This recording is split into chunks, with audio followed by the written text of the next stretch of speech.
dhi bedo gi thuolo mano mar yudo gika gi ngima kata ringre margi. Nyakoro Mogi Jwang' en koth mano buogo oganda mathoth ahinya kapod imedo mana kon jogo modak e kaunti ma Nairobi ka mondo ikre ne koth mapod biro e kinde mora mora. Iwacho ni gin koth manyachako ka chwe matin matin tikia kaka ojimbore mobedi e okang' machielo bila mano aneno chieng' tich abich gotieno, chieng' tich ang'wen otieno.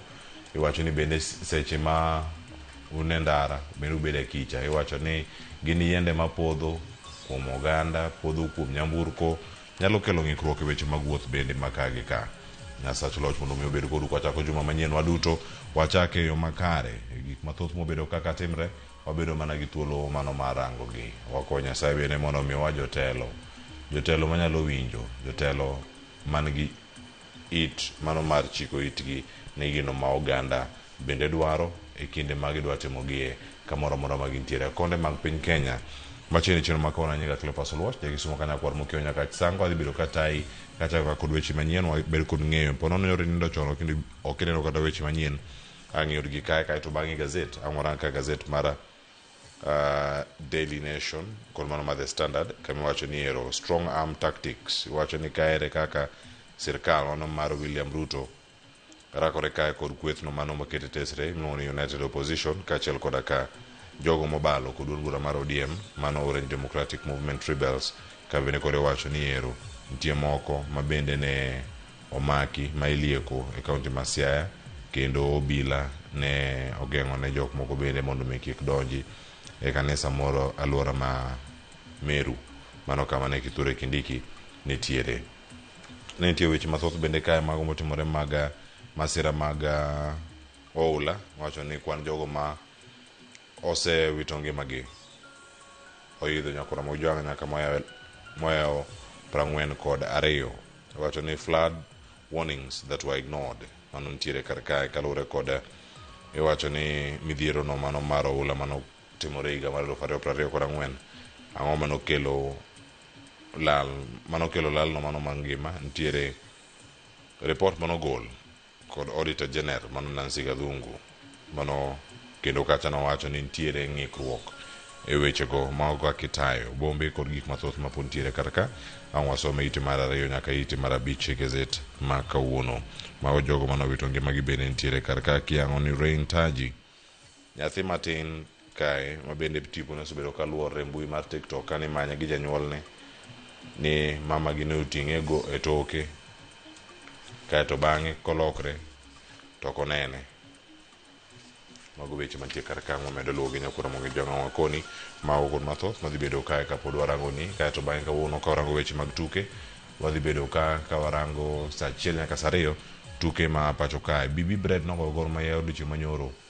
Nitie loch bende machielo mano neno mano mar Nairobi United kachiel koda ka tuke mamoko manogo mano mag FKF Cup. Nyakoro Mogi Jwang' wanon gi kachiel nyaka wuodh Harambee Starlets e WAFCON chalnade ikruok gi chalnade tuke duto mane gigoyo mane giduogo go pacho kae ikruok magi kong'ikore to koro keto gi kama chalnade ang'wan kod gi ka Nyakoro Mogi Jwang' ka wanono weche go mag tuke nyakoro msario mar okinyi ma kawuono kachiel koda ka tuke mago motimore e piny no mano ma Ingereza.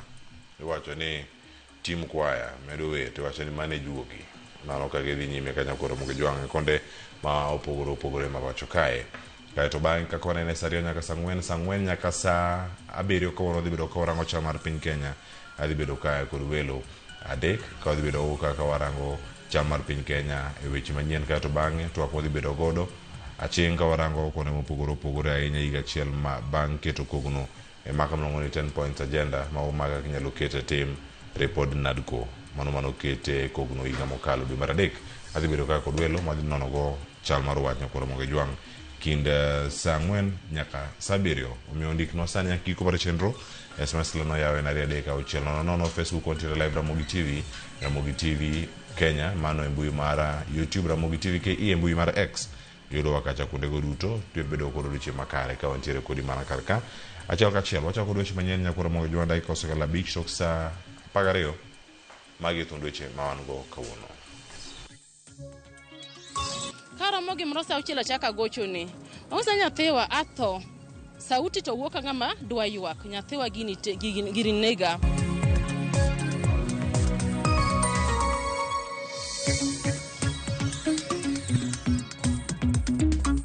Pio se chando wato maka wuono ni to kalo nyaka jomoda ketie pi. An gi nyithindo matindo kaachiel kod mihiaga maga to nyaka nyikwaya kata kuma nyithindo achom gi nyithindo kende bende onge.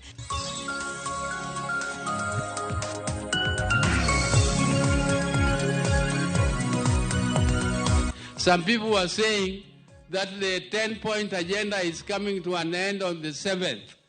I want to tell you, my people, that 7th was chosen deliberately because it was the anniversary of the broad-based government.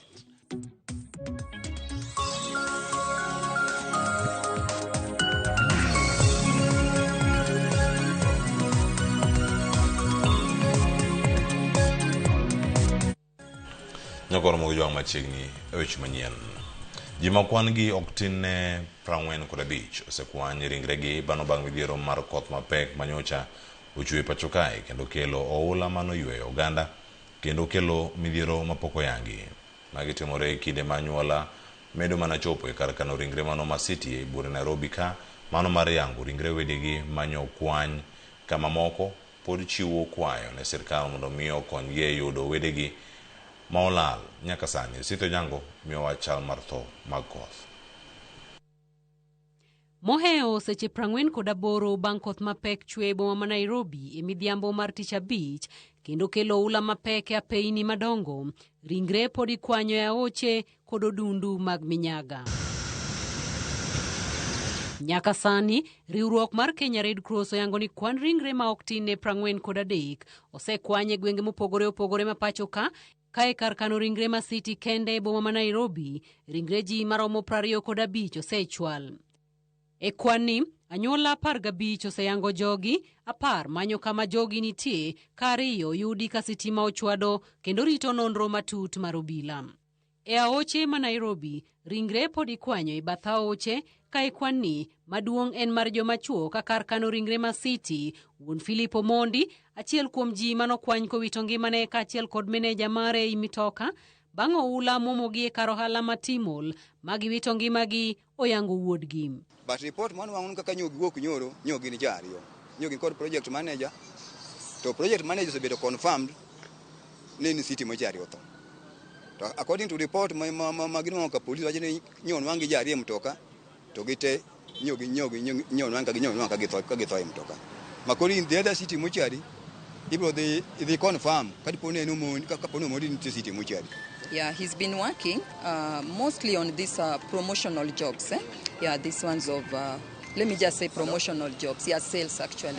Anyuola Marus, miyo matipo ne nyokere mbui karingre mare okwanyo e lap ma Uhuru Park, bang' pi ywaye kendo wito ngimane kaluwore kod oula mapek. Bende oyango tho mare magiwacho ni nobedo kinde machuok bang' ka nowuok e tich kendo nodok e kar dak mare Makawangware. Na alitokea Tika akikuja mpaka town.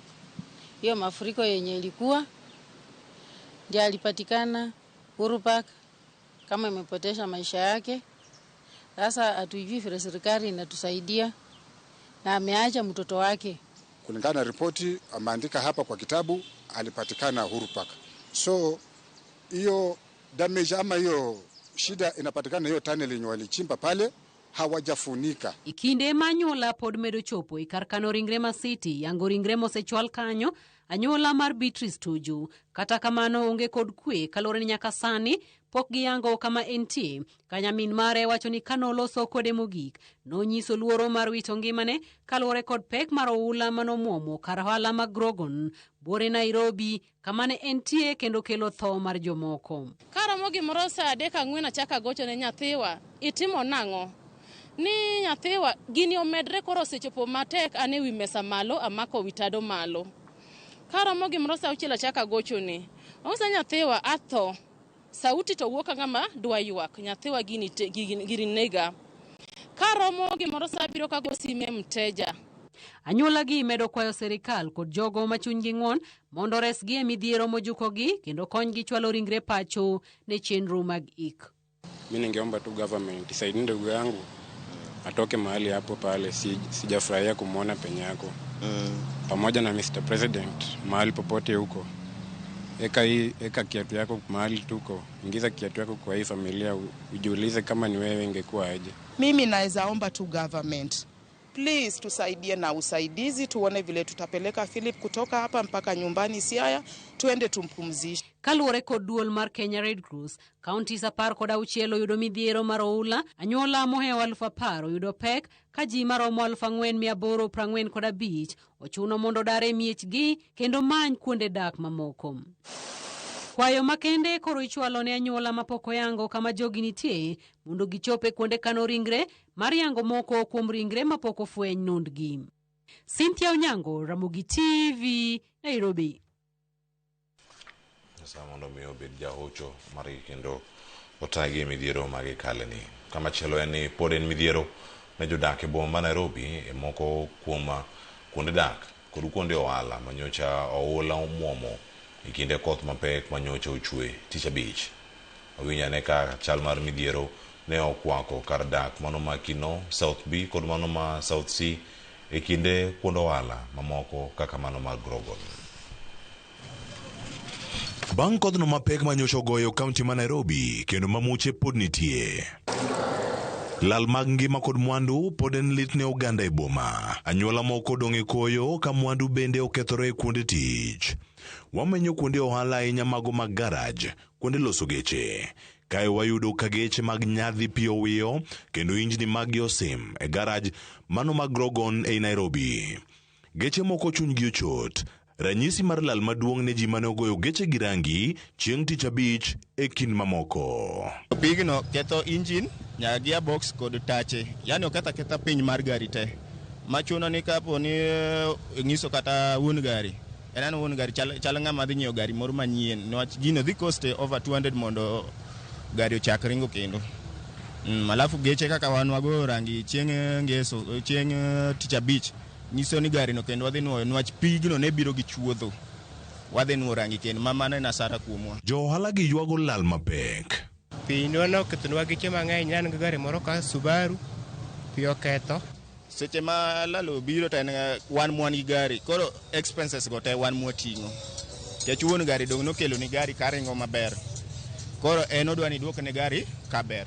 Pi mane odonjo e kuonde ohala bende ne ochopo e miere kendo kelo lal mag mwandu.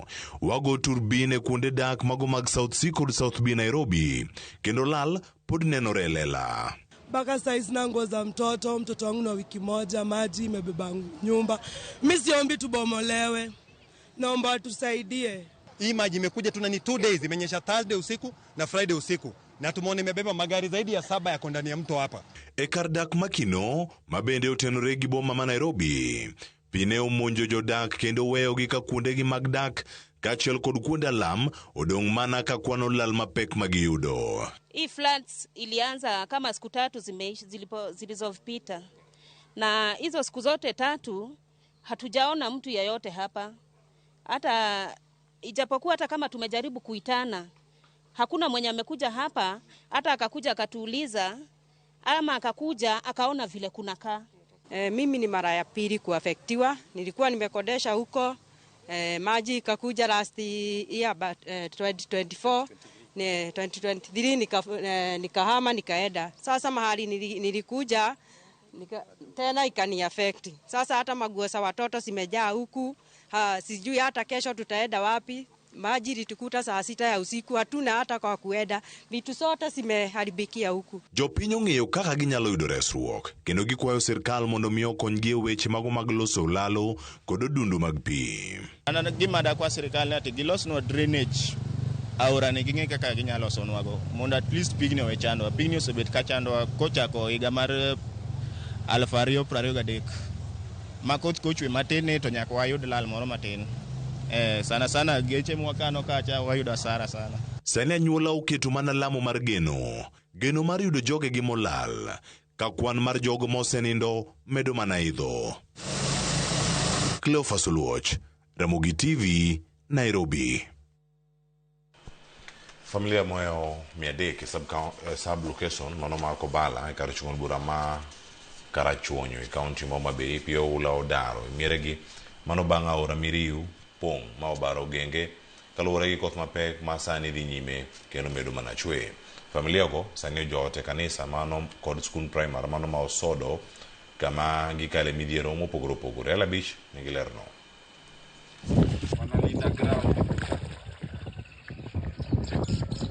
Gwenge ang'wen mayudore sub location ma Kobale Kachudu Bura ma Karachuonyo sani pio ula opong'o kendo ute mag dak pio luoro moketo diere bang' ka ora miriu ne opong'o mobaro gengnige kaluwore kod koth mosebedo kadhi nyime gi chwe gwenge mopogore e pacho ka.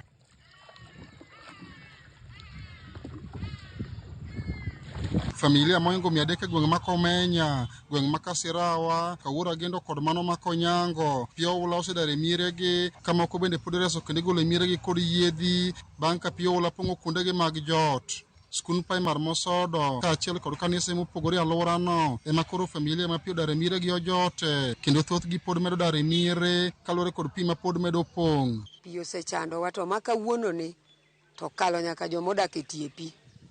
Pigni obiro mang'eny moingore nyaka kuma ne ok ochope chon. Kawuono ni pi ochope. Koro sirkal konywa uru kata konyalo nwang'onwa kama wanyalo dake to unwang'nwa mondo wadake. Ne sirkal nowuok mochako gero dikes kata levees koluwore kod petition mondo petition to dike oger to ok otieki. Koro kok otieke pi maneno nego bede ni ne ringo kochacha koro te odugo koni kendo masira ni medore mana kaka seche dhi. Giywago midhiero mopogore masani koro gikale ndalo ariyo nyaka ne gidare miregi kendo kata mwandugi mag udi jamni kaachiel kod gwen bende pio ula ne oywero ka puothegi mane gipuro bende sani koro olokore nam kendo kata mine mapek bende kale ngima matek nyaka ni pio ula dargi. Chiachwa kata kuma chiachwa kwae bende onge. An gi nyithindo matindo kaachiel kod mihiaga maga to nyaka nyikwaya kata kuma nyithindo achom gi nyithindo kende bende onge. Joma mine mapek kaachiel gi nyithindo matindo waneno ka nie yo hali marach nikech kar dak onge, ok wanyal riwore kodgi kaachiel gi nyithindo matindo madhoth. Koro akwayo sirkal ni koyie to konynwa. Koro kaka chal niendi ere kaka gibedo tachiegni konyora bende pio donje ot kama wadage onge wane kanisa. Lukuoth ma Kobala sub location Jojo Buru kod Esbon Bele mochune midhiero mabiro apoya Kobala wacho ni kwand familia go eko dhi medore ka giywak ni ohinga mane ogere genga aora Miriu to ok otieki ema sani koro jimbo ula alworano. Nitie wall manoger ma gi sirkal mamalo buffer wall manoger Kobuya location gi Kobala to part of Kobala nokotieki apani mokelo chandruok maduong' ne king'iyo jomodak joma ne wall no kalo kuonde ma gidake ng'eny ji ok obed affected ahinya. Sama wawuoyini kaka watimo assessment mwaseringo ka aneno ka ji pod igolo gi yiedhi kanyo wachako nyo gi dhano 200 ta project ni onyalo nyono kata 500 ka ang'o romo dhiambo. Kweth mawuok e bad migawo mar Kenya Red Cross, sirikand kaunti ma Homa Bay kod ofis jaod bura ma Karachuonyo mane otimo limbe gwenge ma kono mar nono midhiero ma koro ula okelo ne jopiny ne okoni sani koro gitiyo kanyakla mar manyo yore kod riekni mopogore minyalo konygo familia go eko. Aora Miriu no muoch chakre nyoro kendo kawuono gokinyi omiyo families moingo 300 osebedo displaced kendo dak kuonde mopogore opogore kendo gidwaro hocho kaluwore gi midhiero magisekaleno. Abiro kaendi gi duond Mheshimiwa Andrew Adipo Kuome mondo kaka team mar Red Cross kaka team mar county gi other partners wakonyre kanyakla mondo mi wang'e anena to jodalawa ma wang' chieng' ward mwaso Osodo nyalo yudo konyruok e yo mane. Wan kaka county government migawo mar health wakelo negi weche yore kaka ginyalo geng'o tuoche kik wuogi kik muoji kaka yore luoko lwedo. Wakelo negi aquatabs kaka ginyalo thiedho pi kaka ginyalo rito alwora mar camp ka. Koth ma osebedo kadhi nyime kod chwe gwenge mopogore e pacho kaendi osekelo midhiero ne jopiny moingo 300 e gwenge ma Kobala kaendi masani koro dare miere kendo dhi kuonde mopogore ma ginyalo yudo resruok. Nyaka sani endi thoth familia endi tiyo kod yieni endi ka giwuok e miregi kaluwore kod pek mosekel kod oula kaluwore koth madhi nyime kod chwe e pacho ka. Kwayo mar yer mondo sirkal konygi kaluwore kod midhiero ma gisebedo ka gineno e alworani. Ali Abich, Ramogi TV, Homa Bay. Kamago matimore Homa Bay. Gige somo mathoth mano moting'o buge tablets okethore e sikund primary mano ma Ochieng Ruai sub county mano ma Suna East mano bang' pio ula ne pong'o sikudno odiochieng'no manyocha. Piola makamano no biro bang' aora ma Migori pong' kendo weyo ka buge mathoth mag jopuonjre kaachiel kod tablets okethore. Japuonj maduong' mar skul primary mar Ochieng' Orwa Ochola Wellington wacho ni chope mag jopuonj bende kaachiel kod mago mag jopuonjre duto bende pi oketho gino makoro oweyo ka gintie kod midhiero mathoth ahinya kaka sikul. Ochola wacho ni poni piny ok odok kata pigno ok odok piny ne dek jopuonjre bende bed gi pek kata mar somo odiochieng' ma kawuono ka gidok e sikul.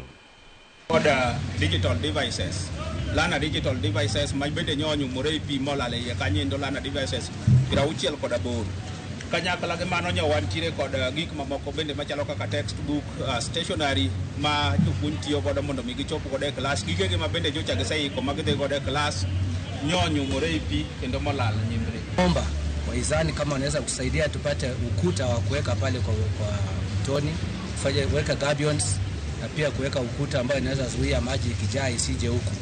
Pia tungependa tuweze kupata njia ya kutengeneza hata hapa kuinua level ili maji haya yasiteremke kwa ofisi kila wakati inapotokea. Tutafute some long term. Tuna central location as a whole, 1,300 people have been affected.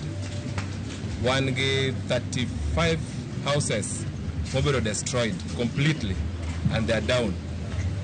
Koro wate omona kwayo kony kanyalo reto organizations kaka Red Cross, organizations kaka Disaster Management Office mar county, they should come in and assist the community. Piny owacho koro kawo ting' mano mar chulo nengo mano mar thieth ne jogo manoyudo hinyruok e masira manokel kod koth mapek manochwe e pacho kae chieng' tich abich ka ting' mar ik mar ji mano manowito ngimagi bende sirkal biro kawo maoyangi jatend migawo mag jotije e pacho kae mano Geoffrey Ruku e kinde manochopo e kambi mar NYS mayudore Mathare kama bende nochopo e mar chiwo kony ne oganda mane masira noyudo. Lido Keo nigi ler. Ndalo ariyo bang' koth mapek kelo midhiero moko kuom gwenge ma pacho ka, loche madongo moting'o chiemo gi kony mamoko nomol e kambi NYS mantie Mathare e kaunti ma Nairobi.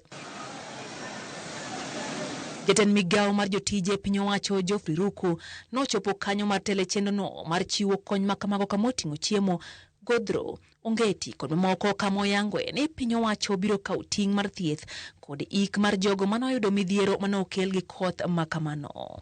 The government will take care of the hospital bills in public hospitals of the affected families across the country to lift the heavy burden of the expenses as well as funeral expenses for those who have lost their lives. Nyaka sani, kaunti ma Nairobi motelo gi kwan mar ji moito ngimagi marom 26, joma chuo 21, mine 3 kod nyithindo ma yowuowi 3. E gwenge ma Ukambani, ji 10 oseyangi ni otho, joma chuo 6, mine 2 kod nyithindo ma chuo 2. Hoho mar Okak, ji 4 osetho kama oting'o joma chuo 3 gi miyo 1 e ka gweng ma Nyanza, nyathi 1 ma wuoyi notho e kaunti ma Homa Bay. Response teams are focused on the following: 1, search, rescue and excavation operations. 2, clearance of blocked drainage systems and roads. 3, restoration of electricity and critical services across the country. And number 4, rapid damage assessment and humanitarian assistance. Ruku yango ni menyo pod dhi mbele mar neno ni giyudo oganda duto manyo pio ywero. Ola no ni oketho mwandu modhuro kanyaka sani nyamburko maromo 172 mane pio ywero oseyudi. Kaka yor konyo e rakruok gi midhiero makama.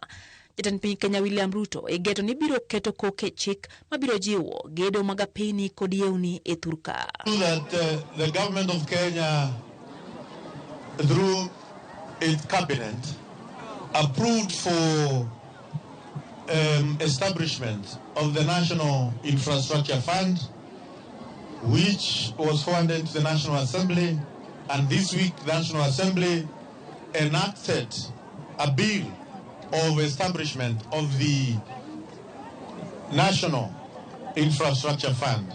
This will be signed or assented to by the President tomorrow at the State House, so that we can solve the issues of infrastructure, water infrastructure in the Republic of Kenya once and for all. Koth mapek pod igeno ni biro medre thoth gwenge ma pacho ka e alwora ma Nam Lolwe kama oting'o counties ma Homa Bay, Siaya, Kisumu, Migori biro medo bedo kod koth mapek. Gwenge mamoko gin Homa, Okak, Nairobi kod alwora mar Ukambani kod moko kuom gwenge ma kadho wadh Nam Chumbi. Lydia Okeo, Ramogi TV, Nairobi.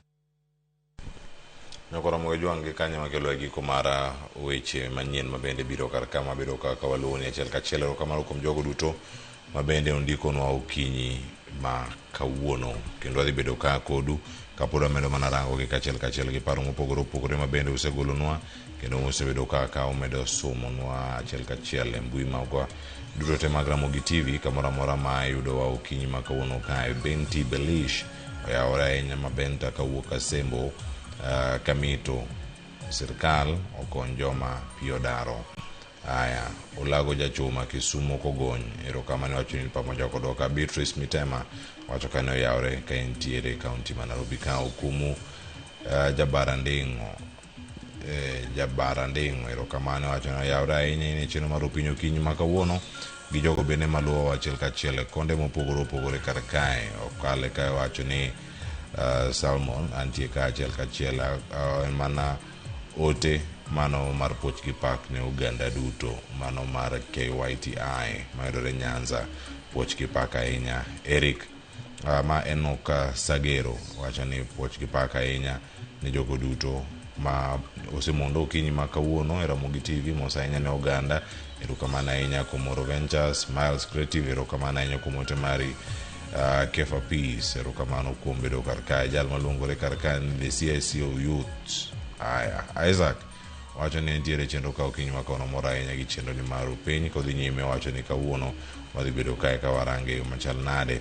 Machielo ka wacho ni kawuono Uganda mano Kenya Youth Transformation Initiative ochomo Kasipul mane chenro mar ndikruok kaka joka ombulu ID kachiel koda katimo replacement. Erokamano ahinya kuom mano mabende udhi bedo kacha kotimo kawuono kachiel kod oganda mathoth mabende pod medo ornwa ote magi okinyi ni ma kawuono. Aka yo masani nyakoro mo jonda osekalo 28 tok sa 12 duoko matimore gazet kili mabor.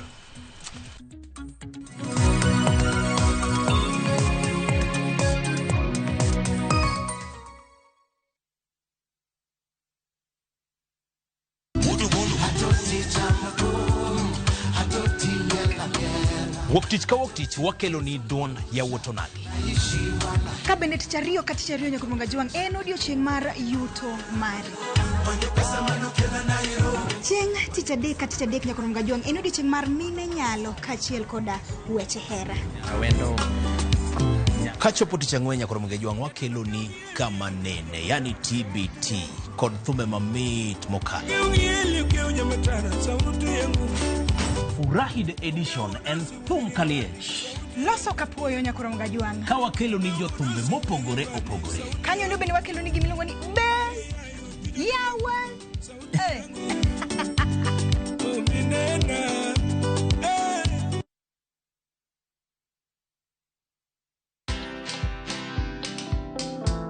When I'm pursuing my PhD, that's when we had COVID-19. It came with a lot of, turbulences in our lives, but you still stay focused. You still go back to school. You still pursue what you want to do. During that time, you're also having children, which I'll not call mountains, but they come with a lot of responsibilities that need to ground you, to make you have to be very firm, you have to stay very focused, you have to balance all these roles. Watch this story and more. Download the Citizen Digital app or visit www.citizendigital.com and find the Citizen Originals portal. Kenya's #1 app, Citizen Digital.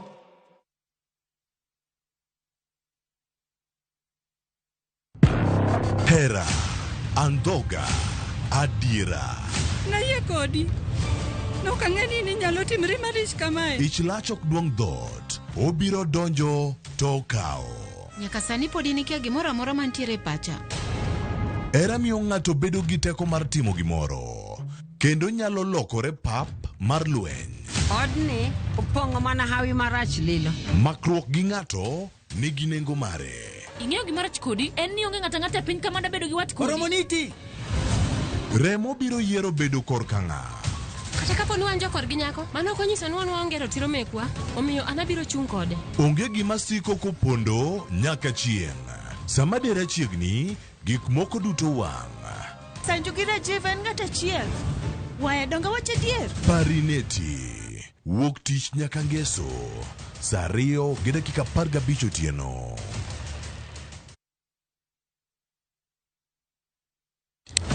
Piny igero kod mbaka, to kaka ndalo medo sudo, mbaka medo bedo mamit.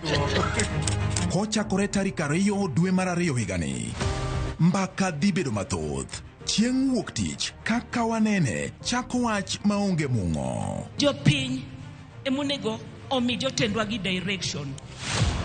Tok saa 4, Cleophas Oluoch koloni weche matimore e piny Kenya nyaka saa 7 wang'e e chenro mar chal mar Kenya. IBC oket priorities ne right. Credibility mar election chakore gi kar registration. Chieng' tich 2, Sharon Ong'ao seto i gwengewa e chal mar gwengewa. Tich 3, George Bati pedho weche ayanga ka omanyo duoko, to in japiny ibiro wacha wacha. Tich 4, Lydia Okeyo loko ni weche ohala kaka itime, yore mag loso omenda to gi yot mar timo ohala. Chieng' tich 5, waloro Juma kod rowere. Joyce Oduor choko pach jomatindo ka omiyo gi thuolo mar kengo weche magido chunygi. Okungo makwa Nairobi ka e Chest House student leadership kana wapingo the new funding model. Mana e Ramogi TV machiegni.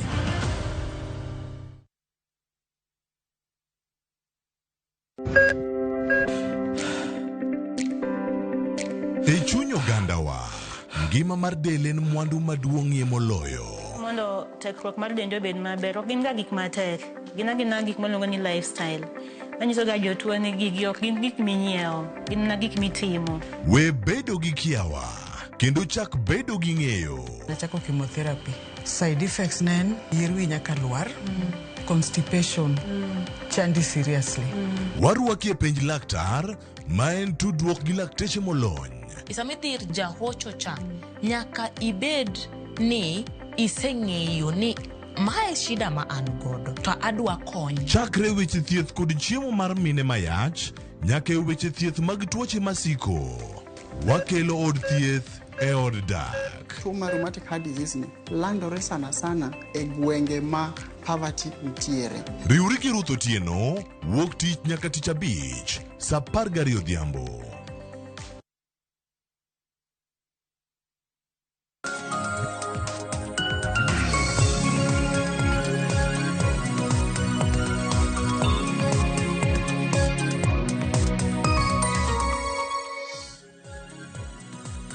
Nyakoro muge jwang machiegni ahinya wantie kar kae nonro mag gazet chako sanda kosekalo 34 tok sa 12. An ka kod Eric Okeo Kizito wadhi rango ka gazet ma Daily Nation kod mano mar The Standard. Nyinga Cleophas Oluoch jakisomo ka Nyakwar Mokeo nyaka sango ichiew nade kama intiere gazet nitie kar ka mathoth nya Kizito oyawre.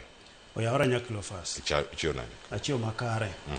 Cleophas wacho ni Kinda Kitenga ne omiyo puk nogwaro nyar min Kiroro. Bende wacho ni Kinda ne omiyo puko yomba puoyo.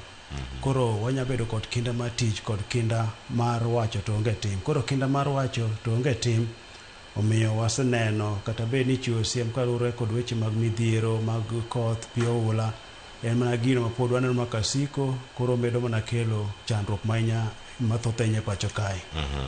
Mago timore kanya koro mojwang' gazet ite mokwongo mar Daily Nation tie sigana ne moda ne mara mondo mi waranga ne kai wabede ne kod ng'eyo kako chal. Iwacho ni ero kwan jogo ma bende owito ngimagi chal nade.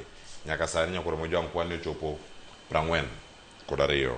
Kizito ma wacho moro mapod irango kar ka wacho ni nitiere flood warnings that were ignored. Mano nitiere siem manochiw to oganda nokoketo ma ino ahinya e rango ne olu kaka no kwagi mondo mi weche gi bende ochop kare. Cleophas mana kaka iwacho ni siem ne ochiw kanyo, mano lipot mar audit manotim kod janon buge piny owacho Nancy Gadhungu higa 2024. Ma nobiro kaluwore kod midhiero mar pi oula manokelo rochruok ahinya e pacho kae, manokelo kethruok mar mwandu kaachiel kod lal mar ngima mar oganda. Ko lipot ma kamano ne ochiwo kendo ne ochwale nyim od bura mar mondo mi okete tim, to nyaka gi lak seche Cleophas lipot ma kamano pok okete tim, kendo iwacho ni rochruok kod ngoyo mar keto weche makagi e tim omiyo weche pod medo mana rochre kanyo. Mano koting'o nyaka siem michiwo kod jonon kor lwasi, mano Meteorological Department, siem magichiwo machiwo ranyisi ni koth dhi biro mar mondo mi oganda oikre. Siem ma kamano ibuono kendo okete tim Cleophas. Nikech kirango kata kanyo neno tarik 3 mar dwe mar adek ni ne gichiwo siem kanyo ka giwacho ni koth ne dhi chako chwe mapek ahinya chakre tarik 5 nyaka gimoro tarik 10 kanyo. Mane giwacho ni kodhno ne dhi bedo mapek e kinde tarik 4 nyaka tarik 7. Adier kanochopo chieng' tich 5 Cleophas, koth nochako chwe kar midhiambo kanyo. Ne en koth manochwe mapek ahinya, nogoyo piny ka ngima, to moloyo jogo ma koro noyudo chandruok ahinya gin oganda modak e boma maduong' mar Kenya ma en Nairobi kae, kama koro lipot manochiw kod jatend migao Ruku kanyo owacho ni oganda ma jo Kenya maromo 40 kod 2 owito ngimagi, ma bende koro kanyo ma pod iwacho no lal ma pok oyudi gin 9. Mago ma jogi ochiwo lipot ni ok gin e jogi, gin 9 ma koro giwacho ni pod itimo chenro mar menyo kanyo e Cleophas. Koro weche ma kamagi Cleophas gibiro ka bende sani wang'eyo ni piny ni kod lokruok, moloyo to iwacho ni lokruok e kor lwasi. Ma siem mantie kanyo wacho nang'o? Sani Nam Ataro bedo maliet ahinya, kata kidhi e dho nembe idhi e nam kaka Nam Lolwe, iwacho ni obedo maliet ahinya. To bedo maliet mare no miyo evaporation timore, koro kor lwasi kae nigi pi mang'eny maduogo chwe kaka koth. Koro weche moko wacho ni gimoa malo ok kete bura Cleophas, to mae to kendo koro wakete bura nyaka wacha nikech Cleophas ntiere kako kelonwa rochruok mathoth ahinya e pacho kae. Kamano nyakoro Mogijwang' mano somane kawuono kae ite mar 2, ite mar 3, mar 4 nyaka mano mar 5 nyakoro Mogijwang' e gazet mano mar Daily Nation kiyawo kuondego duto masira kata midhiero mano yudo oganda Grogon mano kar loso nyamburko kod mathoth ahinya mantiere kar kae. Ora ndorang ite maiye ka ite mar 6 nyakoro Mogijwang' kisome iwacho ni 10 points agenda, nitiere paro machal nade, nitiere camps 2 nyaka sani wacho ni ero osegerige tim koso podi onego bende rango gi yo machal nade. Mano ntie ite ni mano mar 6. Ka ite mar 7 nyakoro Mogijwang' ni wacho ni top opposition leaders accuse Ruto Kindiki of repressing dissent. Martin nyakoro Mogijwang' kwethno makedo sirkal tesre bende koro ywak ni Kindiki kod Ruto jatend piny Kenya kod jalupne obedo kacha e opara manyime, mano mar duoko piny duol mar diponi wuok oko, mano mar pingogi ka orengo. Gavana Masiane wacho ni joge ne omaki motelo ne limbe mar William Ruto imbo mar piny Kenya kata kama ne ntiere e kaunti ma Siaya odiochieng' manyoro. Cleophas kwachako kod weche mag 10 point agenda mane oket manokelo winjruok mar tiyo kanyakla duond od bura mar ODM kod mano mar UDA. Wachno manokel kod mano sewewa mane en ogai mar ODM Raila Amolo Odinga kod jatend piny Kenya William Ruto manotimre tarik 7 dwe mar 3 higa mokalo. Koro ka iwacho ni ne chopo tarik 7 dwe mar 3 ni nonego bed ni koro ne osekete tim. Koro sani koro ntiere kweth ma golo paro mopogore opogore kaluwore kod keto tim 10 point agenda gi. Kwachako kod jatend piny Kenya William Ruto kane ntiere kaunti no ma Siaya, kama ne ochako kod Alam, kama ne gintiere kod chenro mopogore opogore sub county ma Bondo mane gichopo nyaka Uyoma kanyo. Cleophas nowacho nang'o? Gilak seche gi thoth kuom gigo mantiere 10 point agenda osekete tim kendo gibiro chiwo report mondo ginyis jopiny kaka gisechopo weche manokete kanyo Cleophas. To koro jogo mabende neno kata jogo mapingo wach makamano mano koting'o kwethno mar Linda Mwananchi wacho ni gigi pok okete tim, mabende kotelni kod seneta ma Nairobi Edwin Sifuna, kantie Orengo kanyo, kantie jaod bura ma Embakasi East Babu Owino, giwacho ni gigi pok oket tim ma weche kama kamagi pok ochopo, ma bende gisingo ni kochopo chieng' tich adek gidhi chiwo report, gidhi timo twak, gidhi nyiso jopiny kaka 10-point agenda gi pok okete tim, ma bende ne giwacho nya kanyo Cleophas en mano mar gender rule, maneno ni achiel adek mar kit chwech obede tel mapacho ka, wach ma gineno ni pok okete tim, kachiel kod weche moko mathoth mano koting'o nyaka obila tiyo kod teko modhuro karakre kod jopiny, nek kod lal kod oganda ka kod kacha. Koro magi weche magi wacho ni pok ochopo, koro wakia ni madhi bedo nade. Mano wacho nang' Cleophas nyiso ni gini koro kethre, ma giko mar 10-point agenda en giko mar winjruok mano kelo broad base, ma ng'ama ne nigi teko mar choro winjruok mbele ne Raila Amolo Odinga moseyo ni ka koro onge ni gino koro kethre kamano, koro giwache kamano Cleophas.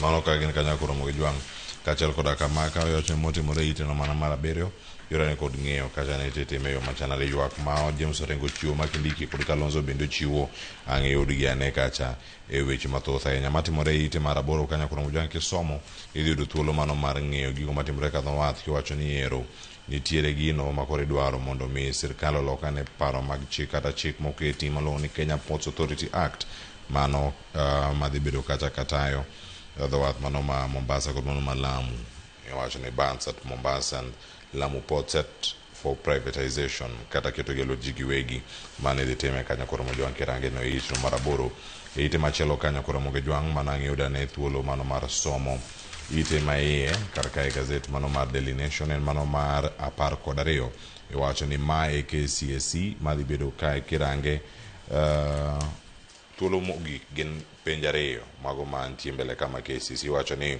countdown to the last KCSE exam, only 2 chances left, mano kirango gi kanyo koro mogi jwang' ka koro nek koro kwayo jopuonjre mondo mi ondikre ka deadline mar dwe mar adek poka orumo, mano wach mantie kanyo ma bende medo mana kon kaka machielo jod bura bende iwacho ni koro timo nonro ewi lo machielo ka miwacho ni ochiw ne familia mano mar gavana machon mano Okoth Obado, mano penjo machielo mantiere kar kama podi penjo kena ng'eni en moro ma podi medo mana lo achiel weche gi thoth kanya koro mogi jwang' ang'wa yuthuolo mag rango gi mar KCSE no wanyanena ne kanya achiel Kizito.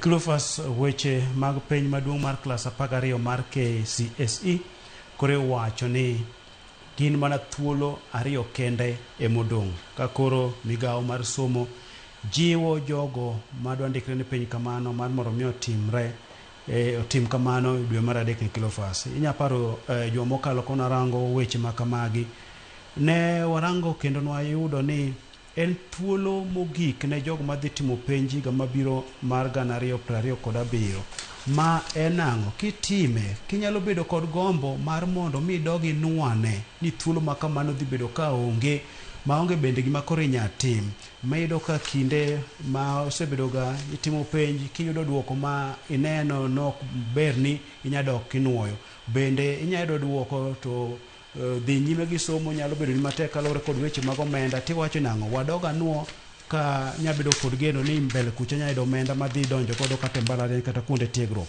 Koro yudo ka kanyo thuolo makamano chalo gima koro dhi lore kanyo Cleophas.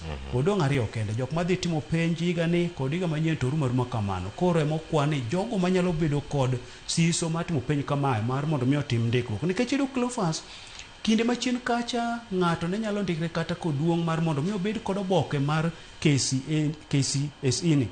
Koro kinde makamano biro bedo maonge, nikech kineno kisomo mobiro manyasani Cleophas biro bedo matek mar mondo mi adhi andikra mondo mi atim penja, nikech CBC ni obiro odwaro gigo malach, ichako kod piny to ere kaka anyalo ng'eyo kata ni nitedo tong' chakre chien skul kucho gik mopogore opogore ma kora badhi andikra mondo mi atim penj kata kenda kasome ot. Kamano nyokoro mogi jong' wach mantie kar kama chielo somane bed kod ng'eyo jod bura koro dwaro mondo mi Kongi ni lobni uchope luet familia mar Obado eyo machalnade. MPs to probe Migori County land allocation to Obado family wacho ni en law maromo eka 900 ma wacho kacha no chiu ne kambi moro kanyo ma itudo kod jaode kata min ode governor machon mano ma Migori Okoth Obado. En kambi milongo kacha ni MS kosolog ni Miss Global Search Solutions Limited ero Miss Global Search Solutions Limited. Ma iwacho ni en kambi mano ma wuongo en jicho jigo gik mathoth ahinya to koro ma nitiere ma en Ellen Odhiambo. Ellen Odhiambo ni iwacho ni en wuon kambi ni. To kambi ni Ellen Odhiambo no e jaod Obado. Iwacho ni en kambi mano chiwo kar kacha. Ma en wach mabedo chwale od bura kod jaod bura Manyatike mano Tomodegi. Mabende koro owacho kar kacha ni odwaro wach mawacho ni explanation kata dwaro ng'eyo mathoth kawuok kuom sirkand county mano ma Migori kaachiel kod National Lands Commission NLC mano ka ponti mora mora maging'eyo mano lono mayudore kacha Muhuru Kadem Makalda mana luora ma county ma Migori luora Manyatike.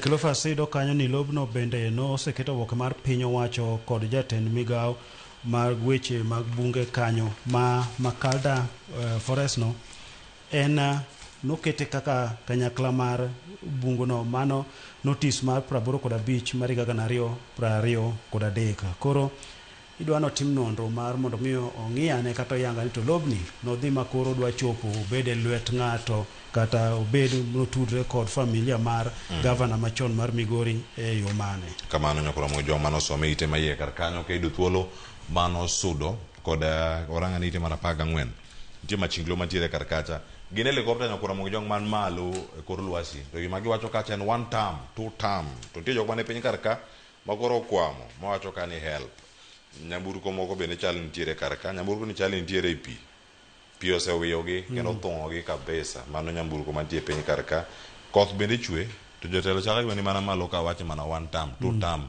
jopiny to dwaro kony gino mineno kanyo nyakora mo jwang ina na Cleophas ndeke fuyo malo nyoro agency aya iwacho 1 term moko wacho 2 term gifuyo malo te to piny kae nitiere jogo makoro dwaro konywa uru pigni thong'wa pigni dewa adier kineno kaka pinyo ringo gi teko modhuro koyweyo ji koyo nyamburko oyo nyaka nyamburko maduong' kineno buses Cleophas ka pi odonjo e iye ji ochung' ei nyamburko ei pi ma kata ka gitimo onge nikech mok iwuok idhi oko puro be pi opong'o koro ji ne ywago kony ma bende picha moro Cleophas noneno kowuok e bungu ma mara kucho ka jotije mag kar hotel moro okwamo giidho wi mabati malo nyaka mine koro gikwayo kony mar mondo bi ondego bi ogolgi e wiye kacha.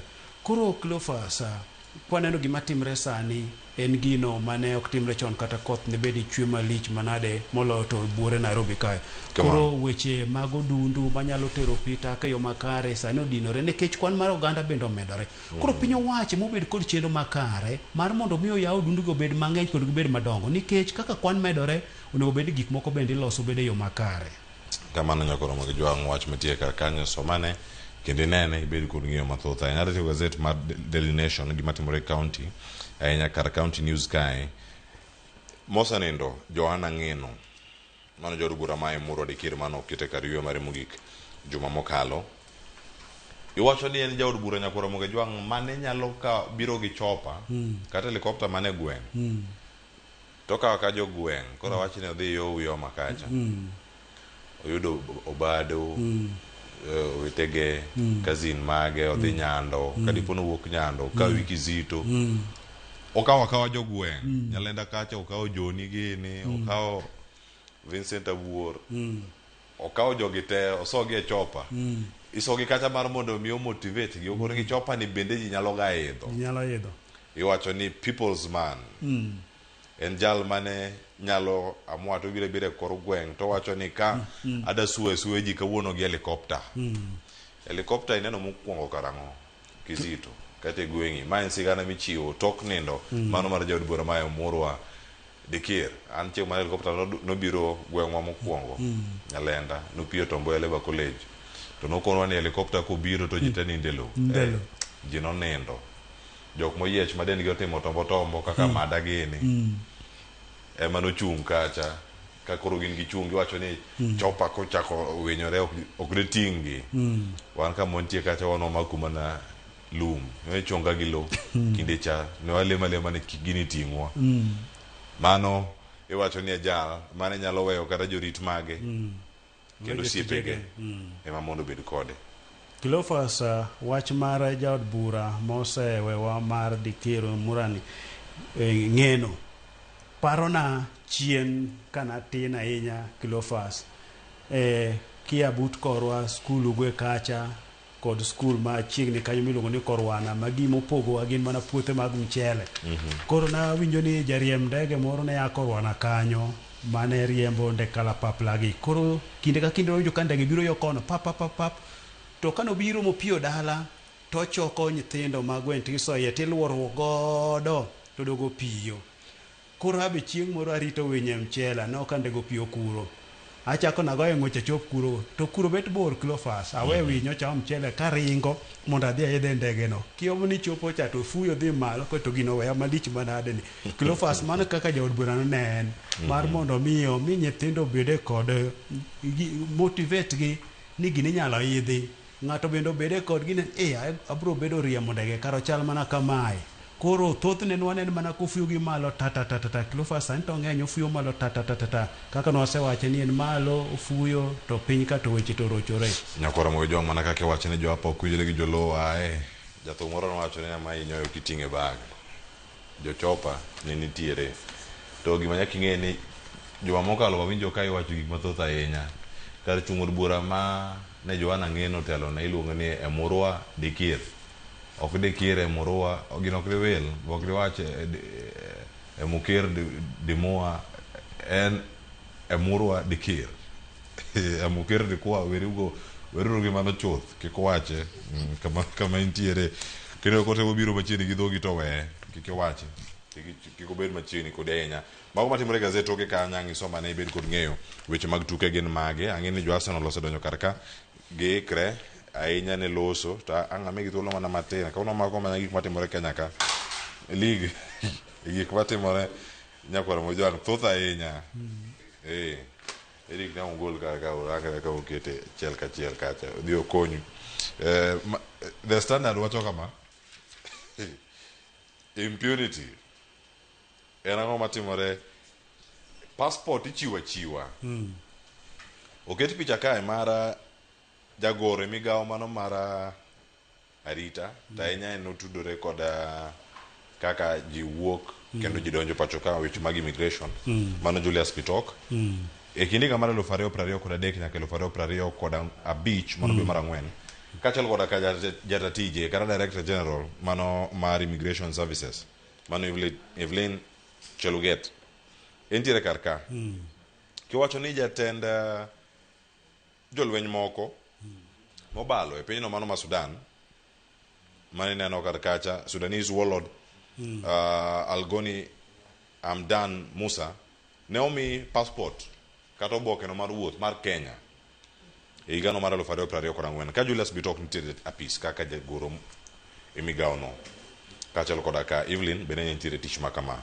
iwacho ni gazet ma The Standard ni mane no kang moro mane okoluwo chik kendo mane onyiso nyawo systems wa kata kaka itayo chenro mopogore opogore iwacho ni maen this reckless decision dented the credibility of Kenya's passport iwacho ni one of the country's most trusted documents kama nitiere karka en gimoro mokelo buok kendo wichkuot ahinya ne obokno ma omiluor e piny Kenya mangima mano weche moko mabendo bedi kaka iluwo Cleophas mano bende mana kaka sewache ne okoro ketwa kamarach nikech Algoni Hamadan Musa ma wuok e piny mar Sudan mitudo kod wechego mag lweny koro yudo kanyo ni dwe mar 8 tarik 27 higa mar 2024 ne omiye passport mar Kenya koro kano miye passport mar Kenya Cleophas tarik 26 dwe mar 2 higa ma wantiere ni Piny mar Amerika sani koro oyango jagono kaka jalweny kendo gin ng'ano ma koro iwacho ni ng'ano ma koro gimanyo malich ahinya kanyo. To nonro margi bende ka gitimo kanyo Cleophas, Amerika modhi oyango ni Hamdan Musa Algoni nitie kod passport mar piny Kenya. Koro mano koro nyenyre lela ka koro nyiso to passport mar piny Kenya ni tichiwe nang'o. Inyalo chiwe ne ng'ata ng'ata kata koko tim nonro malong'o mong'e ni ng'ama imiyo passport ni ten ng'ama chal nade. Nikech koro jago ma ja Sudani en ng'ano moseket kaka koro tayo lweny ma kelo lwenje mar rocho ngima mar oganda piny mar Sudan. Kamano nyakoro mo juang mano mtie karka eite mara ngwen kod mano mara beach ka piny karka to wacho ni 13 Sudanese nationals associated gi RSF noyudo passport mar Kenya e kindi ga mar 2020 kod angwen nyaka dwe mar adek mano iga mar 2020 kod abich ka jogo mawuok e piny Somali maromo Prauchiel. Watching 60 Somali nationals, some with suspected terrorism links, acquired Kenyan national identity cards. Mano 2023, nyaka 2025. Mano chon kanyo iwacho ni en gino machalnad nuchiwe kure mago weche mantiere kar kanyo nyakoro mo juang some ane weche mopogore opogore mantiere kar kacha nyoro kane piny mangima dhi alo International Women's Day nitiere kacho mwacho ni women told to save, invest for independence. Mano ite marabirio kaka machele wacho ni breast cancer survivor o share story mare mar hope kod strength. Some kar kanyi bera ni kod ng'eyo nyakoro mo juang matimore kar ka families of Gen Z protest victims still waiting for promised justice. Mapodirango narko report 1 year later ochal nade mago somane iye kar kanyo koro mo bera ni kod ng'eyo ite maraboro mara chiko nitiere kae wacho ni Iran war treatment put on hold for patients seeking care overseas. Mago midhiero malweny makamano bende okelo ne jo Kenya koro mo juang jogo madhi nigi thuolo mar yudo thieth kata mama nyo thieth e pinje maoko bende koro nika matek nyaka lweny makamano bende rum ka jatend migawo mochung'ne weche mag thieth Duale bende koro wacho kar kani rotavirus vaccine bende koro nok pacho kae. Duale admits Kenya is facing rotavirus vaccine shortage ite marochiko kaka machielo nitiere riwruok machielo kama kero ratiro mag oganda makoro dwaro ni tuo machalo kaka mano mara hemophilia kachalo koda kamago ma otenore koda chwer mano mara remo mano hemophilia bleeding disorders recognized as disabilities mano mantiere kar kanyo koro mo juang isomane mago ma timore weche go mago maga thieth. Nitiere machielo bende nyakoro mo juang Kajiado. Government urged to install electricity at police stations where officers use candles. Gino paro ma gimoro mowacho diche manyoro Siaya. Jobondo dwaro mana police station mondo bed upgraded. Jobondo Bondo police station chal nade. Un gi level mane hospital. Jobondo jorariada kara peju kara udhi ga hospital mane koso di Siaya. Yujo kanyo kose kwa ni upgrade oteme mar police station. Police station ber ka ber bende ka ber iwacho ni komak mabus komak uteri kata ukiluoro bende jitamre ng'ato wacho toxic na makamano owacho ni igene samoro ji luoro ka dhi e cell tamre ni obila kik mak gi nikech kamiteri rach kamiteri ochido gilos cell obed kamoro maler maki achich dhi kodi mayot onge maber ni kachi dhi rite maber. Cleophas gikete mattress kachacha en koyo mako makiticha bich ni broteri e kot wuok tich koyo nyalo yuwi mako yudo kano maki kini gina ngama reprep nionge kata sweta minyateno go wi inya winjo matek. Kizito ero kamana enya miya wach mari mugi kako otiyo ku gazette angeni gazette mar The Standard omiyo pek weche mag Arsenal chien kar kae iwacho ni how set pieces reshaped the Premier League.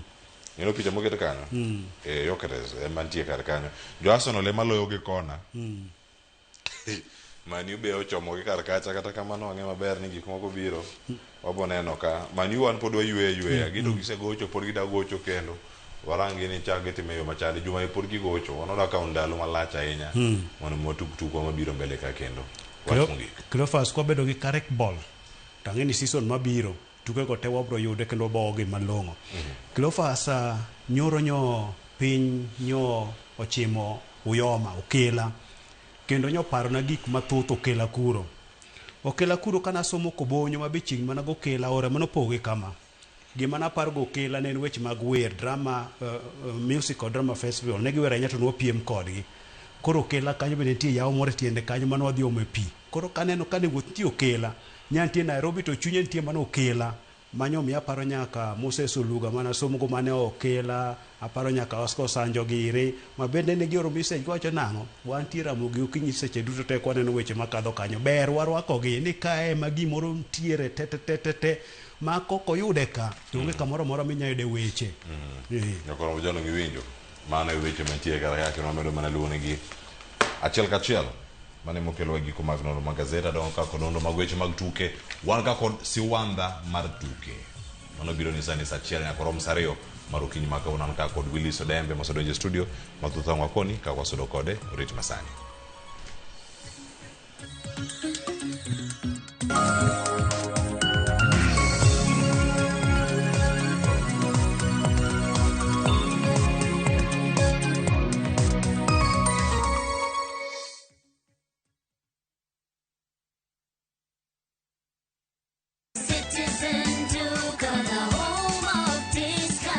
Citizen Duka inawatakia Ramadhan Mubarak.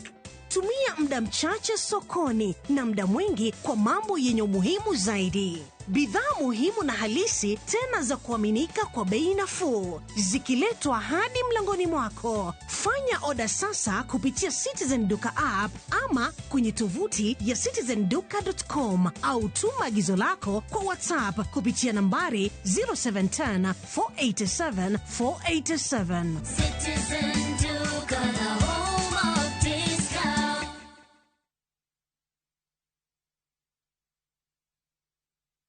Marubani wametambua skies za Shabiki, wana fly to the highest multipliers wakidondoka na big wins. Kwa majina naitwa Kennedy Aura, natokea Ruaka. Shabiki nimekuwa nikifuatilia but finally imejipa this time. Na ni somo moja tu pekee nikapata nusu milioni. Shabiki wamekuja at the right time for me. Nilikuwa na project home Shago nilikuwa najenga. Sasa hivi kutoka hapa teke home.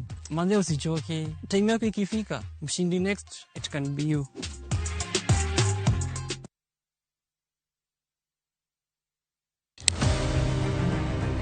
Any woman can be Mrs. Ombaka, but not any woman can be Dr. Ombaka.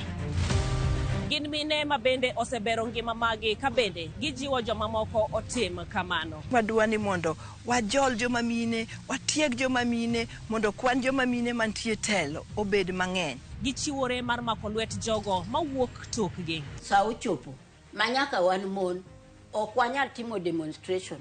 Twanyalo timo sit in. Watemo wacho ne nyithindo manyiri ni kaber to konego bene oringa kende ka wiye bare ni to tina chom kanye ka nitie gima thage to yudo ng'ama miyo mosewuotho yor nieri to penjo wach mantiere. E chenro ni mar mine wacho wakelo mine mantiere gi lony mopogore opogore tudi koda juma ka juma tich ang'wen e chenro ni sa 3 mar otieno.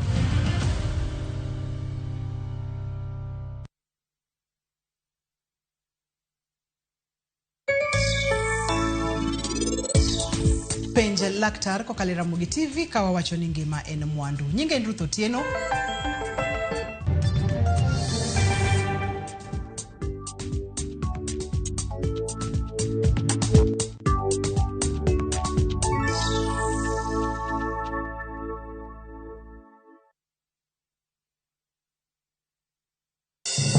Ngima okiyot. Yawagi wachoga ni piny nyalo goyi boxing. Jot manigi geno mar dak e ngima maber. Ja pesa en ng'ami pako kata koso. Ora tenti kasi mani wangelando. Chakre koso rent 30,000 kura yudo kanye sani. nyaka kweo jirani sukari. Nyako chia ijoga ka ena ni pokanyisika. Thank you. Chenro mora mora mipango lokre to bedo chandruok maduong'. Chief dhi nadi kono. Chief dhi kako dwaro to bende podo biro mana dhi kako dwaro no. Wuogi osiepe mariek to gi jirende makelo kisran. Ine jalwet nyako chia. And those crazy ideas must just come from. Nyiero to ok kosi en Nyarkochia. Tich Abich, saa 1:45 otieno.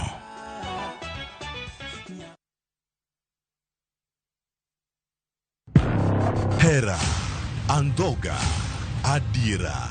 Naye kodi. Nokang'eni ni nyalo timre malich kamae. Ich lach ok duong' dhot, obiro donjo to kao. Nyaka sani pod nikia gimoro amora mantiere pacha. Hera miyo ng'ato bedo gi teko mar timo gimoro, kendo nyalo lokore pap mar lweny. Odni opong'o mana hawi marach lilo. Makruok gi ng'ato nigi nengo mare. Ing'eyo gimarach kodi en ni onge ng'ata ng'ata piny kama dabedo gi wat kodi. Oromoniti. Remo biro yiero bedo korka ng'a. Kata kapo ni wan jokor gi nyako, mano konyiso ni wan waonge ratiro mekwa, omiyo an abiro chung' kode. Onge gima siko kopondo nyaka chieng'. Sama dera chiegni, gik moko duto wang'. Sanjo gi Rajiv en ng'at achiel. Wae donga wache dier. Parineti. Wuok tich nyaka ngeso. Saa 2:15 otieno.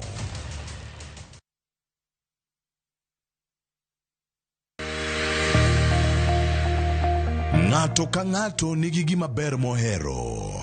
En mich. Gima wadhi gi art. Onge ng'at mabobiro to yudi kuma intiere to kawi gi kanyo. En tije madhi mi ng'eri. Mae en chenro ma ji nigi nyalo mar timo gik moko e yore mopogore opogore. An ma design, to an ma arango quality mar gino kapok owuok. Moro ka moro, kuom gik matimore e ngima ng'ato en gima duong'. Uti tije lwedogi, nigi pesa sana, kik utegemea tije andika. Nikech duong' ok en gima iwacho gi duol maduong' seche moko, to en gima itimo gi lwedo. Mi pokni no teko. Time seche te. Pok opogore. Tich Ang'wen, saa 2 okinyi.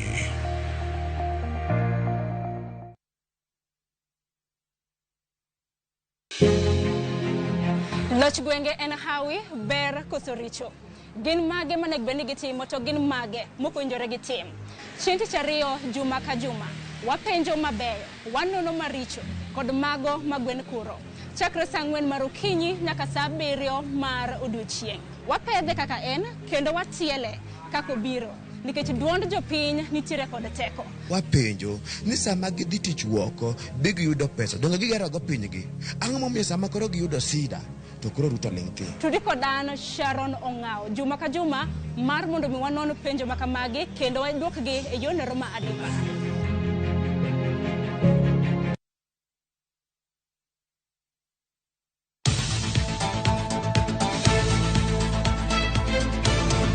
Nyakora Mogi, tok tich matek en kinde mag midhiambo. Kendo isechopo pacho kidwaro ng'eyo mago motimore pacho ka to kod pinje maoko. Chieng' tich abich ka tich abich, tudhi kod Auchieng' Emmanuel chenro mar Ang'ich Welo ka achiel kod Oimore, kamwakeloni weche manyien, mago monon, modo, kendo luweyo makare. Bende watwako ji mopogore opogore e lony magi magintiere godo mondo mi wagol odok e iti. Tok mano kende, bende wantiere kod chenro mar Gin Kanye. Mabro mi sigana mag thuondi luo, jogo mantie, mago magitimo, to kod mago manegitime kinde ma okalo. Kik bai.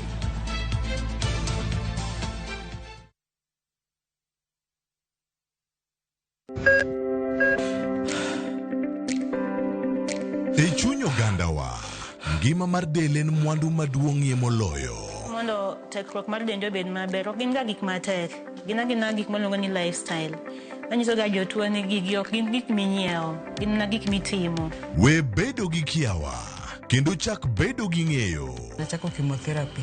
Side effects ne en yier wi nyaka lwar, constipation, chandi seriously.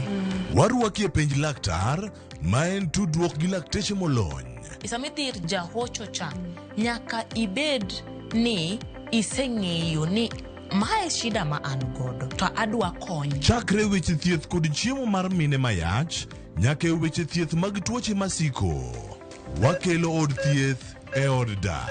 Tuo mar rheumatic heart disease ni landore sana sana e gwenge ma poverty nitiere. Riwri gi Ruth Otieno, wuok tich nyaka tich abich, saa 12 odhiambo.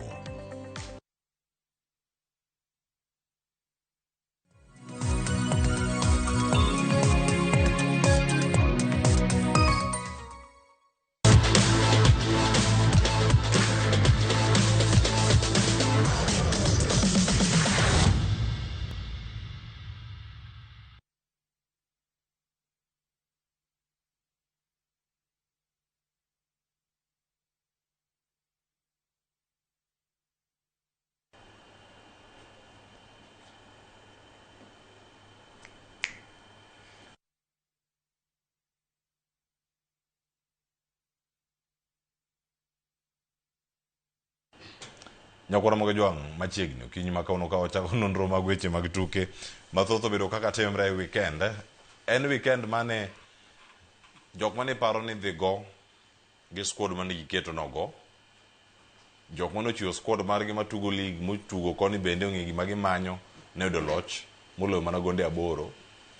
Nyakwara Mogo Jwang gi thoth machiegni ahinya. Obedo weekend mag weche mag tuke ahinya kirango gi matimore piny Kenya ka odhi bedo kwago Tarubino wapenje kane to kodhi nogoyo kogalo gi kanye magiduoko mago maga FKF Cup odhi bedo kod achiel kachiel odhi bedo kae kod ikruok mag WAFCON bende kanye dendi mago mag Harambee Starlets bende ne oduogo pacho kane mar ng'ikruok e weche gi mago mag ikruok ne oneno kachiel kod ka ikruok ne tuke go mago mag abal kawuono ang'ora nyaka abal pe ka ochola kong'e weche mag abal gi angan kode kachiel kod Willis Odemo bende nasono studio kinyi ma kawuono adhi bedo kata e chenro nyinga Cleophas Watch ma en tiwanda mar tuke aja Kisumu kanyo kwar mokyo nyaka chango Willis Odembe oyawre kendo machiegni tiyo minade oyawre nyakleo mokwongo wagone Nyasaye erokamano nochako dogwa romo kendo waroko Nyakwara Mogo Jwang kamoro amora gintie jowa korwa ja Sembo Republic girarira te kuom rwako president maber kendo nyekwe mit mar atari anyalo muso kendo jo Kanea Kisumu kanya koro buto bambo ka kendo gi jo Gor Mahia duto te nigi bera gi kwa mos ne gin nya igyo wang mano mukanga to wacho ni ya kiki ywak sana ne duogo kanyo mar Gor Mahia mage kanya kachiel kene dio chola ya orkere machiegni tiora kamano Cleo kobuliche mo kawuono aparo ni very happy kendo ma chako bedo ka Cleo mana ni wan wach mag pi kaka joma wuok kadem piny kocha ang'eyo ni kadem nyora podi kadem abuto poko donja ahinya but gikawa ni okang' ma samoro kata kubiro to kiko yudwa kama oting'ore gi malo wasonga ne buto ng'er malo ka kiko yudwa piny kucho Leo kane akabonyo be apa ni pigni chachando kata pok awinjo gima duong' abrogo ne sirikal maduong' erokamano kuom ne kelo wach mar golo ji e tie aora dikoro wacho kasuol ji mang'eny sana dikoro wach madhare dikoro wacho mkuru kwa jenga but yudo ka gigi gin gik mokoro onge koro ng'ata pi en sa pi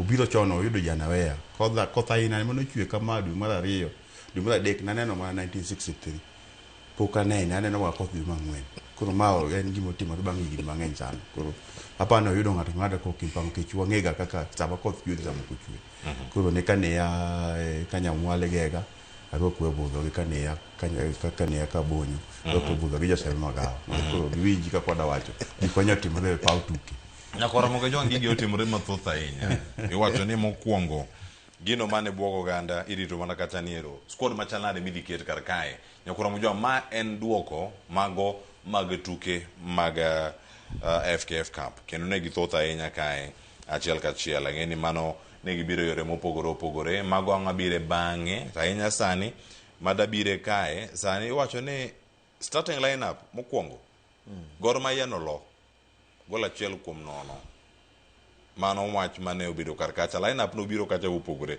mane chalo lineup mano chiw chieng' mane Gor Mahia ogo kod PS Bomet Odembe acha kodi kar ka sami ne lineup mokwongo mar Gor Mahia mano keto Kevin e gol benga rope kacha ne Kevin pod wan ka gogo so Kevin Kevin ne rontiere kar kacha Brand kora onge kata bench kacha ndio gi guard angena be bench bang'e Philemon oyudo thuolo machielo Levin oyudo thuolo machielo Kibwage none kacha Frank antiere Wendo Origa Patrick Stanley Bryson kod Eli kaine no squad ni duto ng'ama osebedo kacha first 11 en mana Frank mosebedo consistent e tuke gi duto kamerange ene mokete kacha kopea gi Kibwage sub ne ntiere Gad Matthew Ochuoga Shaban ntiere kacha Chris Sharif Enoch Duang Asifua Alpha Kapen Simiti gi Adukwa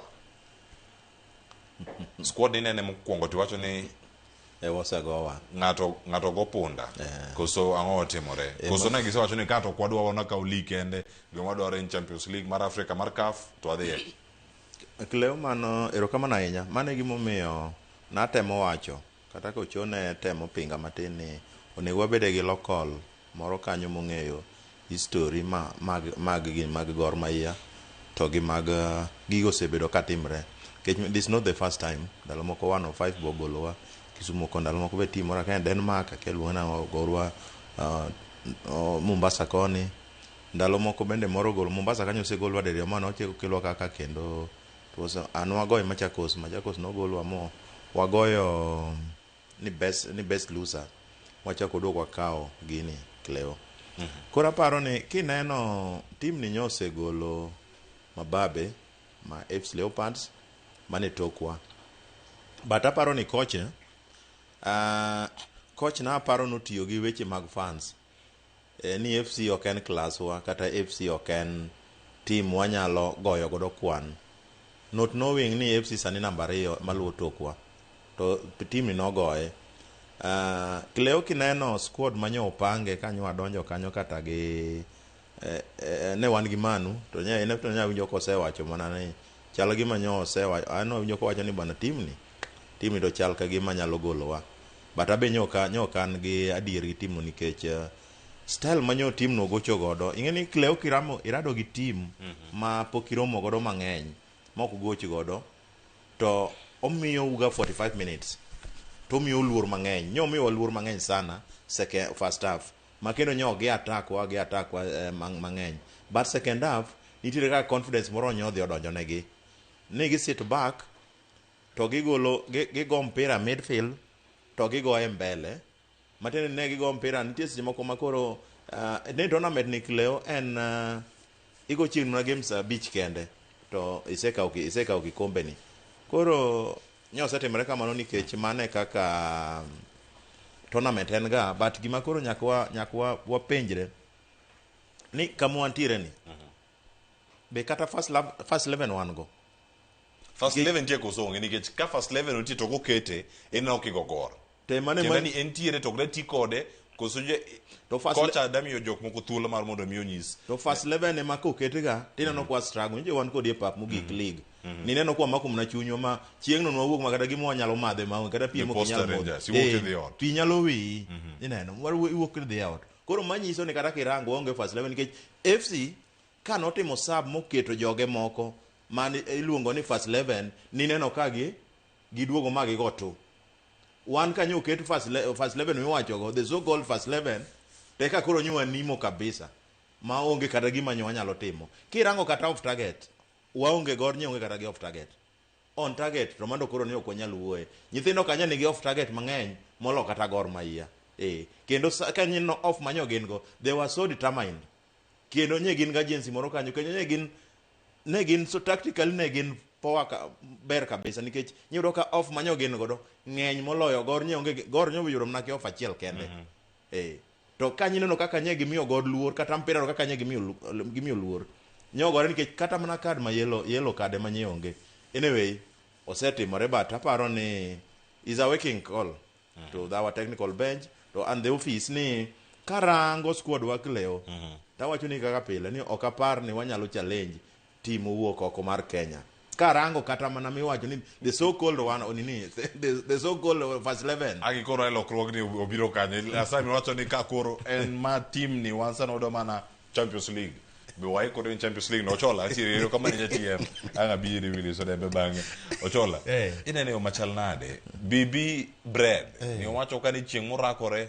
kapare mana ka diponi chieng' morabo manya tipo gi mag ma ochola wacho ka achiel ochola no wacho ka chieng' mane BB bread nogoyo AFC Leopard mogolo gi e round cha no wacho ni maja team mopako team maber team no chieng' moket gi Kogalo chine koko bo pako Kogalo to bo we BB bread no yudo Kogalo nyoro ng'ato wacho kata ni kare nitie ga mkate mayom hakuna mkate ngumu mbele ya chai wacho ni mkate jabedo mapek ne Kogalo ochal nade dwoko manyoro squad manoketi gi kaka no pange.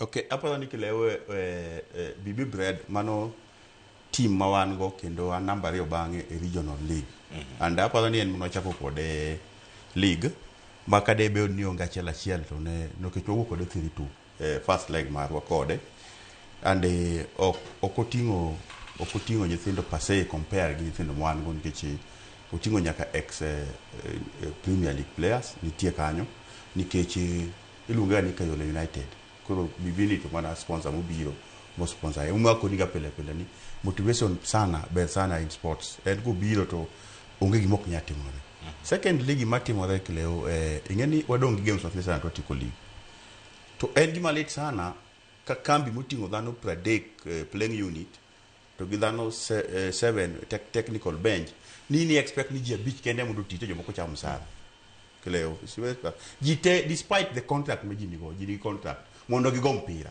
to in kidwa ni ji abich kende mondo go ni mpira tije cham sara nini komiti nyakwa lose then wateni kale ji change go career katek ngato nyalo wacho na bana koro wadhika nikech ango bed ni ngani mondo go mpira ma ulinsi mondo go league mondo go gite ni to kinyal mindiko mi game nyakwa lose koro paro ni gima jo tutugo nyo omi nafasi ko gimo gine ni nitie gima technical kata head coach send signal ne office ni nitie jo kukunjo bedika nikech omi game mar epigo net wa fambu omi game mar kama wa fambu then winjo bede youth team mar gor ko sunji bede ko kingiyo kata chemistry onge kingiyo wak tiyo ne baji onge kingiyo wak rate onge transition onge moments mag mpira totally makat an ng'enya chako mpira saa 7 mwatieko 1-1 gi Pumwani nil arengo munda bikura ne awacho kura se uketaya mapiny regional we kura da ne ngamo represent wa kaka regional ngamo represent wa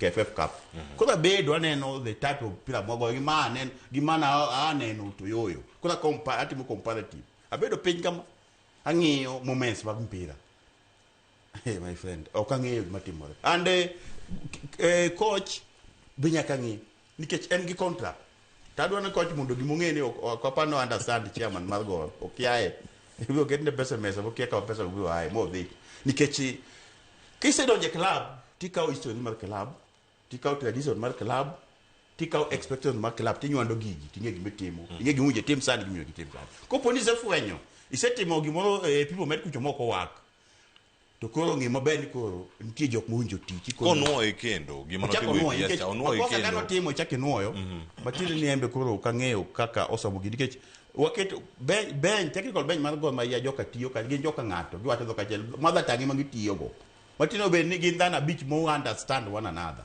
okang'eyo kaka negi work from a people met magichagi hik nyoro kapod gi the same squad to result onge okang'eyo gik many factors we consider deponi kocha no chayo Bibi bread motelo ne tumo opira nyaka ing'e maber ni dong makoni niya ng'ani nyogo FC Leopard namba 2 league ochako migo watini ng'ani bedo ni ogo FC kende cha ng'ati ni ng'ani ni malo kanyo kendo osemi moral makidhi rado kod koro en bi makido got ko kingi wangi kamano itimo gimene no police nyoti monango ikaw first 11 magi isetemo the dressing room ng'e ni okay jogi to setam ng'ani okora dongo jogi okora dongo ikaw jok midongo go timiyo to go ng'er manegi koro jok midongo to go biro timo finalize kamane apani mani go approach winjo minji game no nyakora moge jwang mage duoko mago mag FKF Cup mano ina kata round of 32 nyakora mjo magi tuke mano go kacha Bibi bread akiana chenango VOJ mako broad based bread ma Bibi bread kendo gocho e league ma regional ma Premier League Nairobi East kendo gene magitelo Gor Mahia youth ni penye gika ni na barrio koro negi mako Gor Mahia gi mutgi nyoro tugo chaka ndanyo manaka Willis ochaka wacho jogi negoa jogi diemoa ansano wanka ken muga polo corona manyo weche mag floods matimore kino acha ni ma okadhie pap angi mia ras nitiere Chebiwa Lions kod Gucha Youth ni nitiere piny kocha Kisii kirange kacha ogogi kacha kod ariyo Kariobangi Sharks kod KU Adnats gonde 4-0 Kakamega Homeboyz ogoyo Kipchirchim gonde 3-0 Posta Rangers nitiere kacha kod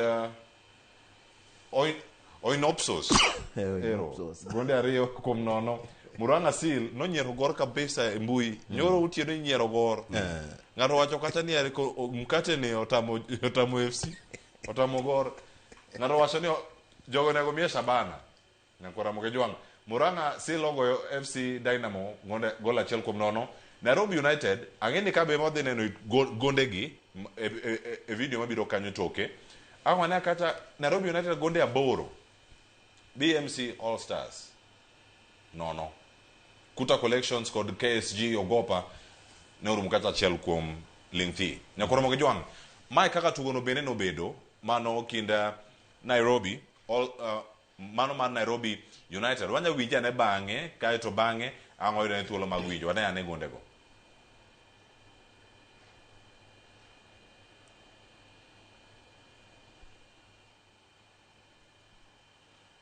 mano kama ne gigoche ne gin Ulinzi complex kendo gima yangore ka gone moko donjo makata temi pimo jogi keto jotukgi mano go Champions League ema go league tema pod goyo cup kama gintiere gima somo kar kanyo mabene ang'o thuolo mag winjogi kaka ne tuke obiro achiel kachiel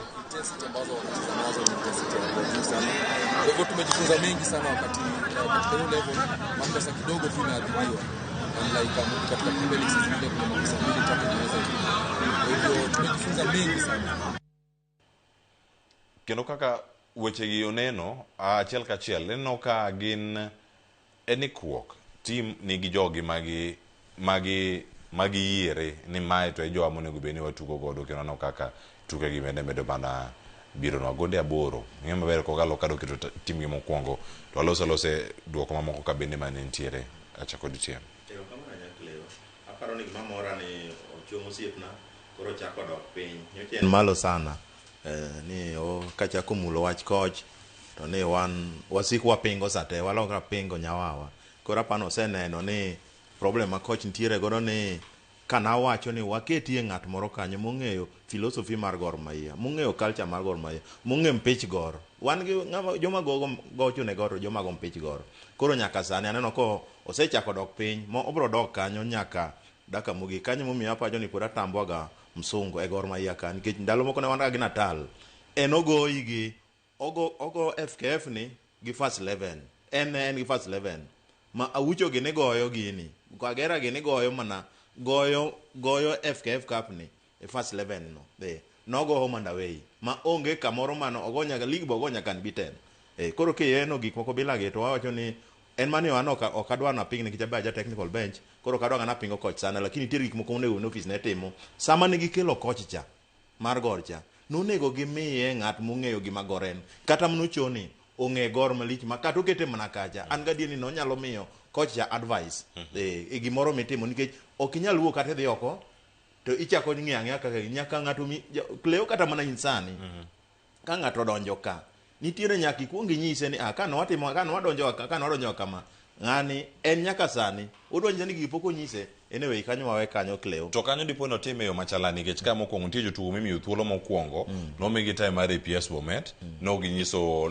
kit lony mano madwaro mar goyo pitch Gor gine gitugo ne Gor kendo no kanyo duoko manowuok nyoro bende dipo ni mae kama coach bende dibedo ka wacho ni ero un kor amiyo thuolo mondo nyisru to ero mae duoko ma oyudo Filemon anano kar kacha tiem wanano kacha jotugo Kibwagi osewacho Kibwagi ni kure Kibwagi ni kanye Kibwagi omi pap ero otimore ka otimore bol momieno ero gi wito mamedo loch mosego Gor Mahia season be ni kera gi duto kama gintie team osebed kigo ka second 11 kadi poni na second 11 beno mondo wach second 11 omi nyaka bed ni first 11 chale first 11 ni moko ema podonge e kidwoko moko eno kaja time moko kako gocho gi jogi ma giamini timbe mag Premier League thothgi sudo dhi okenge mamoko te Cleo to mane monyisi ni ang'o momiyo kirango kata ko kuja kidara pep kagi makosa time achiel ni within games ariyo osechenjo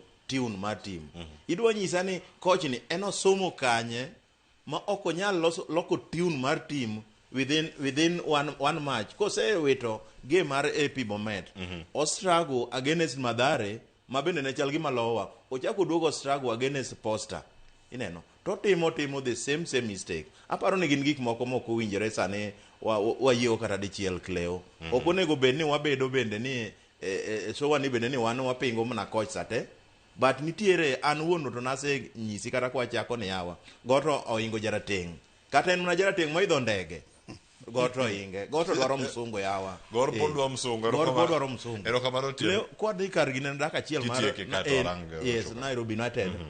Ineno Nairobi United coach wan gi coach gin gi coach manyien iluongo ni Solo. To nyo kaka nyo donjo sama ne gidhi e Continental cha ineno kogole. Koro bendo odwaro no otem mokuongo odwaro los first 11 mare, mar ariyo odwaro ni mondo otam the authority.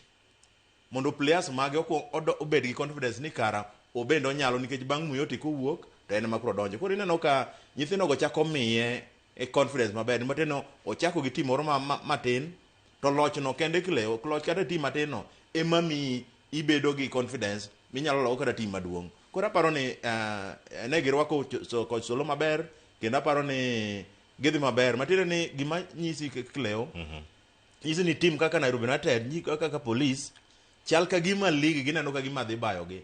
To shortcut ma gidonjo go no idho go ndege NFKF Cup ni. Koro aparo ni gin nya gitimo kwandgi maber, gin chal gima league gi chal gima gi focus ahinya, focus mar gi nyo FKF tineno kotiyo. To kirango timbe gi te ineno ka gin gi locho go team modolo maduong' kene nyen na Gor Mahia.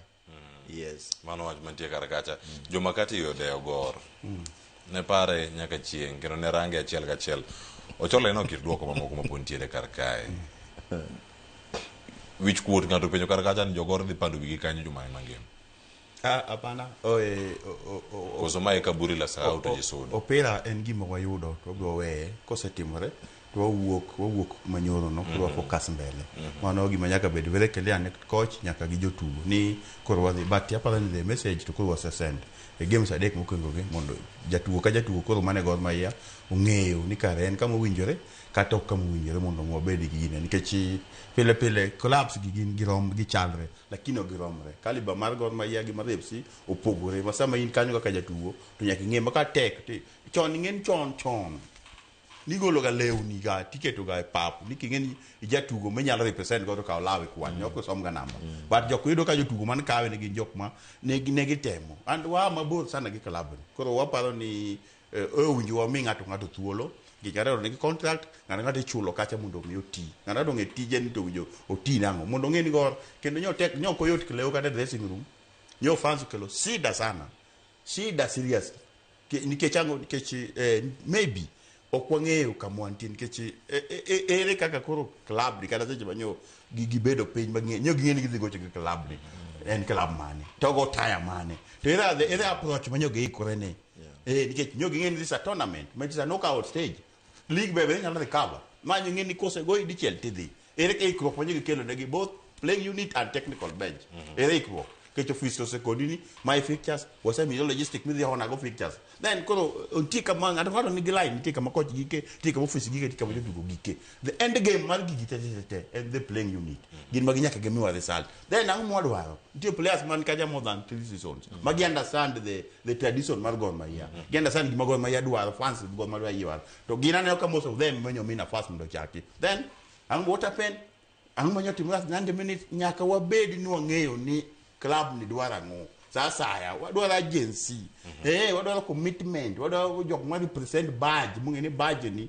emo represent koro wadongo sani kaka joduo en masani koro umia ng'e Willis Odembe umia ng'e jok ma akota gi jok ma koni badge ni mariwa masamo umia kata kiredo jo cholo ko umia thuolo ma represent go tunje represent to the latter ka ng'eyo gik minditi ko podakia to kala wejo moko donj piny mudangi nikech areas gite ni kaka gilend gi ochako echo far from fans mocha kurudi tuo e dire kata ng'ato ko ng'ato te mondo mi pull up our socks nikech okamwachiko koro wadhi trade sichi bise dong gigi mara chele focus to nyigi ukariyo ngini ko very dangerous ke kwore dong gili kende pesa man ng'eyo pesa man mbele obo ng'eyo ni team mara munyi dhi ado Gor Mahia e vitaya kata mana one youth team gina affect wa sana ido ka team ok train kasi bogi kya to kesa gidhi grado Gor ti training magetimo mondo gi approach Gor Mahia koro oken gimo nyoko noko neno maber sana kaka Costadian nyoko neno maber sana kaka fans nyoko neno maber sana kaka jok ma mai club magin go kende gima ging'eyo ni rewo ji together nikech jokonyo mi nafas mokwongo jokochalo kaka wendo nyo chako osebedo kacha jokochalo kaka Mbis e captain jok mosebedo kacha mung'eyo understand ni bwana sichane no kaka jotugo wuoyo ga kako chiko kodgi ka gilemo keda chako pira seche gi discuss gango wiji gi obedo discuss ni bwana ng'eni uni team ni HO ni e regional to team ni wadamiye target ni after 30 minutes to wagoye 1-0 ko damwa to dogin kocho to so sab mondo wene nyombo mondo goye nikech gocho nyakwa goye to ko goye dalawa tineno jok mineno tiskagi kata kamang'an gi ayonge kiseng'e gimidwaro ting'e gimunjo timre tiketo ne Nyasaye tiketo effort gima moni yudo gima uje yudo onge kleo lakini en gima embarrassing ka team wan go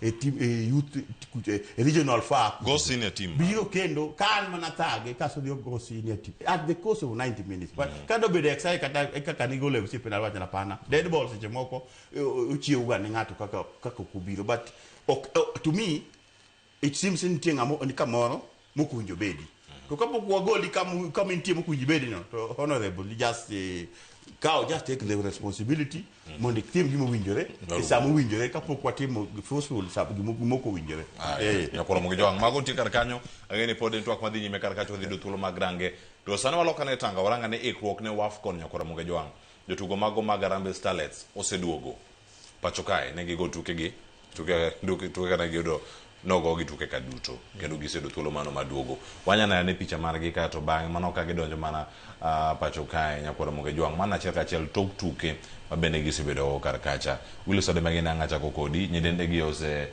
wuok ahinya kendo World Starlets kano ng'adore ng'ikruok maka magi ka pod biro kendo waneno kacha ka gimedo mana donjo to wacho ni bende nyidende gi ose misir madwarore koso gin tugo moro ma poyo ganda niero wawuok kendo wachopo karka gin jogo ma orore kendo gidhirore ahinya mondo mi gichop kama gidwaro bende sirkal miyo gi sero madwarore kaachiel koda ka jogo mabende nitie alwora man erokamanya Cleo aparo ni nyithindogi to imiyogi sir sana kirango korka nyiri federation rango nyiri sana molo kata joma chuo nikech ineno friendly madongo manyomigi kendo nyi plan mar mondo gidhi kendo France gidhi gi camp kucha ma an gadier ni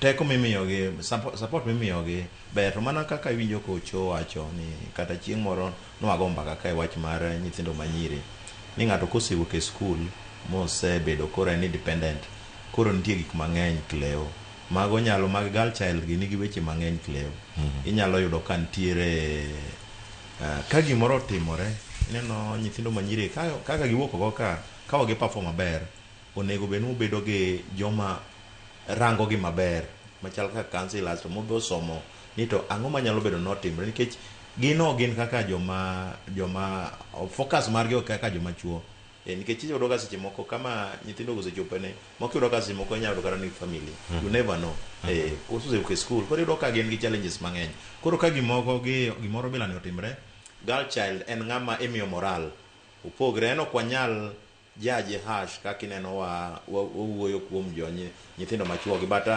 anto to me aneno ka government osechiwo support maber sana kata the previous office mar nani gini mar NIC ne keto maino gi sana kuom nyiri in fact nyiri gi wuok e lwet NIC gi Petra emomino ka gichopo nyaka sani koro aparo ni Cleo gimonego koro warango ni to ang'o momiyo nyagi perform kamano magi koro analysis monego be ni federation kacha gitimo ni ang'o momiyo gine madongo bilagi to wan joma dhi nyaka dhi e final ang'o momiyo wapoteza gi magi makoro nego be ni girango nikech wa expect no nego be ni sani en ana win maka gidhi Morocco kucha to waneno lokruok kata waneno ber mar gine mar nyirigo but Cleo kaki penjo ni to bendo omigi support an wuon kaka bet ka ang'e maber no semigi support en mana ni nyiri nigi challenges mang'eny koro challenges magin gogo emonego bed nigi idhi titatua tirango ni ang'o manyalo bedo no otimore nikech mana kaka iwinjo ni jogi koro chako migi responsibility labda ki family en be no wuon kama wuothe everything name them gigi osebedo ka timre en ting' mar ng'a ting' ni en mano kaka une technical bench kacha nitie ng'ato manigi ting' mare onego irang fitness mar ng'ato e wiye mar del condition mar ng'ato kama entiere kama owuoke en tij ng'a in ka isebedo kacha kirange to diponi en mana kaka Ochola benda ng'ama ok tim tije onego bed ni kete kure omany kaka odhi kapok ogole koso teme nade. Ineno kileo kama ochope ni ineno technical bench. Technical bench en obiro ikelo ne ng'at monyuol ng'at maduong' mosebiro gi weche ne moko bende. Koro is upon federation oseloso technical bench cha to nitiere kama gineno ka nitiere miss moro matin, nitiere okang' moro matin ma pok odonjo kanyo makoro federation odhi to bedo gi technical bench kaka ino gi jo nyithindo goduogo nonego bende gidhi ni to federation mokwongo bedo gi technical bench no to gi analyze to gipenjo ni ang'o manyalo bedo ni notimre. Nitiere bende ng'ama no otelo ne gino maparo ni en Obango Bala en monotelo ne team no en bobiro gi report ni ang'o manyo timre. Nyalo bedo ni en kuonde manyo dhi chiemo, nyalo bedo ni en kaka nywa wuotho, en ang'o manyo timre koso ne tactical approach. Koro en obondo chiwo report to the federation to head coach bende gi joge ka gin bende gichiwo report margi to ka gisechiwo report to federation kawo report ni mane kaka kawan bo watime club level to odhi to gibedo go pindo wacho ni en achiel kama jatendwa ng'ama notelo team en wacho kama technical bench wacho kama then koro ka gisetieko kore kiluongo nyaka nyithindo ineno to nyithindo go bende winjo report gi kore ka gi analyze giriwo gi to wacho ni bwana gini ok en kara kaka onapare ni ok en aloch ma kawaida nitiere gima nie iye kamano.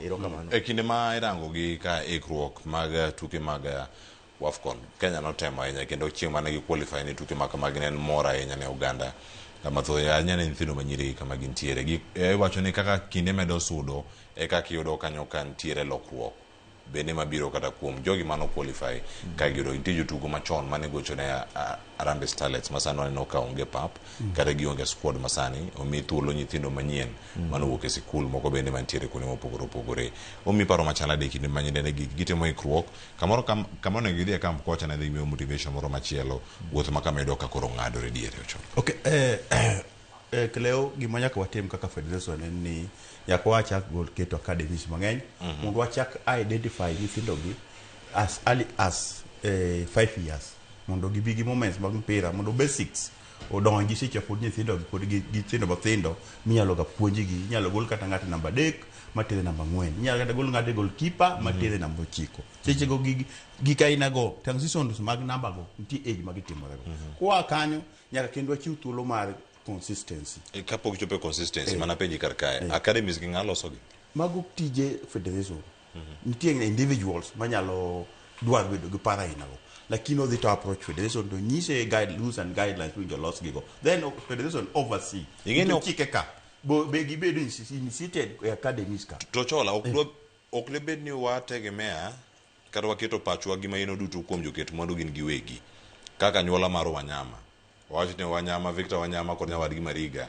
kod Wanyama family oloso academy margi moro imbo mar piny Kenya Olunga bende Oliech kachel kod akanyola margi oloso moro wachni Seme mano mag ng'ato wuon Olunga oloso mare Othoro mano Kabondo mano mar Mofa magi mwandu mag ji giwegi sirkal nigi ting' mare bende gin gi paro cha miwacho ni ero walosi academy ni mar sirkal mano mantie piny kacha ka idho malo nikech kiketo wacho ni kiketo geno ni kuom dhano wadu be sirkal to tiyo ji mang'eny ok dwach ni ng'ata achiel minyase koro Kleo tiji federation en to accredit jok moketo gigo ok winjo bed kod gi pase en ko bedo gi national team tije en ng'iyo to chike mag opira be joge luwo kuma gikete gigi ok ochuno ni nyagin manyaka giketgi inyalo kata in Kleo nyalo bedo to yawo academy tij federation biro to miyo chike ni ko iseyawo ginyalo miwa support gi chike magi gi magi nyaka ulu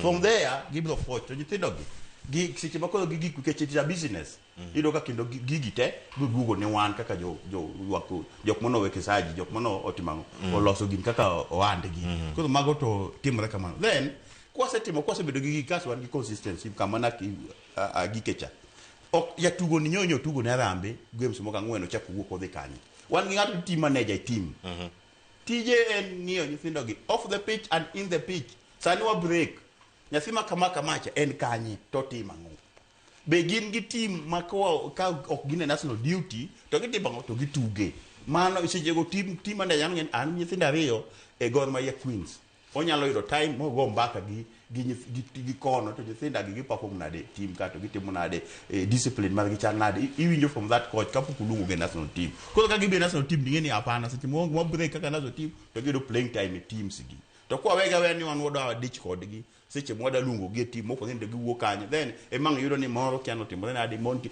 aya man gi family be nyakwa advice nyathini as much pod chik piny pod odich kode opich talent menya sayo mieni wakwayo ni mondo mi obed kama ko wasatuonge kode to dak kama weye mondo go pila ke jonyuol moko kata moko understand wach mag sports then sinyalo bedo bendi to jabuon gi okwinji kata guardian okwinji seche kaka team ne nyaki wa dhi mi approach jogo mikon gi nyathini nigi talent maka manyalo konyo this family gimo dwaro ni seche mo waonge kode pap to tim kama odwa kete oda tere Sunderland kucho yud game time seche obudonge national team then wabodhi maber katwa wawuok kodgi piny kat wadhi kodgi malo to kwada keto gini wagoye gi ng'ani kawuono mane gimene ka nyecha ndigo kata nyithindo thindo gi samun nitie laxity concentration giduogi lax seche moko kada dakika osike gini experience mo chako go gini under 12 ko bira under 13 ko bira under 17 ko biro kamano nyonge to ko lo this process te ko giki mago gike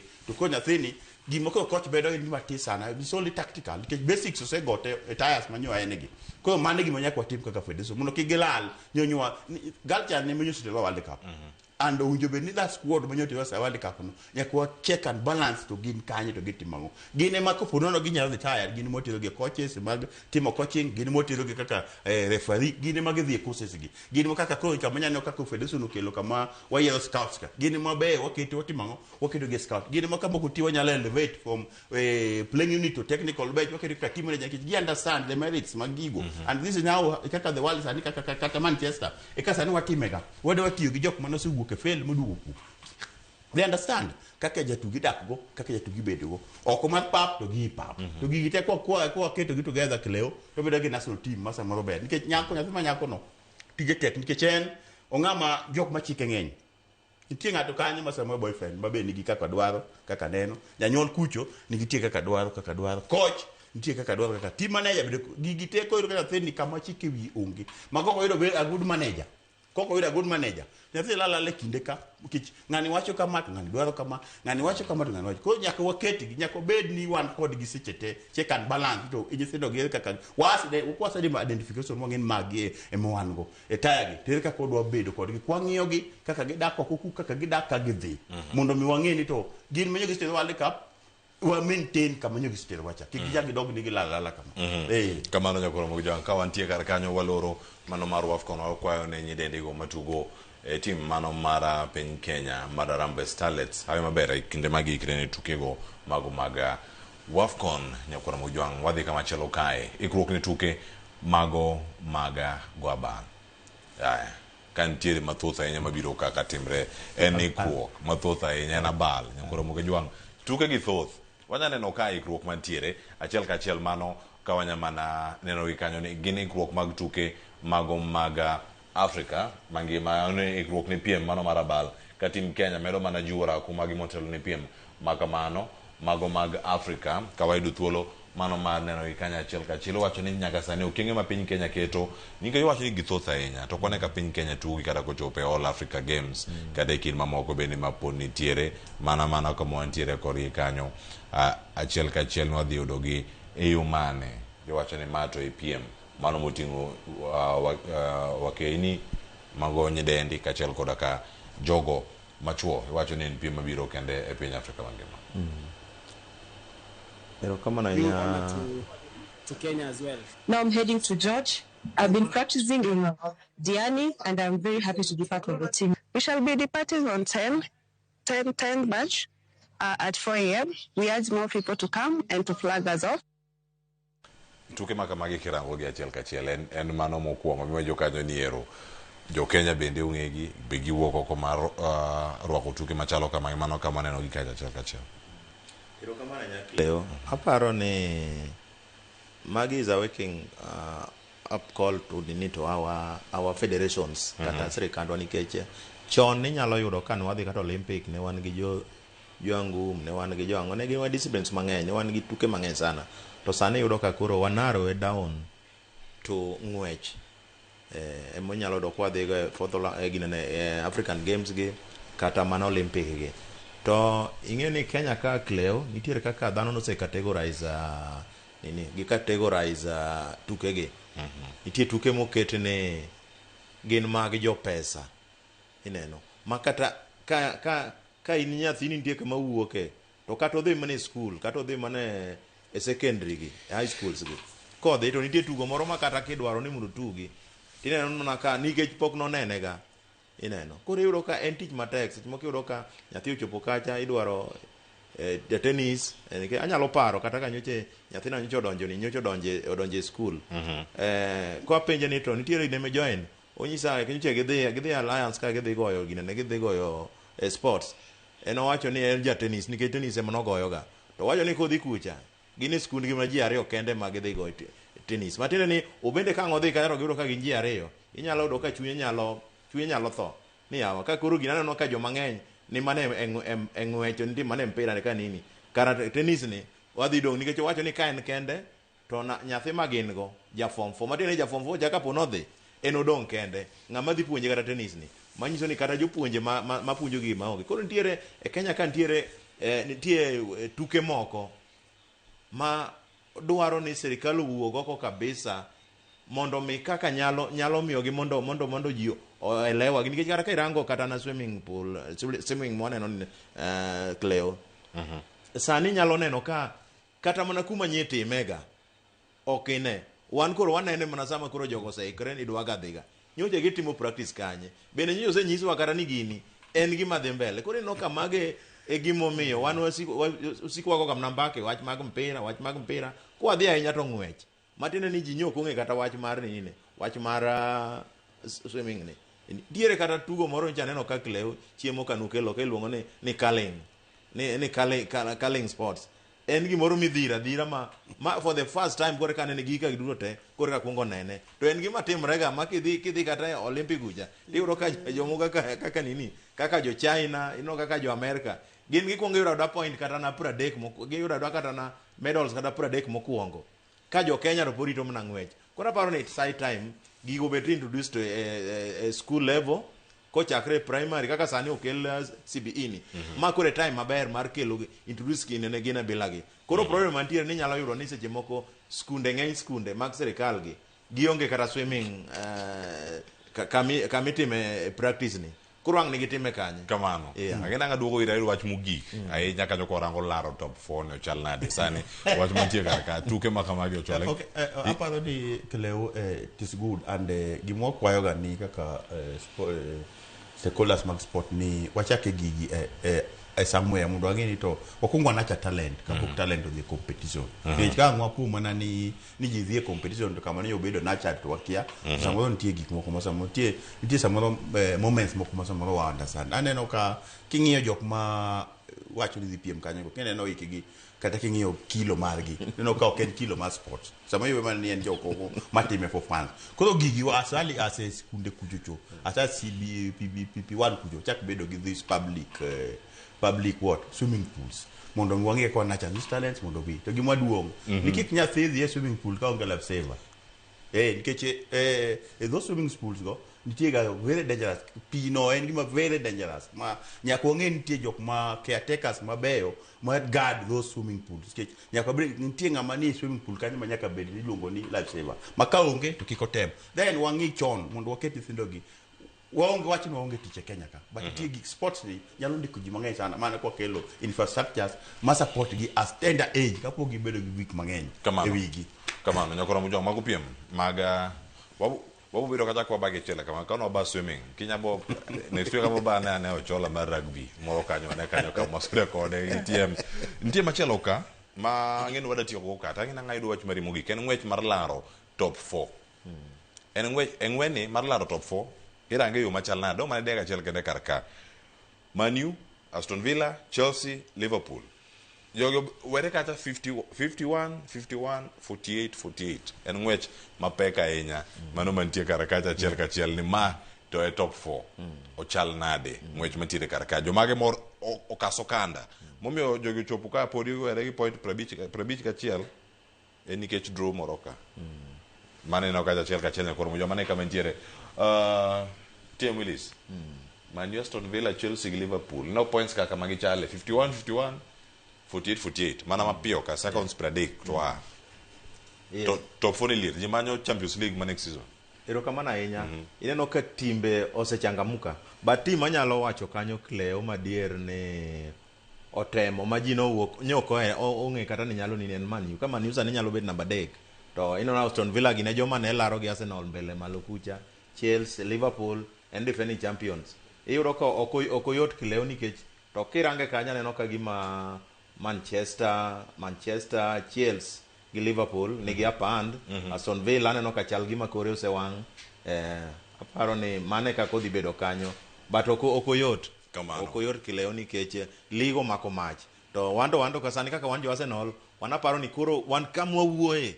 Games adim abich mwadongo makwa loyo to atieko matene wan gi Everton, wadonjo Bournemouth, wadonjo Man City, wadonjo Fulham to gi Newcastle. Taparo ni league wasetieko kanyo. Koro wan wabro ka gombaka kamana e weche mabiro. Erokamano. Mane gimiyo ka keto Arsenal kanyo nyakora mogejo. Ang'eyo wach mogik kotenore gi top 4 kaka lare. Ni Cleo gik mondiki opogore gik matimore. Mano osebedo ne wach mawachore ga North London higni te. Nikech London no wan kwa dhi London ti jok mafwenyo kaka Chelsea. Gini mo kwa dhi London kanyo fwenyo ni gin jok. Kech gin wang'e ni ka bad gi gik moko. Lakini ti jok moko ma paperwork.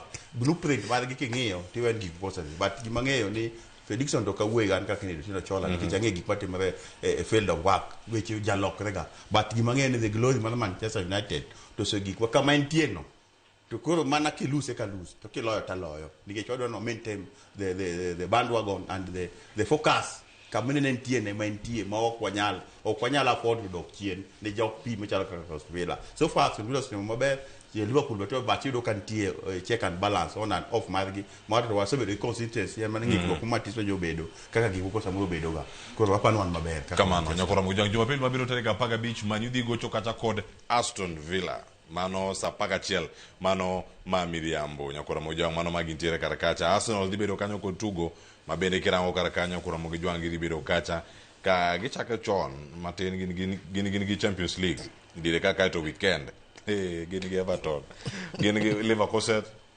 mano chieng tich adek mano sa adek odongre ka paga bich kanyo to gidhi kod mbele chieng ngeso gin tugo kacha kod Everton mano tugo madhi bedo bende ka waluwo ni kacha kendo warange chieng mabiro kokiwinje kanya koro mogi jwang bed gi ng'eyo ni tuke mogo dire ka ibedo gi pau tuke kod nyawadwa Ochieng Emmanuel manera mogi TV anyinga Cleophas Oloch jagi sumo kanya kwar mokeo nyaka sango dan ka kod TM Willis Odembe erokamano kachel kod ka TM Kennedy Chola marbiro kod okinyi maka wuono riti masani mabiro kaka wanene kod nyawadwa VOJ Ramogi Radio kachel kod Ramogi TV.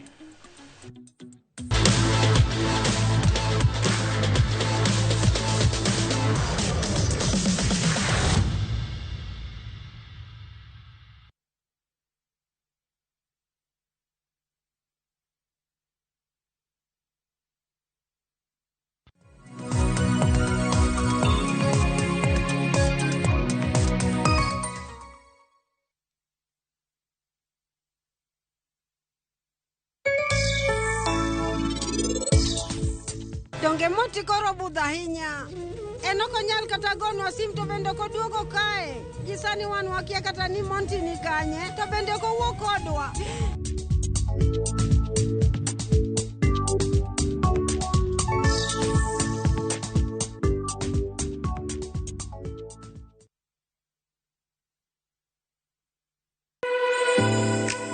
Chiemo ok en mana gima wachamo kende, en sigana. Tim mapile, nyasi mar nyiso ni wan ng'agini. Mit chiemo en ang'o? Kitungu. Ber mar chiemo mar fry en ka kitungu nene. Wanono kido mag tedo e alworawa duto. Wafwenyo yore mag tedo mopondo, timbe anyuola, koda hera mamiyo kit chiemo mora mora bedo gi ngima. Chiemo ichamo ga wan. Koro nyaka ikete maler koka obedo gimoro ma wang' nyalo kelo miloma mar chamo. Ma ok en mana tedo kende, en kit ngima mar oganda michiwo e mesa. Tedo gi chiemo kod jailieta tich adek saa 2 okinyi. Kik bai.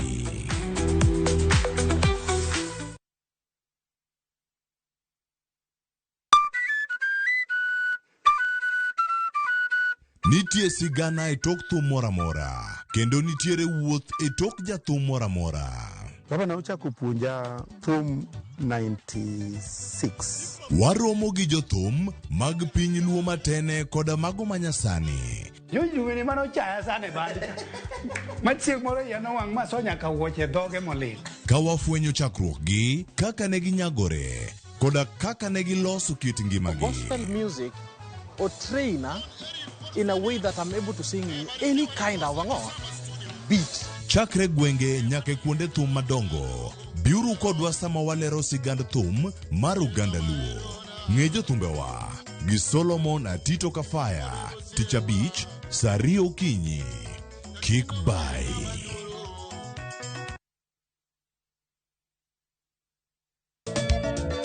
Machiegni nyakoro monga jwange chenro mar Goma Owake. Wuok tich akelo ni mix bokwe. Kaito tich ariyo. Reggae Owake, yani tunaongea na Majar Rastafara. Alafu tich adek nyakoro monga jwange akelo ni mana yani ngeni mpaka giwasani. Ticha ngwen is kama nene, yani kitambo zama za kale. Alafu Friday, si unajua tu Friday tunafanya namna hii. Nyakora magojong Friday supuzo wake. Sapara kidaka paga beach nyaka sapaga Rio kod Ann PDG Papa Vic, yani ukipenda mzee kijana.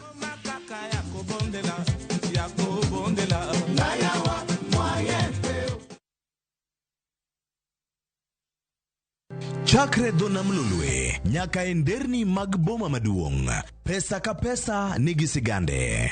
Kae en kar dak mar joloko hala. Growth wa mostly bedo attributed to consistency and hard work. Kokalo kuom jo ohala manyiso rieko margi e ohala mopogore opogore. Duka gima nyaka kuong ing'i en location kamidwa kete dukano. Wapuonji timo ohala okang' kokang', kaka ilose, kaka ipidhe modongi, nyaka kaka irite mondo odagi. Siri mar business wane gimomiyo osebudho kabisa en ni itiye gadier. Kae kama timo gik moko gi kinda, romo gi rieko kod lek mabedo adiera. Watemo choko artifacts mag Luo to watiyo kod gas decoration e ot ka. Ohala gi mwandu gi Cleophas Oluoch, Tich Ang'wen, saa 1:45 otieno. Kik bai.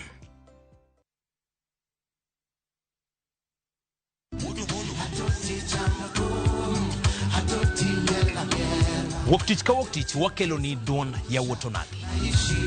Kabende tich ariyo ka tich ariyo nyakumonga jwang' en odiochieng' mar yuto mari.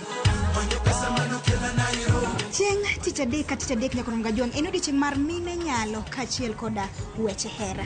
Wendo kachopo tich ang'wen nyakumonga jwang' wakelo ni kama nene, yani TBT kod thume mamit mokalo. Furahi the edition and thum kaliech. Loso kapuoyo nyakumonga jwang'. Ka wakelo ni jothumbe mopogore opogore. Kanyo ni bende wakelo ni gimiluongo ni Best Yawa.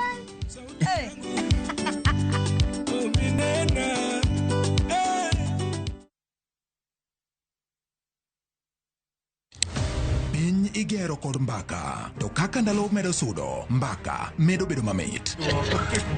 Kochakore tarik 2 dwe mar 2 higani, mbaka dhi bedo mathoth. Chieng' wuok tich, kaka wanene, chako wach maonge mung'o. Jopiny emonego omi jotendwa gi direction.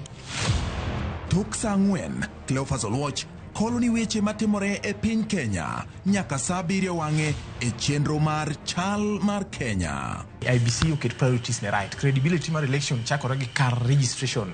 Chieng' tich ariyo, Sharon Ong'ao seto i gwengewa e chal mar gwengewa. Tich adek, George Bati pedho weche ayanga ka omanyo duoko, to in japiny ibiro wacha wacha. Tich ang'wen, Lydia Okeyo loko ni weche ohala, kaka itime, yore mag loso omenda to gi yot mar timo ohala.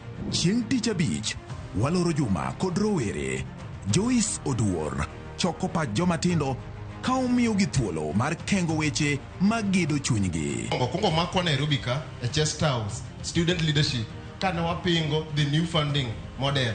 Mana e Ramogi TV, machiegni.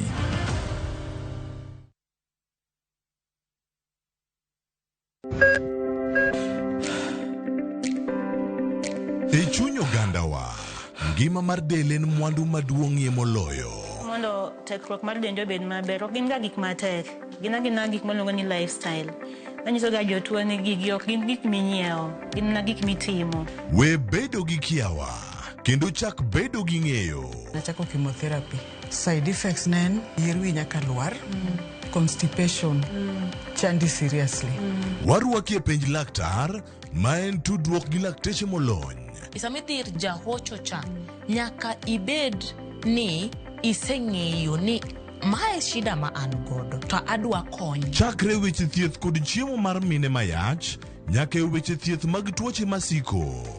Wakelo od thieth e od dak.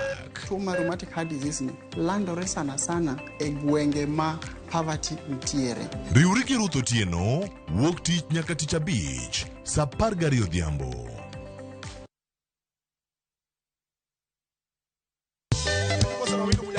Jakor Mugejuang tich abich kachopo saa 4 wang'e. Kamae e kaka wamoke ka wakelo ni pado maliet mag luo benga luo rumba. To kachopo saa 5 wakelo ni ajawa maliet pas. Asingo ni chunya nyaroegi. Kakise nyono Nyakora Mugejuang abiro e ground takelo ni ngero mar juma kadonje ground kata wuoyo gi mafans takelo ni kaka pache ge chalo. Ngero ni isewinje kanye to oseti kode yo machal nade. Kokale chenro ni endi e radio Ramogi Kawa tudore achiel kachiel ka wariwore kod Ramogi TV ka anto akelo ni interviews maliet mag jothumbe gieki magocho live ka tokeno 10 live band mochiek nyaka macha tonga. Nyinga DJ Kolokol Instrumental. Boy handsome mama dawe roji bed and breakfast sama tekni tiluonga mane ngeja entertainer. Nyinga en Solomon Atito kapaya gudi kete manaka. Koba.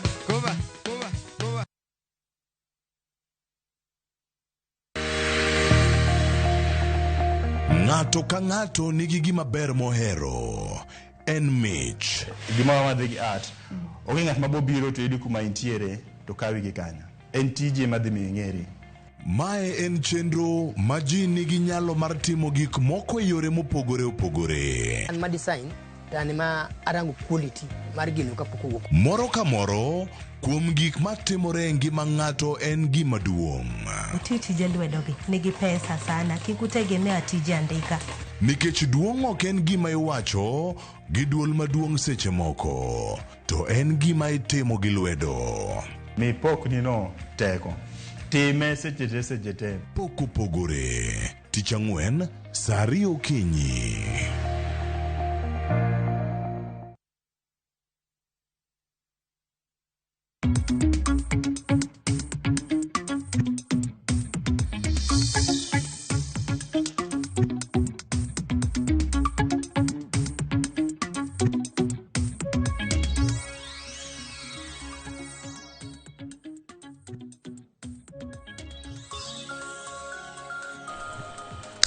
Oyawre Nyakora Mugejuang okinyi ma kawuono tarik 9 dwe mar adek higa mar 2026. Ma en kaka wanene Ramogi FM gi Ramogi TV.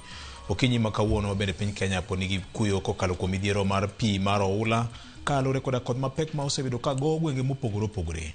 Okinyi ma kawuono waikoni mathoth mbaka mochwiny gi twak ma bende biro golo dok e iti mane chenro ma kaka wanene akawo thuolo mar wako ini machiegni kamoro moro ma intie ibudh kodwa ka wakonyre ng'ado rieko kalore koda weche ma bende wan go ka magin weche ma bende mulo ngimani. Akawo thuolo mar wako Ken Muga kachiel kod Senior J Bonyo. Ken oyawore kendo machiegni. Oyawore ahinya. Nyasaye oriti maber. Nyasaye okwang' kodwa mwachopo koni. Nyocha neno ka ywak ni chup mane odi saa 7 mar odi wuoro. Ne en aboro madhi 9.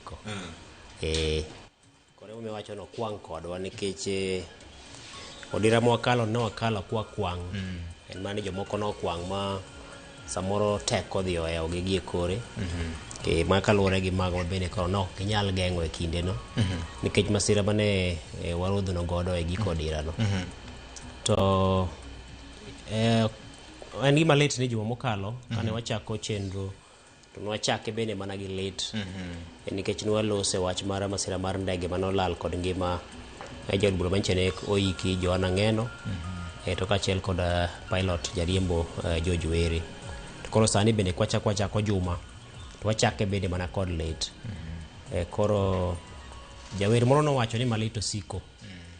To aparo ni en mana kinde duto en keto lamo to kod geno ni piny korutu aru ka gimaracho kotimore mak mana ni mag piny bende nitie ni nyaka to gitimre to en mana temo lamo gitemo gengo minyalo geng.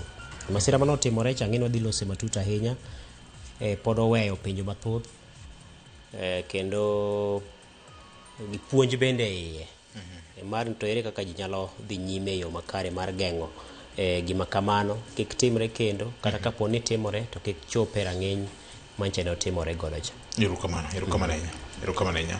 Sini oyawore jakogwela. Tindi wacho ni bul pek ka jidok. Bul to pek pile. Yani samude to go wiyoke umiel uwer ka koro chopo sama kori duogo. Kori gendi useweru tieko. Miel bende usemiel. Kori ting'e goki. Kate wi. Erokamano. Opek. Nitie gima nafwenyo ni kare ndalo mane wan gi Bondo district, the larger Bondo district, ji jogi noherore. Ibed Jararieda, ibed Jabondo masani, jogi chalo joka ng'at achiel. Pod wan joka ng'ato. Nyaneno ka nyoro nyutwe piny kabisa. Wan joka ng'ato VOJ nye wan gi wendo. Kisungu wacho ni wendo soup. To wakwonga chung kanya duoge mar wendo no. VOJ nyoro nyodio chieng mar dhialo jomamine. We akawe nafas mar dhialo mine duto ma piny mangima. Ahinya to mago ma johera mar Ramogi TV to gi Ramogi Radio. Nikech pile ka wantie chenro ni to waneno ka giriwore kodwa, gimiyowa mijing'o, gipuoyowa kendo gimiyowa wacho weche makonyo oganda. So kiyie na to we akwane mine duto ma joneno magwa, jowinjo magwa ni Happy International Women's Day. Ta henya akwaye ne minoda mano Victoria King, mano Nyar Koguta, mama na Canon Margaret, minoda mani luongo ni Mama Mary Otiu ka en dala mar Tam Moroni. To gimine duto ma e piny ka. VOJ ng'eni mebed ni mine onge. Dikori nuo lao manyirwa konyoro. Abed ni nyachula onge di nuo lao. To kata bwana ni abed ni nyaonge to ok dikoro abgom na simo sani mapenjo to in kanye chopo kanye. Dakise chopo ka. So mine jo mabeyo. Imi aparo waziri moro ndalo moko norwako soksi ma bedo kendo oyiech. Nobedo wach. No law na mino. Kata mana governor moro be ndalo moko norwako soksi moyiech. Nochuno mino de mondo wuog oko mondo law. So mine jo ma important. Mokao ting no mwacho ni joka ng'uon na ur. Abor. Kuma bore ni. Mna mine ma wadak kodo ge mumi wabore ka. En mani kore chake jiemonwa. Wang penjo ni to mabonyo koro osedhialo jogenego. Tu dong na. Un kanye. Ado mine namba de gisomo gi malo. Yo ni paro no. Nyo kiore kata maua ni. Weche ng'eny, nitie weche moko miwacho e gala moro. But mine jo mabeyo kata mna kama watie. Wadhiale mine duto. Kendo manyiri mwatiyo ga ahinya te newsroom wa ng'eni kopogore gi Ken motelo ne weche wa manyien to wan gi Jael Lieta ma bende tiyo tich maber to gi nyiri mamoko duto manitiere office kanyo wakwane gi hawi maber odiochieng' ni na juma ni te masani ka ing'amo geno joma miyo to ka in gi miyo moro amora to bolne gimoro e simbe to kok inya bolo ne gimoro e simbe to manye itere kata lunch kata makahawa brother maber nikech wa celebrate Erokamano. Kamano. Ambe we adhiala nyachula mfangano Zainabu Okanda. Ang'eni sani osedhi e tich. Oturo chok. Opuonyo nyithi Kenya. Ber mokalo. Ang'eni modong' to ne wawacho kode nyoro. Menwa mano Nyarodi Kopany. Pamela Tieno Juma ka en dala mar Gongo kanyo. Mama ang'eni ne wawuoyo. Ang'eni ting notimore, something notimore. Ok wacho gi dhowa. Mama nyaka yude olorio moro. Wacho gitimo. Correct. Wiye be ok nyal wil kod mine ma bende watiyo kaka Kasino osewacho. Jalupna era Ramogi FM kocha mano Nyaji Monyuongo. joma nitie departments mopogore midusa IT mine nitie kama ng'eny mangufu gi ni malo mokalo ka uonge to wan bende kamoro nitie gik moko ma samoro kwa nyatimo kendwa mane kamano ero kamano enya jaka bondo koro wami nafas kikang ni to ni noko miya nafas ngene an poran gi mikai maduong' ahinya Peres kendo en man bende cross bedo malit ndalo manok mokalo to pod obedo nyangile ma en morianyonwa koro ne miyo maduong' ahinya mane e ngimana manyaka tapuo nikech dino onge to an be dina onge to aparo ni magi duto kata mana bedo naka awacho ga ni bedo naka en nikech lamo mar dana nikech anyalo paro kana abiro e interview kata kibiro da dhoga ka to en mana gochone gocho simuta awacho ni terne uru dani to en ma nolemona ni nyakwareno koro idhi kanyo to keta e lamo matene en mana kuongo ng'eyo nabiro mondo da dhoga ka kata ng'ama notero ne simu nokia ni ang'o mowacho kode simu koro aparo ni dibed marach ahinya ka wiye wil moka achoge to kod mama na bende manitiere jen to kod mama na machielo bende manitie e building bino to koro apa no nyalo wuoyo ahinya malaj sai matin anto gimarach na en gima nyotimore e dala mar Arujo Ward nitie miyo moro manyo negnek moro ma coach magala kabisa kendo en wach ma bende omedo kwedo gi okang' mamalo kendo jotend arita ma olworo Arujo Ward onego tim nonro mar yango ni to ang'o ma dinekel tho mar miyo moro e yo magala kane winjo ka anyuola ne pimo kaka nochadhe ma ochako lodh nyaka wang'e en gima chendo kabisa kendo mana kaka youth leader nowacho ni weche mag arita gin weche ma bende koro nyaka jiwa ok mana Bondo kende kata mana Arujo Ward mayudre Homa Bay Town constituency e Homa Bay County wach madit ahinya VOJ yan gi weche ariyo ka wachako yes mokwongo to koro wasetieko mar dhialo mine mar ariyo koni wendo sup yes to kapok wachopo wendo sup nyo an dala marachego nyadhi iko mino siepodwa iluongo ni Pastor Joel Odondi okay Pastor ng'e maber ahinya kamano to nya yudo ji mang'eny kuro manyoko na kel mos achego kanyo to gimuoro ni to kata gitamo manyoko na kel mos ni chiwo tich maber e chenro ni kendo giwacho ni weche muwacho miyo gigi medo bedo gi ng'eyo kendo yiero mabiro manyien ne koro giriek nikech gibro timo kaka pachgi owacho negi ok kako wach negi kamano hero kamano to yo dala ma Bondo be nyantie Jumapil ngene asomo Bondo primary jatend piny nyeni Bondo primary talemo St Michael's and All Angels Cathedral jatend piny nyeni St Michael's and All Angels Cathedral to wendo sup ngeni samo wendo limi to diet nyaka loki diet mane diet nyaka loki ngeni VOJ kata kichamo ga lot piny to chieng' mo wendo biro to kata kokeno omena to nyaka ng'ayude nyaburi moro mitimo ang'owa minyalo kalogo koro anago mnairo kamano ne welo duto manyobiro wendowa kanisa wa Mabondo kotele gi jatend piny ne gichodore ma giwuotho maber koro waduoko ne giero kamano dibeni ma wuoth manyodhi go gi Fred governor ma wuotho tame duogo Nairobi ka unyino yieng makata kwanyo simu no tame mesa ing'e ni kanye ji ochopo Kela to katibu PS Luga Fred dhok nyigo mna gi bunde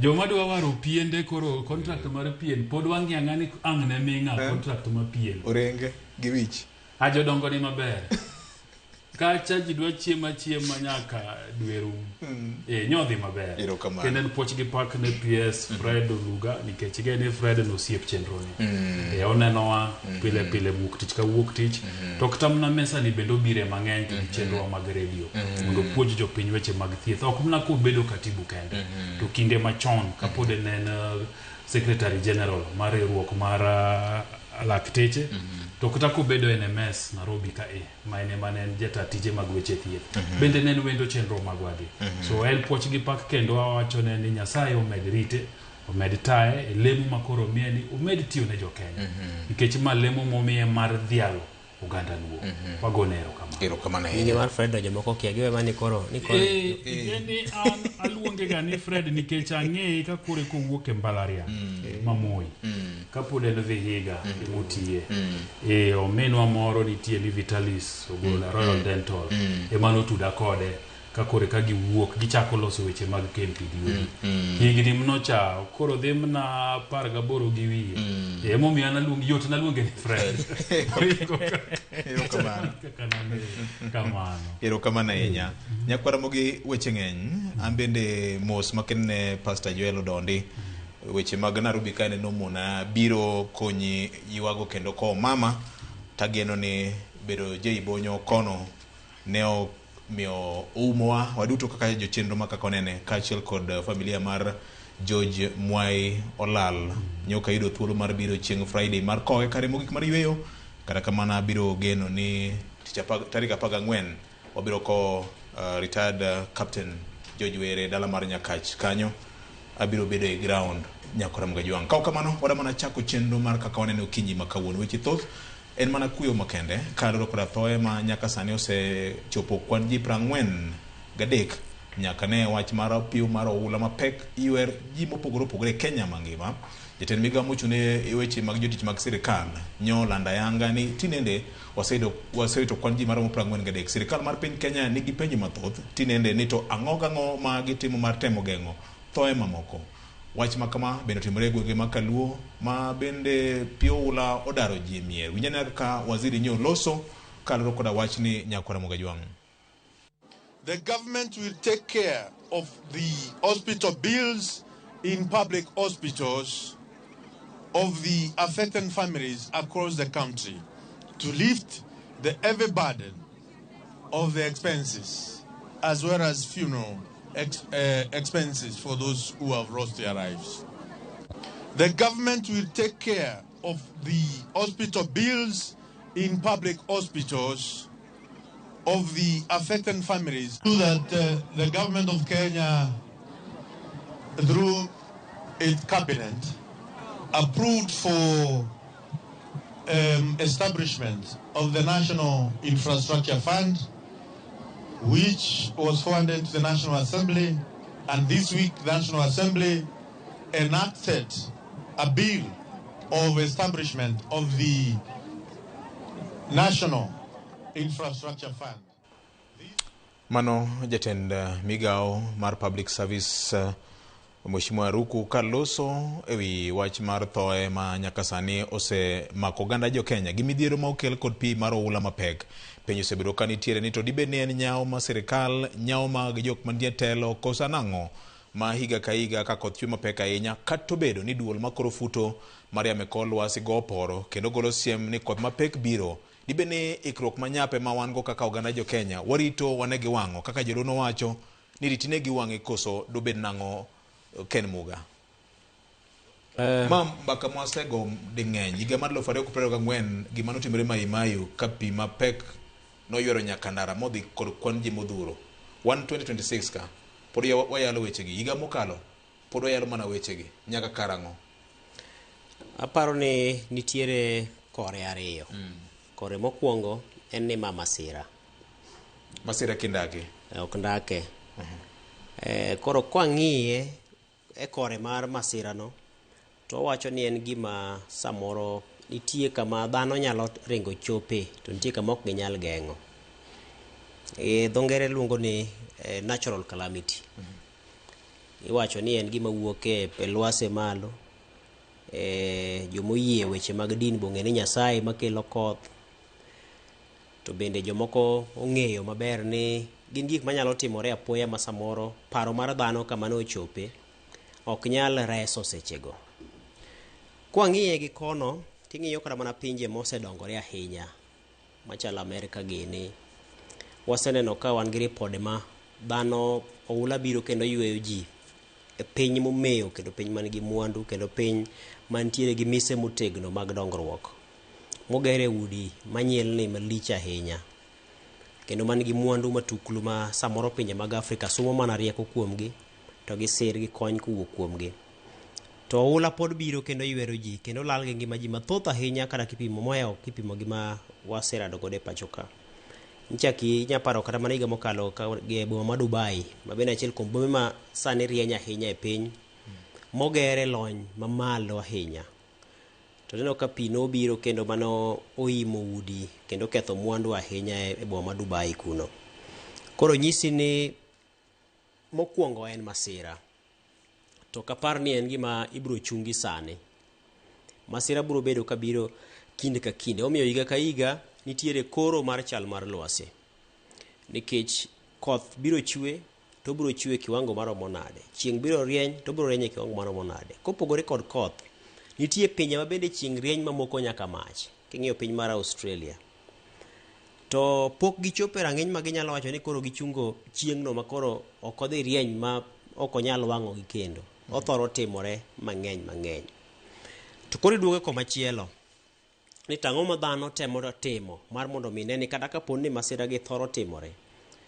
To ere kaka nyalo timore mangima ok olalie, mwandu ok olalie, uchumi bende ok ohinyo. Ing'iyo pinje ka wang'iyo ranyisi mar boma ma Dubai manalose no. Mane oulo biro mapek ahinya kendo noumo koda ka udi. Ting'iyo ni king'iyo kwan mar ji manotho to nok kipimo koda rang'iny mane masira cha otimore. Iyudo ka masira otimore ma kaponi ne en piny manok oikore to dhano nyalo tho kata mana 20,000 gi wiye.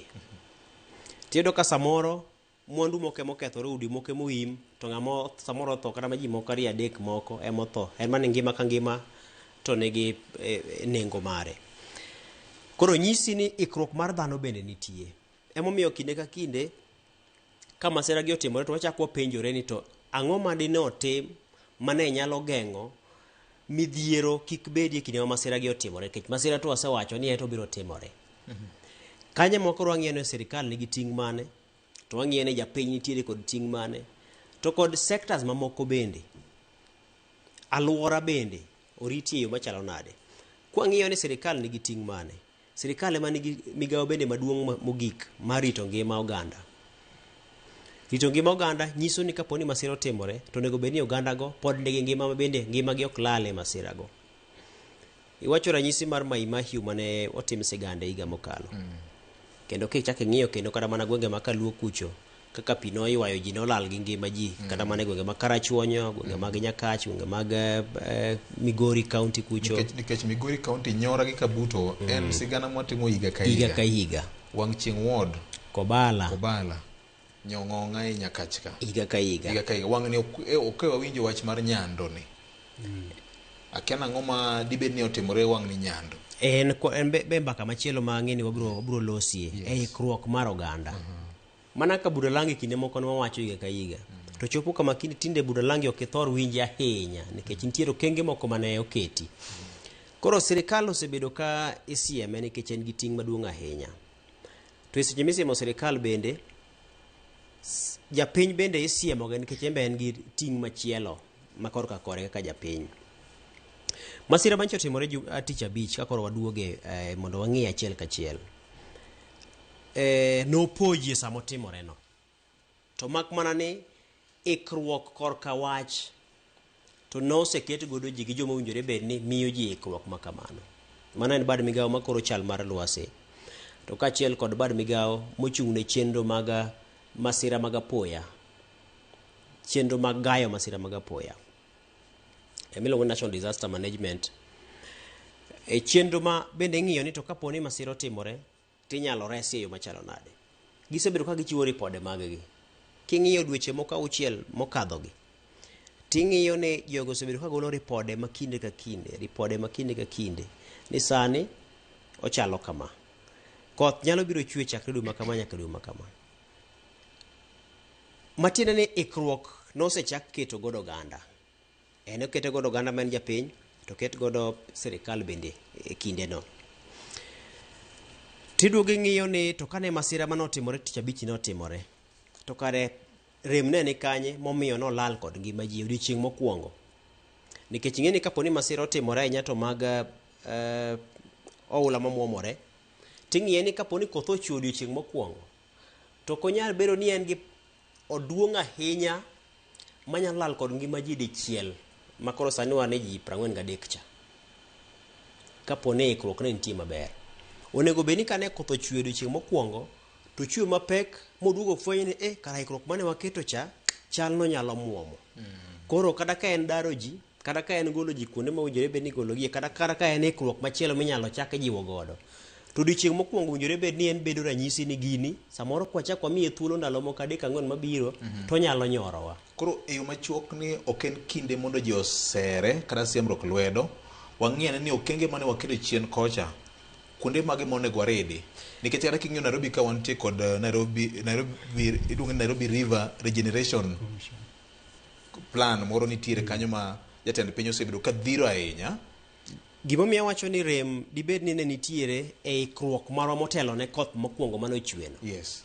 En nikech ng'eni seche ma ikruok dhi nyime matiende ni king'iyo Nairobi kako bedo kuom ranyisi Nairobi oger kama thothne en thidhia en kamoro motimo pi mane ng'ich to king'iyo chuny boma oling'ore to luore gi kuonde moting'ore malo matiende onego bed ni waseng'eyo wiwa ni kuonde mwadakie gi kata kuonde mwagere udigi nitie koula nyalo biro muomore manyiso ni nyaka to yaw otogoro ma pi luwo odundu ma pi luwo mago duto owinjore bed ni timo e thuolo mokwongo motelo ne koth e kinde ma joka chiwo gikoro chal mar lwasi maka ang' pi obiro momuomore to ng'eyo ni idhi ng'e ni pi mobiro cha no thoth maromo nade kendo temo ka gimo donje e otogoro ka noseyaw gi cha to mak mana ni kopime to komedo chwe to nyalo biro heo kich samoro aoche koro medo pong' to mano jokowa ni kako chwe mokwongo to aoche go opong' te kuonde ma pi nyalo luwo onge moriere matiende ikruok dibed ni ne nitiere kod ng'ikruok korka kono. Gimachielo Nairobi osebedo tama nikech ji bende obedo tama. Nairobi ka ing'eni ema kidwa ni mondo ilok kit dak mar ji to kendo en lweny machielo osetamo sirikende mang'eny ahinya. Wiji tek Nairobi be mana wach machielo bende manitiere osechando sirikende gi kinyalo paro kinde mane Evans Kidero ne governor nobedo ne mapek ahinya kendo en achiel kuom gima nomiyo dok pacho nikech idwa daro ji kuonde ma gidakie to ging'isi ni gin ok ginyal dar kuondego nikech samoro idwa tim lokruok mar kaka owinjore bed ni tayo chenro mar gedo kata chano boma osebedo lweny ahinya ne sirikende gi kata mana Uhuru ne ochako chenro mar daro ji modak gi Ngaora ok osebedo gima yot to kama ne odare ji jomoko nitie ot moro nomuk but Timol Lang'ata Road ka but kileleshwa ka kiwuok Arboretum nitiere ka kuonde moko manomuk tineno ka ji ochako gede kendo mako mana dhoga emomiyo ng'isi ni dhano botimo tamo sirikende gi thothne ka ang' masira osetimore tibiro winjo kiluoyo seyo kuom sirikal to kuom ranyisi kaka sani luoyo seyo ahinya ne sirikal mar kaunti nikech ing'iyo ni chenro ma kagi kacha ahinya to maga keto ikruok makare ne masiche makamago itimo gi sirikal mar kaunti koro ibiro winjo kibiro se sirikal mar kaunti kindeno to king'iye to en gima owuok king'iyo historia mare to en gima osewuok malach nikech kata mondo miger ndara mineno koro luwo e Kibera cha kaka dho ka chomo mamakore nyaka gi Lang'ata cha ne en lweny ahinya kech nok nyal gol ji kuondego mondo mine ger kata ma udi manyasani mineno me Mukuru moger mag affordable housing ka ne en lweny ahinya nikech ok osebedo mayot nikech samoro ikruok onge ga makare mar kaka inyalo dar ji kata samoro dhano bende motimatima tama nikech ok dwani mondo wuogi samoro ng'ato ng'iyo ne kowuok to kamoro kuma nyalo ringo dhi e onge nikech samoro nyalo mare dhi kama chielo onge koro nitiere gik mang'eny mosehinyo boma ma Nairobi ma kama ne wayudore cha en achiel kuom midhiero manitie ahinya inyalo paro kinde mane Kidero ne en governor kama koro ne wayudo masira mar Grogon mane ji othoe kabisa tinyalo paro kindeno kane nitie ywaruok malich ahinya kane itemo mar mondo mi dar ji e alwora cha joma ne timo ohala kacha joma timo chenro mag uso gedo gi loso nyamburko gik makamago to nobedo ng'wech ahinya achiel kuom gik mane oduoke pacho ne en chuny kar ohala mag Grogon no to sani nokubiro mokadho Mike Sonko mobiro macho koro chano chopo ir Governor Sakaja koro katang' siem ma Governor Sakaja kawuono to en midhiero mosewuok chon to mak mana ni sama masira osetimore ma ji osewito ngimagi kama Koro owacho ni ngima oselal. En nyaka tim mos makende, nyaka ng'ini to en yo mane minyalo res godo joma ohinyore. Kae tichako go mbaka machielo to koro wachom kanye ka koro mate chal mar wach. Koro ang'eyo ni pod twak nitie mbaka nitiere. To mak mana ni kwan mar ji mane otho odiochieng' mokwongo en gima duokowa chien mar mondo wabed piny wago kwan ni ka koro ji 43 nyalo tho odiochieng' achiel Kenya nikech oula koth mochwe kata odiochieng' achiel no, to mano nyisi ni okwan maber ahinya korka ikruok. Bed sirikal to bed japiny. Primarily japiny nitiere kod ting' mar ng'eyo ni to en gima ne orito nade. Kae to sirikal nigi ting' maduong' ahinya mar konyo japiny mondo mi ngima ne cha riti kik lal. Erokamano nya wach magi mokalo. Senior Governor nyo nitiere e tipo mar Citizen TV nyoro godhiambo kendo wabro winjo na duonde bang'e kanyo kod Mgajwang ka otemo lero ne okete orindi maliet mondo lero ni to en gi ting' mane mar rito jo Nairobi. Achiel kuom gik ma en owuon ne okuongore go nodhi to Nairobi ka kuom weche mamulo oganda modak e city Kameja ka. Okang'eyo ni ka oseikore to winjo na Governor mokwongo bro konyowa yudo chuny wach mantiere kapok oikore kamano ikone no seikore wanyalo winjo na kaka Governor nyo loso nyoro kane Sunday Live winjo na. There is no quick fix for this city, Jeff. It is not possible. There's no quick fix. Okay, so you ran for governor. Yes. After being senator. Yeah. Did you think the job would be this daunting? I knew it. These interventions, this affirmative action for the city is necessary, and I'm glad that people can now see that yes, the city is growing. We're dealing with a generational infrastructure deficit. Drainage built for 500,000 people, you know. Yeah. Planning, and development control for a smaller city than we have today. But the reality is we can't just whine, we have to do it, Jeff. And we're doing it, and I'm up to it, and we'll do it. You can't just do piecemeal interventions based on the budget you have, you know. So we've mapped out all these hotspots with our engineers. We know what happens in South Sea. It's always happened ever since I was a kid. Yeah. We know what happens elsewhere. The engineers have come together and we're asking for more, discussion. But ultimately, there'll be a bill that needs to be paid. And that is what I'm talking about. Are you overwhelmed, Gov? Are you overwhelmed? No, I'm under-resourced. Governor ywak ni mwandu mar loso gik mamoko ema kamoro nok nde. One under-resourced. To wacho kanyo ni weche mag drainage nitie ka, planning and development control. Gin midhiero mamako jodak ma Nairobi kae nikech kwan ji medore ji pod geda. Approval system gi city hall ka. Mano kare VOJ. Nyakwar Peres owacho gima ngima kabisa. To pok achako to we aore ote maga mag lit kod kuyo. Ne anyuola mosewito jogi. E oula maluore gi koth manochwe mapek tich abich e boma ma Nairobi ka to gi kuonde mamoko.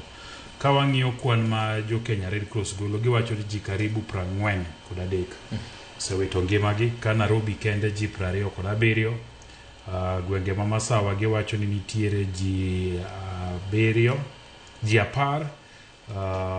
Coast Chagdana ka giwacho ni Rift Valley ji 4, Nyanza ng'at achiel to gi Coast ng'at achiel makele kwan ji 40 kod 3. To mago ma osedar mapio dar kuondegi mag jot mapile pile gin ji karibu 50,000 Nairobi kato gi gwenge mamoko. So en mna mos kod ote mag lit again.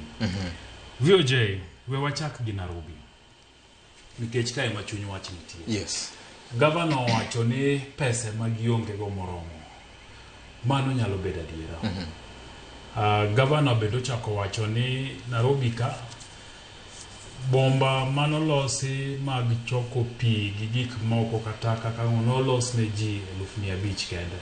Sani bomba nigi ji mohingo 7,000,000. Mano bedo adiera. To Nyakwar Peres bendo wache gimoro ka. O chalo ke yumo penjo to gi ng'ama siemo wang' ji. To penjo no ne en ni to bende ne wakia koso ne wang'eyo. To kane wang'eyo nwatime ang'o. To kane wakia nwakia nang'o. Ng'eni gima ber tijwa mar fwambo ni miyowa VOJ en ni wan gi ng'eyo mathoth. Wayudo weche mang'eny to kendo weche gi wamiyo oganda sama wayudogi. Nyakwar Peres ni jumbe juma mokalo ne nigi achiel kuom weche manyien mane waketo yamo ka nen ni jokor lwasi wacho ni koth biro chwe Kenya kama mapek kabisa mohingo kaka timrangot chwega pile mano juma mokalo to kachopo tich abich to koth ochwe wabende kodhno kane watimo ripod no wacho ni kochakore tich abich nyaka kawuono wuok tich emomiyo gima nyaka wang'e mokwongo ni ne wang'eyo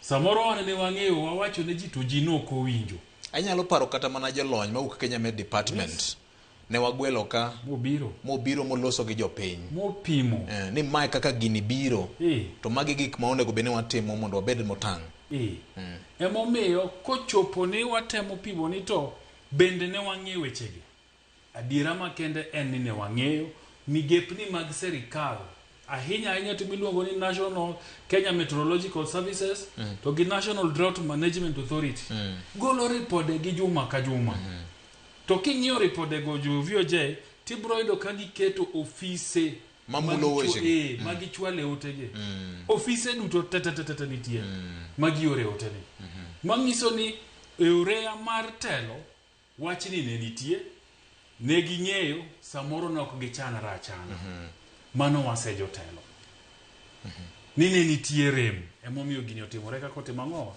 otimore ni japiny bende nigi ting' nikech ing'e ni kata bed ni wachni nitie to japiny bende nigi ting' mare king'iyo ahinya to thoe mowuok Nairobi ka tibro yudo ka gin downtown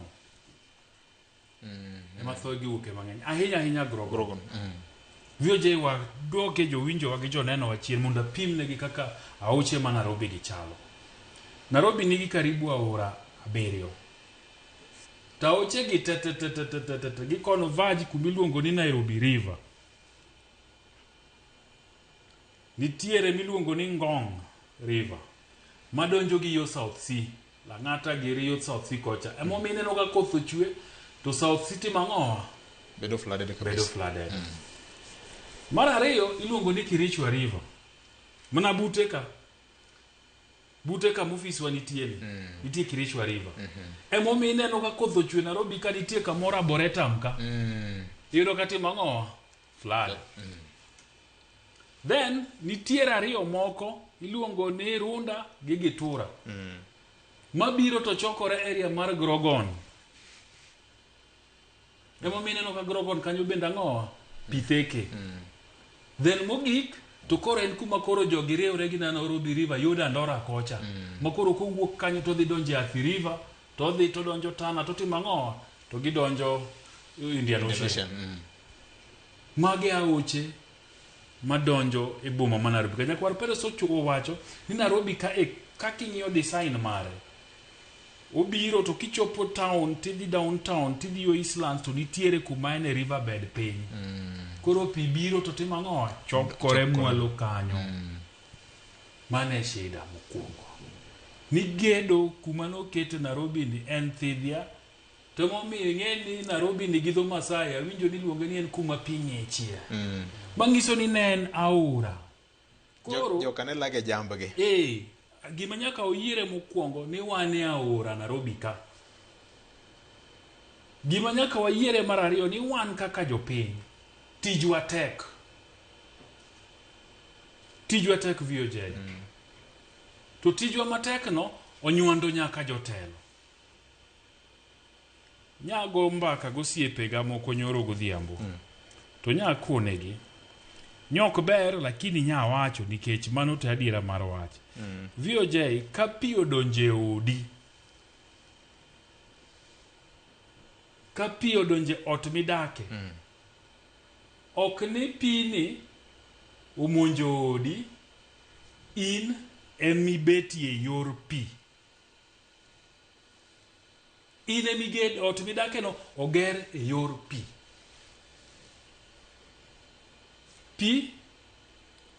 Ok ni koro nochopo noyudo ni ot ni kati koro nodwa muomo ni koro manya pi luo mana ndache cha. Mana dira makende.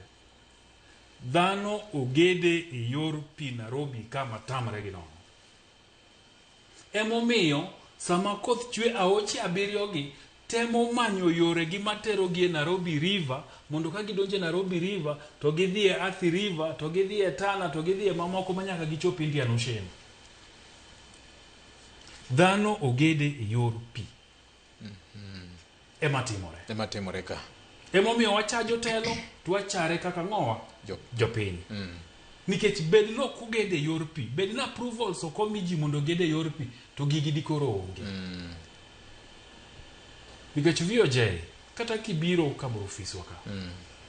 Ingeni nyo watimo mna coverage ne jo downtown South Sea ng'ango tokde ni sprit ka. Udi mamwalo ka mochomo Kirichwa River ka. Penjiri en adi manye pi odonjo. Mang'eny kabisa. To sami uso ni ot tiko ni with the river bank view. Overlooking Kirichwa River. Tinyeo kati donje. To ka koth chwe kaka no chweno to piti mang'o donjo ni. Nikech kamuged ni eno en kuma ka koth chwe to pi ridore ka donja ng'owa e aora. Pi luo mana ndache. So nyaka ised jotelo to jopiny bende nyaka ised. Nikech dwaro mar japiny odwa kuma berie modaki ang'ang'o emomiyo jotelo bende timo ang'o approvals. So gini onywando wa wate. We must all take that blame kaka jopiny. Nikech bed ni gigi okotimore ni japiny beda beda matek to ni an ok abidak kanyo to udi gi dok utimo ang'o obedie. Dok obedie. Mar ariyo en ni kaka wapuko taka. Mano bende en responsibility marwa. Chamo yogurt, ine traffic, okidwa hori, mondo kangi chopo kumidhi eti kao paket mar yogurt kata pi mani modho ni mondo itim ang'o, mondo idhi wit kumowinjore. Ibole gi dirisa. Nikech wang'e ni ng'ato ndiki mano tije mar choko. Bro yweyo. Ibende kamidake, samugol taka cha, okidwa ng'e ni to taka ni ipuko ga kanyi. In ni sechulo joma chulo taka cha itieko rigo. Jogi kawe to nikech ung'eny jomodak e boma to kuonde mipuke taka onge, girito gotieno kata gokinyi to gidhi puke e bath aora.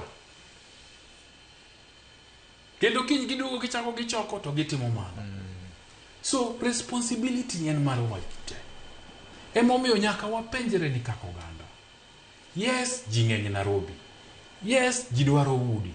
To kata kamano, ang'o manyaka watim kaka ji giwegi nikech mana kaka iwacho, thoe gi timore higa ka higa. Ok ochakore gi Sakaja kende, ok nochakore gi Kidero kende. Kata kane Nairobi pok obedo county. Ana chako dak Nairobi kaka Nairobi pok obedo county. Kane koth ochwe tiwinjo ndalogo nadak South B. Kendo nowacho ga ni mochweni ma to ywe jodongo mukuru bathe kanyo. Kendo nwago ga mbaka ko minwa moro nodago ni sama. Wako ni amu mochweni manyaka bed no ywero jodongo moko. Nikech ne en gima pile pile ka tok koth to kukalo kijiji kanyo tiwinjo ka ochoko bura ni ng'ato notho ang'o monegi pino yweye. Magi gik mosebedie. So nyaka wawinjre kaka oganda ni to ang'o manyaka watim. Iwachoga ni Mother Nature is very harsh. Gig piny okumuol. To kwaseng'e ni gig piny gi okumuol, wadak kode nade mondo wanene muolo nene. Wadak ka wadimbore ni gik mitimo matindo tindo nikech Kisungu wacho ni it is the small actions that build to the bigger actions. Wapuko taka wanade VOJ. Timbe dhano. Wagedo nade nikech gigi an kipenja tawacho ni gin as a result of human action period. Ema miyo waneno thoe mang'eny ndalo ulagi. To kata Nairobi kende kata mna gwenge mamoko. Nikech kata kidhi kuonde manye pi ywaye jigi. Obedi Kaluo, obedi Masawa mar piny, obedi Coast, tibro yudo ka nitie ng'ato manodhi otimo gimoro mobaro ula. Kuma no ulo chomo monego beni dhi ma higni gi higni ji ong'e ga ni kanyo tok pur mano sani opurge. Sani ogedie. Koro ji timo ang'o? Ji baro oula to koro pi dhi kuma ok onego bed notimo ang'o? Odhiye. Ok ing'e ni samoro jomoko wacho ni magi ne gin lope kwerewa. To kwere unong'e momiyo nok gigedo kanyo. Nikech king'iyo gwenge machalo wang' chieng' Osodo kidhi ochalo kama chiegni ahinya gi bende gi nam Lolwe ahinya. To kama chiegni gi nam Lolwe donge ng'isi anyisa ni ka koth ochwe.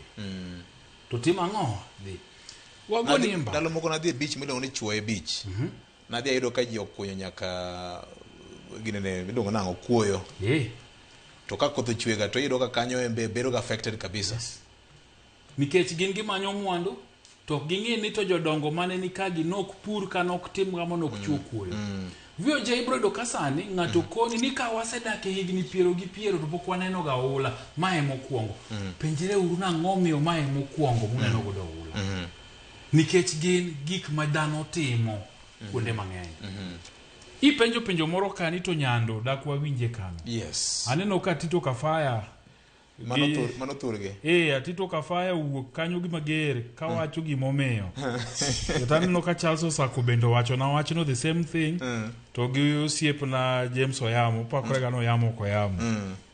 Giwacho ni Kabonyo Kanyagwal ma en dag pi manyande thago kano okunye dikes.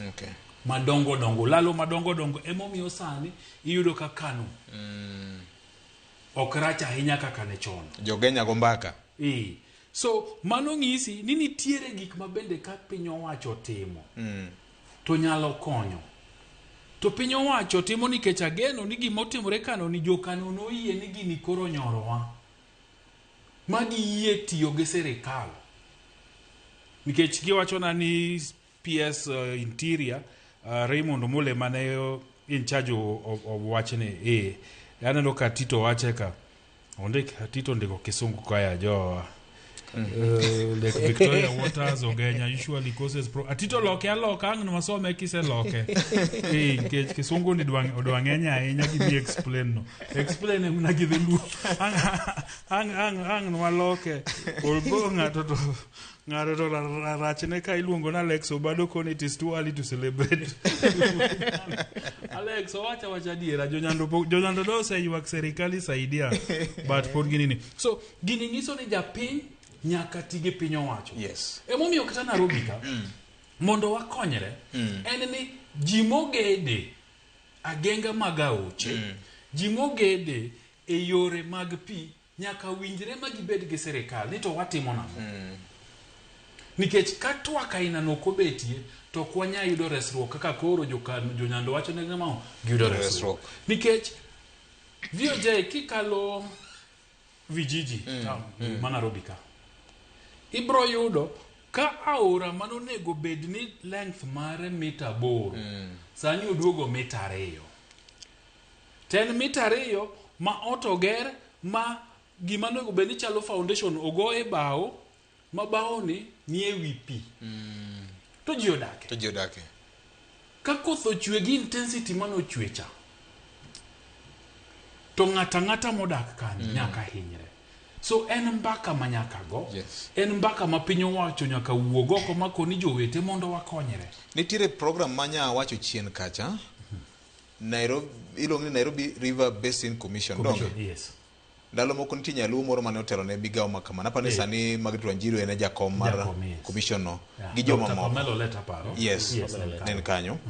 To apani na achiel kuom commissions mabene ne ochaki nyocha ka neno ka jatend piny notimo limbe kuonde mamoko.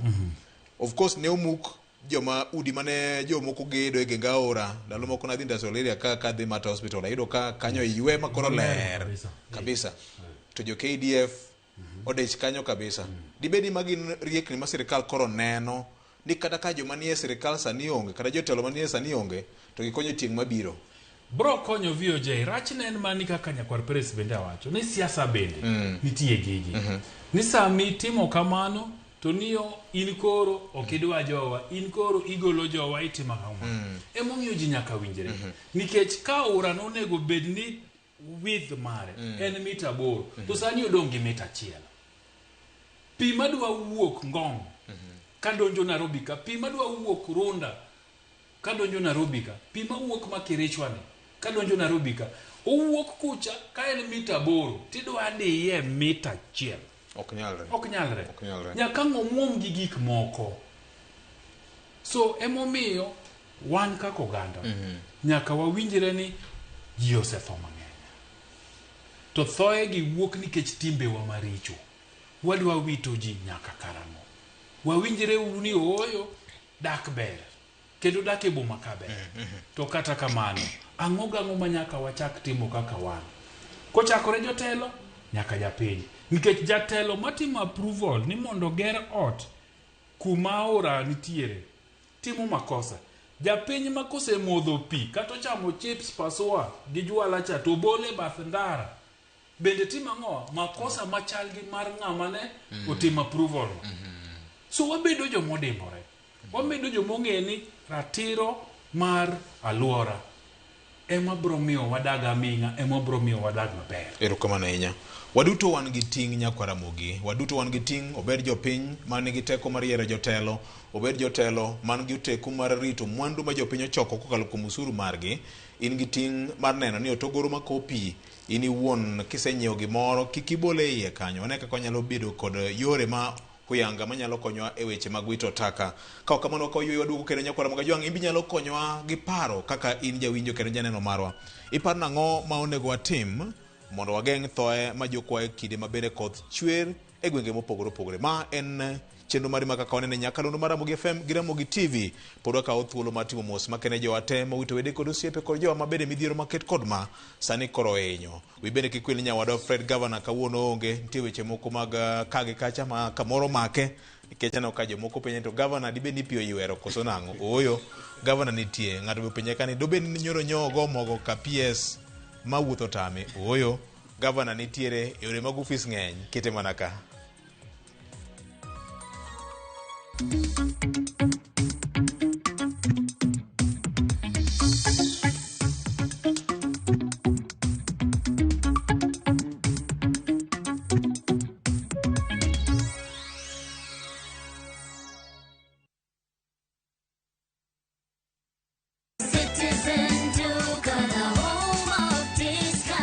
Citizen Duka inawatakia Ramadhan Mubarak. Tumia muda mchache sokoni na muda mwingi kwa mambo yenye umuhimu zaidi. Bidhaa muhimu na halisi tena za kuaminika kwa bei nafuu, zikiletwa hadi mlangoni mwako. Fanya oda sasa kupitia Citizen Duka app ama kwenye tovuti ya citizenduka.com au tuma agizo lako kwa WhatsApp kupitia nambari 0710 487 487. Citizen Duka, the home of discount.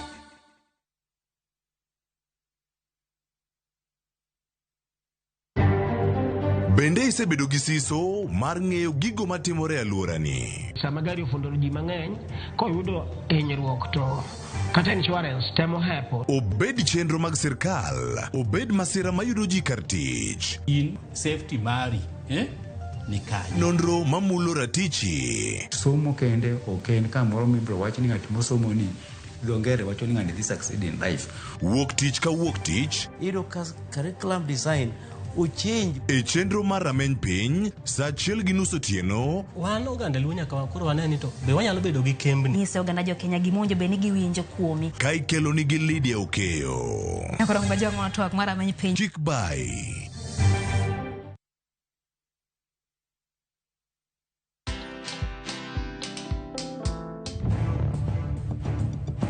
Mimi najua mtu nimesafa naye ni mmoja, and it's my mom. Hata msi ametokea ati yeye kuja ni kutrain. Sijaona, mimi bado niko tu hapa kwa dimanga zangu. Hizo mbavu zako, hizo mbavu zako, hizo yangu, hizo mbavu zako zinavunja, sawa? I'm a champion and my mama know very well he gave birth to a champion. Watch this story and more. Download the Citizen Digital app or visit www.citizendigital.com and find the Citizen Originals portal. Kenya's #1 app, Citizen Digital.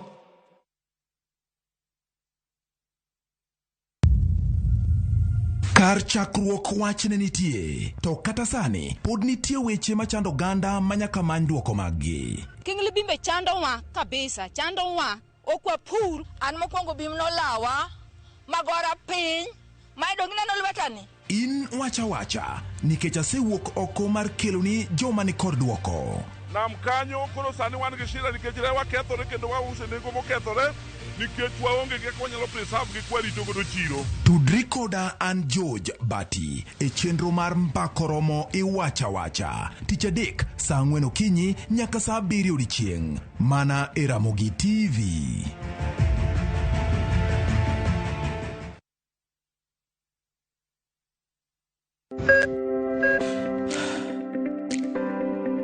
E chuny ogandawa, ngima mar del en mwandu maduong'ie moloyo.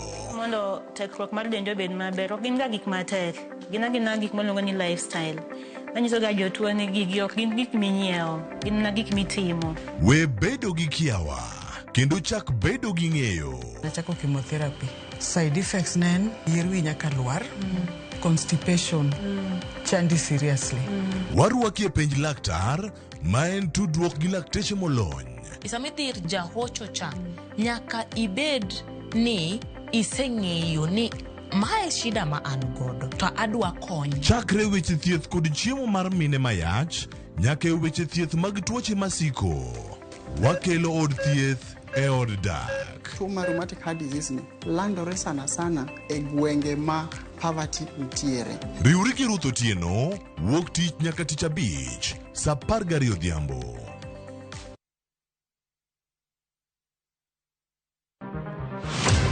Chal mar pinywa en gima ichiko e mbaka, ma wabedo godo kanyachiel. Okoripo bed ni warito Trevor nyaka issue obedie. Nikech leadership is not just felt in a crisis. Chakre wach yuto nyaka somo, wach telo nyaka ngima mapile. Jopiny dwaro vijana. Jopiny dwaro ni strategy kaka ng'ani dok dala. Owe ponde toka gwam. Penjo madongo dwaro duoko makare. Wachiwo duol maduong' ahinya. Jotelo, jotim nonro kod jogo matemo kelo lokruok. Kitwa mokwongo number 1 en ng'iyo kaka warito kendo wakonyo jopiny. Omiyo ka joka dhi marach to nyaka koro wanyisgi. Dwarore ni wang'e, wapenjre penjo kendo wayud duoko.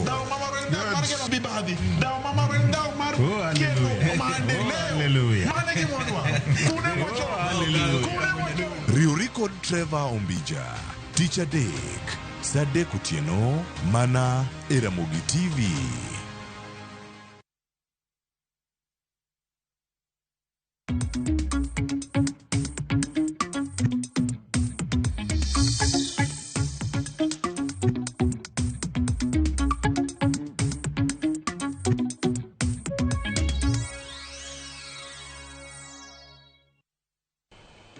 Mana kamano nyakwara Mgajwang', ma en chenro mabende riwoi kaka janeno kendo jawinjo marwa ni mar wantie kod ote kama thoth ma bende wayudo ka erokamano ahinya. Jeremy Odhiambo Ogal wachni adieri makende VOJ en ni bonyo kaachiel kod Ken Muga wacho wach madieri makende. Waduto wan gi ting' kaka jopiny gi sirikal gi jotelo manie sirikal mondo mi wane kaka wanyalo bedo gi paro moro maleo mar geng'o gigi nyaka karang'o ma wabro dhi nyime kod wito ngimawa. Jopiny kidhi town iyudo ka ng'ato ok wit taka e kuonde ma wal mag wito taka, ma biro kelonwa masira nikech magi dundu dino otogorogo dundu makowo pige ma olil mawuok oko mar ndara. Erokamano ahinya. VOJ contractor manogero Ngong Road notimo tich maber ahinya. Ibiro neno kanyo ka nitiere water runways ma obar maber oko mar ndara. Aparo ni contractors duto ka meeting nyaka koro ng'i anena nikech magi te ka otim to kata mana ndara ok bi kethore. Okay, VOJ jopiny ma bende ok dwa winjo ga weche mag alerts migolo kod Red Cross. Ramogi FM gi Ramogi TV osebedo ka kelonwa jolony kochakore dwe mokalo mar 2 mar pimonwa chal mar kor lwasi kanyakla kod lipode ma ichiwo gi migepe mopogore opogore. En mane dhano kuom dhano omoko ni mar kata mana Musa kane wuok Misri kadhi e piny Kanan ni winjo kanyo ka jomoko nobalo kod duond Nyasaye kokalo kuom wach mar Musa. Mane kit dhano. Erokamano ahinya. Aya, machielo ka wacho ni oyawre. Nyinga en Nelson Ogonda. tabu ma osebedo ka nitiere en weche mag planning mar the city ma Nairobi ka. Master plan nogol chon tiyudo ni Kilimani kama untie no VOJ iyudo ka ji ogero gorofni malawo na 20 gi wiye, to king'iyo sewer line manoger ne udi matindo tindo ok madongo dongo. Ma is a ticking time bomb, biro muoch mbele ka ok onon matut. Okay, oyawre VOJ adieri makende awuok Ogenya. Sani nyando ka wan maber ahinya, wageno ni gedo mar Kuruso Indam cha bende biro kelnwa konyruok. Otherwise omora ahinya gi ma sirikal no bedo ka giparo mar gero dikes kata oinga mageng'onwa pi.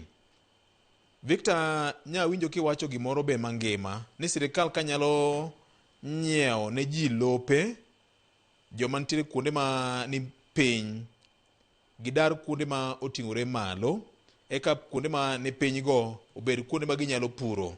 Wang Chinka is adversely affected, nyong'ong'a gi areas ma oluoro gi kono rach. Ma en achiel kuom jo ofisa mag Red Cross mayudore e kaunti ma Kisumu ema miya wach makamano. Erokamano ahinya.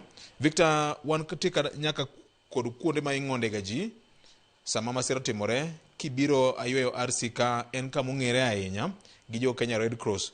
Wamor ahinya gi jo Coast Guards ma bende nyo konyo kaachiel kod ruodhi man e gwenge mekwa ma osebedo kamiwa milome, nikech e gwenge bende wantie kod committees moko ma ochuogi ma konyowa. All in all, ni magi are effects mag climate change.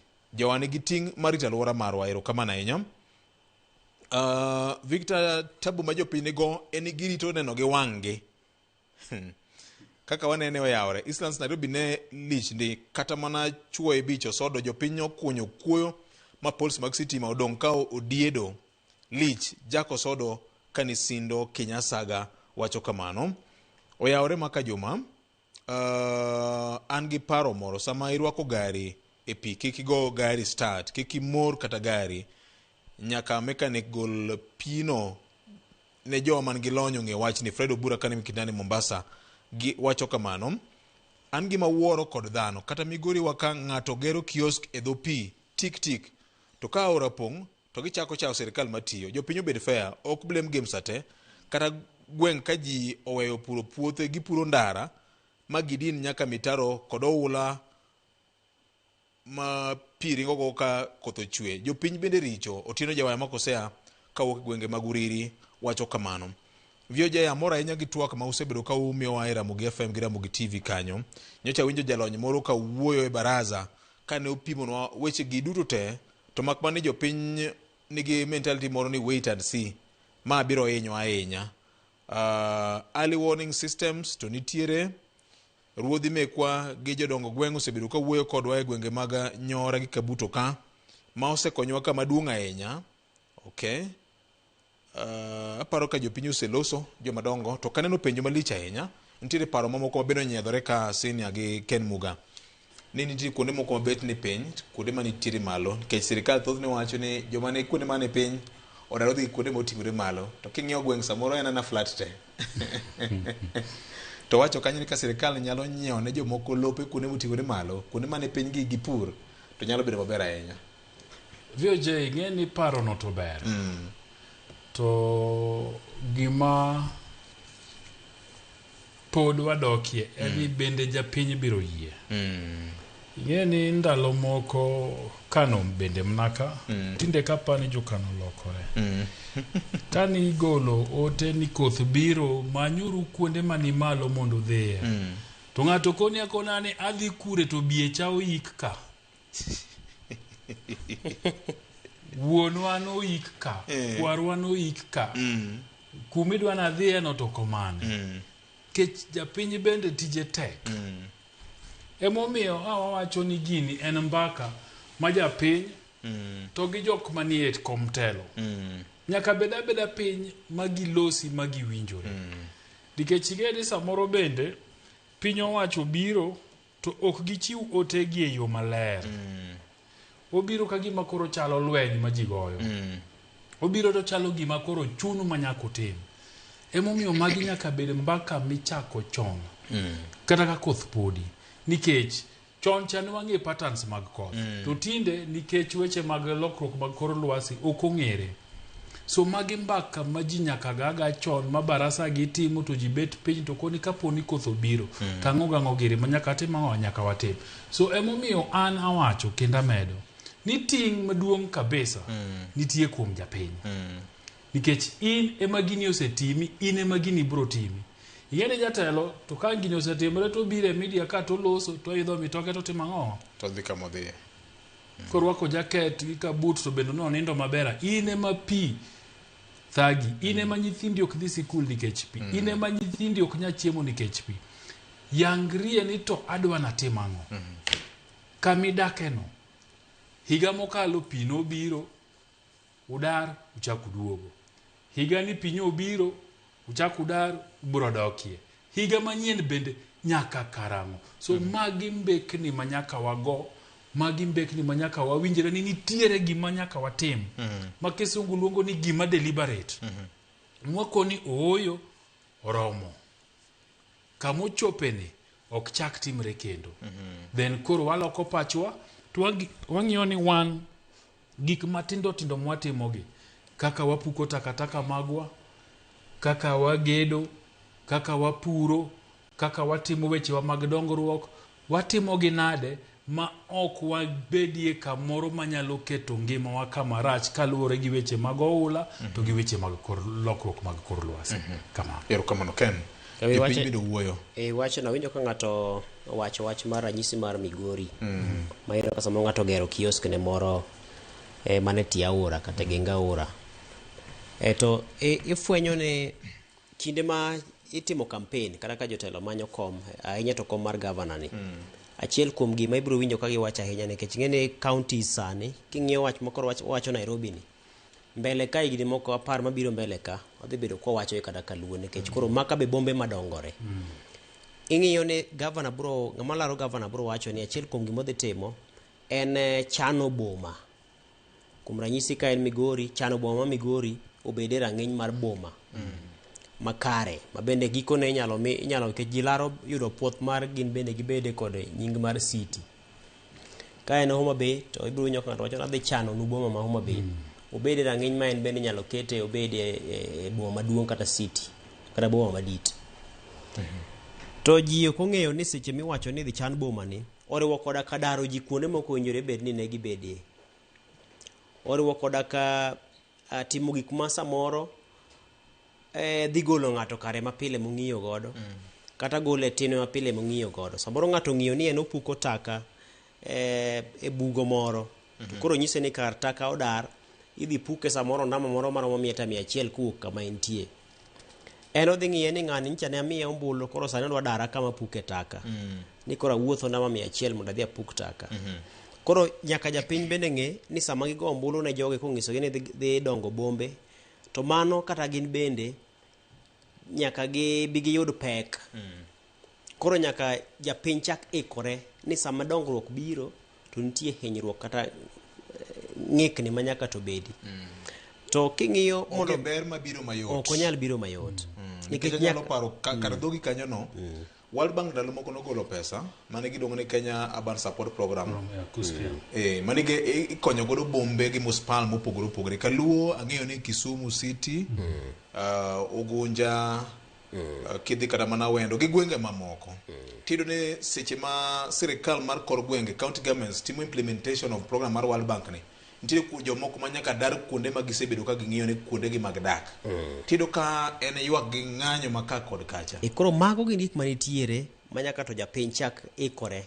En man ni sirikal bende nigi ting' mar ni kapo ni keto lai mar kaka idhi timo dongruok mar boma kata kaka idhi chano boma tikete yo ma kapo ni nitie ng'ama onego bed ni chulo kidaro to nyaka chule kaluwore kod kawo pach jopiny bende achiel kuom gima nyaka to tim.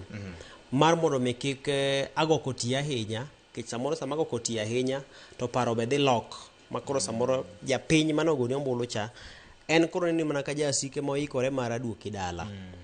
Samoro aduoki dala to in ma samoro nyalo kelo ne konyruok. Koro achiel kuom yo en yor mbola mitimo ga kokalo kuom paro kawo pach jopiny ni koro jothurwa gini wasedonje gini wacho na dhi loko nu boma.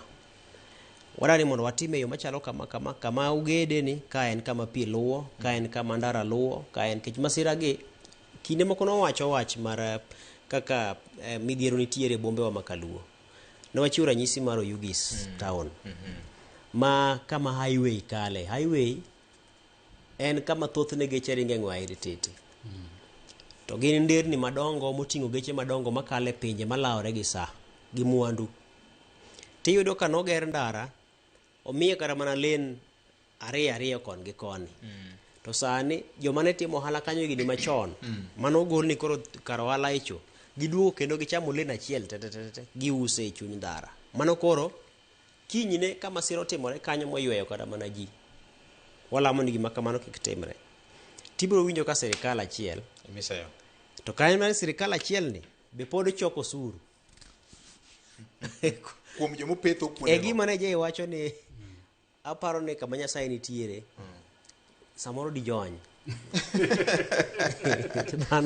Dhano tije tek kabisa. Dhano samo wang' Nyasaye. Ingeni gima iwacho no ndalo moko an ing'ena dogo maseno to ne wantie kod Government Training Institute GTI. Yes. To nitiere kamoro mane mtokni chunge ga ji. To kanyo ne usegara bolo gi kapok idhi Siriba TTC. Mitokni ma Luanda ne tumo ga mine mane uso rabolo e dho ndara kanyo. To jogi ni daro pile pile to gichaki doka to ingi giteka puni. Notimore kata mana Kericho County kandalo moko kamoro komene waziri. Londianika. Sani ke jopo kacha kiyo kata mana Migori town. Ni dwa ng'udho idwa golo uru matin oko kamane to. Oduma. Ichunyi ndara. To sani ngeni podi pok ichungo kata gari. Mateni kata mana tie gari nyalo nyono tie ng'ato. Akala bende ni kama. Akala bende ni kama. Tapana akala ntie chiro moro megero an gigeno ni joka bro dhi kocha. To ngeni ging'iyo gi kaka no maro ula timore cha kama gibet timore. Kech gin masira gi duto. Gin masira gi duto. Ni kata mana sani kaka itayo chendo mag yawo skunde mag tinde yawo mang'eny mag private gi. Dong tinde yudo ka ng'ato wang'a ora kanyo be maen bende ot moger kanyo ne membo chako chugo skul to be itere mana nyithindo kendo nyithindo ponga to kendo migawo mar somo bende opwodha en kod lesen. Ngima nyithindo bende ni mana kama rach, jonyuol bende pod tera nyithindo.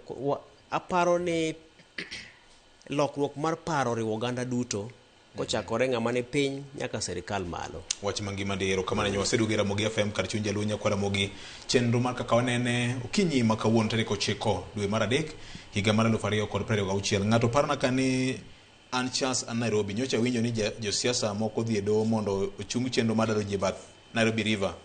Mano nyisang'o?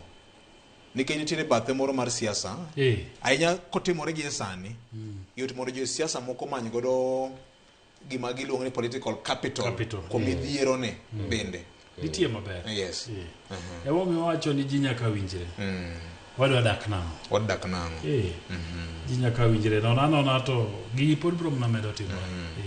Kech ng'eni jasiasa to siep chunye to jomofuo bende chiemb jomariek. Ne wach malit ahinya nyakwana Mogejwang' tieko wachno kapod omedo mana kuyo kod jowa ma wito wede kod osiepe med mana oro pachi obiro somo gi kapok otieko chenro ni endi. Mopogore kod mano juma mokalo chien bunge mar piny Kenya nopodho paro moro mar chik mar loso agulu moro ma tije maduong' biro bedo ni sirikal tiyogo e yor choko pesa ma nyalo bi tigo e weche mag gedo gi dongruok ma ka kod kacha. Paro mar chikno ma iluongo ni The National Infrastructure Bill 2026 bunge mar piny Kenya jomokalo chien ne opuodhe koro rito jatend piny Kenya William Ruto mondo kete koke ma lipot ma uhiwo yango ni kawuono gokinyi ema igeno ni jatend piny Kenya nyalo kete koke bang'e ibiro goye chapa e oboke moyiedhi mar piny owacho bang' ndalo 14 ochako mana tiyo. Ng'eyo tiagulu ni en ang'o. Jomokalo chien bende kweth mag josiasa mapingo piny owacho wacho ni gin gito gitiere mar agulu no kage wacho ni en agulu ma jatend piny William Ruto ochuogo mar choko pesa mar campaign.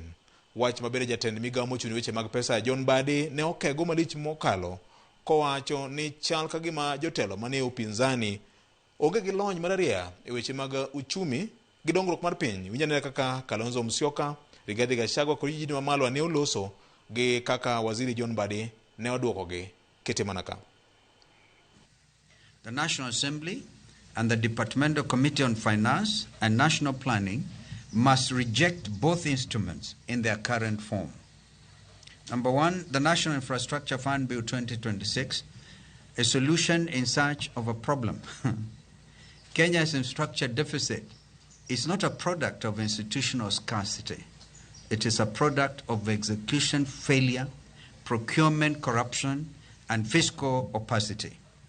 Adding a new fund to broken systems adds another layer of dysfunction with reduced oversight. They are creating a fund that will not go through Parliament, that will not be subject to audit. In our honest view, they are creating a fund for his re-election. He wants 5 trillion shillings that is not approved by Parliament, that is not audited by the Auditor General, for bribing the people of Kenya. That is the situation. He went to court and stopped the Adani over 200 billion deal on JKI. I'm told they are trying to bring him back through the back. We have struggled and tried to stabilize the economy. Where we are, we have to now start the economy of the Republic of Kenya by setting up an infrastructure fund to develop our major infrastructure projects which are commercially viable. And that we will do without any apology. Now, when I listen to some leaders in this country who are calling themselves alternative government, and when they address press conference, they are saying that Kenya should reject National Infrastructure Fund. I dare ask them whether they have done their study to see how this infrastructure fund has revolutionized infrastructure in India, has revolutionized infrastructure in Canada, has revolutionized infrastructure in South Africa, and even Singapore and the rest, where we have national infrastructure funds. We are setting up one, we are bold, and we are determined and committed to having this fund to jumpstart the economy of this country. Mano Waziri John Mbadi jatend migao mochung' weche mag pesa kaloso ko owacho ni en gi to gi moko kuom jotelo mag upinzani ma pingo tiere mar agulu ni. Kata kamano owacho ni moko kuom gi onge kod ng'eyo e weche mag uchumi gi dongruok mar piny. Mbadi wacho ni tiere mar agulu no en paro ma pinje mamoko machalo piny India, Canada, Singapore, Nyakwara Mogajwang' osebedo gi agulu ma kamano. Wabutere bende nyaka achiel nyaka State House kama jatend piny Kenya William Ruto igeno ni biro pedhne ayanga paro mar chikno ma bang' bunge mar piny Kenya podhe juma mokalo chien eka bang'e biro kete koke. Ken Muga, kawarito weche matimore State House, iwinjo kaka agulu ni en mbaka mosebedo kanitiere, en wach ma ji osedhi nyaka doho nong'iso sirikal ni dhiuru godo nyime. Waseno kanyo ka bunge osetimo kargi magisepuodhe, public participation be osetim ma ji ogolo paro mopogore opogore. Nyaka waziri wuon gi Auditor General bende ne osegolo pache kane otuomo weche mag fuok moko ma dibeni ni agulu ni. Oganda jo Kenya nam gombo ng'eyo wach mar agulu ma the National Infrastructure Fund ni. Kengnwago ing'eyo ni mana kiwinjo ka jatend migao mar omenda John Mbadi otemo kwano moko kuom pinje ma osechuogi agulu mar dongruok miluongo ni National Infrastructure Fund. Koro ken gima wendo e piny, en mani onyalo bedo ni en wendo e pacho ka, to onyalo mana bedo ni bende en wendo mana it japiny ma samoro pod ok oyudo thuolo mar kikruok kod wachno achiel kachiel. To mak mana joma osebedo e ngadho mar telo chenro mag dongruok ong'eyo gima agulu ma dongruok en. Ma en achiel kuom aguche mosebed kitiyo godo e pinje mopogore opogore. Ranyisi gin mach kaka winjo kwano machalo India, piny mar Morocco, pinje moko bende machalo mag France gini kaachiel kod mamoko mag Afrika osego okenge kaluwore kod bedo kod agulu mag dongruok miluongo National Infrastructure Fund. To mak mana ni to miwinjo kikelo kod jotelo maketo sirikal tesre bende gin mana to mene mantiere kod mise margi kaluwore kod gima osebedo ka nitiere chien. To kapod ok wachope mano, to sirikal ne temo ng'iyo ang'o mar mondo mi okel agulu ma kama. Ing'eyo ni budget mar Kenya osebedo ma iye diny ahinya. King'iyo ka sani wa budget manyien mari komenda magana gi pare ga uchiel gana gi pare kod abiriyo mabiro nyime ncha ne oselieki eno mana ko hawo trillion maromo 4.67 kucho. Koro mano nyisi ni wantiere kod budget ma iye deny. To budget ni thothne yudo ka atamalo mathoth ahinya dhi e chenro mapile ka pile to kod chenro mag chudo mag osara. Matiende ni omenda manok kabisa madong' mana mondo mitiyo godo e chenro mag dongruok. To gin dongruok ma king'iye to gin dongruok moko man gi pek ma bende nyalo reso dongruok mar piny mondo mi piny obedi rang'eny mar pinje mamoko mosedongore. Kech king'iyo mana bilionde moko mathine moket ne chenro mag dongruok. To ing'iyo ni Kenya nitiere kod dwaro maromo nade mar nderni manyalo kete rang'eny mar pinje mosedongore. Gin nderni madwaro pesa mathoth. Osiptende madwaro pesa mathoth. Pewe madwaro pesa mathoth. Chenro mag pi madwaro pesa mathoth. Chenro mag dongruok chenro mag dhowedhe dwaro pesa mathoth. Dongruok mag pewe mag ndeke mondo mi oketu rang'eny mar piem kod pinje mosedongore dwaro omenda mathoth ahinya. Budget mar Kenya othung' e yo ma ok inyal timo magi kapo ni chomo budget na achiel kachiel. Mano en achiel kuom paro miyo sirikal ne biro kod bedo kod agulu moro tenge. Nitie penjo kama jopiny nyalo gombo ng'eyo. Budget mar Rik Manyonge ma kor walung'o dwe mar auchiel higani en trilion 4. Milieko ni en trilion 4 gi dire. Pesa milieko e agulu mar National Infrastructure Fund ni en trilion 5. Ing'eyo gima pane japiny nyaka to samoro pod ok obedo kod ng'eyo ni pesa dhi akanye. Nikech ing'eni ya king'iyo budget mar Kenya, budget manyicha wantiere go matrilion 4 gi dire no, to gimachielo modhi ma oloro ma trilion 4.6 kata 7 kako dhi chopo gikone. Ok en omenda maduto te itiyo godo e chenro mag dongruok. Thothne mana kwinjo ka setemo kele mokwongo cha. Odhiye chenro matije mapile ka pile mag sirikal gi chudo mag osara gi. Mana mathin machalo law molware nam ema thothne dhi e dongruok. To en dongruok ma king'iye to remo osebedo ka nitiere chien. Matiende ni dino godo fuok mar mosebedo chien. Gikone chenro manyien mag dongruok ok nyal timore ga yo makare. Koro emomiyo nokel paro mar mondo michuga agulu moro tenge. Tagulu ni koro dhi bedo kogolo Kenya, kech ng'eni Kenya bo thung' kor ka weche mag gope miole pinje maoko. Kech ka koro sani wawuoye tilo modhaw ma 10 gi wiye ma nyaka to Kenya chul, en holo ma pod idhi olo kowuok kanye. Koro sirikal ne ng'iyo ni kar mondo mi wabed kod medo gope minyalo tim godo dongruogegi, minyalo ger godo ndernigi, kaka ineno ka notimore kinde mokalo mane idhi iomo loan oko, tibiro ni dwa ger go ndara kata ibiro dwa ger godo chenro ma kagi kacha, to gikone dong' ne osigo kuom japiny. Koro odhi okawo okang' mar chugo agulu ni, kech agulu ni odhi ywayo joket mwandu. Matiende na agulu ma en tenge ma joket mwandu mabiro gi omenda ma gin go, giketo mwandu kanyo to gisiro dongruoge ma ging'iyo ni nitiere kod nengo. Ma kiwijo ni nitiere paw tugo midwa ger e Homa Bay kacha, to nitie jaket mwandu moro ma en gi pesa ne noikore godo, obiro to osoye agulu cha. Koro en ong'eyo ni chenro mar gedo cha dhi nyuolo ber korka ohala ma korka kore. Japiny ok dhi winjo pek mar osigo mar mano nikech jaket mwandu emoketo pesa ne kanyo.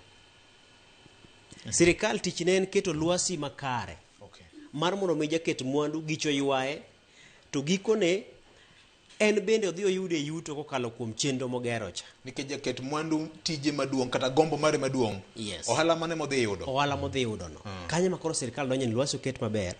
To ka ne en ndara moger manitiere e rang'iny mamalo machuno ni joma tiyo kode samoro nyaka gole omenda moro ma ijuogo ka gikadho, to koro en bende nyalo chulore e chenro no. Koro mago gin chenro mantie iye kanyo. Koro joma imenyo e agulu ni gin joket mwandu. To bende nitiere chenro moko ma bende kuonde ma sirikal bende nyalo omie pesa okalo kuom sero makagi kacha. Nitiere bende aguche mopogore opogore machalo moko mag okumba gi, ma bende nyalo dwaro keto omenda gi kuondego.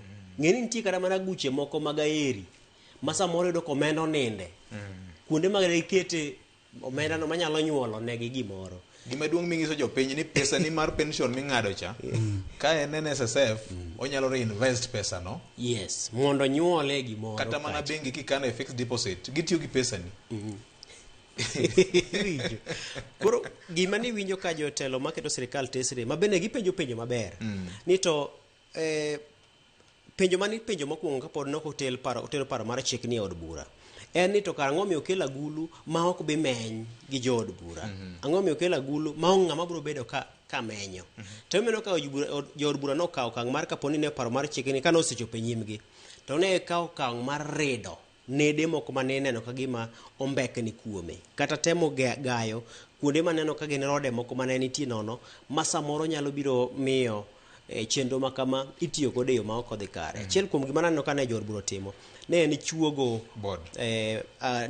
nitiere lemo mamalo mar jodito mamalo moting'o jatend migawo mochung' ne omenda Attorney General gini kod kweth mamoko bende mag ji moko auchiel ma jokanyo.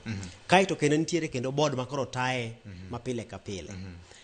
Manyisi ni jatend migawo en ng'ama iluongo gi od bura kaponi nitiere ng'ikruok.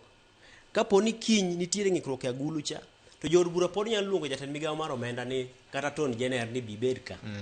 Ang'o miyo aguchu cha kama timore. Manyiso ni koro jood bura no osedhi oketo yo moro kata geng'a moro ma kaponi nitiere rot moro mar mibadhi to pod inyalo luong jogi mondo ketgi piny mondo da dhogi ni ang'o miyo ma gima ok timre yo makare. Ing'iyo kaka osetim Hustler Fund ng'ikruok mancha nitie gi rode mancha nitie ka.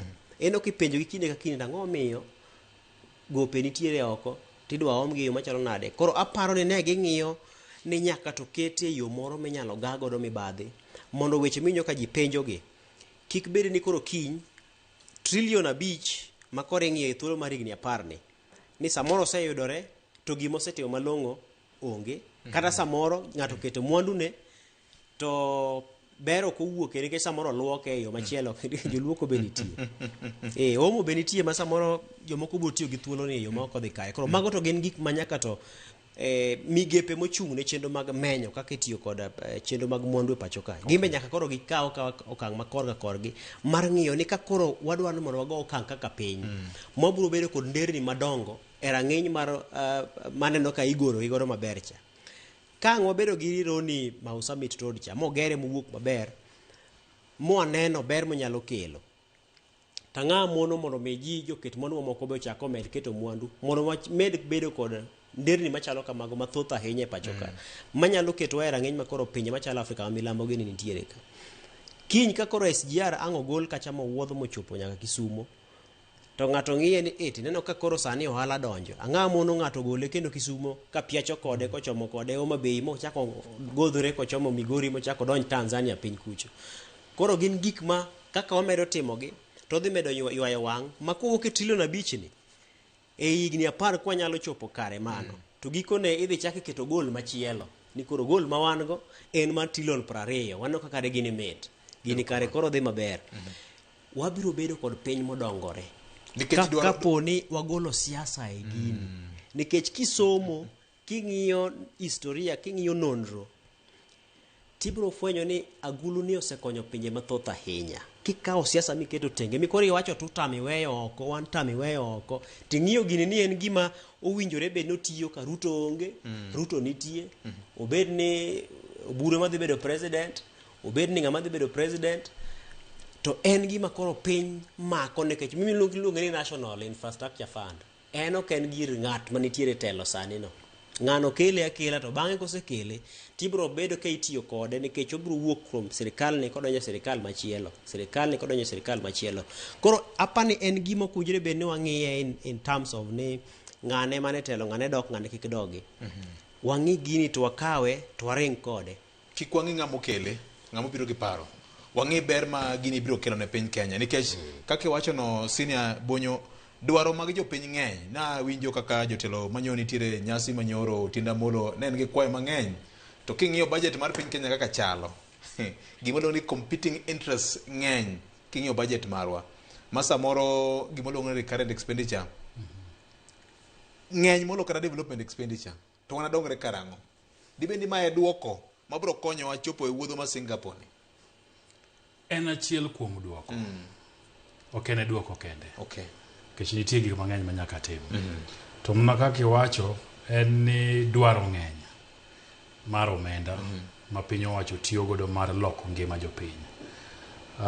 Igedi sama ogo budget kaka koro masani iloso ma 2026-2027 ibro koni ni pesa mar dongruok en mna tamalo 30 kende 30%. Budget ni en karibu $4 trillion. Nyisi di pesa midhi tigodo e maendeleo ok chop kata $1.5 trillion. Modong chulo sara to gi gik mamoko miluongo ni recurrent expenditure. Maendeleo ka pesa tin. Emomiyo yudo ka Sakaja ka ni penjo ka gik matimore Nairobi gi en ni tich otame kosango to koni pesa ema waonge go. Emomiyo japiny dhir governor to kone governor ni wadwaro to governor kone ni abro timo. To kochopo kuma kori penjo ni chiko wato ok notim nikech pesa onge. Emomiyo jatend piny singo mang'eny samodwaro kom. To kochopo mobete kom koro chande to koro gigi ok dotim nikech pesa no onge. Ang'o momiyo Kenya odhi e lai mar infrastructure funding? Nikech en gino ma pinje mang'eny osetiyo godo mar kelo maendeleo gi loko ngima ji. To timo maendeleo gi loko ngima ji ni bende lure mna gi bidhruok mar tiyo gomenda ni. Nyakwar Perez ogoye malach kendo pime maber kaka en gimo monego tim gi kaka otiyo. Adwa mna medo matin. Nikech sa gi mondo joputhurwa bende winji gimomiyo gini ber. Yes. Bill ni kano okele mokwongo no yom. Ne en gi mbekni moko manok ber. Makata an na wacho ni idea ni paro ni to ber. Lakini kaki tude ni chochni nyalo betie. VOJ ka ber to ber, karach to arach. Ana kia gik mipando. Wago ne jod bura erokamano. Nikech amendments manye gikelo emomiyo gini koro chale gino manyalo dhi loka ng'owa ngima jo Kenya. Emomiyo onge kata ng'ama oseringe court bende no wacho ni dhiuru nyimo los kuonde marichogo. Nikech kano kete mokwongo gini ne miyo jatend migao mar omenda teko mudhuro mar tiyo gi pesa ni kako dwaro. Ne dhi miyo kaponi John Mbadi ema ne dhi bedo CS ka gini tiyo, ne dhi miyo John Mbadi teko mang'eny. Masamoro bendi penje ni to ok gini koro bro dhi Suba South te. Gini ok koro joluo kende ma dhi tiyo godo. Ineno nikech jatend migao mar omenda ne dhi bede gi teko mathoth. Jod Buranyo ni ooyo. Gini nyakoti wagolo lwet minister, wagolo lwet waziri e gini. Waketo rea moro ma nitie mnambaka mogoyo. Gima nyage timo maber en keto gimiluongo ni governing council. Kata bed mana ni governing council nitiere ji moko ma pod wuoke ma jatend piny ma yiero, lakini en ondamo mokwongo pod inyalo kete maber. Mar ng'iyo ni teko manyodhuro manyeni e lwet waziri jo timo ang'o gol. Mano kan mokwongo manyaka gone jod bura erokamano. Kane ineno kane timo public participation to ng'eny ji ne dhi to penjo ni to wachnwa uru ni infrastructure ni en ang'o. Emomiyo ni neno ka jomoko wacho ni pesa ni nyalo kaw kode titiyo kode campaign. Pesa ni nyalo kaw kode to koro kaka nyo uchotnwa gik moko manyo chot kanye jatend piny ni bondo wendo supuora pod anuoyo. To pesa ni ok emi kaw timi jo St Michael's and All Angels to mi jo Bondo Primary gi jo Kila Primary nitie gimotimo. Jod Buranyo golo clarity amendments manyagi timo. Gima pesa ni nyaka tim miluongo ni clarity in role. Ni en infrastructure aina mane magini dhi timo. Nikech infrastructure projects so ng'eny. So nyegi keto magi wacho maler ni gina chiel ariyo adek ang'wen kende. Mangiso ni ng'ata mabro bede kom mar tayo pesa ni ong'eyo gima pesa ni dhi timo. Ok ng'ato nyalo biro to kete lwete. Notiyo godo ni hola uru adhi atim ga chiel ariyo adek abro duoko onge. Mano jod Buranyo timo maber. Mar adek Kanyineno bill ni nitie kamoro kanyo mane wacho ni onyalo holo pesa. Ting'eni gowi sani Kenya ni godo gowi matara chopo mana tara gana 11. Ma bende amore machocho wani to gowi gi wabro chulo nade. Nye giko ni gini okonego holo gowi mora mora. Makar gowi kachacha nye gigolo oko. Magi wacho ni gini obede ni nitiere mwandu serikal minyalo usi. Magol pesa. To pesa no ikano kanyo. Nitie joket mwandu. Manyalo neno ni pot midwa ger ni ber. Pot ni bro kelo mwandu. Joket mwandu go bro keta ng'o pesa ya gulu no. Onge kuma gulu ni dhi ole pesa. Nikech agulu ni kiolo pesa, to mano pod donge wiwa kaka jopiny Kenya. So jood bura nyotimo gik moko adek go mana neno ni ber. To mogik, en ni nye giko ni e higa achiel agulu ni nyaka kel gima giluongo ni investments policy ni gin to gidwa timo ang'o gi pesa ma gin godo no. Idwa kete kanyo mondo jood bura goe kogno. Nikech oversight no is very important. So diriyo e higa jatend migao mar omenda ibro kwa mondo dhi mbele od bura mondo wache ni to e dweche 6 mabirogi pesa ni dwa timo ang'o.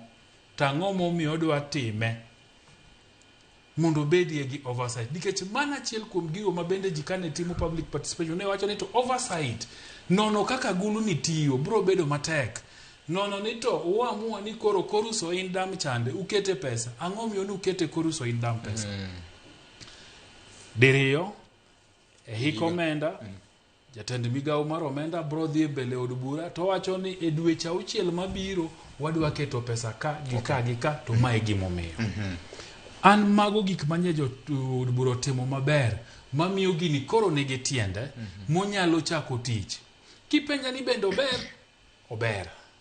Inyalo lose maber. Nikech gigi nitiere pinje moko mabende poko tiye maber. Nitiere pinje moko mabende nitie jok moko manokawe to koro en mna party after party. Nikech pesa nitie. Kar timo maendeleo nitie documentary moro ilongo ni Just Soul e YouTube ka. Apani Netflix bende nitiere. Makaka ne pani in Malaysia. Mano los agulu aina ni. To koro jok mane manage agulu ni. Yuera. Jogo yuera. En kuonde mobodha gi ema gintie. Party mna mikele welo gi ema gitimo. Nikech pesa ng'eny ji oketo to gik mitimo godo timo ang'owa onge. So emomiyo wacho na agulu ni ber. To mana ka ji obidhore tiyo kode. Bende odiero kaka serikal biro keto incentives ne investors mondo ket pesa gi iye kanyo. Nitie. Okay. Nikech mana kaka nyakwar Peres pimo ni nitiere aguchni moko ahinya to mag aherigi manigi pesa mang'eny. Emo mineno ka NSSF sani koro ogole pesa moro igero godo rironi ma usamit. Nikech en pesa ma inena kanyo to kikete e bengi to onyuolo ni nyenyo matin. To kikete gik ma kisungu luongo ni big ticket projects gi to returns duoko bedo mabup. Ting'eni ma pesa ma jopinye maketo ni chieng' moro ka giyol ka gisetieko tich to giyude yot moro. Nyaki manyne gi returns maber. Big ticket project ko lokona onge dhuluya. Gin iko ni weche mag dongruok, projects mag dongruok madwaro omenda malach to duoko bende nitie. Mano ni ticket no tiko. Idonjo bego opichgo. Magi madwaro omenda makor gi lach to iluongo na returns nyinyo ni malo. Bende ni malo. Okay. Koro magi ema gini brotimo. So VOJ gini ber. Ober. Ang'eni jatend piny kapok ogoye koke to dodhe goye koke sani. Gima an adwa kwayo waziri John Mbadi en ni gilose lai mag tudruok maber mondo japiny owinj gini. Nikech gisani to japiny pok owinje. Gin jo siasa jotelo gini ma pod giwinje gi wan jofwambo gi jok miluongo ni professionals maluwo gini. Wane mwang'eyo gima ber gini nitie. Kaka inyalo paro kodonjo ofis to wakwaye ni weche mag finance bill gi sani ji te wacho mang'eny. Temine kata kinyago chapa e oboke manation gi standard tikele jogi moke Ramogi TV ka gi Ramogi FM gi Citizen TV mondo goe mbaka mondo pim ne japiny obed gi ng'eyo nikech ing'eni ji mang'eny sani kanye pok amendments gi otimbre od bura nyo konegi ni ma e agulu ma jatend piny dhi tiyo godo e campaign to mane magimako nikech kata kanya bombaka gi ka gi jomoko to gago ni to gini donge koro campaign wangi dwa bedo gi pesa mbadi dwa manyo mana ni Ruto trillion abich takone gini in fact obile siche mane owach ni tinde waziri wuotho mana gi chopa takone jogi ni jowete ma ok pes campaign mokwongo en trillion abich kuom higni 10 mar ariyo od bura nyose kadhe mowacho kaka pesa gi dhi tiyo gi jok madhi ng'iyo kaka pesa ni tiyo gi oversight medhi tim ni onge bwana kata mana public participation otim gi relevant house committee yes ni gini mar campaign wang ni campaign e kani gi pesa oyo ok ni en pes campaign emomiyo tudruok gi jopiny dhi bedo maber mondo pim ne jopiny ni pesa ni oa kanye to dhi timang'o to kako tiyo jomage madhi neno kako tiyo nikech VOJ sani arambe mora ma John Mbadi goyo ng'ama dwa tieke kisiasa to koni donge nwa konu infrastructure fund ochai mutiyogo so nyaka gilos weche mag tudruok e dhoudi tema piny ka hero kamano nikech mano bro miyo japiny bedo gi yot mar ng'eyo ni fund makoro nitieni en madhi bero piny Kenya obed ni William Ruto e president obed ni Edwin Sifuna president obed ni Rigathi Gachagua president obed ni John Mbadi obed ni ng'awa Martha Karua e president gini kata mana nyakwar Perez ni karakanyo Anuo kata mana nyakwar Perez ni kobedo president wala mune to fund ni nitie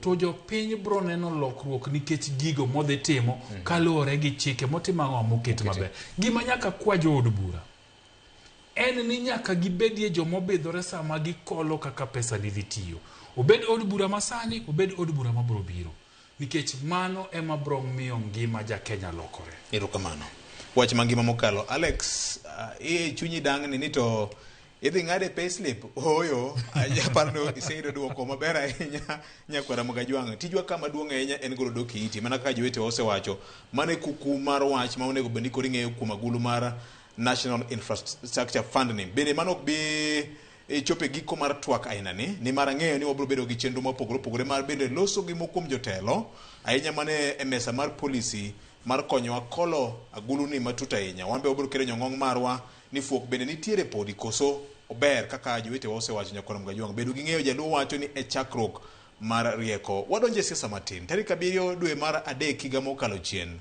KICC Nairobi ka winjruok e kind bura mar ODM kod UDA ne onyuolo sirikal mar broad based ahinya mong'e kod the 10-point agenda nitie komiti moro madundo ma ne ochuogi mar ji 5 ma osebedo kaluoro piny kendo choko pach jopiny ewi kaka dang ket kata timo implementation mar the 10-point agenda komiti ma kamano odiochieng' makinyi gen ni biro pedho lipot gi ayanga ni to ang'o ma osetimore ma timore ka mokom jotelo mag siasa mag duond bura mar ODM ka giwacho ni onge ma osetimore odiochieng' manyoro party leader mar ODM ne olero ni nitiere mang'eny ma osetimore nyaka ne winjruok e kind ODM kod UDA bedie winjane kaka weche ne obedo odiochieng' manyoro ka wachako gi Babu Owino gi Sifuna gini kaka ne oloso kaka weche ne obedo nyoro kete mana ka winjane kaka jatend piny William Ruto ne oloso ewi wach mar 10-point agenda implementation plan.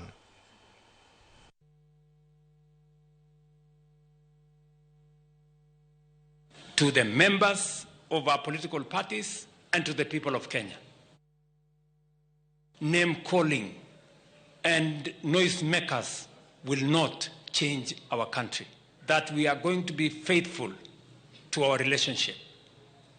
It is going to be a relationship of equals. It is going to be a relationship with a win-win outcome. The 10-point agenda, and we have a report to the members.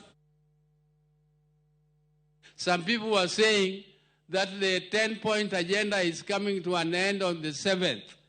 I want to tell you, my people, that 7th was chosen deliberately because it was the anniversary of the broad-based government. On the 7th, it was just to give an interim report of the 10-point agenda. And we have gone through that report with His Excellency the President. We have seen the progress. There's a lot of progress which has been made. Tarehe 7 mwezi wa 3 ilikuwa siku ya mwisho ya mkataba ambayo tuliweka kati ya UDA na ODM. Hakuna huo mkataba tena, iliisha jana. Na niliwaambia kama unataka kuextend hiyo mkataba, the only person who can extend it is in Bondo resting Raila Amolo Odinga. Ken manager nywach kiny nyang'eni jo Kenya ageno neno Sifuna Benyo selano ni chieng tich adek embe odhi golo ripode.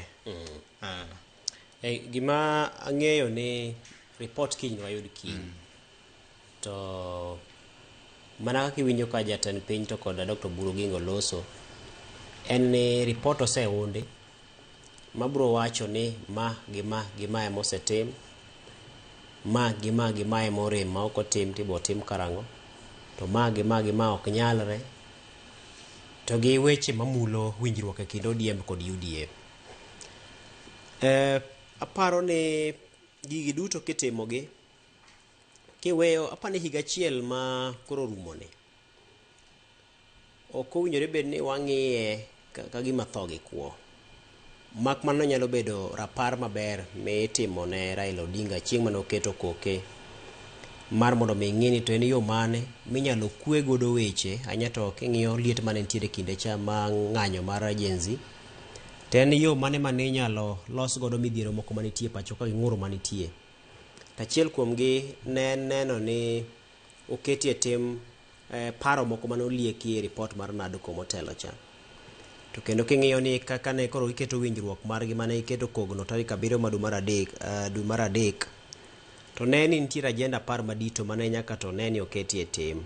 Achiel kuomgi ma bende ni e dho oganda ahinya en chudo kod ratiro bende ne jogo mane oyudo hinyruok gi ji mane owito ngimagi gi ji mane owito wedegi midhiero mag ng'anyo ma ne otimore mag Gen Z. To kaeto bende nochwale kendo modhi omako koda ka ng'anyo mosetimore pachoka kata mane kinde mokalo kochakore higa mag 2017. Koro mano ne en gima ne okete singo ne oganda jo Kenya, no ok en gir ODM gi UDA. To mak mana ni ng'ama no oketo winjruok makamano ne en jatend ODM to kod jatend UDA. To jatend UDA en jatend piny Kenya. Koro no ok en gima ne dhi chul godo jokanyo mag ODM kata chulo jokanyo mag UDA kendgi. To ning'iyo ni familia ma Kenya gi kaponi ni ng'ato owito ngimane to ratiro mare kor ka okang' mar chikne joma notimo monj kata mano kelo nek mar ji makamago kod ratiro kor ka chudo nikech lal moyudore no. Koro en gima jopiny dwaro duoko mare. Mar wacho ni okenge mosego gin gima. Apani mane mbaka maber ka wagoyo mopogore gi siasa mar wacho ni koro winjruok mar ODM gi UDA orumo. Aparo ni mano to gima lich ne japiny sani. Gima lich ne japiny en ni winjruok mane oketika kata bende ne oketiki gi jotelo mag duond bura machielo ni to ne en winjruok mane mulo oganda jo Kenya. E report makoro kiny ka wayude to wabiro ng'eyo ni kae to jogi oriambo, kae to giwacho adier, to minyalo ne be ninyalo ne. Inyalo paro ni jakom mar ODM Gladys Wanga nche ne oloso machiegni ni kowacho ni kiwe jakom mar ODM Senator ma Homa Bay Moses Kajwang' nche ne oloso machiegni ni kowacho ni king'iyo kata mana agenda par madongo go nok gin tho gi kuo ni nyaka to gik ma nyaka time e thuolo mar higa achiel kende. Nitiere moko mane itiyo godo mondo mi orie ni kit telo nyalo bedo nade kata mane kinde mabiro. Nitie mane nyaka tim aruya. To nitie moko ma bende ne gin yo machiwo lai mar chakrieyo weche kor katelo. Ahinya to king'iyo chenro mar keto kwan mar ji obede marome sirikal kana mar dewo dhoudi duto e sirikal. Ok en gima nyalo chiwo kawuono nitiere mariemba jodhok ni te tikelo jodhok ni te kata jodhod ni duto tikelo machielo. Mago duto dhi ataro gi dwaro mar chike mapacho ka. Koro gin gik moko mantiere manyaka to tim mana mos. Thuolo manitiere mar sirikal ting'iyo kake kike. Kamano magikone wabiro bedo kod kwan mabende kata kokromre ahinya to ji duto nitiere kod duol e sirikal, gin bende pachgi e sirikal. Koro aparo ni ok gin gik moko duto apar, agenda apar duto mowinjore bed ni josiasa sama keto nyime mar gogo siasa ni ok otimore kata otimore. Erokamano. Senior, waluonge gi wach mar gigeno makiny nitiere oganda rito gi siso. VOJ, mana mar lero. Yes. Ni to 10-point agenda ni ne en ang'o? Committee monego gol report ni ne tije en ang'o? To gi report mane gigolo ne en ang'o? Ok adwa dhi mabor, adwa mna somo matin kalure gi gigo ma wan go. Tarik 16 dwe mar 8 higa mokalo, tok bedo e romo mar jood bura mag ODM gi UDA, ne ochuog aput miluongo ni the Committee on the Implementation of the 10-point agenda and NADCO report. Coin 10. Committee ni nochuogi kuma noting'o Agnes Zani kaka jakom mare, Fatuma Ibrahim kaka jakanyo, Kevin Kiarie kaka jakanyo, Gabriel Ogoda kaka jakanyo, to gi Javas Bigambo. Ang'o mane committee ni onego tim?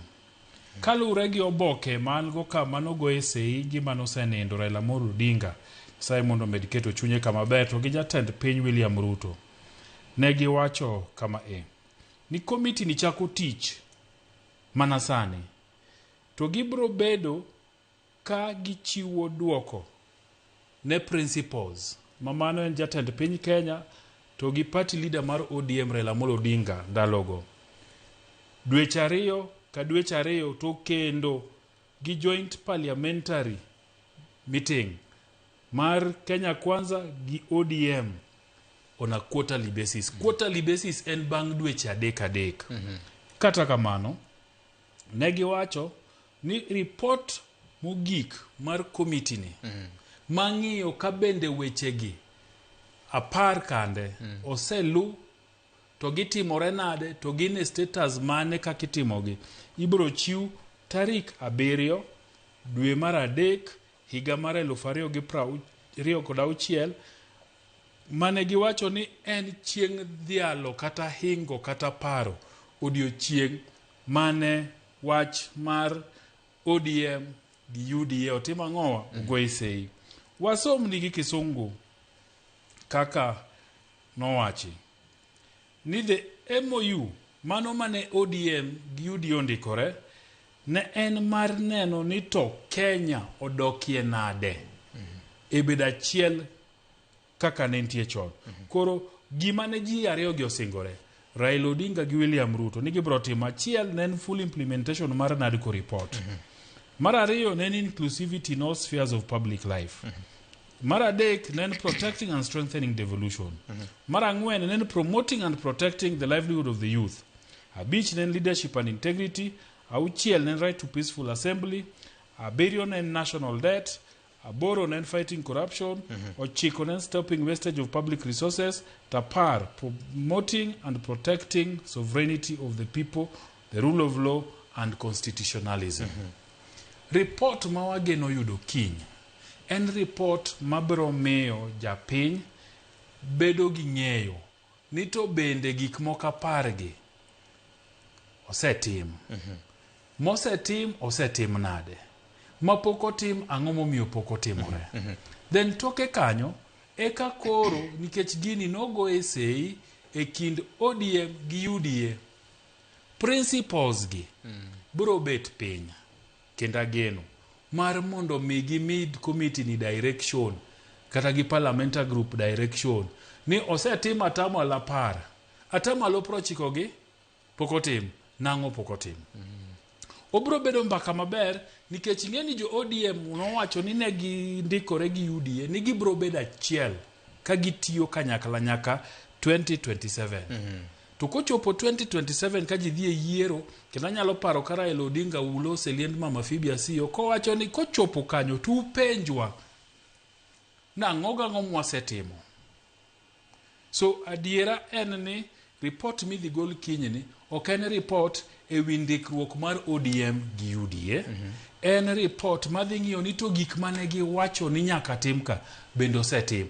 Toke kanyo ageno ni ODM ka bodhi e NDC margi tarik 27 to gibro present ne NDC. To giwacho ni ripote e jowete. Wadhiuru mbele gi UDA koso wawe gi uru.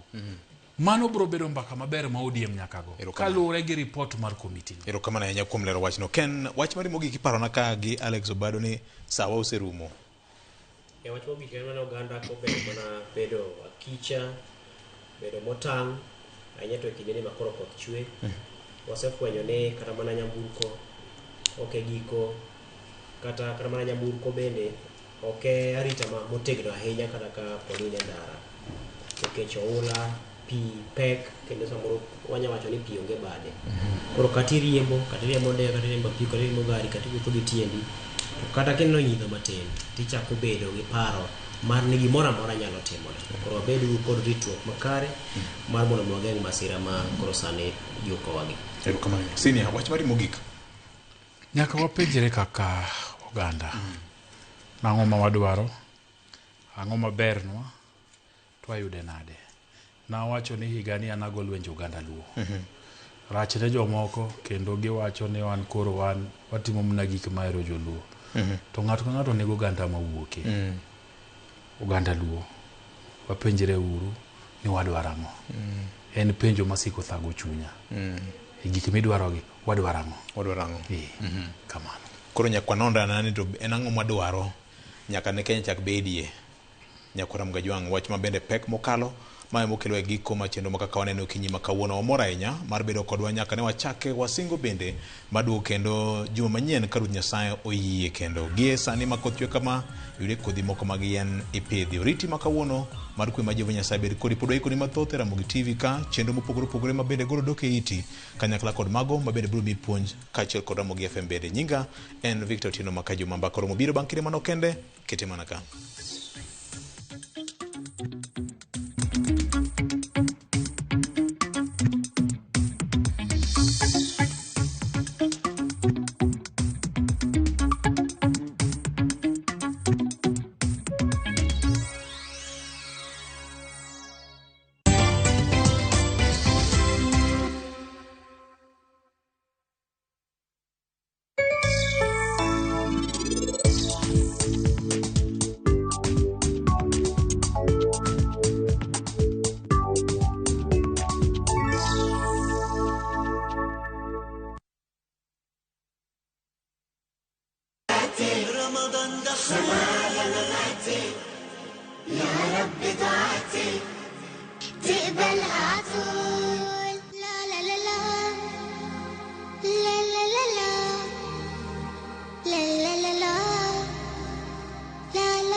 Citizen Duka inawatakia Ramadhan Mubarak.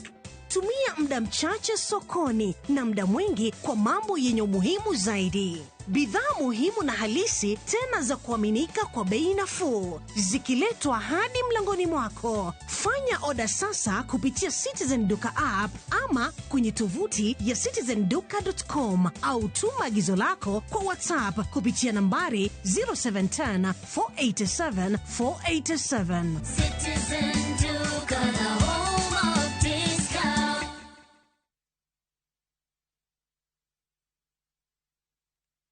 Marubani wametambua skies za shabiki ni clear. Wana fly to the highest multipliers wakidondoka na big wins. Kwa majina naitwa Irina Yuma, natoka Kakamega, nafanya kazi ya kusaidia sisters kwa convent.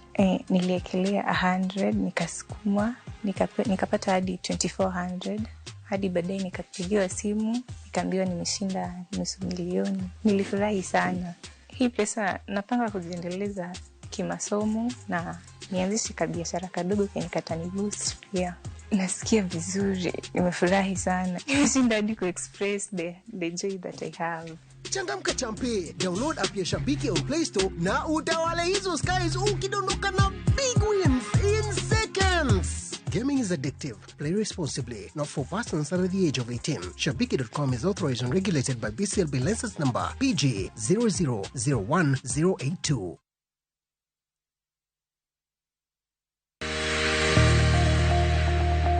Ng'ato ka ng'ato nigi gima ber mohero. En mich. Gima wadhi gi art. Onge ng'at mabobiro to yudi kuma intiere to kawi gi kanya. En tije madhi ming'eri. Mae en chenro ma ji nigi nyalo mar timo gik moko yore mopogore opogore. An ma design tani ma arango quality mar gino kapok owuok. Moro ka moro kuom gik matimore e ngima ng'ato en gima duong'. Tije lwedogi nigi pesa sana, kikutegemea tije andika. Nikech duong' ok en gima iwacho gi duol maduong' seche moko, to en gima itimo gi lwedo. Mi pokni no teko. Time seche te. Pok opogore. Tich Ang'wen, saa 2 okinyi.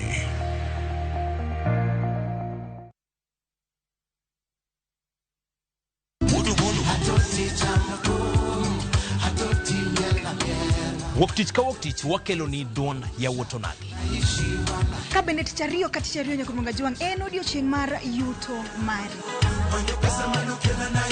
Chieng' tich adek ka tich adek nyaka monga juang en odiochieng' mar mine nyalo kachiel koda weche hera.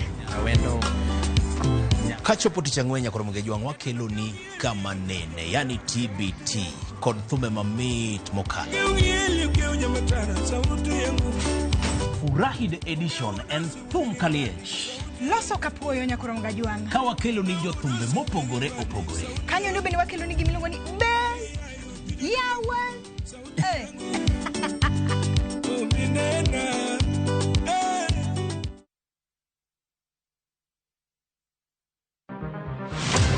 Chal mar pinywa en gima ichiko e mbaka ma obedo godo kanyachiel. Okoripo bed ni warito Trevor nyaka issue obedie. Nikech leadership is not just felt in a crisis. Chakre wach yuto nyaka somo, wach telo nyaka ngima mapile. Jopiny dwaro ujana. Jopiny dwaro ni omiye strategy kaka ng'ani dok dala. Owe ponde toka gwam. Penjo madongo dwaro duoko makare. Wachiwo duol maduong' ahinya. Jotelo, jotim nonro kod jogo matemo kelo lokruok. Kitwa mokwongo number 1 en ng'iyo kaka warito kendo wakonyo jopiny. Omiyo ka joka dhi marach to nyaka koro wanyisgi. Dwarore ni wang'e, wapenjre penjo kendo wayud duoko.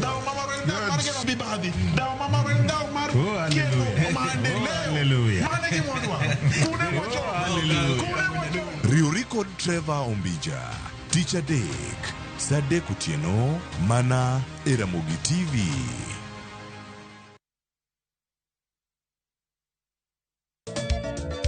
Machiegni nyakoro monga juang' e chenro mar Ngoma Owake.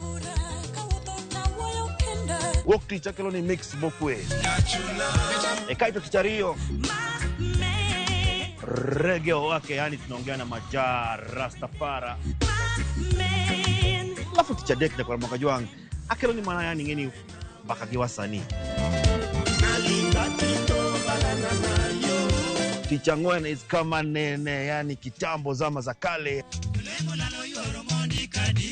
Alafu Friday, si unajua tu Friday tunafanya namna hii, nyakora magojong Friday and supuzo wake. Sapar gina kapaga big nyaka sapaga rio kod an PDG Papa Vic, yani ukipenda mzee kijana.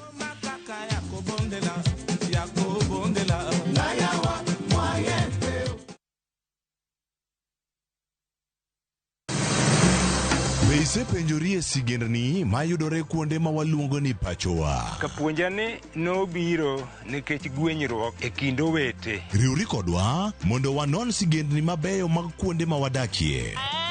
Nera nitie. Ninyuo kong'o kacha niluongo ni kilap joko wili. Kochakore bombe madongo nyaka gwenge ma iye. Otusenge en piny joimbo mar oganda miluongo Wasenge. Ng'e gigo mamiyo oganda ka oganda bedo mopogore.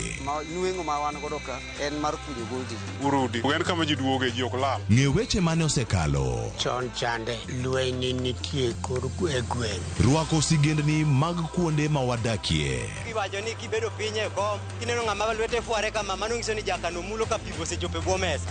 Ng'e gwengewa chieng' tich ariyo saa 3 otieno mana e Ramogi TV.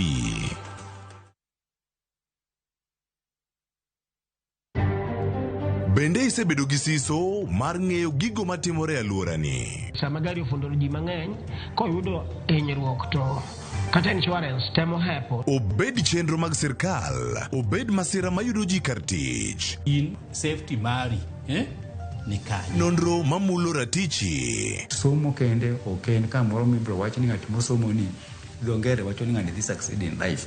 Wuok tich ka wuok tich. Iro curriculum design uchinj. E chenro mar rameny piny, saa 1:30 otieno. Wan oganda luo nyaka wakoro waneni to be wanyalo bedo gi kembni. Nyise oganda jo Kenya gimonjo be ni giwinjo kuomi. Ka ikelo nigi Lydia Okeyo. Nyakoro jogo matwak mar rameny piny. Chik by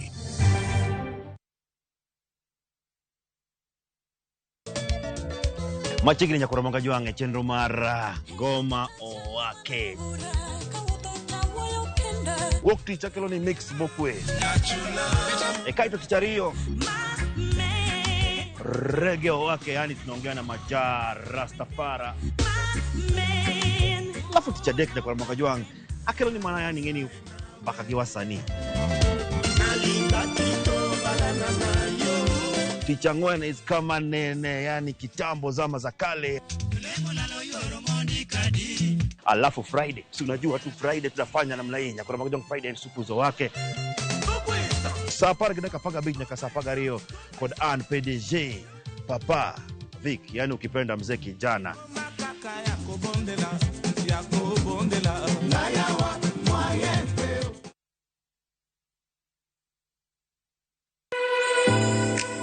Chiemo oken mana gima wachamo kende. En sigana, tim mapile, nyasi mar nyiso ni wan ng'agini. Mit chiemo en ang'o? Kitungu. Ber mar chiemo mar fry en ka kitungu nene. Wanono kido mag tedo e alworawa duto. Wafwenyo yore mag tedo mopondo, timbe anyuola, koda hera mamiyo kit chiemo mora mora bedo gi ngima. Chiemo ichamo ga wan. Koro nyaka ikete maler, oka obedo gimoro ma wang'i nyalo kelo meloma mar chak. Ma oken mana tedo kende. En kit ngima mar oganda michiwo e mesa. Tedo gi chiemo kod jailieta tich adek saa 2 okinyi. Kik bai.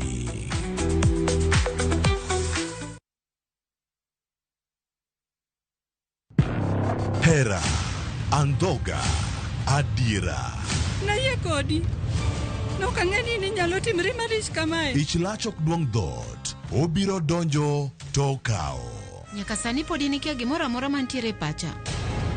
Hera miyo ng'ato bedo gi teko mar timo gimoro. Kendo nyalo lokore pap mar lweny. Odni opong'o mana hawi marach lilo. Makruok gi ng'ato nigi nengo mare. Ing'eyo gimarach kodi en ni onge ng'ata ng'ata piny kamanda bedo gi wat kodi. Oromoniti. Remo biro yiero bedo korka ng'a.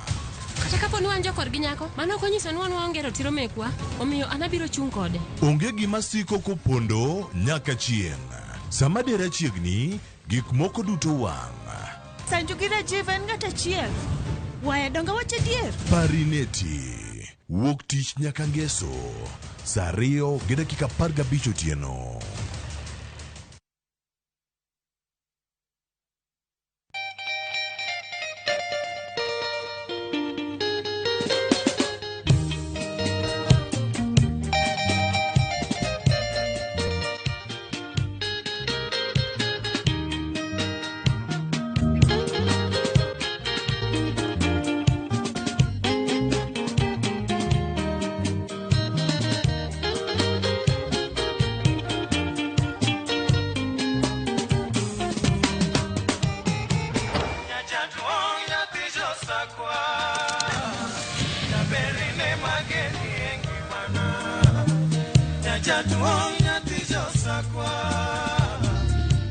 Radio Ramogi, Cartoon Jaluo.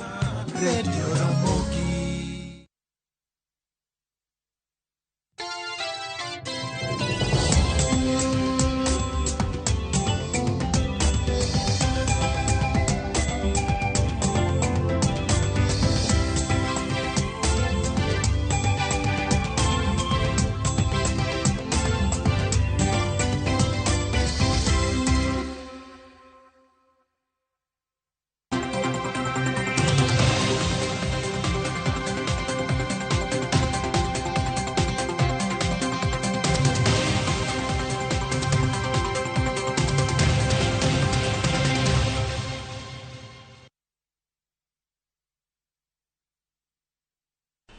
Nyakora moge jwango ya oreke no machiegni mantiere kar kae cheno mano mbako romo chako san dakika 14 apaga bich tok sangwen maru kinyi ma kawuono rwakni machiegni bed kod akanya kigiko mar chenro ma kawuono waiko ni chenro ma yelach mano ka wan kae chenro mano mbako romo chako sani nyaka rom kata sa abirio mar odiochieng. Nyinga Cleophas Oluoch jakisumo kanya kwar mokeo nyaka sango to amedo rangoni weche kae mabendo amedo luoni achiel kachiel nyaka sani jatend piny Kenya William Ruto loso kar jot mare mano State House ma Nairobi kotenore kod keto e kogno kata keto paro mar chik mano mar National Infrastructure Fund Bill mano mondo obed chik e pacho kae mano madhi neno kata no keto menda e wacho ni mai safar no mar tero piny Kenya mondo bede ngasno mano machalo gi piny no mar Singapore e wacho ni kama nigi budget kata omenda monego bedi keto bathe mano maromo trillion abich e wacho ni omenda machalo kamae ma igeno dhi ywayo joket mwandu mowuok e konde mopogore opogore mantiere piny Kenya gi mago mawuok e pinje maoko mar mondo mi oket mwandu gi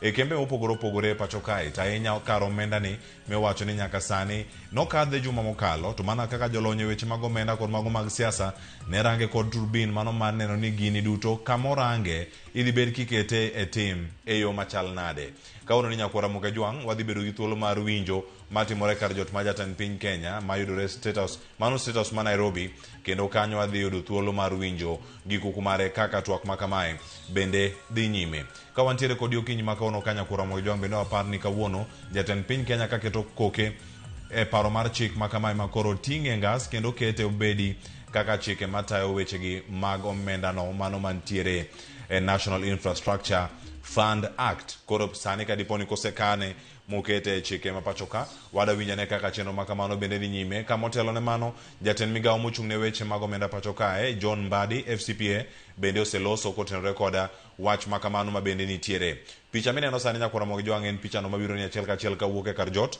mar jatend piny Kenya okinyi ni kendo en wach mwamedo luwo mano picha mwagolo kacha achiel kachiel kawuok e mbui no mano mara kar jot mar jatend piny Kenya kachiel koda kamano mar jatend piny Kenya William Ruto wanyalo winjane kaka chenro makamano dhi nyime kato bang'e wayudo thuolo mano mar duogo e studio karka mar mondo mi wadhi nyime kod weche mamoko ma pod bende wamanyoni okinyi ma kawuono.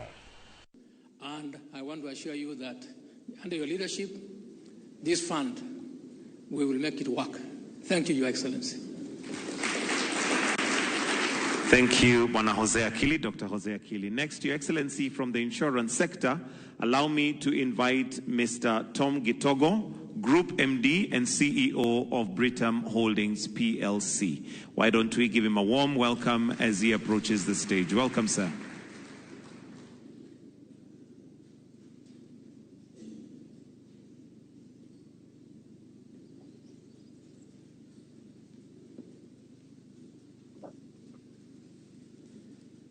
Your Excellency the President,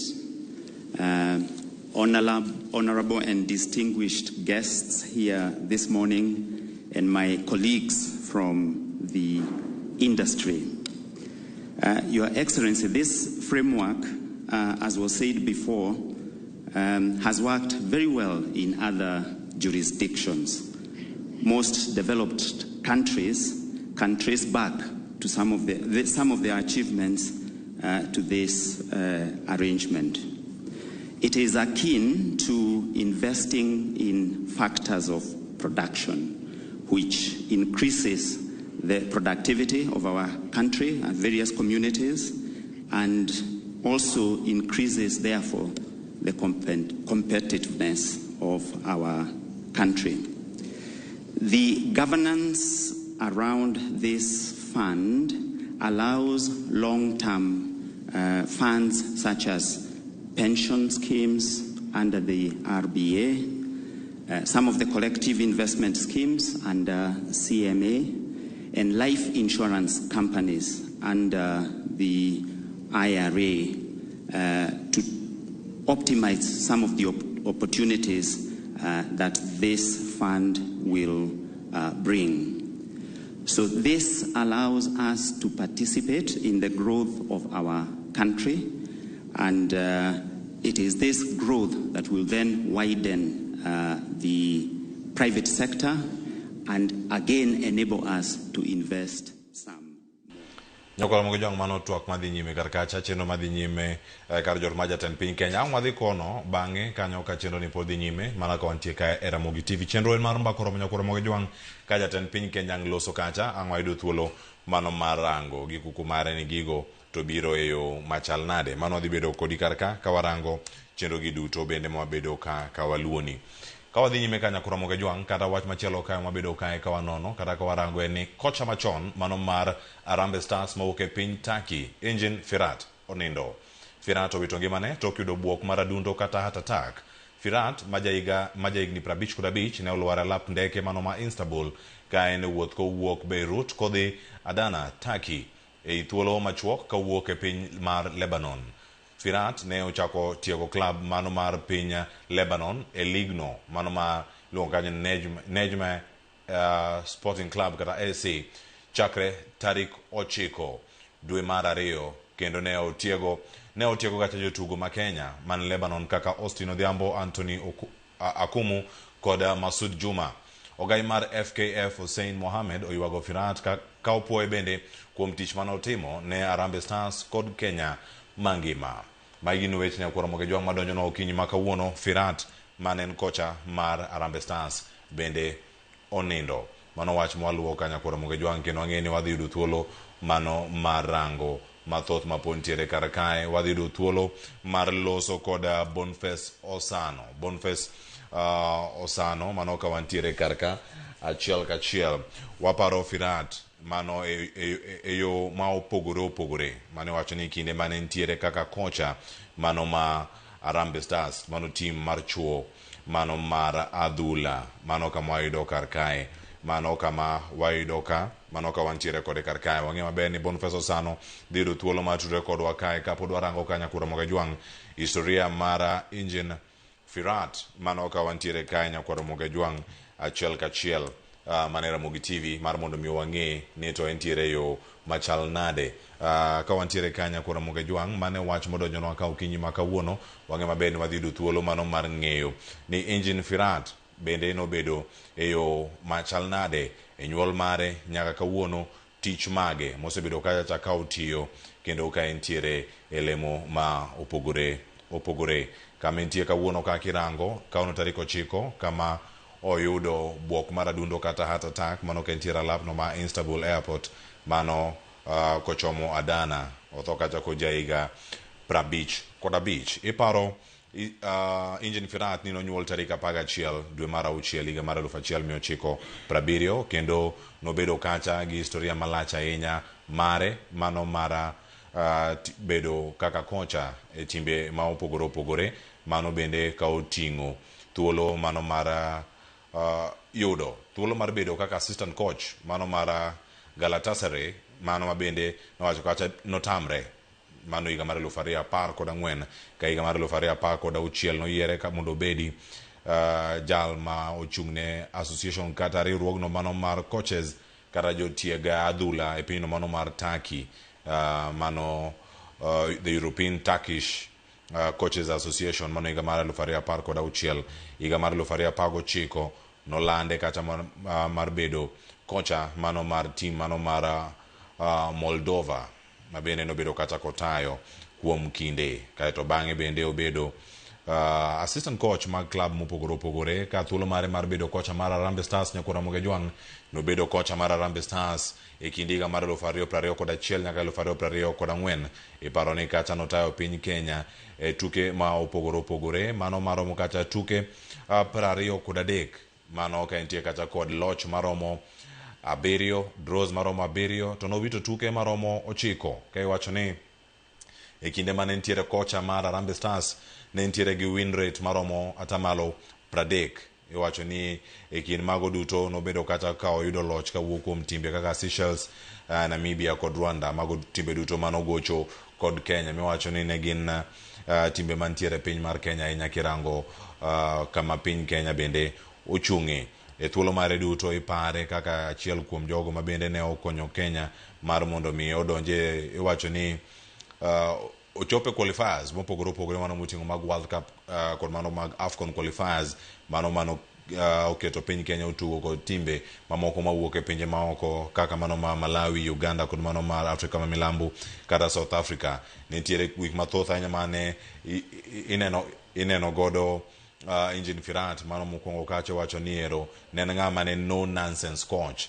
Ipare nade mano kama gintiere kacha achiel kachiel. Ka mokwongo bende jofwambo mag weche mag tuke ma bende sani ang'e ma bende wadhi do thuolo mar loso kod achiel kuom jafwambo e wechego mag tuke. Mano ka wantiere kar kanyo, mano kama wadhi bedo kacha ka wayude achiel kachiel. Wantie kod Boniface Osano sani nyakwara Mogejwang' ma en jalony e wechegi mag tuke kachiel koda ka jafwambo e wechegi mag tuke bende. Boniface Osano oyawre kendo machien ageno ni ote mar nindo mar Engin Firat bende ni gimoro ma isewinjo kaka jafwambo. Wacho ni un jok machiel mane osiko kosiemo wenge gi to koro ni jo Kenya ero, jo Kenya bonge adhula. Iparo Firat e yo machal nade mokwongo chiwo ote mari kwa chako sani raparni mane thuolo machok sani kapok wadonjo twak mamoko. Erokamano Cleo, ne wachiewo kod lit ahinya kuom winjo wach ni Engin Firat osewewa ko klab mare mar Beirut kocha piny mar Lebanon. Wacho ni no obedo gi heart attack kane odhi dala korgi piny mar Turkey airport. No oyudo heart attack ma owewa. Ko Engin Firat kaka isewacho no ne en coach ma nobiro Kenya kae mano higa mar 2021 kendo bedo kodwa nyaka for 3 years nowuok e higa mar 2024. Koro ne en coach ma ne nigi, anyalo wacho ni kaka jofwambo weche mane bedo ka interact kode, ne en coach ma ne nigi weche mang'eny, anyalo wacho kamano, nikech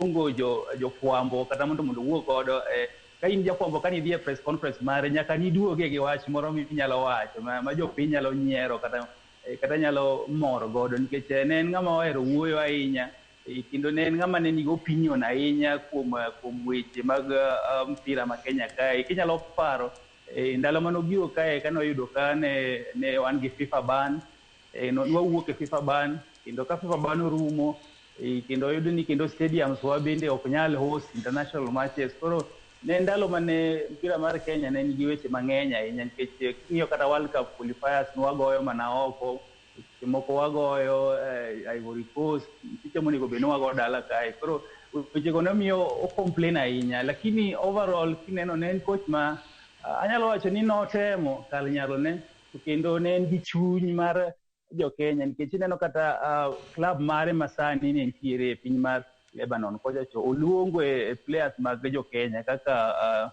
Odhiambo manoa Gor Mahia ni kono, Akumu Tedi ni kono kode, striker moro be nitiere kanyo kode. Koro en ng'ama ne nigi chuny mar jo Kenya. Koro to mare obwogowa nikech ne en ng'ama pod ne anyalo wacho ni coach ma higni 55 mpira mano coach ma pod tin mane pod nigi future. Koro en bwok ahinya ne wan kaka jofwambo kata johera mag mpira Kenya kae. Kamano, kendo Boniface ndi gik mathoth ahinya ma kae iwacho ni mokwongo ji ne kia ahinya kama ne ntiere. Winjo kacha ote mochiw kacha koda Hussein Mohamed mano jatend FKF ma pacho kae.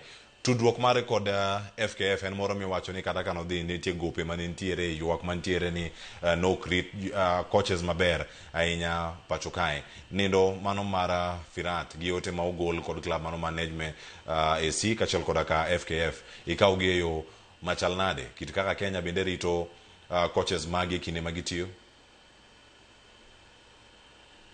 Firat ne kaka asewacho ni ne gi chuny mar mpira mar Kenya nikech king'iyo coaches moko mosebedo go kae ndalo mokalo gendo ka giwuok to iwinjo mana ni to gisedhi mana ka FIFA kocha kendo kichako iwinjo kendo iwinjo ni Kenya kata federation osego fine kanyo mar million 20 million 30 weche mag manyonge mag coach pok ochul allowances lakini kineno Firat nowuok e yo maber kendo kaka wacho no indo Austin Odhiambo nitie okawo mana machiegni kae kowuok gor odhi gocho ne kocha Akumu Teddy Akumu aparo ni Akumu nyalo mise ahinya nikech king'iyo ne en coach manohero Akumu ahinya nikech kata ndalo mane Akumu seche moko onge gi club ineno ka pod Firat luonge Firat pod miye games kendo ineno ka bang' ka Akumu osegocho ne national team for some time ochako yudo kamoro club moro kendo omedo endeleza godo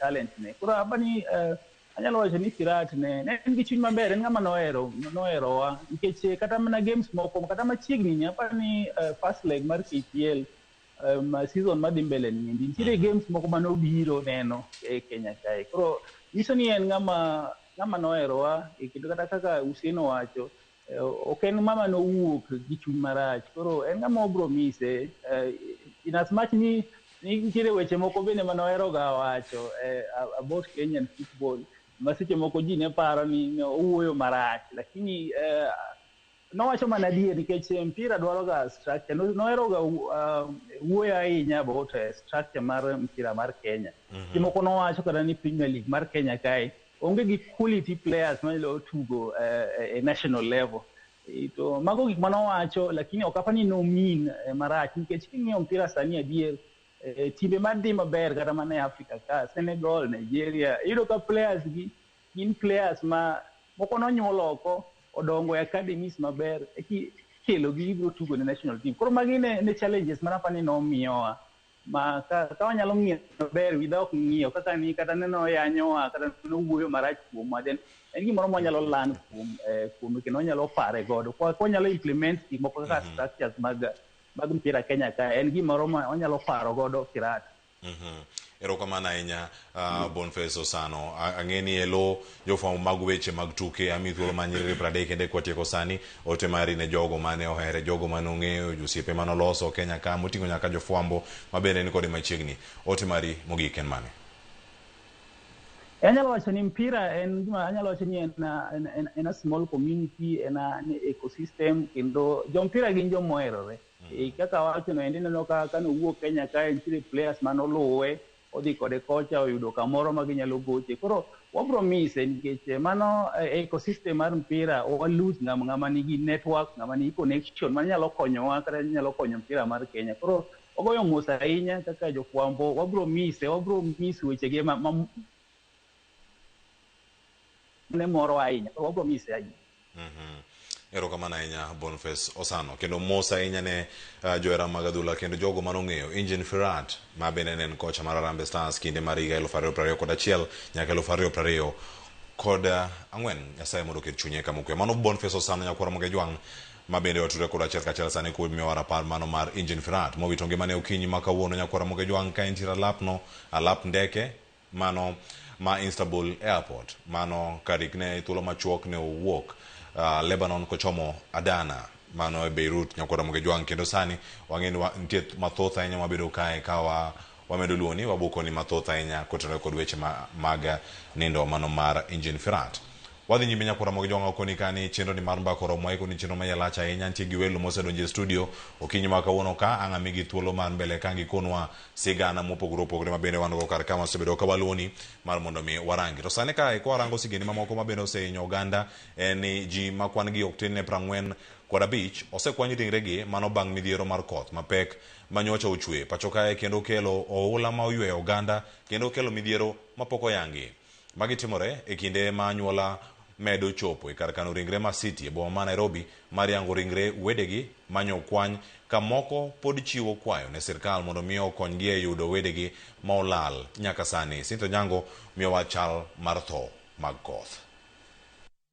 Moheo seche 48 bang' koth mapek chwe boma ma Nairobi e midhiambo mar tich abich kendo kelo ula mapek e apeini madongo, ringre pod ikwanyo e aoche kod odundu mag minyaga.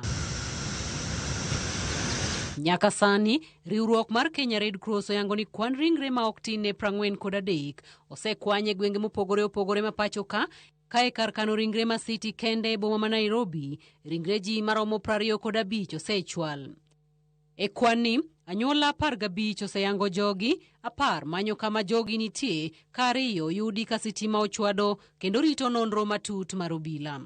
E aoche ma Nairobi, ringre pod ikwanyo e bath aoche, ka e kwani maduong' en mar joma chuo ka kar kano ringre ma City, wuon Philip Omondi, achiel kuom ji manokwany kowito ngimane ka achiel kod meneja mare i mitoka, bang' oula momogi e kar ohala matimol, ma giwito ngimagi oyango wuodgi.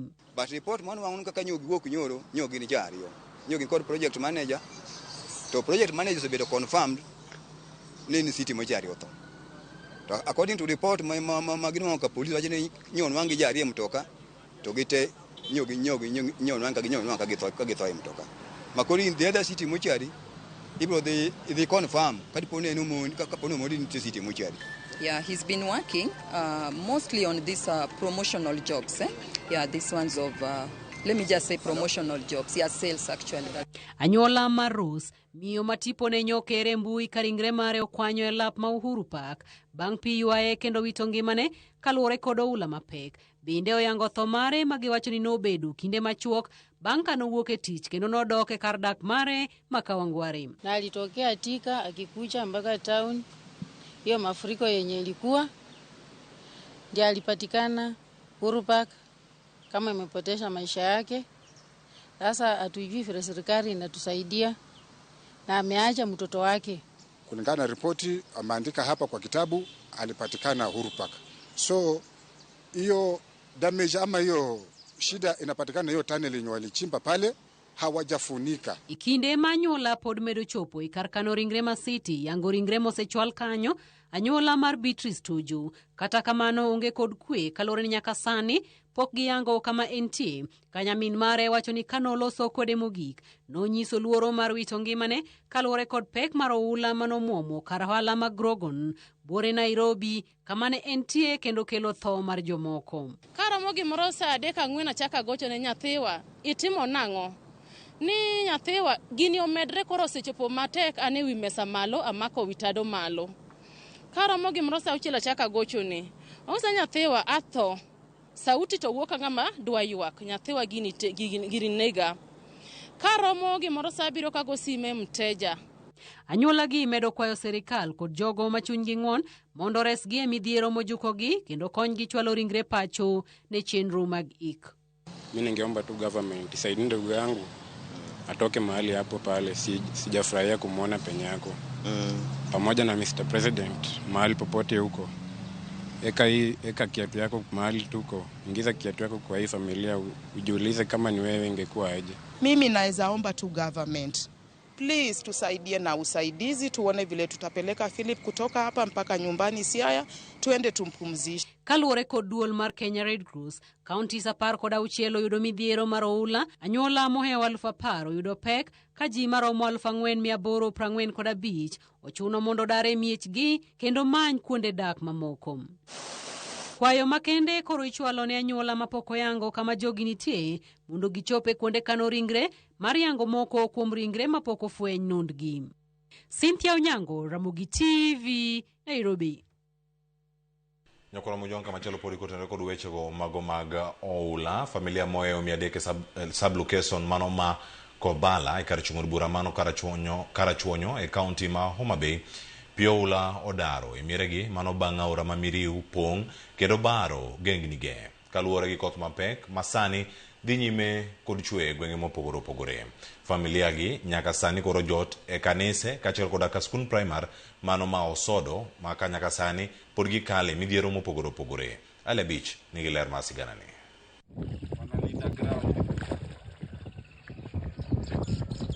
Gwenge ang'wen mayudore sub location ma Kobale ka chudu bura ma Karachuonyo. Sani pio wula opong'o kendo ute magadak pio luoro moketo diere. Bang' ka Oramiri ne opong'o mobaro gengnige kaluwore kod koth mosebedo kadhi nyime gi chwe gwenge mopogore pachoka.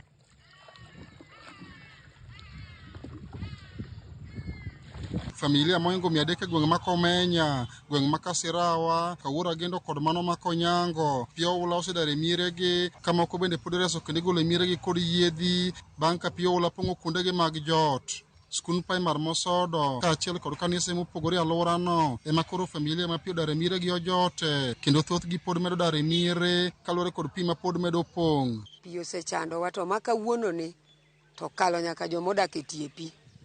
Pigni obiro mang'eny moingore nyaka kuma noko chope chon. Kawuono ni pi ochope. Koro sirkal konywa uru kata kuonyalo nwang'onwa kama wanyalo dake. To unwang'nwa mondo wadake. Ne sirkal nowuok mochako gero dikes kata levees koluwore kod petition. To dike oger to kotieki.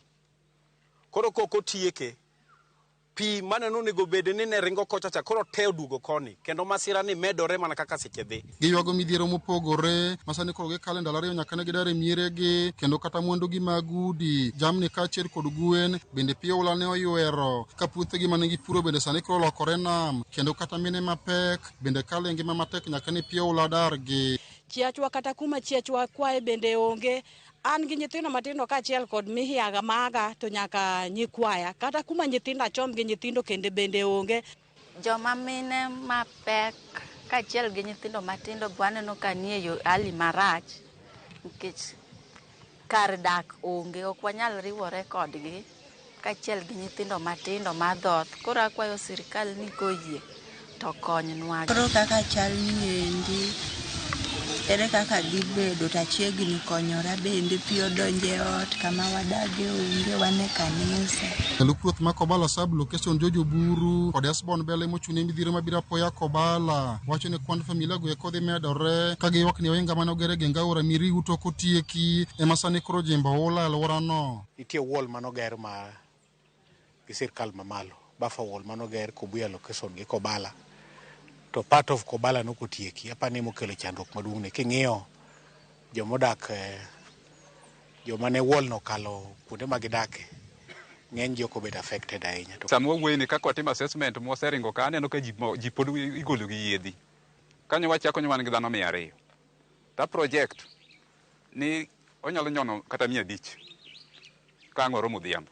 Kweth mawuok e bad migao mar Kenya Red Cross, sirikand kaunti ma Homa Bay kod ofis jaod bura ma Karachuonyo mane otimo limbe gwenge ma kono mar nono midhiero ma koro ula okelo ne jopiny ne okoni sani koro gitiyo kanyakla mar manyo yore kod riekni mopogore minyalo konygo familia go eko. Oramiri uno muoch chakre nyoro kendo kawuono gokinyi omiyo families moingo 300 osebedo displaced kendo dak kuonde mopogore opogore kendo gidwaro hocho kaluwore gi midhiero mag sekaleno.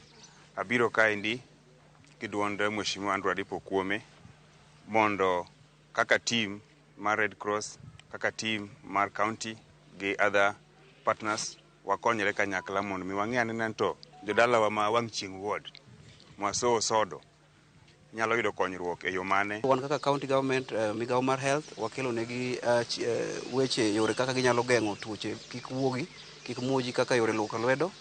Wakelo negi aquatabs kaka ginyalo thiedho pi kaka ginyalo rito alwora mar camp ka. Koth ma osebedo kadhi nyime kod chwe gwenge mopogore pacho kaendi osekelo midhiero ne jopiny moingo 300 e gwenge ma Kobala kaendi masani koro dare miregi kendo dhi kuonde mopogore ma ginyalo yudo resruok. Nyaka sani endi thoth familia endi tiyo kod yieni endi ka giwuok e miregi kaluwore kod pek mosekel kod oula kaluwore koth madhi nyime kod chwe pacho ka. Kwayo mar mondo sirkal okonygi kaluwore kod midhiero ma gisebedo ka gineno e alworani. Ali Abich, Ramogi TV, Homa Bay. Nyakoro moge joang'ero kamana ahinya mano sigana mayudo kawuok kuom Ali Abich en thuolo modarangane sigana matimre kar jot ma jatend piny Kenya William Ruto loso gi sani wadani wawinjane kaka twak makamano dhi nyime ka oduogo e studio. Delivered in reality. That conviction gave rise to the bottom-up economic transformation agenda. The belief that our nationhood remains incomplete as so long as millions are excluded from economic opportunity. Over the past 3 years, we have laid a stronger foundation for our country, restoring macroeconomic stability, revitalizing agriculture, expanding healthcare, stabilizing education, advancing affordable housing while creating jobs, increasing our savings, deepening financial inclusion, and opening new opportunities for our young people. Today, Kenya stands on firmer ground. But the next stage of our journey demands more. More skill, more investment, more infrastructure, and above all, a new way to finance our development. The National Infrastructure Fund is a commitment we made to the Kenyan people in our manifesto. Today, we fulfill that promise. But why did we propose the National Infrastructure Fund in the first place? Because of the scale of the challenge before us, there is need for a new approach. Multilateral development institutions estimate that Africa faces an infrastructure financing gap of up to $80 billion every year. That is, the continent requires about between 130 and 170 billion dollars, for infrastructure development every year. Kenya and our infrastructure needs reflects that very reality. Every meeting in every part of Kenya, the conversation is about this road and the other road. Electricity connection to this village and to that town. Connectivity in different parts of the country. And access to agricultural infrastructure for food security. Every meeting in every part of Kenya speaks to those issues. The World Bank has estimated that our country requires approximately $4 billion each year to meet its infrastructure needs. A decade ago, Africa, Kenya included, believed it had found a once-in-a-generation opportunity to accelerate infrastructure development. Global interest rates were historically low following the global financial crisis. The China's Belt and Road Initiative opened new sources of infrastructure financing. But we did not fully anticipate the risks of relying so heavily on sovereign debt. And certainly, none of us could have foreseen the shocks that would soon follow: the COVID-19 pandemic and the global economic and financial turbulence that came in its wake. It was against this backdrop that my team and I began to ask ourselves a necessary question before the last election. We spent a lot of time a year before the last election, and we asked ourselves, how would Kenya continue investing in the infrastructure required for our development, while at the same time stabilizing our economy, responding to all the other challenges that come with it, and navigating the aftershocks of pandemics? We knew that a period of fiscal discipline would be unavoidable, but we also knew that halting development was not an option. I remember this very clearly when I sat with David Ndii, who I'm sure is in our midst here, and Hassan, who is here, discussing how we are going to do things differently. That was 1 year before the last election. And we sat under a tree and we were discussing, they are much more knowledgeable than me in those matters. They schooled me in some of the items. But as Mbadi said, I am also a fast learner. That is where the idea of the National Infrastructure Fund was born. I couldn't put it much more clearly and succinctly than it is stated in our manifesto. And I want to quote for you.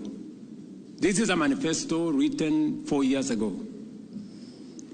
An infrastructure fund, I quote, will be established with initial capitalization from privatization proceeds, with a view to progressively reducing financing of commercially viable infrastructure projects from the budget, end of quote. Today, we are doing exactly that.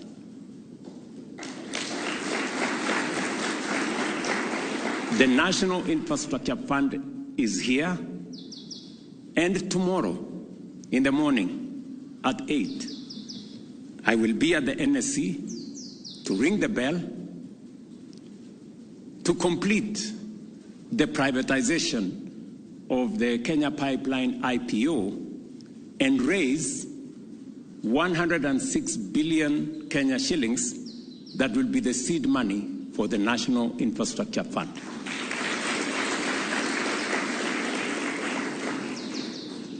It looks too exact to be real, but that is what it is.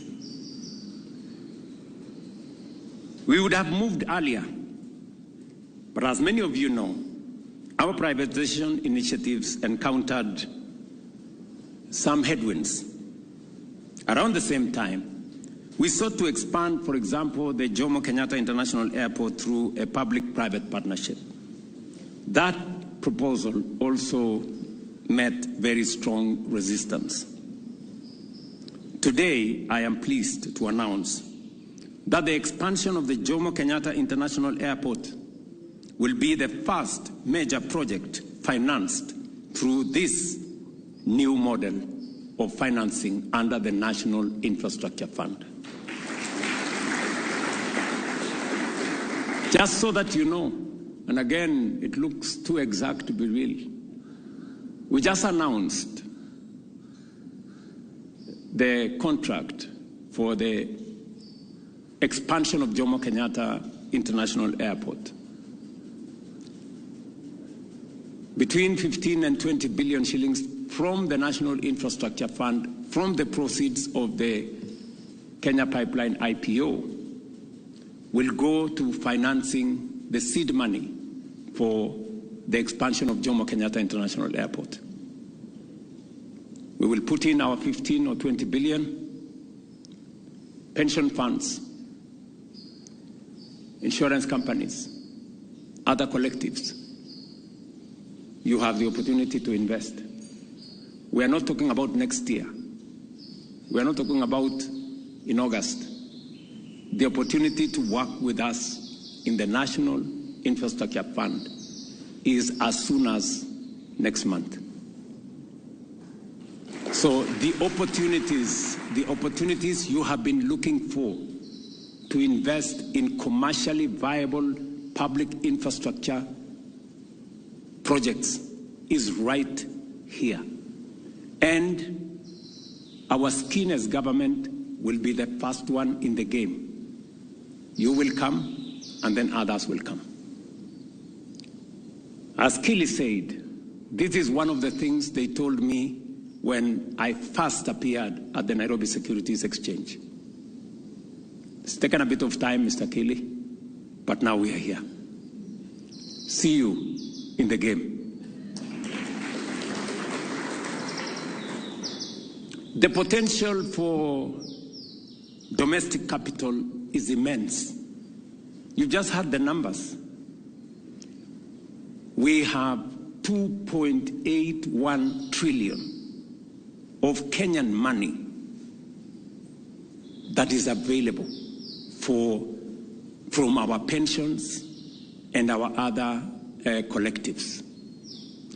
This is money, patient money, that can be used for our national development. pension money is for pensioners, but pensioners have children. We've been told here by my good friend, the CEO of Africa Finance Corporation, we must use pensions to create jobs for the children of those whose pensions we are managing. That's what he told us. You know, that money must work for the pensioners. It must work for their children. And we now have the structure. We now have the plan to make sure that we channel those resources in the right direction. Make sure that it Nyakoro mugejwa mando jatend piny Kenya William Ruto en kacha ka gimo sekete koke kacha wacho ni chik aguch dongruok mano mar piny koro sani osepuodhi mano National Infrastructure Act koro sani nitiere kar kacha Infrastructure Fund Act nen bill mano juma mokalo sani koro osekete koke kendo se loke nyakoro mugejwang owinjo kacha midhiero mano mar oula kachel koda kamagi madhi mbele karka achiel ang'ena wayud paro mawuok kuom welo mabende osedonjo studio karka achiel amigi thuolo mar mondo mi gigol paro kachel koda ka yangore ne oganda luwo kinyi ma kawuono ntiere kae koda welo ariyo mabende osedonjo karka an ka kod Jim Okoth ma en jalonyo weche mag siasa amie thuolo mar mondo mi omoswa okinyi ma kawuono ka wachako mana twak ayanga kama ntiere karka e wacha guluni mano mar National Infrastructure Fund antiere iri ka yare kino machiegni. Erokamano Cleopas gi oganda mar Joramogi duto. Erokamano kuom luongo e studio kawuono mondo wawach weche madhi mbele Kenya ka. Agulu mar twak. Kwachako gagulu mar twak. Awinjo ka jatend piny Migosi Ruto oketo koke kendo koro ok en act. Ok en bill. Ok en bill, en act koro. Oseketo koke kawuono. Owinjo bende wachako wacho ni en controversial. Koro en controversial bill. Ang'o momiyo en controversial? Nikech kwang'iyo kaka president osebedo katiyo nitiere gimiluongo ne financial gap e weche mag dongruok. Onge pesa. Public debt osedhi malo. President onge kama nyalo yudo pesa. Koro obiro gi National Infrastructure Fund ni one kaka onyalo golo pesa mondo tiek gi weche machande mag pesa gi. To koro wang'iyo gimoro achiel ka. Ang'o miyo en controversial? Gini ok en public fund. King'iye iye maber gini it's more of corporate than public fund. Gimomiyo en controversial gini onge accountability. En idea maber to onge accountability. Koro ma nyaka wanyis jopiny ni idea en idea maber lakini onge accountability. It's more of corporate. Ok en public fund, onge accountability. Ng'ama biro ng'iyo kaka pesa nitiyo e wach mokelo mondo wawach. Erokamano Kilio. Ino ka gima pontie mudho more ile. Nitiere mudho nikech ok en public fund, en corporate. It's more of corporate. Erokamano ahinya. Kama chal nyakoro mujwanga ntiere kae kod Simeon Ogonda amie thuolo mar mondo mi olos kod okinyi ma kaono kaka janon siasa kendo jalonyo weche mopogore ahinya mag dongruok kod telo bende. Simeon, oyawre thuolo mokwongo mar Ramogi TV ka imoso ogandawa. An kachako iluonga ni Simeon Ogonda. Jakano Kobongo. Nyakwaro Yando e gweng' miluongo ni Kowino. To kang'iyo hotuba ma rais obedo godo sani ni. Jatend piny wuo maber. Lakini ikiwa kwa wacho wach infrastructure ber kwa bedo gi priorities. Sani Orlando gini gimoro maduong' to the first thing mowacho en ni wadhi gero airport. Airport en gima ber gero. Lakini kwa ng'iyo wach accountability to nyaka be wang'i priority ma fund ni dhi losonwa. Gimokwongo yudhe onge tich. E piny ma AI osechako bedo yo maduong' ma yudhe yudo godo tich. An nagombo ni go wache gimoro ni wadhi medo energy capacity mar piny. Sani wan gi capacity mar 3,800 megawatts. The whole country. To pinje mwa compete godo kaka India nigi 505 gigawatts. data center achiel kende dwaro 10,000 megawatts to wadwa gero airport wan godo matiyo ndio dwaro ni mondo bed upgraded lakini king'iyo priority mar aguch dongruok ma ilando no nego chagi kama ko medo energy capacity mar piny to 50,000 to wangeni wanyalo loso data centers ariyo wanyahakikisha ni factories manie piny ni tema ngata madwa chako kambi matiyo gi electricity mang'eny nigi chir nikech energy solution koro nitie an kanye manago moni no nego chak godo nikech we are very much down in energy miyo kata response time mar disasters is very low nikech kata mana disaster manoyudo weekend ni king'iyo kaka pi notero ji lal mane ji obedo godo poor energy development to koro wan gi agulu maber ma budget ne oingo kata national budget ma annual to ni wachako gi gero airport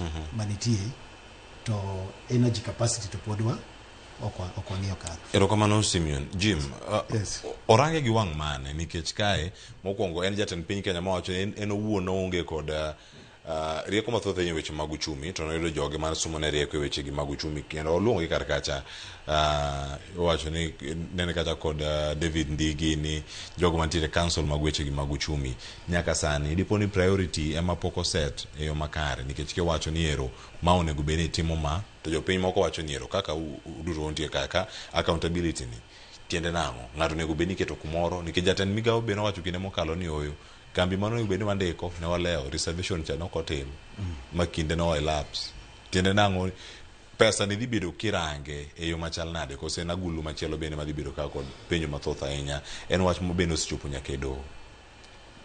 Erokamano Cleopas. Kwaduogo wach mar accountability. President nigi idea maber makata ng'ama chung' mapingo gima owacho ok ong'eyo weche mag dongruok. Kama wanie gi shida en kar dongruok machopo ne jopiny.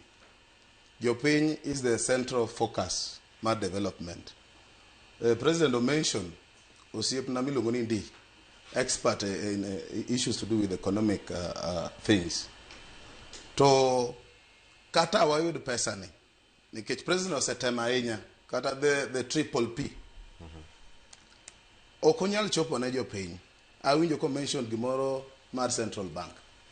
King'iyo the last quarter Central Bank no segolo pesa koa percent 9 nyaka percent 8.75. Ang'o ma gino wacho nwa ogonda owacho wach mar unemployment.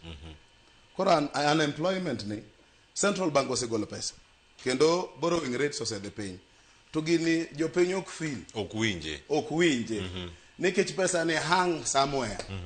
Koro this problem it's not about the funding model because this is just a funding model. Wadwaro leadership. Ere kaka japiny nyalo yudo dongruok. Ere kaka kata weche mag floods mano ogondo osewacho mention floods ge dwaro proper infrastructure. Kuonde moko na winjo ka jatend iluongo ne okadwa mention name jatend Kiambu moro neko ni ndaro mag floods kande ni riparian land ni ng'ato gola aora kigede aora tigola aora madhi. Koro such reasonings Cleopas duogo wachien koro miyo ja pinye mok yud dongruok to ideas to ber kata present kata funding model mokoro keto ni kinyalo luwe mochop ne jopiny gine biro konyo clear. Wayud mana leadership joma biro keto gini mondo bed felt on the ground. Leadership ni nen kod gini wach mag manifesto. Simeon. Yes. Ang'o ma dipo ni kodho chako go gi kanye nikech iwacho ni mokwongo en gima ne gikete e manifesto margi to koro sani giloke gikete kanire kete tim mos ten yo ma iwacho ni chomo kanye Singapore. Mane kama irange karaka kama wantiere sani gi kama uchumi mar Kenya ma bende ipuoyo ni benja piny winjo gini ofuke ka wuok sani ka wuoth town ka kata ng'ato wuok dala ng'ato penji ni kaono siling 1,000 nyalo timo ang'o e piny Kenya masani siling 100 nyalo timo ang'o sani e Kenya ma wantie ni bende wantie kod nyalo mar wacho ne dieri uchumi ni otiyo maber koso otiyo maber ne jotelo man State House kasani. Gimanya wacho mokwongo en ni kaka jo Kenya dhowa mit to jotendwa dhogi mit sana to weche be kaka iwacho giwuoyo mayot kabisa. Wadhi timo kama, wadhi chako gi ka. To ka koro oket gi piny gi experts ni mondo lu ratiro ma chik dwaro. To mane mok gilu. Sani king'iyo kichako gi ideas ma jatend piny osebedo godo. Gin ideas madongo mabeyo beyo kabisa. In fact, onge chieng' ma jo Kenya osewacho ni ideas gi richo. Lakini ji wacho kamano ni bobo tim adier. To kwa chako gi youth empowerment kama asebedo gi experience mang'eny. Youth empowerment ka ndiye no chako wacho kaka ibro mi youth tich gi housing program. Sani koro wachopo Nyota. To Nyota ni ndiye and development by moving around. Mane problem.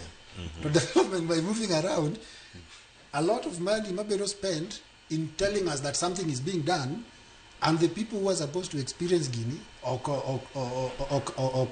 youth Bernie. To mara Rio, apart from wacho weche mabeyo ne jopiny, siasa imewaketo mbele. Koro development bedo ga second priority. Mane lit maneno, nikech sani king'iyo lal manotimore weekend ni kende. Dine Bernie City ni obedo planned maber. Boma ka ratiro ne oulagi olos maber. Sani de ji onge gi lal bila ma wabedo goni. Kamano kopogore kata gi lal mantiere kar kae. Gigi wacho ni thothgi moko gin moko molosi e yo moro makirango to nyalo bedo kamiyo oganda wa buonjo. Diponi mae gi momiyo pinjo mathoth ok wuogi. Mokwongo en mae. Priority projects ma National Infrastructure Fund bedo kaka rango ntiere the Naivasha Kisumu SGR phase 2B. Mano mantie machielo kacha mawacho ni the SGR link ma Mombasa, Nairobi Railway City, mano Central Station, kachielo koda ka BRT. Magoro sanu ngubeni tiyo, no chake kine maruru Kenyatta, pwani no kaka kodhi nyime. Ntia apaya ma Urironi summit ni. Mano kama ntiere karaka Mirironi ma summit dual carriage ni. Kama ntiere karaka. Irange yo machala, gima di maimayu ni. Achako disimion ka kendo. Diponi mage bero moko ma jopiny kono wiye nikech mokwongo ka gipene funding ne dhi timo machalade. Uso shares nyiewo shares ono ka Max Safaricom anika KPC ntiere karka kachiel koda ka kembe mamoko East Africa Portland Cement Company ntiere karka kin kembe mamoko miwacho ni ka konyo shares mathoth oganda nyabedo gi thuolo mar bugo omenda kata gucho omenda machalo kamae. Sano sikete chik. Yes. Gik modiet ne dhano iwacho ni fruits ma itango neta ma berne to oganda pamo. Dipo ni mage gin koso timo moko mopondo apontiere ye kaka. Ng'eyo tek mokwongo. To gima da wachi en ni olemo miliero ne oganda gi. Ananeno ni gin olemo mag umo wang'. Nikech kata king'iyo projects ma sirikal ni osetimo kapok wachopo infrastructure fund ni. Project chakore maber, itango ni berne, to president wabe sani en blogger malich kabisa. Kochopo Talanta Stadium, rikoro waneno mani wasechopo Singapore. Alafu bang'e kidhi neno news ni omenda mang'eny olal, kata koro lift midwa ger Bomas of Kenya report dhi kao time. Mano mokwongo. Alafu mar ariyo, en gimilando sani ni osetime mosebedo launched to tich okong'e ni biro rumo karang'o. Ing'e ni project planning nyaka bed gi utaratibu mare. To nyaka bed gi timeline. Ing'e ni ka timeline yok chiw gi contractor ichiwe gi jasiasa. Ng'e adieri ne tek. Kamano. Mane gima nyawacho. Atu adieri ma ng'eyo tek ni. Miyo koro kata ka chieng' moro rumo. Ji wacho mani rumo. Ok ni wachopo kanye to koro nego beni wachopo wadhi kanye kendo. Ero kama na ne patch Jim kotone kon penjo no podi. An kagolo pacha to oversight. Oversight mar fund ni kato public participation.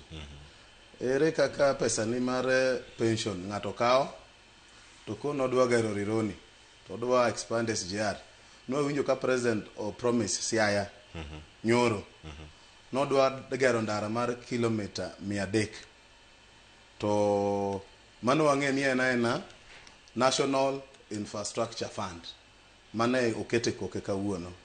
Koro gima uwinjo be no walieko kawuono en oversight mar pesa nitiere ng'at ma dhi retire to keto pesa ne kacha to jo pension be onyiewo shares ji onyiewo shares gima neno mbele ka en crisis nikech sama pesa ne kodhi otiyo maber to returns bedo matin jo piny ema dhi yudo ywak. It is an alternative funding lakini embe ne gi demerits mage nikech ka pesa ni okaw ini dwa retire pesa ni okaw wa nyisi jo piny ni to pesa ni ditiyo nade to pesa ni dhi wuok kanye ti dhi gole maromo nade. Koro public participation nyaka bedi jo piny nyaka ng'e ni to dongruogni wayude nang'o to oversight be ng'ama dhi ng'iyo pesa ni nikech oken public fund nitiere system is a model of funding ma inyalo ng'i jolony nyalo ng'iyo to nitiere jok mochung' mang'iyo matimo oversight. Agulu ni iluongo ni corporate. Koro corporate ni wan gi less oversight pesa ne dhi lal Cleo. Koro uwinjo president be onyiso ni to pesa wane odhi tiyo kode nade idea no to be rironi bro ger SGR bedo expanded infrastructure highway corridors to ng'ama dhi ng'iyo pesa nikech osebedo gi lal mar omenda mok chop ne jopiny. Koro nyaka president be nyiswa ni to pesa ni idhi ng'iye tidhi ng'iye gi ng'a kech pok wawinjo ko wacho wach mar oversight owacho wach mar funding. Koro kanyo nyaka wapenje penjo Aya, wacha kanyo idhi chiwe yo machalade.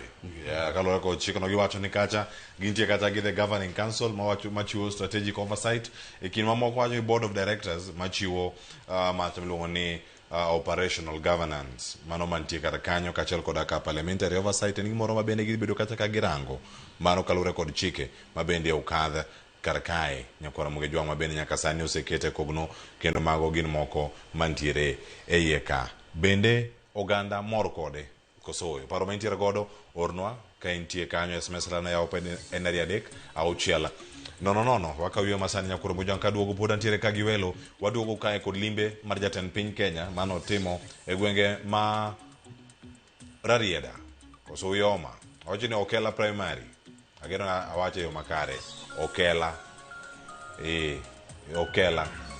Okela jo yomo sekona kanyo Owela erokamano waduogo kod mano bagiyo maka osanyo kod mogi jwang kikidhi mabor.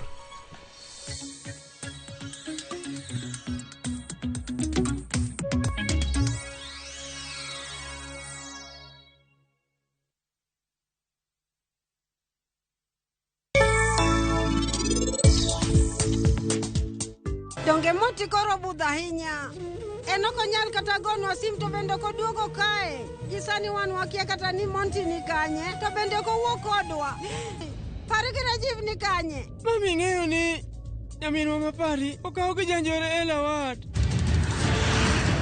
Pari ni kanye? Bende en kare? Gisani en kare to akia ni weche bochalo nade bang'e kanye.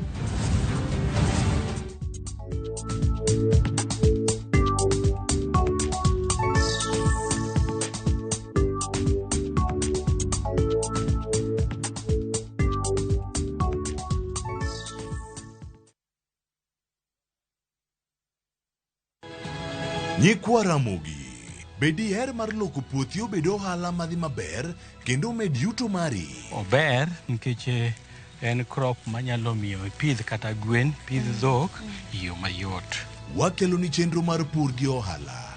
Chakre ikolo nyaka geng'o kute machamo pithwa.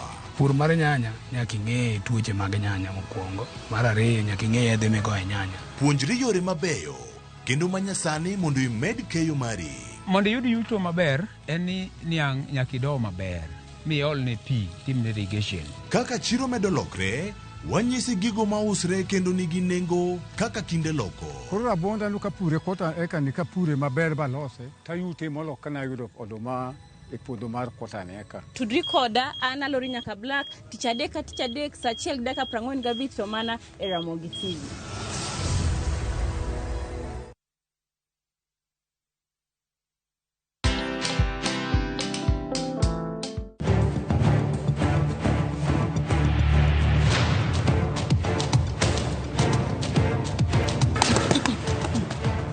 yangu inakuwaga hiyo stingo ya Mike Tyson.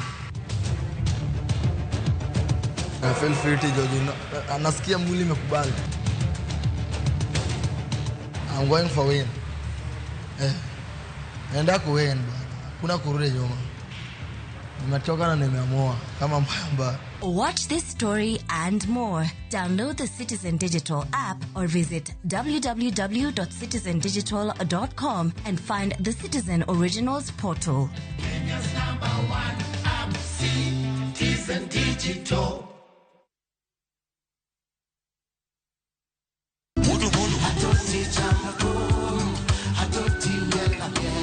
Woktich ka woktich wakelo ni don ya wotonagi. Kabinet chario kati chario nyakumunga juang en odiochieng' mar yuto mari. Chieng' tich adek kati adek nyakumunga juang en odiochieng' mar mine nyalo kachiel koda weche hera. Awendo. Kachopo tich ang'wen nyakumunga juang wakelo ni kama nene, yani TBT, kod thume mamit mokalo. Furahi the edition and thum kaliech. Loso kapuoyo nyakumunga juang. Ka wakelo ni jothumbe mopogore opogore. Kanyo nube ni wakelo ni gimiluongo ni be yawa.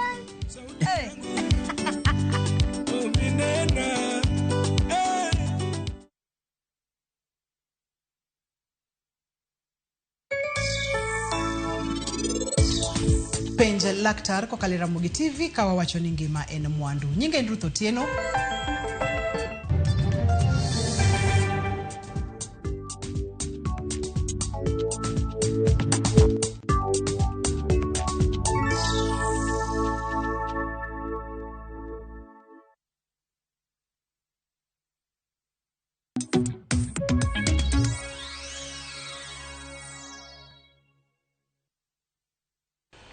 Macheni kinonya kwa Ramogi Juang, chenro mar mbakoromo dhi nyime. Wantiere kaka wamedo mana rango ni piny Kenya to ochung' nade.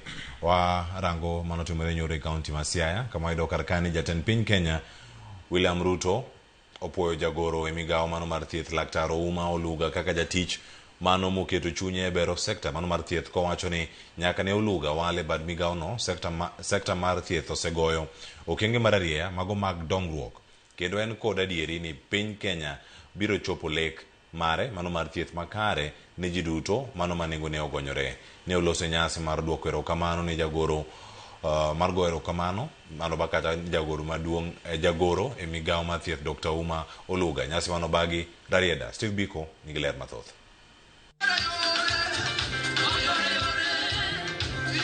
Skund primar mokele kar chumo dwe mar Rarieda, oganda buora noyoro mar choyo wangi e chenro mar alam mar duoko erokamano ne Nyasaye kuom welo mar jagoro migawo mar thieth Laktar Ouma Oluga.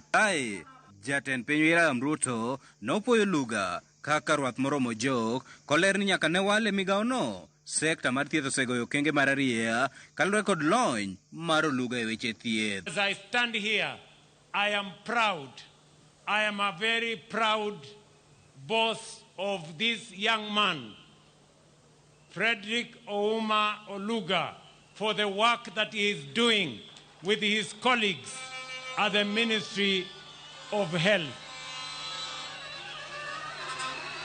Watu wa Uyoma, watu wa Rarieda na Siaya, in this young man, you have a dedicated public servant. Jatend piny bende nodok ne okumba mar thieth mar SHA, kowacho ni thuolo mar higa achiel kende ute thieth ma Siaya oseyudo omenda ma bilion 1.25 kowuok e okumba no kojiwo jopiny mondo omed ndikore e SHA. Housing on matters markets and on matters hostels. Vile Mheshimiwa Tandi amesema, tunatengeneza barabara 9 mpya hapa Siaya. Tumeweka pesa bilioni 5 katika hiyo mpango, na bilioni ingine 10 tutaweka in the next budget and in the coming year, so that we can develop every part of Kenya equally. E kinde no, weche mag siasa bende ne okodong' chien.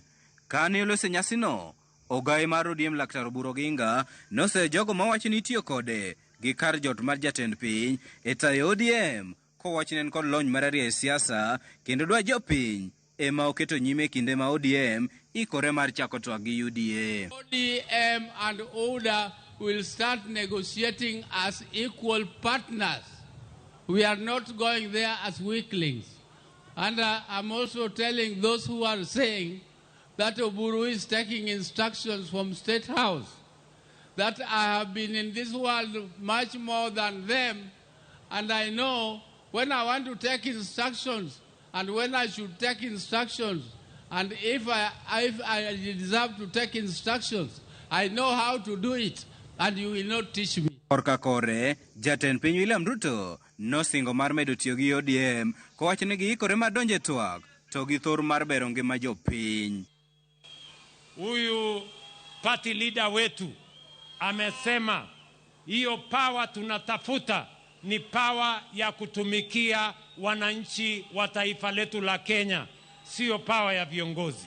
Na tumekubaliana tunatembea pamoja. Siaya hoye! Jodala wa Agwambo nowewa gi gik moko ariyo. Owewa gi riwruok wa kaka oganda. Omiyo ok wanyal ketho riwruogno. Nitie jomoko eiwa ka makoro wuok sani ginyisowa ni wawuog wadhi e one term. Machielo, Laktar Oumo Luga nopuoyo jatend piny kuom riwo oganda jo Kenya ma ok odewo dhoudi. I ask you to walk this journey with me, and I ask you to walk this journey with His Excellency Dr. William Samoei Ruto. And I want you to walk this journey with the country to the first world status. Steve Biko, Ramogi TV, Siaya. Nyakota mogo jogo mano timre county ma Siaya odiochieng'no manyora chako di jim. Power ni manye. Chendera kacha chel kachel gima timore kacha. Governor ne oge nyasino Oumo Luga no yudo sir kacha iwacho ni endorsement ka kuom jatende jatend piny Kenya William Ruto. Sanya gima nyedhore lela karka en ni tiyo kanyakla kod sirkal kod twak mamoko monego beni bedo karka oger gi ang'o mise mane mantiere karka mago mabiro. Kwa chako ng'eyo gimomiyo president nodhi Siaya kaka oganda mar Luo, president nigi tich matek ahinya nikech odwa ni oganda mar Luo obed kanyakla. To wuoth mano wuotho go kodhi go Siaya, homecoming mar Dr. Oumo Luga, king'e to it was not because Oumo Luga en professional. He is a medic and a professional. Kendo winjo kaka jatend piny opake kaka en ng'ama osetiyo kendo tich ne osebedo felt e State House. Koro wang'e factors ariyo. Ko president ne dwaro jasiasa, dodhi gi jasiasa. To Oumo Luga otemo drive agenda moro mar healthcare. Momiyo koro nyaka wang'e to gik machalo shagi be gitiyo. Kipenja ni be gitiyo, tabro wacho pod wan gi challenges. Infrastructure mag SHA nigi challenges. To Oumo Luga otiyo matek. Mano to wang'eyo kendo en jatich. Lakini motive mar president dhi kode dala en ni mondo Siaya obed united. Nikech waneno different representation. Governor ne onge, to winjo kaka giwuoyo kuom governor. Manyiso ne president dwano unite Siaya. No chako gi Homa Bay koro en Siaya. Koro homecoming ni it was political. Mane kaka kineneno kamano ahinya. Simeon antiere iri ranyisi makende moneno kata kawuok kuom jatend piny Kenya limbe mare e kaunti ma Siaya ahinya ne jora riede. An gi paro mopogore matin. Ng'eni homecoming ka jasiasa time to luongo osiepege. Nenore ma clear ni mae en event mar siasa. To homecoming mar professionals an chalona mana ni jatend piny temo lombo dhowa ni komni kumia tijni na medo bet e komni abro miyo jou mang'eny tich nikech ma professional ma ok tich mane jopiny emomiyo Oluga ma tich mane sirikal emoneno ni Oluga tiyo maber. Koro ana penjra ni to koro kwachako timo homecoming ne jok matiyo maber jadimo wawotimo negi homecoming. Koro aneno ni mokwongo yes kaka jimo wacho ma political statement mane jatend piny dwa chiwo time maber.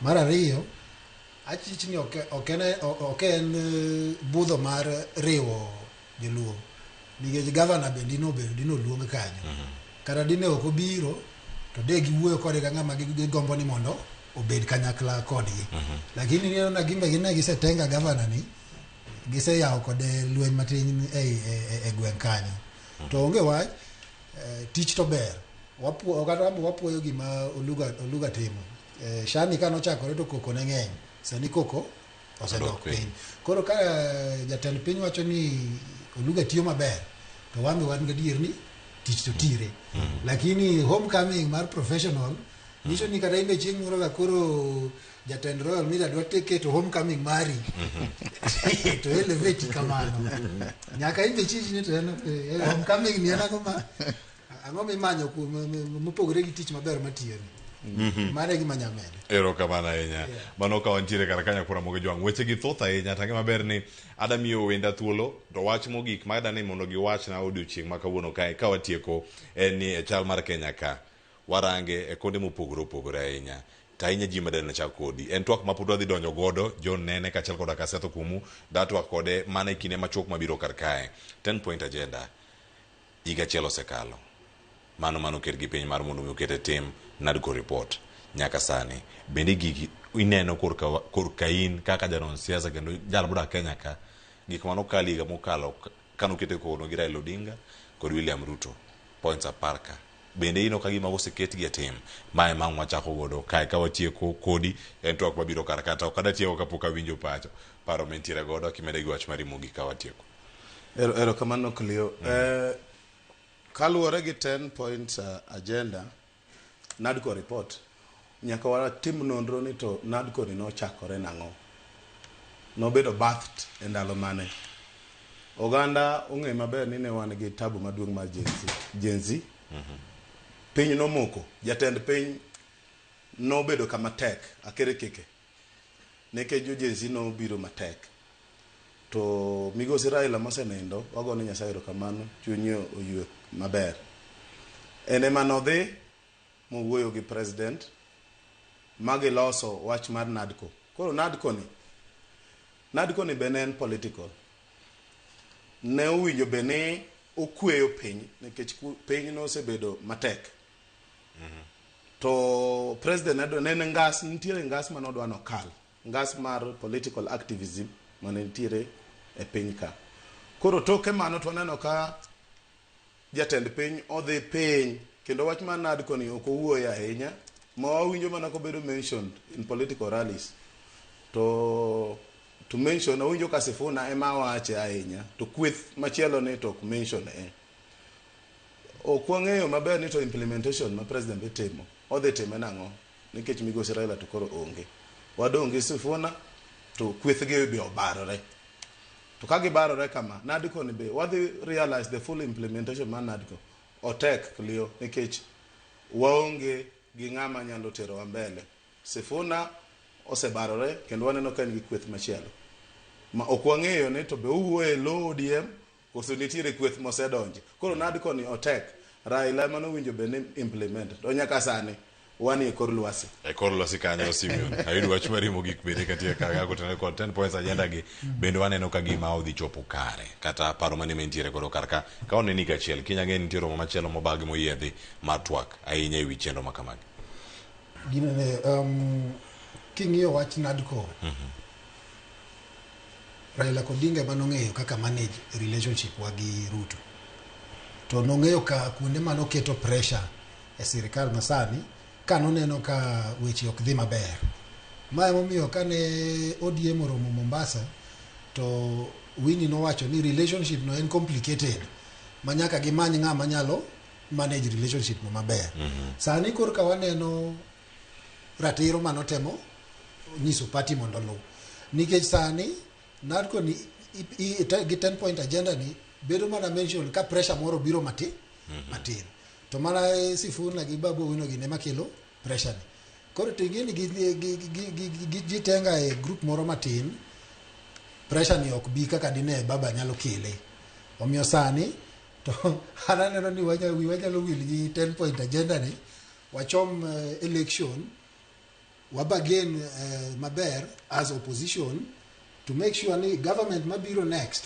bedo government ma united opposition kata current government then government mumi ni this 10-point agenda no ken mar ODM kende 10-point agenda ni emano miyo yudhe no dhi e pap emano miyo wadwa loko sirikal 2025 koro nego beni wadhi election kwa ngeni although sani to yumo wangwa gi weche mang'eny next year talk election sirikal modonjo nyaka ngeni 10-point agenda ni dhi define kaka wadhi deal kodgi kamano ero kamano Simeon Ogonda janon siasa kumbedo kodwa e thuolo mokuongere mo TV karaka warango kinde mabiro karaka wadhi bedo kodi bende Jimo Koth ero kamano kinde kawuono naporo mo jwang mani thuolo mane wan go kaka wakinli weche manyama timore kor gwenge bende ka wanono gi achiel kachiel antire ka kod Jimo Koth kachiel koda ka Simeon Ogonda mano echa Jimi wacho ni wuo kure Yugis maoyo kokal na koro mojangi wije kacha achiel kachiel mano kama tiere karakanyo mano wuo koyugi kawa ntiere kae koda Simeon Ogonda wuo Nyando ero kamana imba Nyando inside anyika Cleophas Oluoch jagisumo kana kwa rumukio nyaka sango aduogo kae bang yuo makao sani dakika oseromo 30 toksa abich mano sa abich ginus e wange ka akawiyo machuok aduogo rango chal mar piny Kenya to da penji kani nadgo report ni bende oseket ji ka tim mos ika chiel bange to dhi kawo gikine marom nade wan ka e chal mar Kenya nyakoro moge jwang gi welo John Nene ka chiel koda ka Setho Kumu kikidi mabor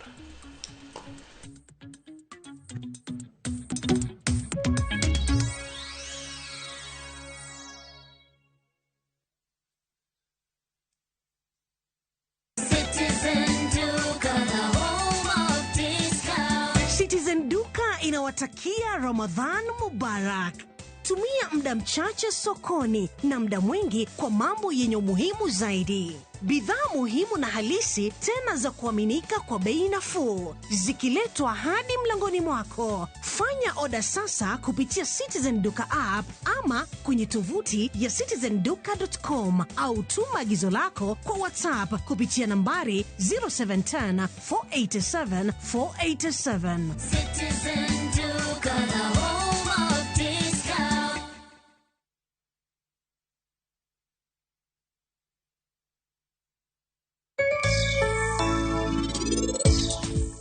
Donge moti koro budha hinya.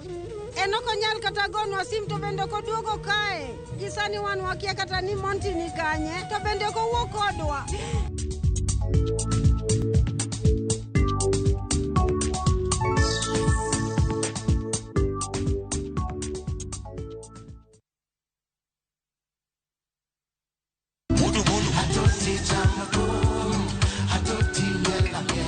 Woktich ka woktich wakelo ni don ya wotonagi. Kabinet chario kati chario nyakumunga juang en odiochieng' mar yuto mari.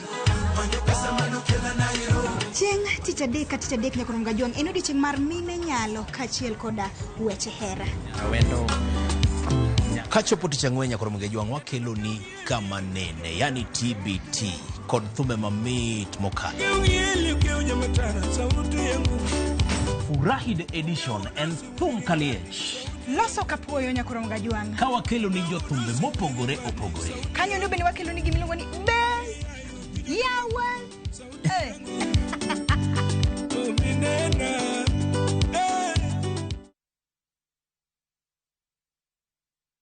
Marubani wametambua skills za shabiki, wana fly to the highest multipliers wakidondoka na big wins. Kwa majina ni John Kamau kutoka Pika. Kuna best yangu nilipigia akanipea dhao yenye nimesukuma hadi 4.5. Hii 4.5 itanisukuma. Kitu ya kwanza ni fungu la 10, kitu ya pili ka development hapa na pale, kupeleka mtoto shule, alafu sasa naweza kuwa na kagari ka kujipeleka job. Wale tunasukuma ndege, tusukume kwa utaratibu na pia niambie mabeshte wajaribu.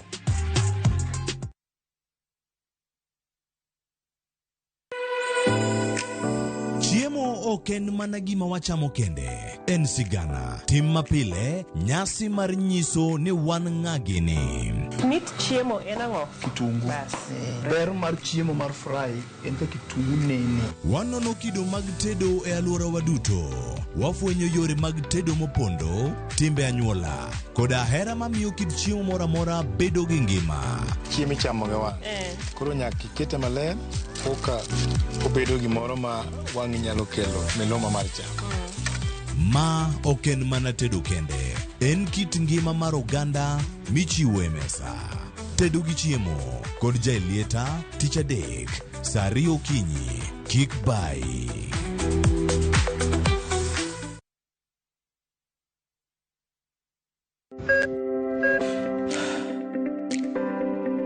E chuny ogandawa, ngima mar del en mwandu maduong'ie moloyo. Mondo tekruok mar dendi obed maber, ok gin ga gik matek. Gin gik miluongo ni lifestyle. Manyiso ga jotuo ni gigi ok gin gik minyiewo, gin gik mitimo. We bedo gi kiawa, kendo chak bedo gi ng'eyo. Nachako chemotherapy. Side effects nen, yier wi nyaka lwar, constipation, chandi seriously. Warwaki e penj laktar, ma en tudruok gi lakteche molony. Sama idhi ir jahocho cha, nyaka ibed ni iseng'eyo ni mae shida ma an godo, to adwa kony. Chakre weche thieth kod chiemo mar mine mayach, nyaka e weche thieth mag tuoche masiko. Wakelo od thieth e od dak. Tuo mar rheumatic heart disease ni landore sana sana e gwenge ma poverty nitiere. Riwri gi Ruth Otieno, wuok tich nyaka tich abich, saa 12 odhiambo.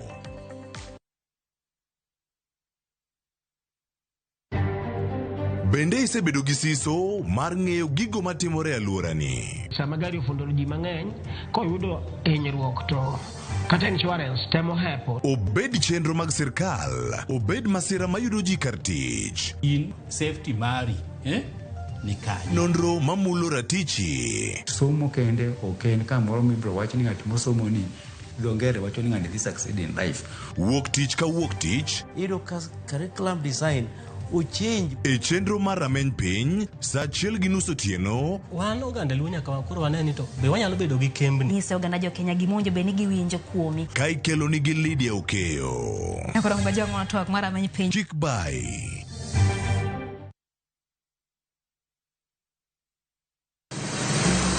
Be isepenjori e sigendni mayudore kuonde ma waluongo ni pachowa? Kapuonjani nobiro nikech gwenyruok e kind owete. Riwri kodwa mondo wanon sigendni mabeyo mag kuonde ma wadakie.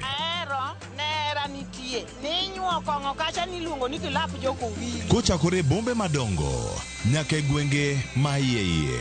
Otusenge en piny joimbo mar oganda kiluonu Wasenge. Ng'e gigo mamiyo oganda ka oganda bedo mopogore. Nweng'o ma wan godo ka en mar kunyo goldi. Urudi. En kama ji duoge ji ok lam. Ng'e weche mane osekalo. Chon chande lweny nitie kor gweng'. Rwako sigendni mag kuonde ma wadakie. Kiwacho ni kibedo piny e kom, kineno ng'ama lwete fuare kama, mano ng'iso ni jakano mulo ka pigo sechope bwo mesa.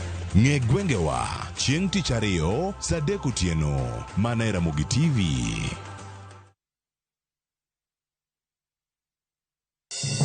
Ngima ok yot. Yawagi wachoga ni piny nyalo goyi boxing. Jot manigi geno mar dak e ngima maber. Japesa en ng'ami pako kata okoso. Orateng' tigas mani wang'elando. Chakre koso rent 30,000 kura yudo kanye sani. nyaka kweo jirani sukari. Nyako chia ijoga ka. Ijoga ka ena yani pokanyisika. Thank you. Chenro mora mora mipango lokre to bedo chandruok maduong'. Chief dhi nadi kono. Chief dhi kako dwaro to bende pod obiro mana dhi kako dwaro no. Wuogi osiepe mariek to gi jirende makelo kisran. Ine jalwet nyako chia. And those crazy ideas must just come from. Nyiero to ok kosi en nyarko chia. Tich abich saa 1:45 otieno.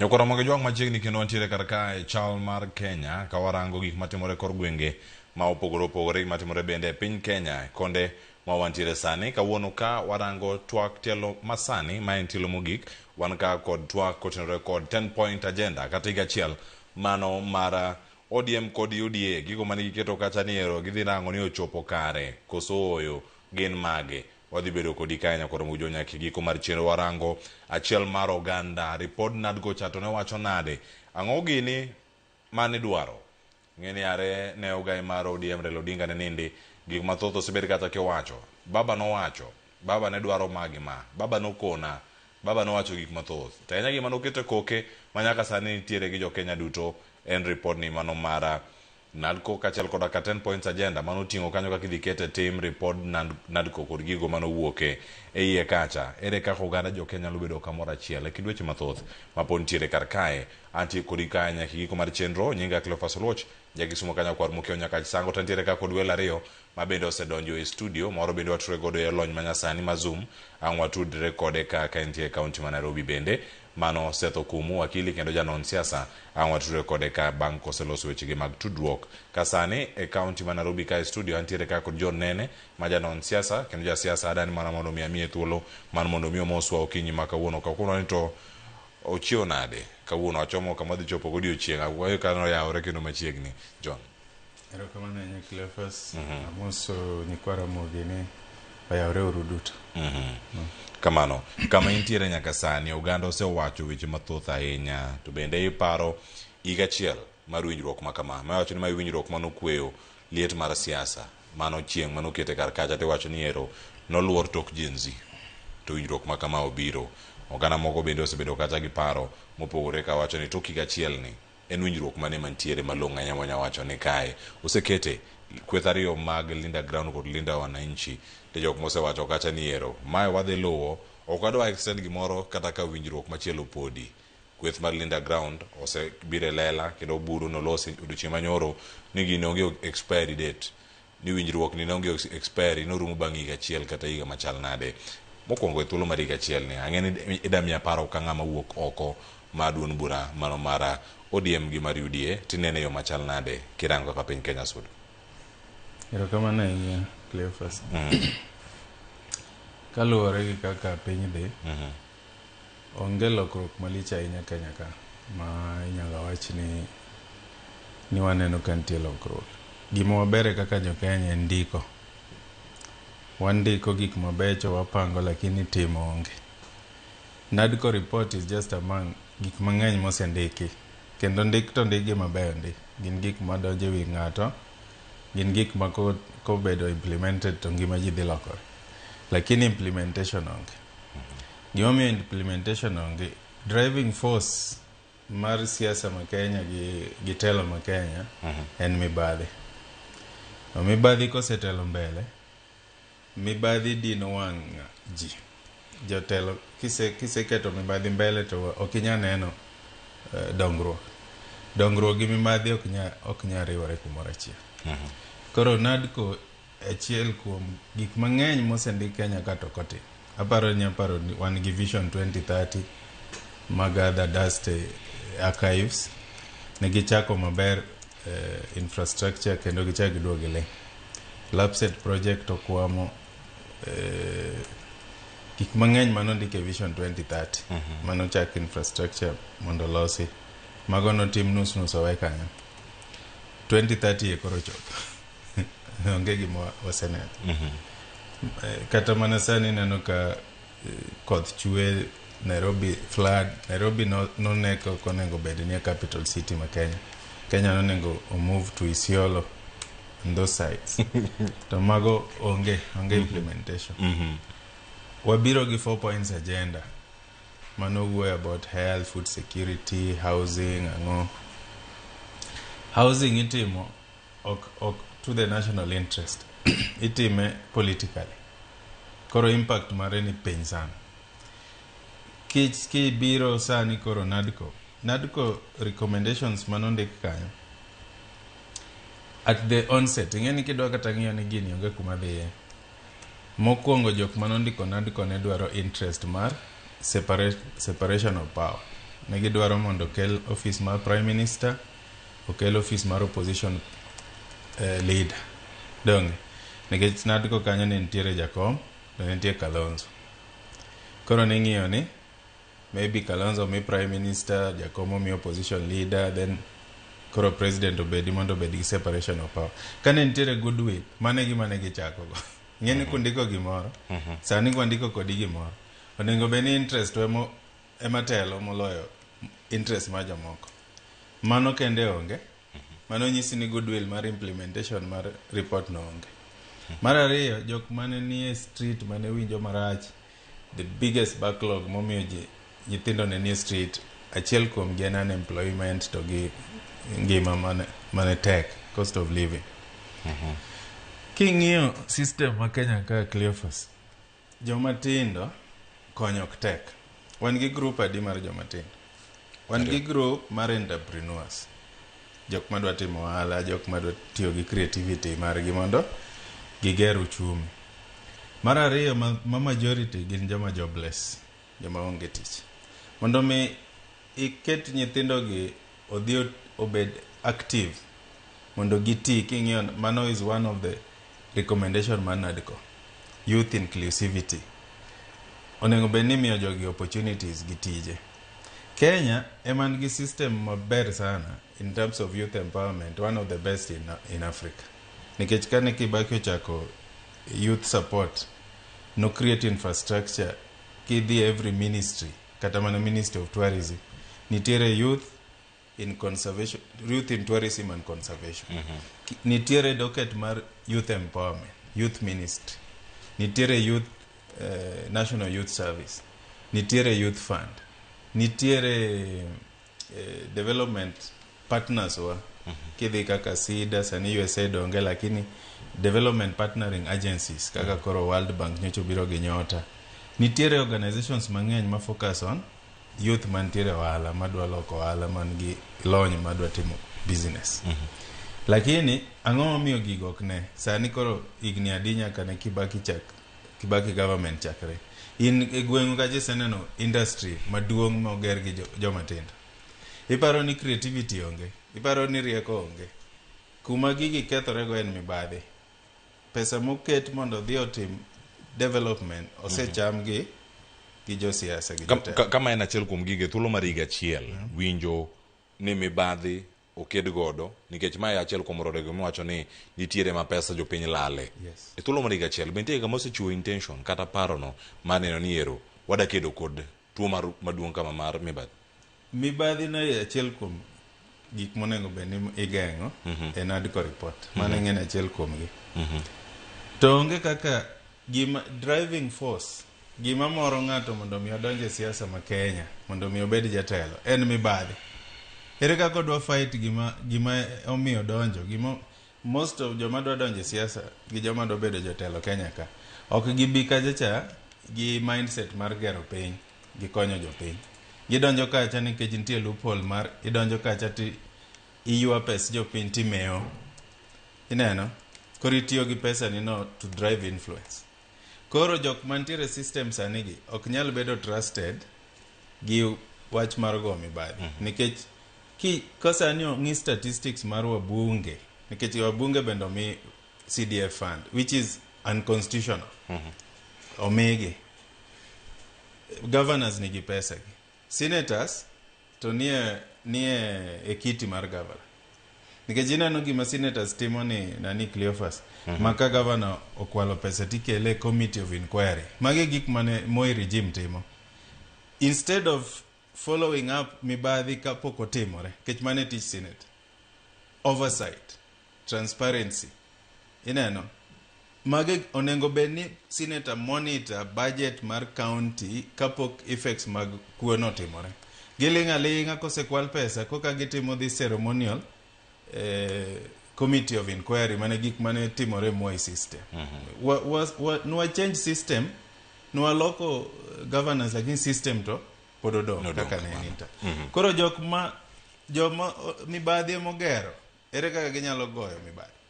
Ka mibadhi ne michiemo go, ere kaka inyalo go gima michiemo go. Koro jok mantiere system sani gi ok nyal go mibadhi. Kwa bire national agency mar go mibadhi, anti-corruption.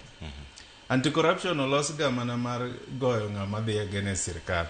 Koponi weche ni ok dhi kaka central government dwaro or itimo gimoro against the president, because system money is still largely presidential. Gima nwatemo loko manomiyo wakelo devolution, wakelo new constitution, mondo wa clip powers mag president. Lakini yudo ka presidency ema pod control system. Ko ng'ama ochwanyore gi president ema jo mibadhi lao. Ineno. tok time yo manyalo timango loko ngimaji. Mar ariyo yudo ka ng'ato ochaji gi mibadhi mar wawach mfano bilion 5. Then igoye fine milion 5. Koro mani timango. Iwinjo. En gimitimo sugar coating. Koro sincerity gi goodwill mar goyo mibadhi no onge. Kamano. Ka gima kamagi pod onge Nyakura Mogejwang ni gichal nade achiel kachiel.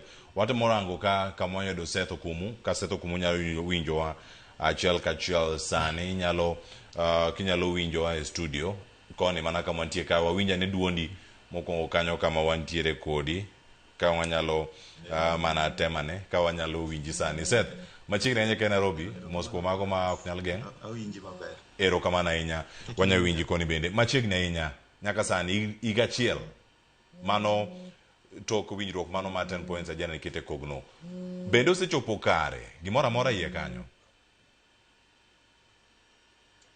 Ero kamano Cleophas. 10 point agenda king'iyo chakre ochwe kogno nyaka kinde ma wachopeni aparo ni nitiere mang'eny mosetimore from time manobedo sign nyaka kuma wachope.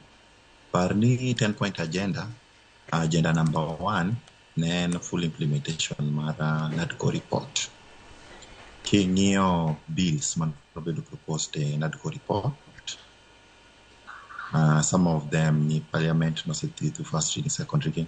King'iyo gimoro kaka conflict of interest bill en gima no sebedo passed. King'iyo some of the laws madil gi gik moko kaka IBC amendment bill, ethics and anti-corruption bill. Mago bills must be processed through parliament as we speak. So on that alone, EUDOCA implementation mara 10-point agenda sebedoka the mbele. Secondly, Iparoni 10-point agenda was also speaking about ilongo ni compensation mar victims mar police brutality. To Iparoni kerwa chien kanyo no dhi mo form nyaka task force committee. Mano ningo bed ni deal gi compensation, no ningo bed ni kelo framework. No dhi e doho mochunge, but president no setimo mano. Kendo one of the things mane ni 10-point agenda was kaka wanyalo deal gi corruption. Kendo chien kanyo ker no keto task force mano ningo bed ni combat multi-sectoral agency, mano ningo bed ni combat corruption. Mano bende jino dhi e doho mochungo. But that was one of the things mane ni 10-point agenda. Resource management kaka pesa okoningo bed ni ketho serikal. But it was one of the things mane ni 10-point agenda. Chien kanyo president no ogolo 50% mar advisors ge nyocha doho ochako chugo advisors go kiwacho ni framework mano ka wi godo no ok ni maber. So nitiere steps mineno ka osekaw mondo mi implementation mara 10-point agenda no obi mochop kare. One of the things mane ni in the 10-point agenda ne economic empowerment. Over the last 1 year wasebedo ka wa roll out nyota program ma national government kere take charge. Mosebedo ka miyo vijende 50,000 grassroots level and gi on job experience ma vijende chula aluf giko dwe kadwe tegi recognition of prior learning skills, and that is one of the things maneni a 10-point agenda mara economic empowerment, youth empowerment. King'iyo kata programs kaka affordable housing matimre thoth ne vijende matiyo kanyo. So duoko penjo ni anyalo wacho ni 10-point agenda by and large sirikanda President William Samoei Ruto osetimo kaka negi winjre gimoluor Raila Amolo Odinga nyaka kuma wachopo. Erokamano ahinya Seth Okumu. Nyakura Mogejwang gisebedo ka god paro mathoth ahinya. Wadwaro winjo ne pach jodak e kaunti ma Siaya. Jo kaunti ma Siaya nogolo paro kotone kod weche mag report NADCO kod 10 points. Mano 10 points agenda mano kama gintiere kar kachiel. Kwa wuok mano ma Seth Okumu wacho ni gino sekete tim.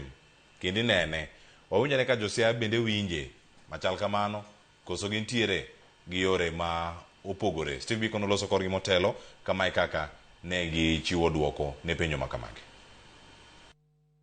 Those who are saying that the 10-point agenda, there is nothing which has been implemented. We have gone through that report with you, and you have seen in the area of devolution, there are results. In areas of paying the compensation to those who lost their lives or were injured in demonstrations from 2017, the report, money has already been allocated by Parliament. 2 billion shillings has been allocated for compensation. The delay was in courts, otherwise it should have been implemented. And so on and so forth. The employment opportunities which are being created for the youth, it is there to be seen. The inclusivity as item is already being seen. We can feel it here in our own community. You can see now we are celebrating a PS from Rarieda. And I want to say that on Tuesday, when it is finally announced, it will not be the end of the world.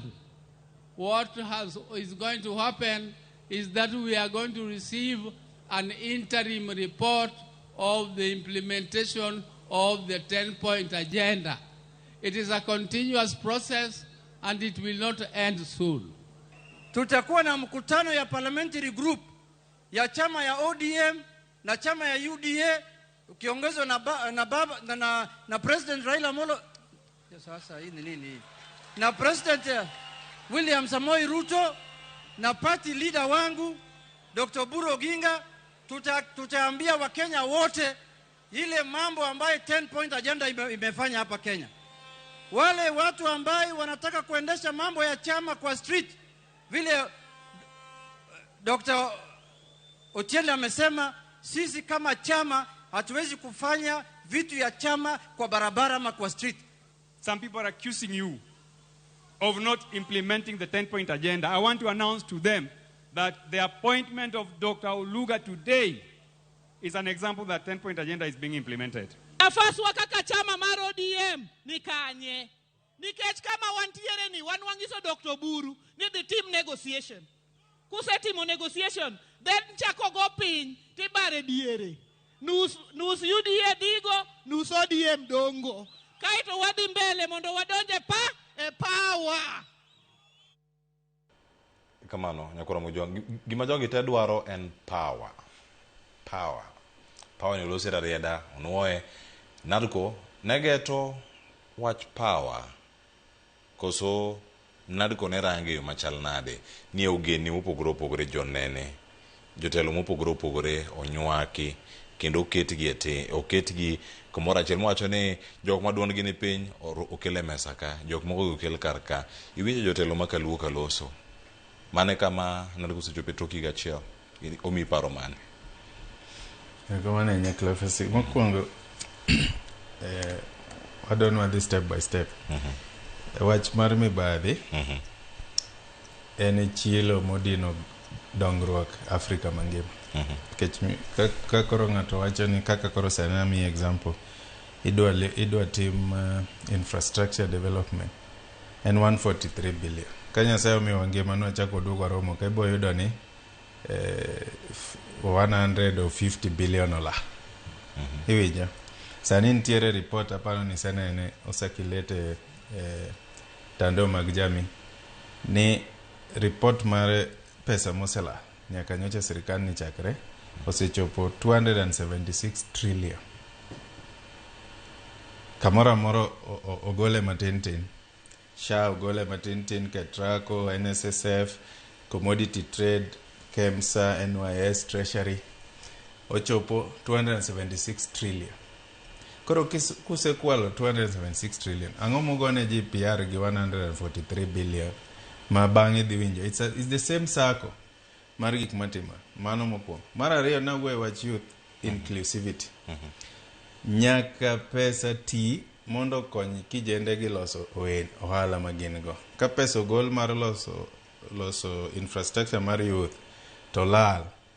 Rieko mang'eny gi gik ma kijende go paro go knya tiyo. Sani adonyi clear picture. Ineno Nyota Fund ni. Inge gima inyo Kenya kama miyo development okdhi. Development bedo politicized. Development okonengo bedo politicized. Nyota en pesa ma World Bank emogolo. Iwinjo in partnership with the government. Sani reality ni Nyota dhi roll out pesa mar 800 entrepreneurs. To gidhi mana nyione these micro enterprises kaka koro for example kinyozi inyiewo ni gik minyatiyogo.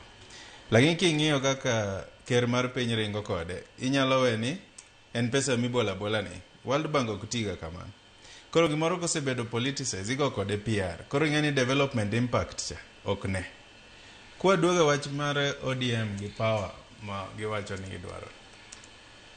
Nyaka gidefine ni gidwaro power mara. Nikech ka ging'iyo implementation manadko, power manidhi mi power sharing manegindiko kanyo ne en opposition leader, office of the prime minister. Donc, mane power sharing. Mane ging'iyo. Koro sani up to now girito ni president okuongo donji koko migi koso nikech power gini ok gidefine what exactly power means. You understand? Nikech ka en real power onengo bedni NADCO report obed implemented sani, gi create position of the prime minister, gi create position of the opposition leader. Opposition party manong'e Kenya ka en ODM. ODM apparently, institutionally, no oonge. Emotionally, no bedo attached gi party leader ma Jakom, Mosenindo. Korido kasa ni gionge gimariogi as an institution. Nikech party nyaka bed gi institutional infrastructure, party nyaka bed gi ideology, party nyaka bed gi plan margi makopo ni gidonje sirikal to gidhi timo. Gimiluongo ni strategic plan. Iwinjo? Sani ODM osebarore.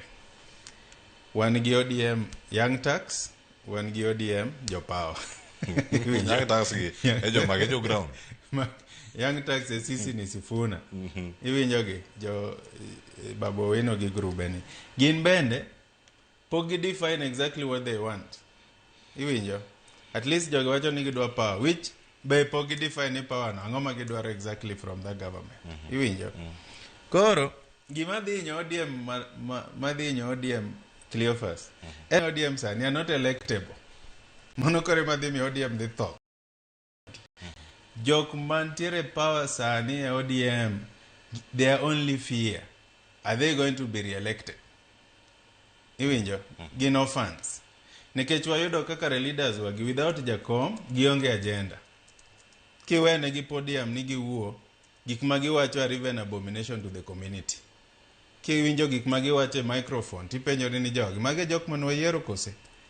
Koro sani koponi, nikech ng'eni aura mar ODM mar 6 piece ni, bene geng'o ne jok ma nyalo biro timo gik mabeyo, sana sana Luo Nyanza, donje sirikal. Nikech Luo Nyanza, teknini yieri nomination gi ODM. Mane isekao gi. Ananyalo nyisi with evidence, kano yier ng'ama nosetho, Migori. Nilongo ni Makasembo kansila. Noseyiere gi ODM to tho before election. To nogone kura. So people didn't care about personality, they cared about the party. To sani kuma wachimo ni Cleophas, gik moko lokore. Ineno ka climate o change. Sani wan gi two extremes. Either chieng' rieny ma impossible, kata koth chwe ma destructive. The population mar jo Kenya omedore. Joma wuok e school maonge tije omedore. Nyaka wayud ng'ama champion dongruok. Come on. Iwinjo? Siasa mar emotions gi. Ma ji wuothe liete to ji wacho kiang'o gik mok make sense, kia power, kia wan jogi, kia wan ang' ok dhi konyo. Omiyo ka ji othichore maber, inano 2007 anantiere siasa. Ne jotelo wuok diere mane Jakom dwa bedo president. Nentie jotelo manowuok mabecho moko noa e diaspora mane dwa donje siasa mondo ger piny. To gima nohinyo gi nen party. Nikech party nentie kaka favor veterans, jok manosetiyo chon. Koro ji mang'eny nobedo frustrated mamoko nodok kata. Lakini sani nikech nitie vacuum e ODM. Onge sani gimoro mar ni ji dhi yiero chama cha. Vacuum mane mantie ODM? Chama ok dhi bedo defining factor ng'ama idhi yiere ground. Wadhi neno for the first time ko yier ja UDA, o yier ja Labour Party, o yier ja party mopogore. Nikech ji dhi winjo agenda. The cost of living, gi situations, gi stress matimore. Adwa mi example, ninano kaka koth no chwe ji otho. Ing'eni Migori nigi bridge adi? Molink Migori gi Tanzania. En bridge adi? To sechako crack. Imagine sani ka bridge no otur. The amount of business madhi bedo lost. The amount of stress maji they yodo nikech people are trading. It's a trade town. Kaka nolore weekend. Iwinjo. Koro gik makamagi koro nyaka ji chak winjo ni jatelo madhi biro tiyo ne ji ne ang'o modhi timo ne ji kata background ne osetimo gang'o. To mane gima ji dhi tiyo godo criteria mar yiero ang'o jotelo. Mane madhi bedo one of the permanent blow to ODM. We kata wrangles magisechako sani ni. Koko yiergi to party ni dhi gore piny. Erokamano jonena. Adani mag paro ni kanyo kapok adhi Seth. Adani ka wiyo masani Seth. Kanga biro iri ageno ni winjo gimane party leader ma ODM owacho oburo ginga jotelo mag ODM oloso kotenore kod NADCO report kod gik mathoth mapontiere kar kacha. Adaka wiyo masani to kaduogo kod magi kod mathoth ahinya mapod oyeko kama oting'o duond jopiny ma Machakos kod mago ma Nyamira kotenore kod twak man go kawuono kik idhi mabor.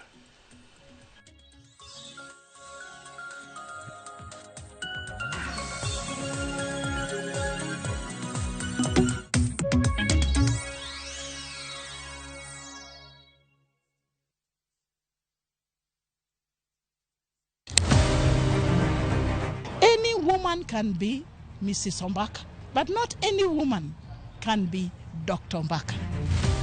Gin mine ma bende osebero ngima magi ka bende gijiwo joma moko otim kamano. Wadwani mondo wajol joma mine, watieg joma mine, mondo kwan joma mine mantie telo obed mang'eny. Gichiwore mar mako lwet jogo mawuok tokgi. Sa ochopo manyaka wan mon ok wanyal timo demonstration. To anyalo timo sit in. Watemo wacho ne nyithindo manyiri ni kaber to konego bene oringa kende ka wiye bare ni to tina chom kanye ka nitie gima thage to yudo ng'ama miyo mosewuotho yor nieri to penjo wach mantiere. E chenro ni mar mine wacho wakelo mine mantiere gi lony mopogore opogore. Tudi koda juma ka juma tich ang'wen e chenro ni sa 3 mar otieno.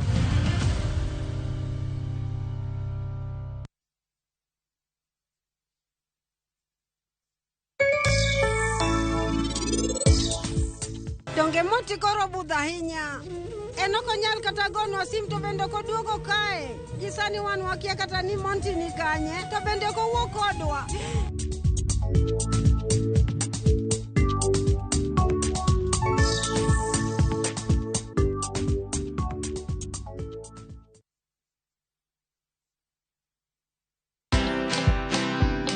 We work hard. We live within our means. We save because that's very important. Such careers come with a lot of expectations as well. From the car that you drive to the neighborhood that you live in.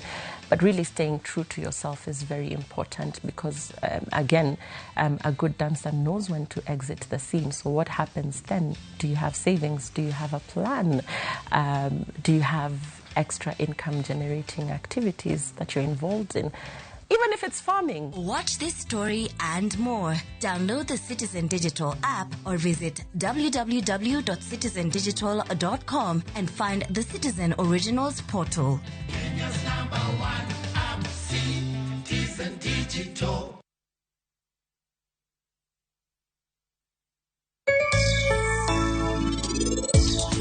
Penj laktar kokalo Ramogi TV kawa wacho ni ngima en mwandu. Nyinge en Ruth Otieno.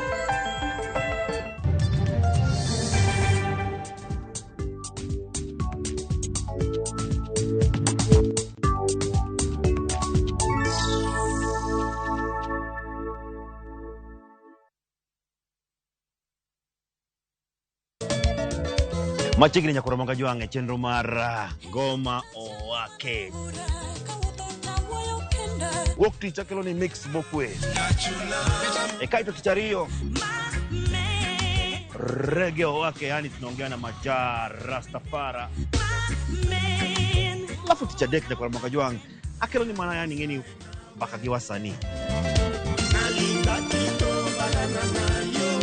Ticha ngwene is kama nene, yani kitambo zama za kale. Alafu Friday, si unajua tu Friday tunafanya namna hii, nyakura magojong Friday supu zo wake. Sapara kidaka paga beach nyaka sapaga Rio kod an PDG Papa Vic, yani ukipenda mzee kijana.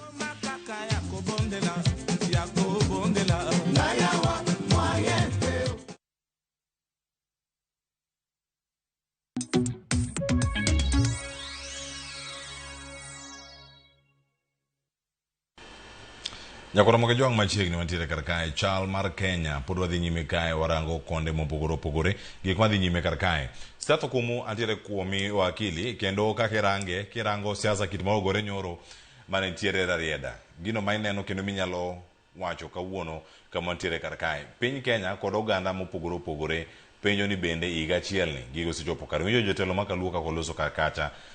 Nyaka sani report narogo chal ni otiyo ne jok moko pod penjo mathoth ahinya. Ewiye inyakero mana simbi kama kare kamikete chakanyo to wayudi yo makare koro achiel kachiel. Seth.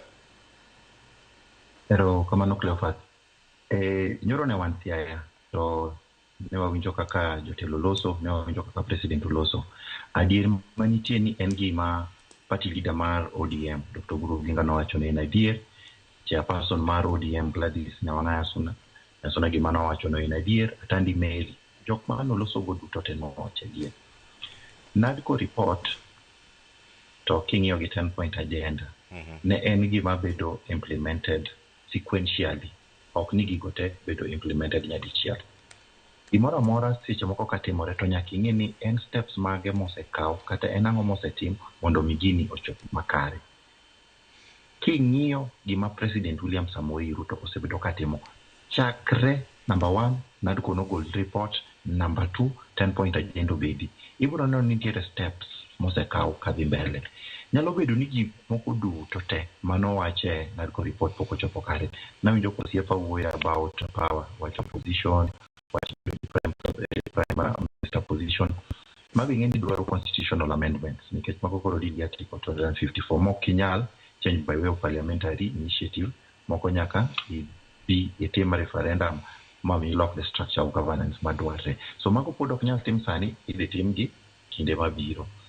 To king'iyo kata appointments mosebedo katimre, which was one of the things manoket 10-point agenda. Ineno ka President William Ruto osebedo ka appoint ji mawuok Kenya mangima. Ng'eni chon ninyalo yudo ni department achiel, ministry moro kata mana cabinet wa, ninyalo yudo ni joma wuok kamoro achiel kata area moro mar Kenya ka emokawo 60 kata 70% mar government, kabinde moko wenegi 30%. Sani king'iyo tibiro neno ni nitiere regional balance moketi, ibiro neno ka ji kindiko gi tich koluwore gi kuma giaye mondo mi appointments te okela reflection of the face of Kenya. So joma wacho ni 10-point agenda kata NADCO report kobedo implemented, okapar ka gingiso jowa adier makende en ni NADCO report 10-point agenda nitiere gik mosebiro kanyo kendo nitiere gik ma wanyalo kwano ma waneno matimore pile. Kado mulo wach mar yiero gi kaka chama biro chung'.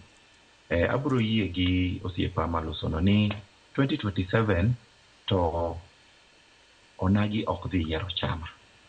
Jaluo biro dhi go ombulu koluwore gi sera mar ng'ato. Matiende ni isetimo nwang'o ka in member mar parliament, ere bills misetere parliament, ka in member mar parliament, CDF isetiyo godo nade, ka noyieri kaka senator, isetero bills marom nade, ang'o mitimo in the floor of the house, bende nitie statements misomo, bende itimo legislation, bende itimo oversight. Mane gima japiny biro ng'iyo kochopo 2027. Sani japiny wuok e siasa moro mane wago mar ting'o bad ng'ato malo kata mar wacho ni ng'ani nyalo timo kama, wadhi e siasa ma en agenda based politics.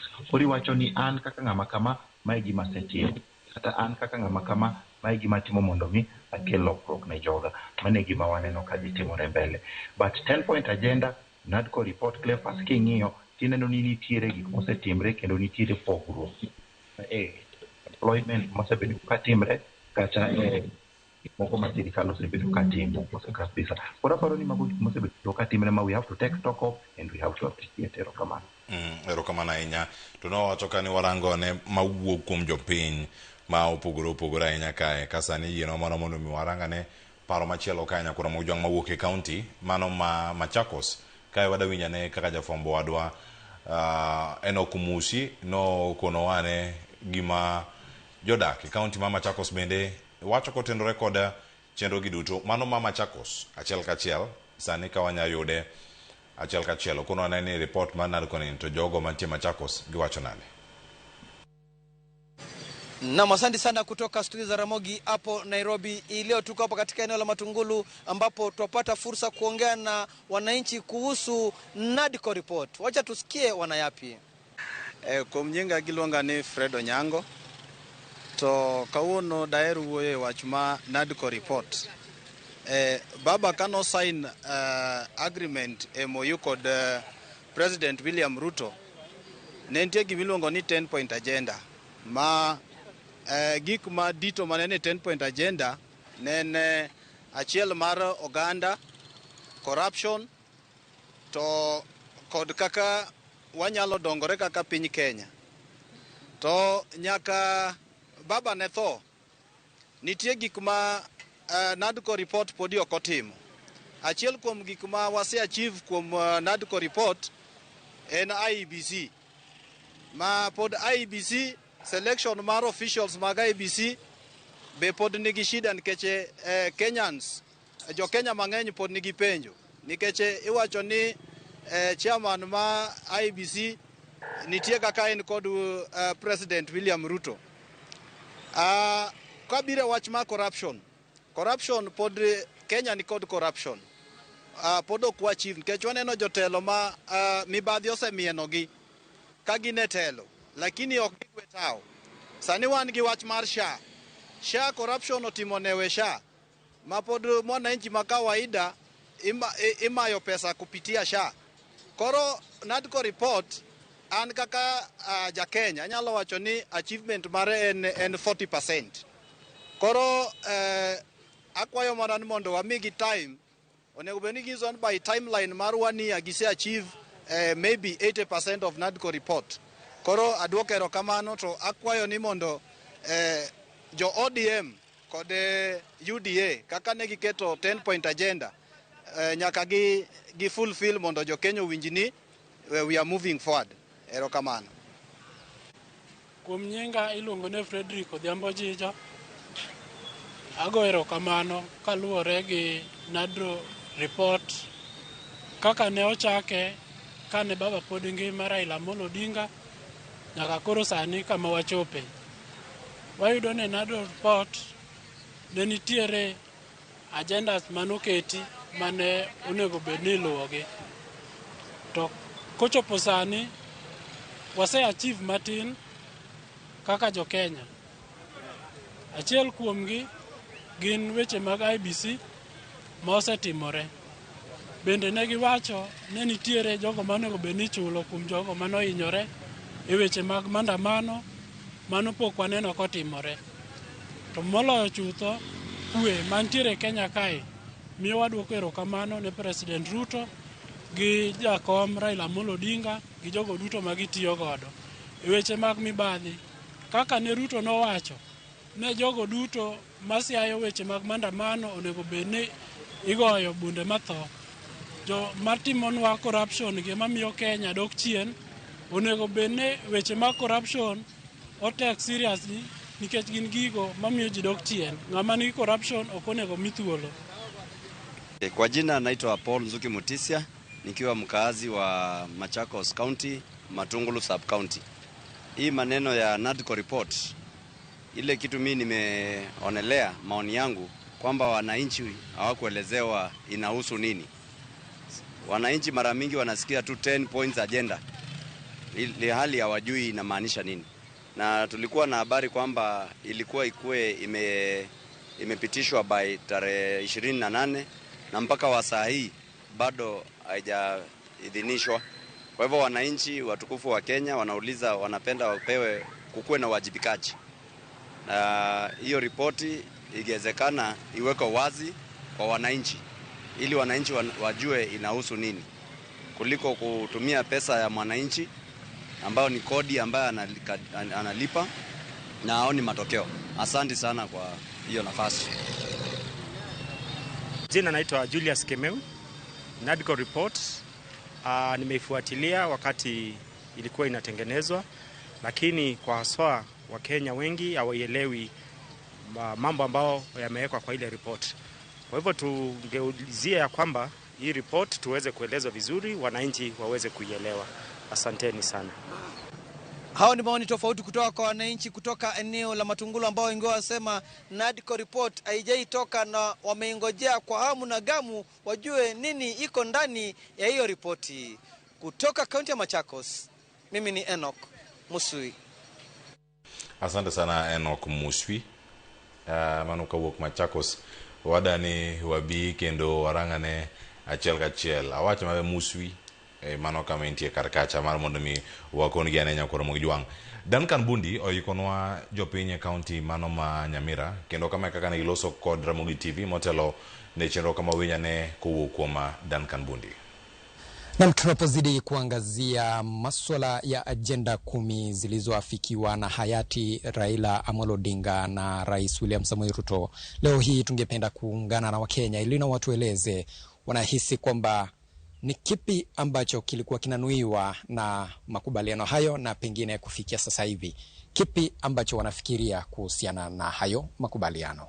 The 10-point agenda, unahisi kwamba kule kuzungumza kati ya hao viongozi wawili, iwapo hayo yatatekelezwa ama yale makubaliano yatatekelezwa, tutafikia utangamano wa kitaifa? Naam, itafikia tu endapo wataridhiana na vijana, kwa sababu sheria itapitishwa sawa, lakini kama hawajazungumza pamoja kwa sauti moja na vijana nao watakataa, watasema mahitaji yetu hayajatimizwa, kwa hiyo hatutafuata kile ambacho mnasema. Lakini wakifuata, na haswa kikubwa zaidi ni wasuluhishe hilo tatizo ambalo linawakumba vijana wengi kama ukosefu wa ajira na kutengwa sana na jamii na miradi mbalimbali ya serikali. Wakishawahusisha pamoja, vijana watafuata, watasema sawa, kwa hiyo mmesuluhisha tatizo letu, kwa hiyo sisi tutafanya kile ambacho mnataka. Huwezi kusaidia mtu mwenye njaa hawezi kusikiza kama hujampea chakula. It was very good to bring unity to the people of Kenya, but it has not been implemented. Because for now, we've seen the rise in extrajudicial killings within Kenyans. The numbers are not even accounted for. We have seen the rise in the cost of living, the rise in unemployment, and 10-point agenda, to me, it was a good move, but it has not been implemented. Jina naitwa Umundi Rolex. Ningependa kusema ya kwamba 10-point agenda ni suluhu bora, lakini wamekalia sana kuitimiza. Wanafaa waitimize as soon as possible, na ningesema kusema vile baba alikuwa anasema, kama sio sasa ni sasa hivi, kwa sababu wakitimiza hiyo 10-point agenda, Kenya itakuwa na amani, ile amani na kwa pamoja, national cohesion and unity, ili watu wakue within the political class and kwa njia ya kisiasa watimize hiyo. Na hao ni baadhi ya Wakenya wakielezea kuwa na imani kwamba zile agenda 10 iwapo zingetekelezwa zingeweza kusaidia taifa kuwa na utangamano na vile vile umoja, wakizidi kuomba kwamba serikali yake Rais William Samoei Ruto kuweza kutekeleza ile makubaliano ili kusaidia taifa. Duncan Bundi, Ramogi TV. Maloka Nyamira, wawinjo kanyo paro mantiere achiel kachiel. Machakos gi Nyamira, nok mag tije, ang'eni iluwogi achiel kachiel jonene. Nok mag tije kata weche mag unemployment, nitie machielo kama iwacho ni lack of implementation. Mabende ginuoyo, kamoro wacho kata ni ero budho ahinya kapok oketgi e tim. En gimoro mapod mako chuny ahinya, chuny oganda. Komiti noketa mano higa mokalo dweno mar 8. Mano nyabedo gi thuolo mano marango kacha ni warangi nade pek monego bed imiyogi, priority areas onego bed ni chiwo kure, koso jotendwa negi misplaced priorities bende kodoko korka ketogi e tim. Kamano Nyaklavus, mokwongo ing'eni ka sirikal mantiere ok nyal ng'iyore kigin, onge checks and balances, joma ng'iyo sirikal gin jopiny. Achiel kuom gima John Machakos go wacho mana winjo en ni public participation gi information mondo mi ji ong'e gima 10-point agenda no. Thoth ji mang'eny be kia. Ng'e gik mang'eny Kenya ka politicians ema drive to public knowledge gi participation ni piny. Kumana achiel kuma sensitization and civic education and public awareness nokotim maber. Mondo ji koro follow up ni step by step gigi betimore kaka dwarore. Mana achiel kuma gik ma miss ga implementation. Mar ariyo, kaka nakoni, any implementation okonego bed politicized. Nikech politicians masani nigi personal gain e gima gidwa timo. President dwaro ni otim gino ma favor jok madwa join be ng'ato ka ng'ato ng'iyo favor modhi yudo kanyo. Mana achiel kuma miyo gigo bedo slow, implementation bedo slow. Ma achiel kuom gima jo Nyamira wacho mana chakogo en jo mano push sirikal mondo mi this NADCO thing obed implemented gin joma tindo. Deliberate efforts mar konyo joma tindo mondo yud tije, mondo tap into opportunities podonge. Kaka nachako kanyisi ni joma tindo maloko ohala pes gi moket kuonde mopogore opogore ka onge mibadhi ni nochopo negi to dikoro waneno ka ohelni madongo dongo mar joma tindo dhi mbele. Nitiere creativity ma kopo ni sani ichako ng'iyo i joma tindo gik ma giparo monego gitim, gima gilack and that financial support. Financial systems molosi bokolosi gi entrepreneurial mind. Nikech yudo ka koro kaka hustler fund. Koro ka ng'ato oro ni 2,000 iyudo 2,000 to in gi project monengo be ni keto 10 million. Idhi timo nang'o? Nonengo be ni hustler fund olose yo mang'iyo entrepreneur. Nikech sani hustler fund en mana emergency loan. Ma kopo ne mogo rumo ni ot, ting'iyo ni be ni sechulo moro chaki ikaw. To ken pesa moro manyalo konyi mondo itim ang'o? Iloko ngimani. Kata mana 50,000 masani giwacho ni gipogo gi Nyota Fund. Entrepreneurship ok tim kamano. Ing'iyo project manyalo miyo ji 300 tich, kata ji 500 tich. Timiyo jogo pesa moromo gitimo project. Mane kaki itimo ang'o? Mane kaki gero piny. Mar ariyo, majority mar ji te ok entrepreneurs. Kata king'iyo the global space internationally, entrepreneurs gin joma thin. Wawuondre ni wami kata American system. Zuckerberg en mana ng'ata di. Bill Gates en mana ng'ata di. Lakini ondiko ji adi. Iwinjo? Koro nengo be ni ng'iyo entrepreneur in that context. Ni ng'ata achiel ni manyalo ndiko ji 500 imiyo pesa. Iwinjo? To kikawo pesa ibolo 2,000 and then iketo stress. Kaka sana neno ka PS mar Hustler Fund wacho ni gidwa dhi recover pesa no. Ing'e ni chak imiyo ji stress instead of miyo ji pesa ma dhi konyo ngima. Mar ariyo mondo mi ji tije. Ana seringo Kenya ka ang'iyo counties gi. Initially nan ga gi negative feeling ni counties gi ng'eny. Nonengo be no watimo the provincial way. Wabedi counties apart mondo make a lot of power. But aseringa these 47 counties gi nigi resources mako bedo turned round to nyalo create employment. County ma awach kaka Nyanza, nikech Nyanza joluo joma riek. Iyudo ka Nyanza nigi feasibility studies. Ajami one of the best county mosetimo feasibility studies en Homa Bay County.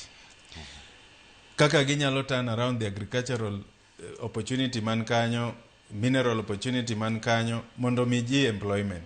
But mondo mi koro gi implement those feasibility studies, mondo create employment to the majority of the youth, magen jobless, mano onge. Barrier, the darkness, cloud, mantiere mbele wa, mudho mawan go mbele wa en mibadhi. Nikech ng'ato kosebedo jatelo, enodwano yua pesa cha otimang'o, obedo. Gimachielo makonyo ngima ji Cleophas en chulo gowi. Mana is one of the kapok ichope gowi, nikech gowi ne pod wabiro ka mondo warang weche mag gope mabende okwako piny Kenya. Kamilosi weche mag tije. Depo ni sirkal notiyo gi thuolo mar project mani losi mano mar World Bank mani chiwo ka weche mag Nyota Fund mane wacho ni geto rawere machomo kata 1,000,000 kata 800,000 giwie gi pesa mani chiwo kayo. No kata kata tan Kenya noluoro counties kata regions mopogore opogore mani kelo counties gi kumoro achiel. Mani na achiel kuom yorego mane sirkal temo tiyo godo mondo rang na dier weche mag NADCO chopo kare. Kiwacho weche mag tich gi mag bero gi ma oganda kokalo weche gi mago ohala. Ineno gimora mora maber mochak Kenya ka siasa ketho. Kani somo book wan wasomo book ilo ni Shamba la Wanyama. Jik biro gi idea maber tanguro ka gilae giketho those ideas. Nyota Fund en concept maber, lakini Nyota Fund ok bed driven gi sirikal. Nyota Fund iloso gi World Bank. To World Bank is a foreign agency. World Bank ok en gir jo Kenya mag mila. Gin gi way mar distribute pesa no, gin gi monitoring and evaluation mar ng'iyo impact, gin gi justifications kaka pesa no tiyo. Iwinjo? Ok en pesa midhi e pap tiwacho ni ng'iuru simbeu, ornu pesa di okoti kamano. An nyaka gosiep na matiyo e Nyota Fund. Sani gidwa roll out fund mar 800 entrepreneurs. To giseng'iyo ni cash ok ti, koro gidwa nyiewo equipment gi support systems mag micro economic. And not target micro. Mathis mogik cha. Ineno? Koro sirikal nikech onge gima timo. Koro gikawo gino gi politicize. Pesa ma jogo tiyo godo e Nyota Fund event achiel kama oromo miyo entrepreneurs mang'eny pesa mar chako ohala. Debe ni sirikal is genuinely considering konyo ji. Pesa ma gidhi gitimo godo event ma president owuok gi geche 50 to ministers to kiango, budget ma gitiyo go one day can help thousands of entrepreneurs. But their priority is not to help people. Priority again PR. Mondo ne ni gitimo gimoro, to pesa ma gitimo wastage gi, ne nano budget mar State House kendo chako mede. What State House timango gi 17 billion. En pesa ma president ringo kama kogo PR to real development ok chop ne ji. Koro kaden tiere yo monyalo golo godo development e lwet politicians. Ineno, my biggest missing link mar dongruok ma Kenya. Nikech kaka nachako kanyisi ni Kenya osendiko real development concepts, real, kendo mabecho marach. Implementation kethore nikech gikawo those development, instead of keto gi e lwet experts, giketo gi e lwet politicians. The politicians tiyogo kodgi mar ang'o? Mar manyo PR, mar manyo nying, tok ging'i impact mar gigo kako onego bed ni tiyo. Erokamano ahinya. Aduogo mondo wakwanyo gi kama ne ywe bende mano mag gope. Setho kumo bende nitiere kar ka yeno mondo mwakaw ywe masani mar kawo weche manyien e yo machuok. Mago kata warang'ane mabironwa e kinde ma wadhi krene weche manyien mabiro. Wakaw ywe masani kik idhi mabor.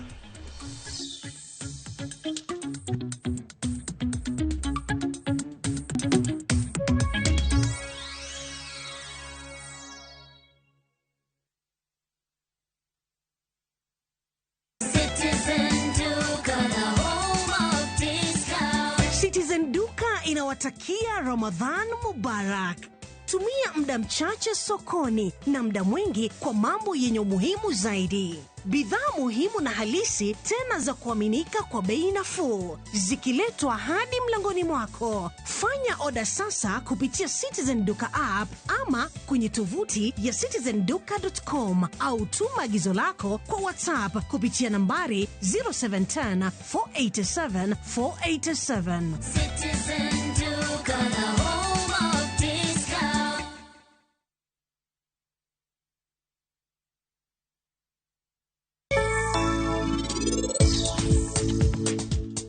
Donge moti koro budha hinya. Enoko nyal kata gonwa sim to bende ko duogo kae. Gisani wan wakia kata ni monti ni kanye to bende ko wuok kodwa. Pari gi Rajiv ni kanye. Mami ng'eyo ni nyaminwa mapari okawo gi janjore e lawat. Pari ni kanye? Bende en kare? Gisani en kare to akia ni weche bochalo nade bang'e kanyo.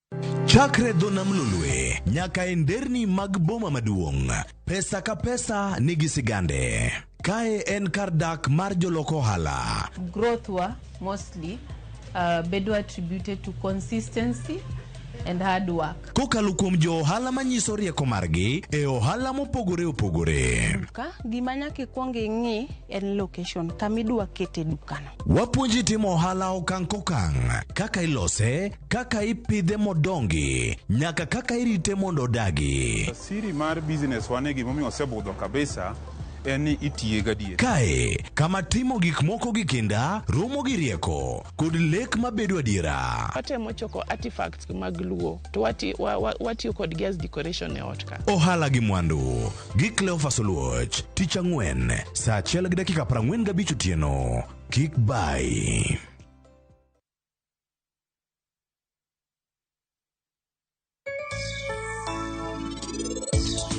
Penj laktar kokalo e Ramogi TV kawa wacho ni ngima en mwandu. Nyinge en Ruth Otieno.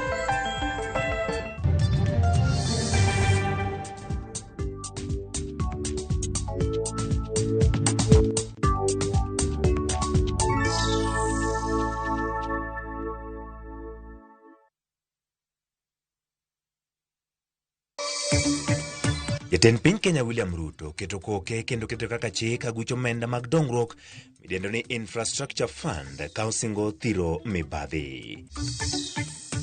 Ng'atachielo wito ngimane kama moko 4 oyudo hinyruok bang' bas bayo yo kendo kelo masira Valley Road, Nairobi. Ile mozi inatoka kama mayai juu inatu uwa polepole. Miaka zingine hapa mbele tutakuwa na makanza. Luoro medore kuom jodak ma Suna West kaluwore kod tim luoko mula e mier ka itiyo kod kwiri mager mar Mercury.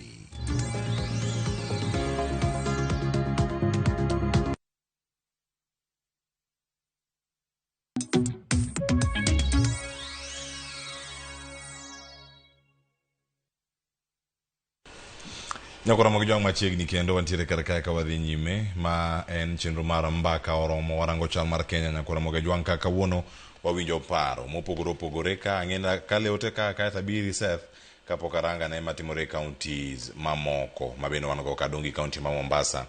Ochi Davar Raz jonene wuoyo maria kabisa. In fact ground tichonge mana kako wacho no. Erokamano man mbui mar Facebook aranga ne SMS line menaria deka uchelo non wacho ni Cleo ma aus tweny marangwe jotelo men god studio kanyo wacho adieri makende ayie gi Mr. Nene kiko luor omed mana bedo gi chir makamano mano ote mara aus tweny mano mar rangwe. Machielo ka wacho ni Cleo Mosna jalony anowila kawuok Madiany sub county hospital koro wach mar power ni en half from NADCO or ewi mesa. Mano wach mabudang maduogo ka mondo aranga ne kachiel iwinjo kacha ni datime e yo machal nade. Ora ne ote kanya kwara mogejwang mana sama ontiere kodi karka mar mondo mi wane ane ni ote ma yoro osom duto. Cleo to kare governing council manu chuogcha tiyen mane ka pod wachore ni ero onge oversight man National Infrastructure Fund. Ero kamano kuom ote mare ngeni mano nosema kacha ka watieko angwarangi podi ka wan ka warango tielo mogik ma pod wantieko ka e chenro ni mara mbakoromo. Seth antiere iri Moscow makamano timre no wacho kanyo ni noko nyalo yudo gi to Uganda jo Kenya yuago thoth weche mabende no otimore kata e kinde mane pokwa ka oyweyo mokwongo gin opportunities gi mag jomatindo.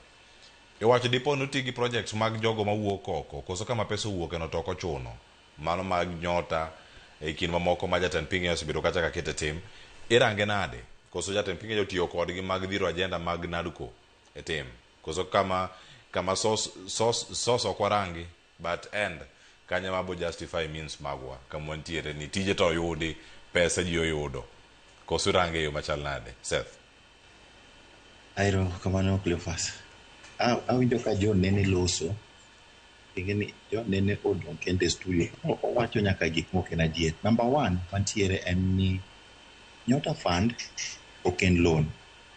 Nyota Fund en grant mani miyo vijende kapok vijende gi omi pesa Cleophas and one organization below ni Kenya Youth Transition Initiative mabedo supported fully by PS Dr. Raymond Molo.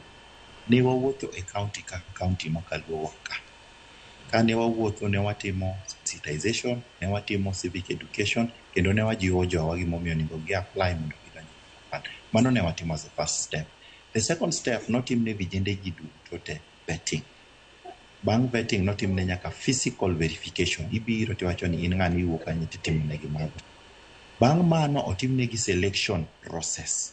To gigi ne bedo cross check across various databases ing'iyo ni maybe ka en ng'ama continuing student nikech gini ne target ji between 18 to 29 to nikao youth 80 between 70 to 80 per ward mano yao maomi pesa sani so akia ka jonene wacho ni ma PR kara en alternative monyalo chiwo no mondo mi wakony godo vichende nikech siasa moro gore kama ok siasa maber en siasa mipingo kila kitu kata gima kelo dongruok gima gelo ber ndalo Uhuru Kenyatta dak ne project ndi BA ndalo Mwai Kibaki dak ne project aina ni BA ndalo President Moi dak ne project ni BA President William Ruto the first president mamanyo kaka onyalo empower ji at that grassroots level so kaponi eno ponge ngamo yudo nyota anang'e vijende budhuro moyudo nyota kendo aseneno lokruok e ngimagi moko se ohala moko jiwo ohendni mag gitimo kendo ineno ka ngimagi sani at least dhi maber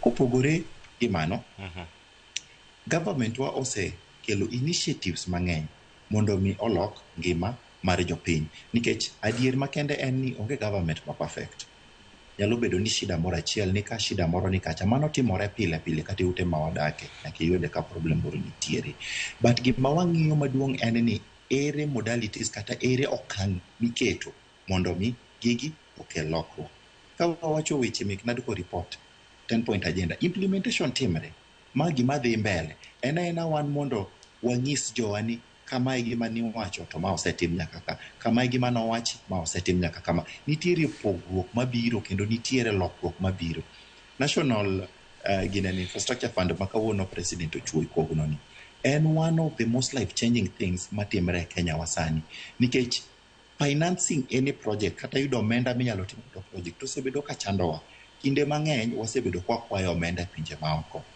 national infrastructure fund ni en olokonwa mano omiyowa a fund ma wanyalo tiyo gi pesawa koluwore gi revenue ma wa raise wawach ni ka wan gi kaka sani ne watimo IPO mano do some shares in Safaricom nentie moko be ous in KPC watimo securitization of some of the projects ma wan godo Kenya ka mago gik ma wadwaro ni mondo wakaw pesa cha wakete national infrastructure fund kosekete kacha tinyalo ng'ini area ma is deserving area monigo beni ikele lokruok jomiwinjo ka wacho ni yore ok cham jomiwinjo ka wacho ni projects ok nyal konyowa ng'eni kidhi thuchegi tiyudo ka gin gi yo modhi nyaka kund dhok kidhi miechegi iyudo ka gin gi 80 to 90% mar connectivity mar pi wan wawuok Lake Victoria region kuma wane gi nam tanyalo ng'isi ni connectivity wa mar pi ok ochopo kata 30% in the entire region so nitiere lokruok ma fund gi dhi kelo to mage gik ma dhi konyowa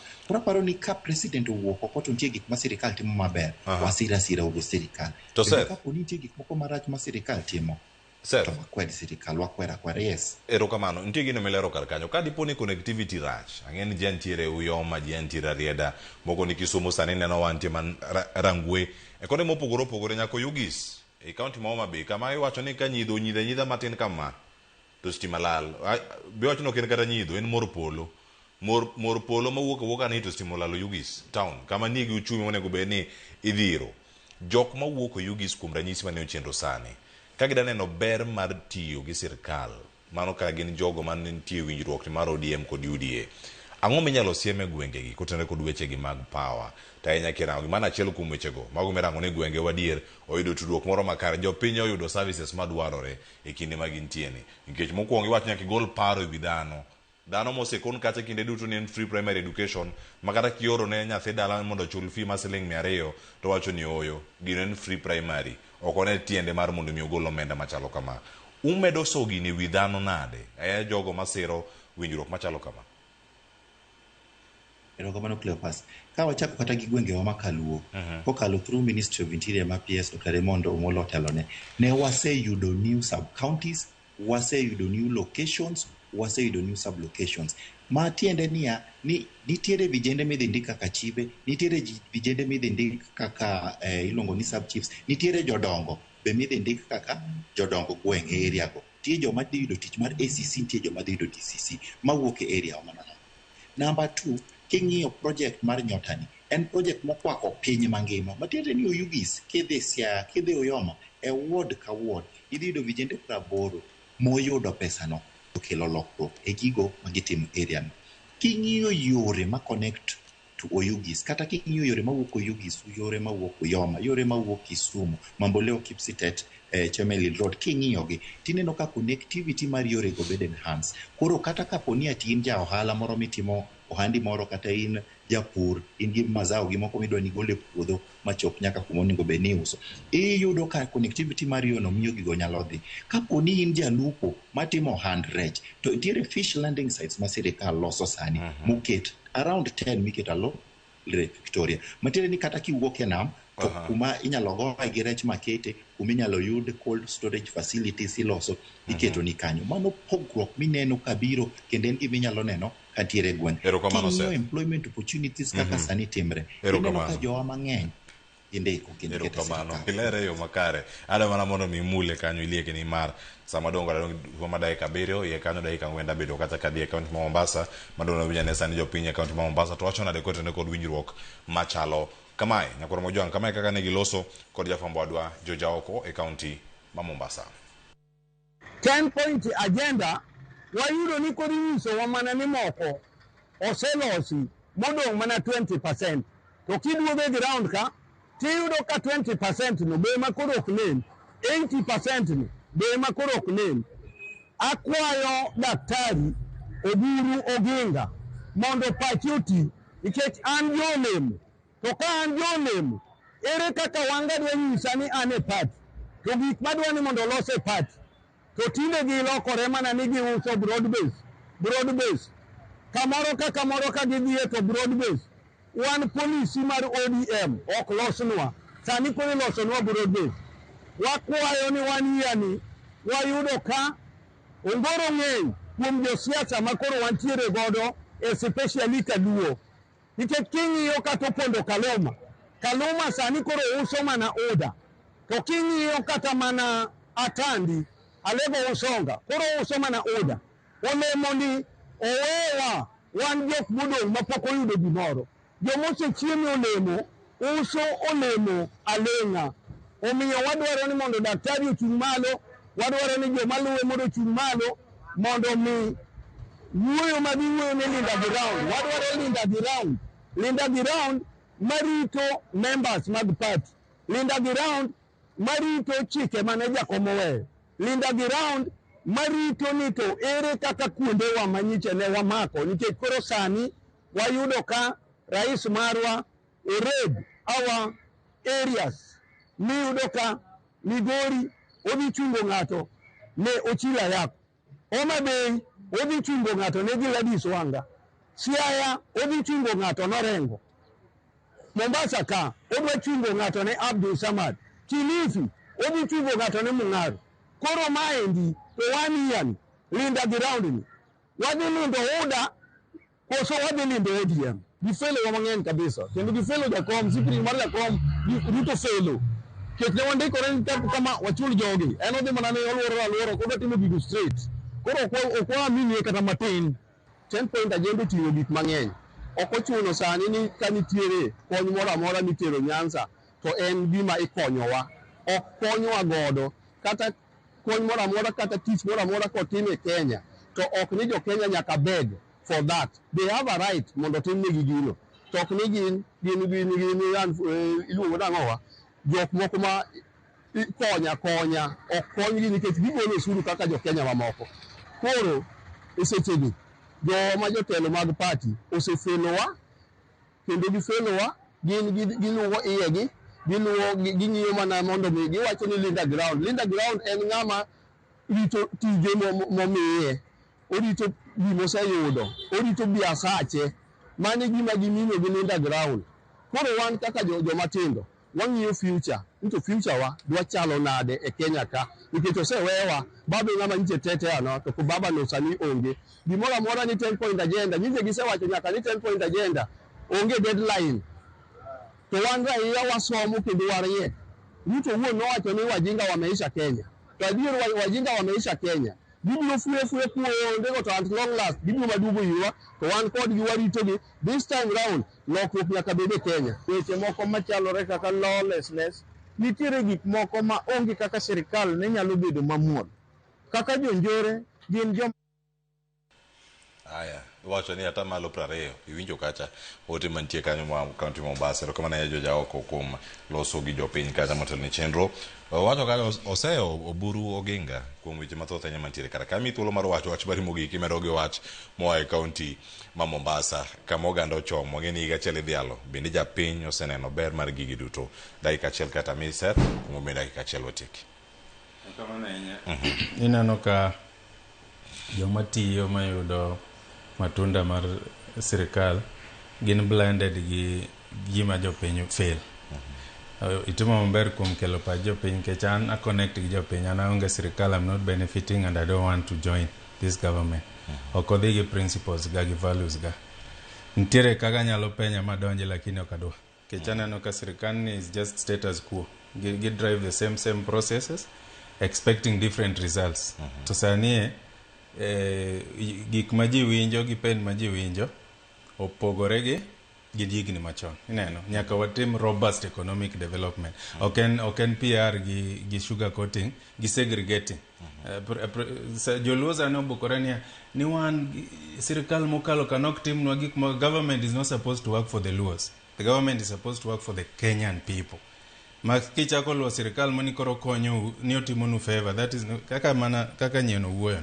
Emomiyo yuago ODM mane check the government to work for everybody as a whole. Koro mogi kana wacho ni Cleophas. Ineno kane wachope brink ma revolution as a country. Kane Tombo ya gino wuok Oginga gi ni Ochieng'o Neko Pio Gama Pinto JM Karaoke jogi kano wuok negi fail as a people. This system is not going to help us. This status quo-ish government mosebedo kwafuato igni gitimo the same thing over and over again, which is always polarized by corruption. It is so saddening kangato dwa wacho ni koro gitengo 54 billion for infrastructure to 276 trillion to gisekwalo. Those are nonsense. Ingeni mago gik mawango iji. Koro ana feel ni as a young generation wan joma tindo we need to rise to the occasion and drive economic agenda.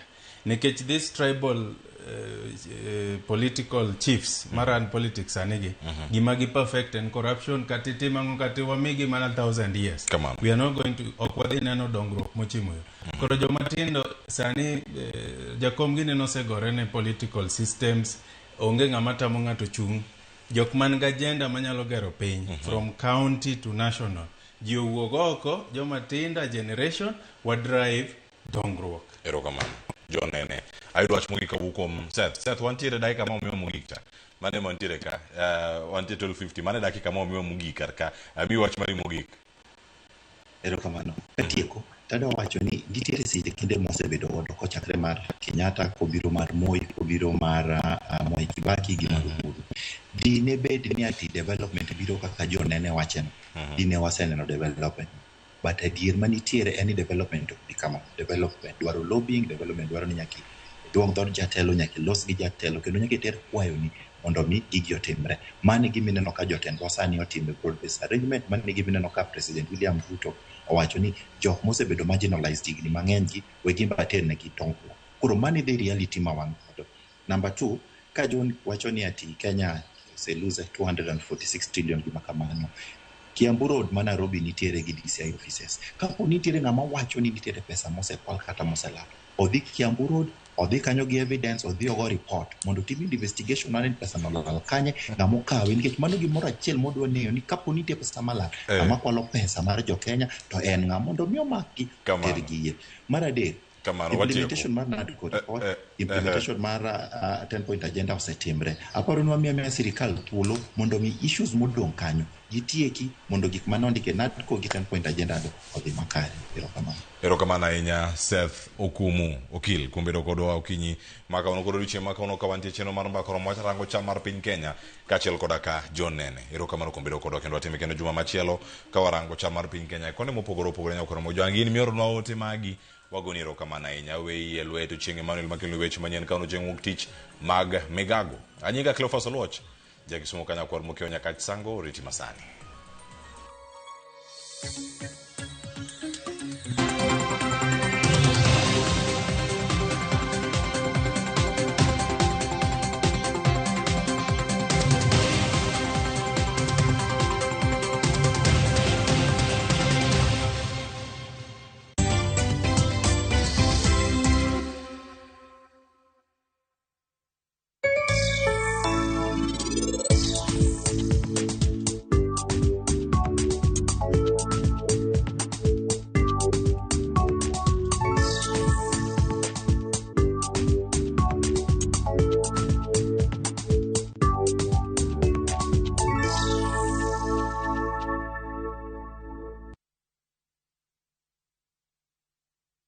رمضان ده حياتي رمضان ده حياتي يا رب دعاتي تقبلها عطول لا لا لا لا لا لا لا لا لا لا لا لا لا لا رمضان ده رحمة من ربنا الأعلى.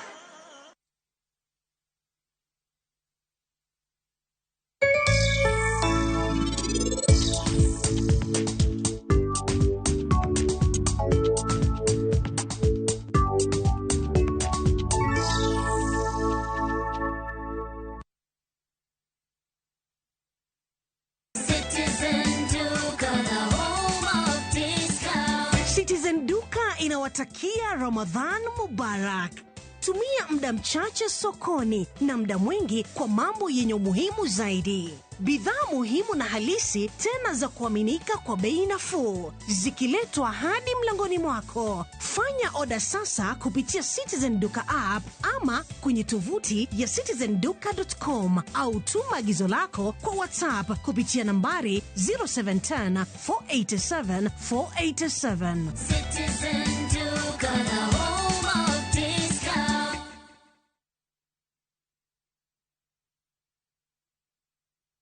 Marubani wametambua skies za shabiki ni clear. Wana fly to the highest multipliers wakidondoka na big wins. Kwa majina naitwa Irina Yuma, natoka Kakamega, nafanya kazi ya kusaidia sisters kwa convent. Niliekelea 100, nikasukuma, nikapata hadi 2400. Hadi baadaye nikapigiwa simu, nikaambiwa nimeshinda nusu milioni. Nilifurahi sana.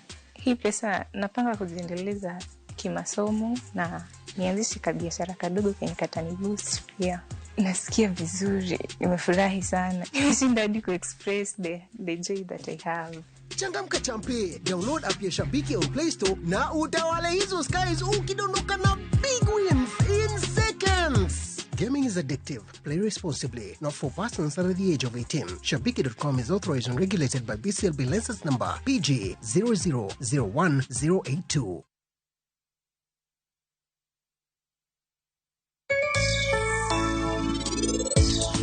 Penje laktar kwa Kaliramugi TV kawa wacho ni ngima en mwandu. Nyinga en Ruth Otieno.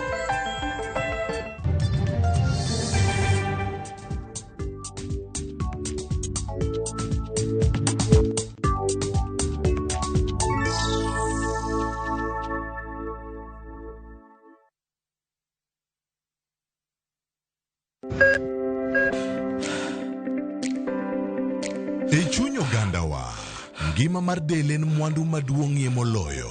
Mondo tekruok mar dende obed maber, ok gin ga gik matek. Gin gik maluongo ni lifestyle. Manyiso ga jotuo ni gigi ok gin gik minyiewo, gin na gik mitimo. We bedo gi kiawa, kendo chak bedo gi ng'eyo. Nachako chemotherapy.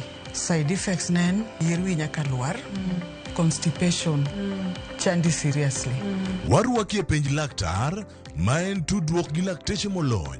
Isamidhir jahocho cha, nyaka ibed ni iseng'eyo ni mae shida ma an godo, to adwa kony. Chakre weche thieth kod chiemo mar mine mayach, nyaka e weche thieth mag tuoche masiko. Wakelo od thieth e od dak. Tuo mar rheumatic heart disease ni landore sana sana e gwenge ma poverty nitiere. Riwri gi Ruth Otieno, wuok tich nyaka tich abich, saa 12 odhiambo.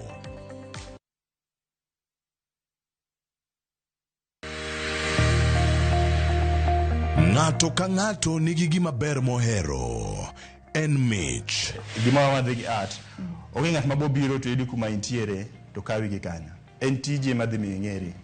Mae en chenro ma ji nigi nyalo mar timo gik moko e yore mopogore opogore. An ma design, yani ma arango quality mar gino kapok owuok. Moro ka moro, kuom gik matimore e ngima ng'ato en gima duong'.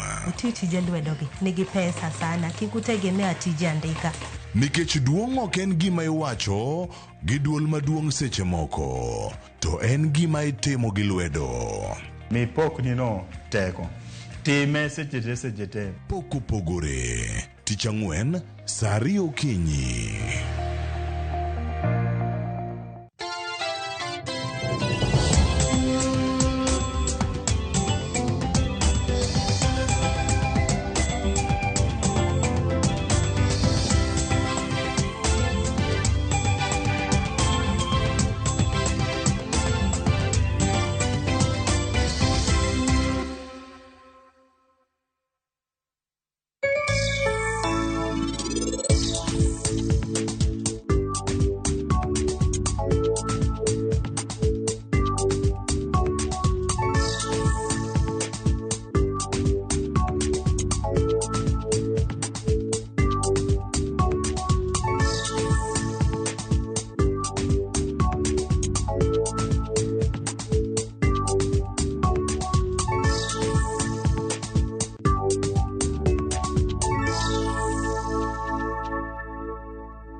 Tarik 9 dwe mar adek higa mar 2026 machiegni nyakwara mogi chenro mar migago magi e weche ma wamiyo pek.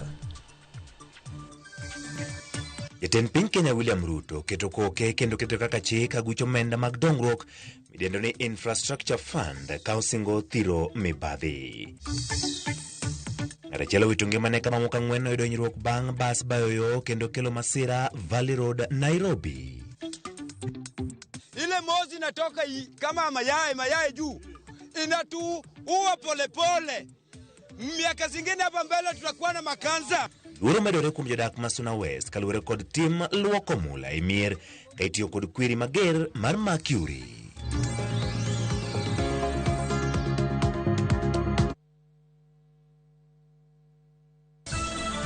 Machiegni nyakwaro mogi nyinga Ochieng' Emmanuel bedo kod chakruok nyaka giko. Jatend piny Kenya William Ruto oketo koke chik mar agucho omenda madongruok mar higa mar 2026 bang' kanyo kadhe kod od bura mamalo. Nyasi ma kamano bagi kar jot ma jatend piny Nairobi kama Ruto poyo okang' makamano kolero ni dongruok ochakore kendo Kenya chomo pinje ma monyalo kaka Singapore. Olero ni alap mandeke ma JKM midhi chakgo mokwongo e dongruok mar aguluno. Jatend piny okoni aguluno biro bedo maonge kod mibadhi kata matin kendo omenda moro amora moketi aguluno mar NIF nyaka ne gima otimo. Man kalore ni board mibiro chuogi ni kod ting' mapek to makare. East to announce that the expansion of the Jomo Kenyatta International Airport will be the first major project financed through this new model of financing under the National Infrastructure Fund. Just so that you know, and again, it looks too exact to be real, we just announced the contract for the expansion of Jomo Kenyatta International Airport. Between 15 and 20 billion shillings from the National Infrastructure Fund, from the proceeds of the Kenya Pipeline IPO, will go to financing the seed money for the expansion of Jomo Kenyatta International Airport. We will put in our 15 or 20 billion. Pension funds, insurance companies, other collectives, you have the opportunity to invest. Jiremba piko moro wito ngimane masira marapaya bang' tuome ma ochomo ke bwo nyamburko aina ma Probox e alwora ma Integrity Center ya apaya ma Valley Road, Nairobi. Kinde masira no jang'ono moko ne oyudo hinyruok ka joma ne oyudo hinyruok koni nyamburko no mar bus ma City ne obayo kendo tuomo nyamburko e buora e kinde mane oridore koreo chuny boma ma Nairobi. Jowuoth mane nitie e bus no koni bang' masira no dereba margi ne obuok kendo tomo ng'wech molal e kinde ma obila koro chako timo nonro mar yango gima ne okelo masira no.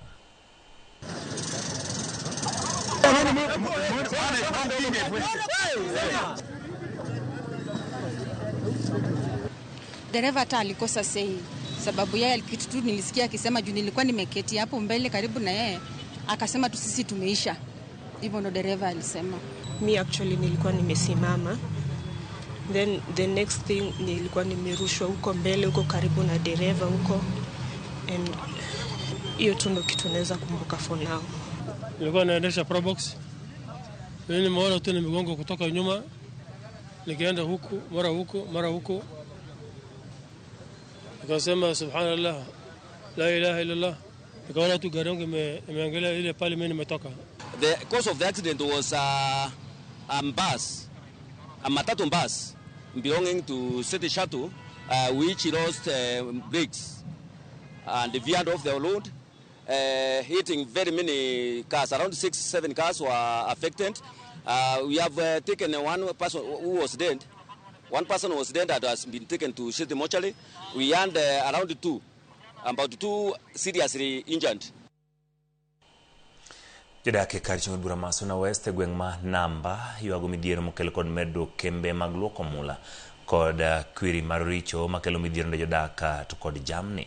Jodak koni kembego okosebedo kaka no pige mochido magitiyo godo kendo gikone to gichwe gichopo e pige magitiyogo kanyakala kod jamni mabende keto ngimagi andaki. Magitimore ka dhok moro 12 nyoro nyotho bang' modho pi magichichni kod kwiri mopuki kod kembego bang' luoko mula. Gi kwayo migao marango weche mag alwora NEMA mondo mi odonjre wachno. Hatutaki kuona hizo mamlango eti zinafanya kazi mchana na usiku. Wafunge. Ya pili, ile mozi inatoka pale juu, mjue watu wa area. Ile mozi inatoka kama mayai juu. Inatuua polepole. Miaka zingine hapa mbele tutakuwa na makanza. Tunaomba hii story ya ongo itatumaliza na tutaisha. Mfano wa leo ng'ombe karibu 11 wamelala. Unaona sababu ya chemical. Na hapa kwenye ng'ombe wamefariki, huyu jamaa hajamaliza hata mwezi moja. Hii kitu ndimejengwa juzi. Unaona leo imefika ng'ombe wamelala. Mwenyewe saizi ashachukuliwa, anaenda kubembelezwa alipwe. Hawa wawekezaji wa dhahabu hapa wenye wananunua shamba kila mahali, lakini kununua shamba si mbaya. Lakini natakikana wazingatia mazingira kwenye wanafanya biashara. Vitu kama hizi natakikana zikuwe porini, si kwenye wananchi wanaishi. Ukiangalia hapa kuna site, ukiangalia hapa kuna site, zingine 4 ziko hapa chini. Na wengi wamechimba kisima hapa ambao mtu akichota maji watapata na shida. Jodak elora ma Public Works boma Garissa bagong'anyo kagikwedo kang' ma okaw koda pisas magarita mar darogi kigologi lo mowinjo gere udi manengogi ogonyore. Jodak koni gisebedo ka gidak kanyo kuom kinde malach, kama kuomgi ne gin jotich mag piny owacho mamalo kane pok gichako tiyo ne county. Gidwa ni piny owacho mamalo kuongo manynegi lo maginyalo dakie kapok odar kaka yor chiwo thuolo ne gedo mar udi manengogi ogonyore e boma ma Garissa. Kifungo gari umechukua?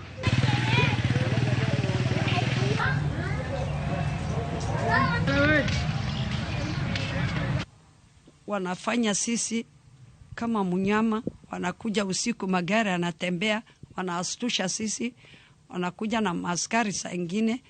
Alafu sasa tafadhali na mimi niko na ugonjwa wa sukari, mwezi wa Ramadhan sijaona sitima, wamekata sitima yetu, wakaelewana na watu ya Power Lighting, mkubwa ya Power Lighting ya Garissa, wakaendea wakaanza kusema kateni sitima, tutafunja hii watu usiku, tutakuja na tinga. Wanataka kututoa na nguvu, wanasema hii ardhi tutoke usiku na mchana, hatuna usingizi, tumekatiwa mastima, tunataka kubomolewa manyumba hapa usiku na mchana. Kwa hivyo Bwana Rais, tunataka utusaidie sisi, tujulishe kama hii mahali, kama sisi hapa hatuna haki, sisi hatuna pahali pa kwenda. Tunataka kama ni kubelikwa tubatiwe kiti ya kwenda mahala, ama tubatiwe kiwanja ya kukaa. Kiwanja kukaa. Land ya kukaa. Kama ni wewe unataka kujenga hapa, sisi hatukatai kutoka, lakini kuna mwongozo sisi tunaomba. Tunataka tutoke na amani. Tunataka tuangaliliwe hata mahali pa kukaa. Watu wote wale wanaishi hapa ni maisha ya chini, hakuna mtu ako na mapato. Watu wako na mapato. Kaudhi weche motino kod lal maji medo kwani chuny boma ma Nairobi, johale chiro ma Uhuru Market mayudore county ma Nairobi, boma ma Nairobi koro kwano lal modhuro tok chiro margi Muki kod Tend County na Nairobi tin ma piny orugodo kawuono. Jalai koro dwaro ni jatend piny Kenya William Ruto mondo mi donjre wachni mondo onyisgi kama ginyalo dhiye nikech gedo ma chiro manyasani dwa chakore alwora no. Chiro ni ma jalo wacho ni gisebedo ka giuse kuom higni moingo 40 ema osebedo ka yuto margi ka giywak ne gisani koro gidong' ka gion ka ginyalo konyore.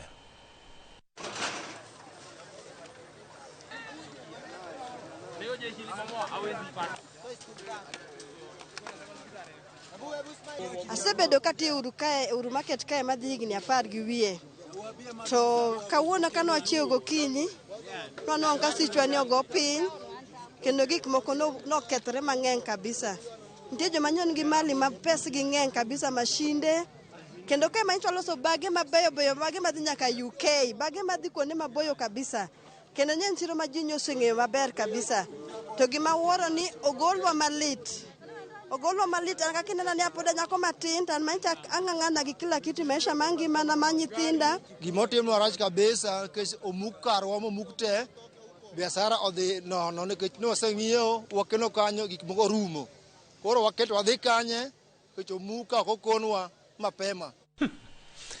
Duol maduong' mar oganda Jo-Islam pachoka SUPKEM bade Garissa ojiwo piny owacho mondo omi ji maine kedo kod yedhe mamero ji mabedore kaunti ma Mombasa kokalo kuom jakomgi Sheikh Hassan Abdi.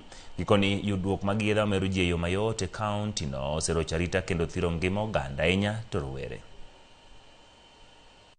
Tunaomba wizara na department ambayo inahusika mambo ya mukhadarati na kada pamoja na serikali pamoja na wananchi tushikana hii tutoe mzizi hii mukhadarati, nani analete, nani anauza, wakati gani inaingia Garissa na sehemu gani wanauza. Tunaomba serikali ni vyombo vya amani. Mine mowuok kaunti Homa Bay ywago midhiero mapod gikalo ahinya to mago modak e gwenge. Minegi ne otimo limbe kuonde thieth kata thieth maduong' Homa Bay ma chwalo chiwo ne mine wetegi kinde hingo odiochieng' mine e piny mangima mano nyoro. Gijiwo oganda mondo omi owere kod kido gi timbe mathiro ratich mine e kind oganda.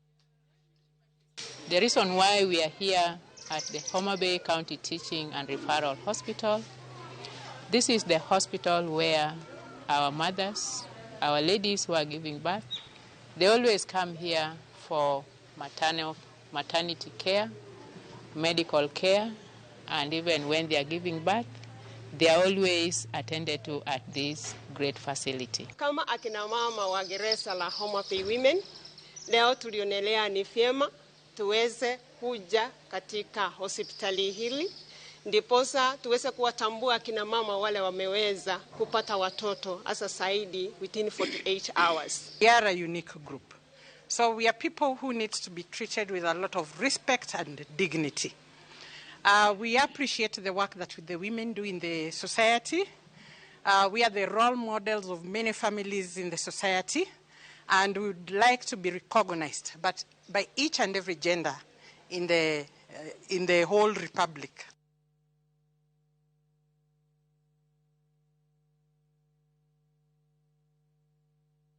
Familia more gweng' ma Ruga e kar chieng' bura ma Homa Bay Town yogo ratich miyo moro ma jegni 45 mane ochadhi gi ojalo mowito ngimane e monj mapok ong'e kore nyaka sani. Miyono ma johala e boma ne otong' ma ochod oko lith lwete ariyo kinde monjno kendo ne duogo wito ngimane ka ilawo kode kar thieth. Jafwambo mar Homa Bay Ali Abich miyo waler mathoth.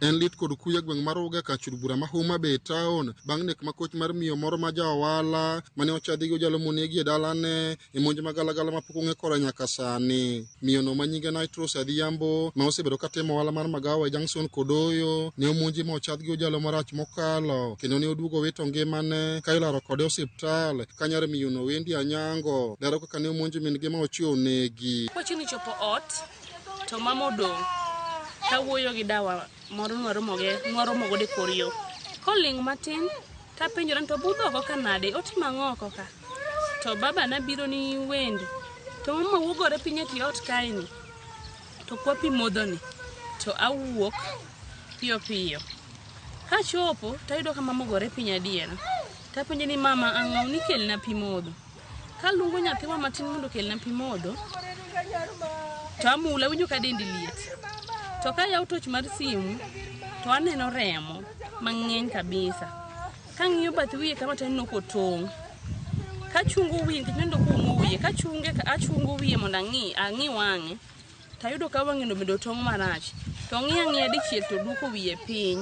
Bang'e no oluongno ambulance to wawuok koro imiye thieth e ambulance ka kwadhi wakalo kindu matin ni to nurses wacho ni obleed mang'eny en restless. After that, gichungo ambulance. To mane kaka mama notho. Joma undugo ne ochadho wi miyono go jalo kendo chodo oko lith lwete ne ariyo gi ojalo mane ochodi molwar piny e kinde monjono kapok ne achije go koringo ma olal. Noyudo hinyruok mag rach kabisa makane otere Homa Bay Referral Hospital to dakteche notemo to no ginyal to miye referral mondo tere Kisumu to kumawi marach kaluwore gi hinyruok ma koch manoyude wiye ne ok ochopo Kisumu. Familia mare wacho ni moj makamano ne otim kod jogo mong'eyo miyono ka sani koro gibandho ratiro margi ka gikwayo obila e kaunti ma Homa Bay mondo otim nonro matut mar mako achije mitudo konek ma koch mar miyono. Komanda mar obila e kaunti ma Homa Bay Lawrence Koilem ne oyango nek ma koch mar miyono ka okoni obila dhi nyime ko nonro margi mar mako achije te mitudo konek ma kochno. Ne obede bura ka kaka jogweng' mwawuoyo kaka jogweng' kata nye area manyo owuotho kanyo no nyo bedo ka. Awa kwa serikal matiyowa kata serikal ma Kenya. Mon wanwange aki machi wuodo motongi betu. Tonge kaka ngama tongo rech, ngama tongo gimoro kata dhiang'. Anaonge mang'eny serikal okonyo mondo wanwange haki wa. Nikech nyako ni oweyo nyithindo makie ka nyithindo mipuonjo okwaka kaka wabu puonjo gisame. Oweyo otkapo kutieko orani micho obanyo kongi kol mono gero odani. Ng'amane miyo wachiemo koro onge. Koro duto te wawene ruoth to kuye tubune gi wang'u wasa ujoluo bine ugi wang'u onegi. Alia Beach, Ramogi TV, Homa Bay. Ya Ramogi tok report malit moke county ma Homa Bay obro bedo kawa yweyo wa mokuongo kata kamano kikidhi mabor. Pod wantiere kod mathoth moikoni e chenro mar migago.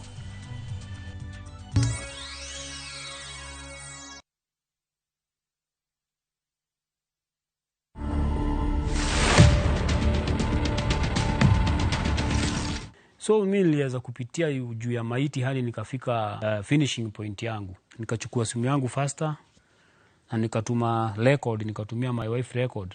Nikamwambia in case muone si uko online, msinitafute mkuwe tayari mimi nimekufa na nikisha kufa mwili yangu haitairudishwa Kenya. Watch this story and more. Download the Citizen Digital app or visit www.citizendigital.com and find the Citizen Originals portal. Kenya's #1 app, Citizen Digital.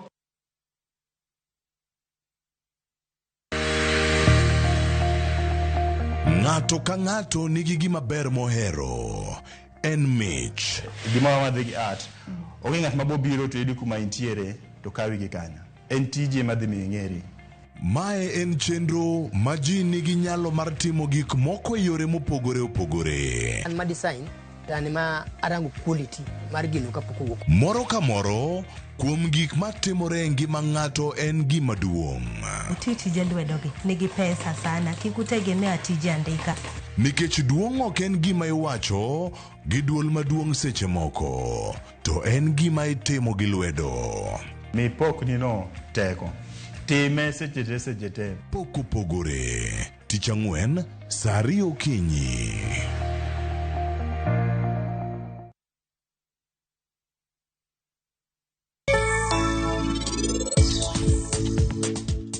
Donge moti koro budha hinya. Enoko nyal kata gonwa sim to bende koduogo kae. Gisani wan wakia kata ni Monty ni kanye to bende kowuok kodwa.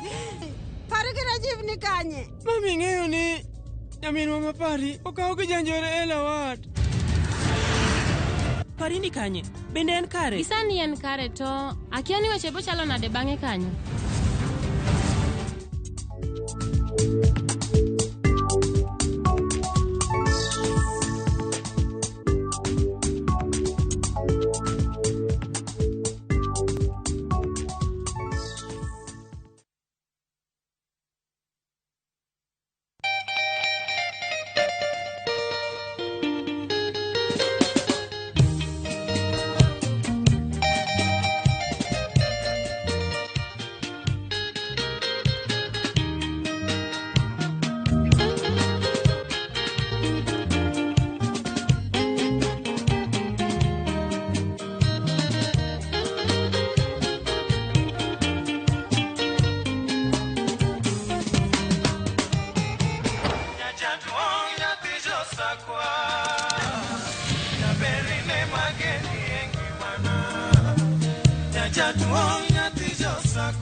Radio Ramogi, Cartoon Jaluo.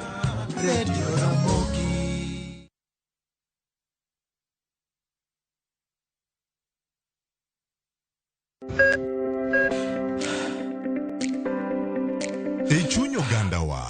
ngima mar del en mwandu maduong'ie moloyo. Mondo tekruok mar dende obed maber, ok gin ga gik matek. Gin gik maluongo ni lifestyle. Manyiso ga jotuo ni gigi ok gin gik minyiewo, gin gik mitimo. We bedo gi kiawa, kendo chak bedo gi ng'eyo. Nachako chemotherapy. Side effects nen, yier wi nyaka lwar, constipation, chandi seriously. Warwaki e penj laktar, ma en tudruok gi lakteche molony.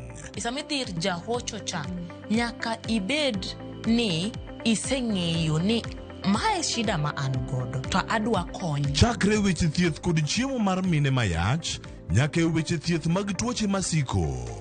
Wakelo od thieth e od dak. Tuo mar rheumatic heart disease ni landore sana e gwenge ma poverty nitiere. Riwri gi Ruth Otieno, wuok tich nyaka tich abich, saa 12 odhiambo.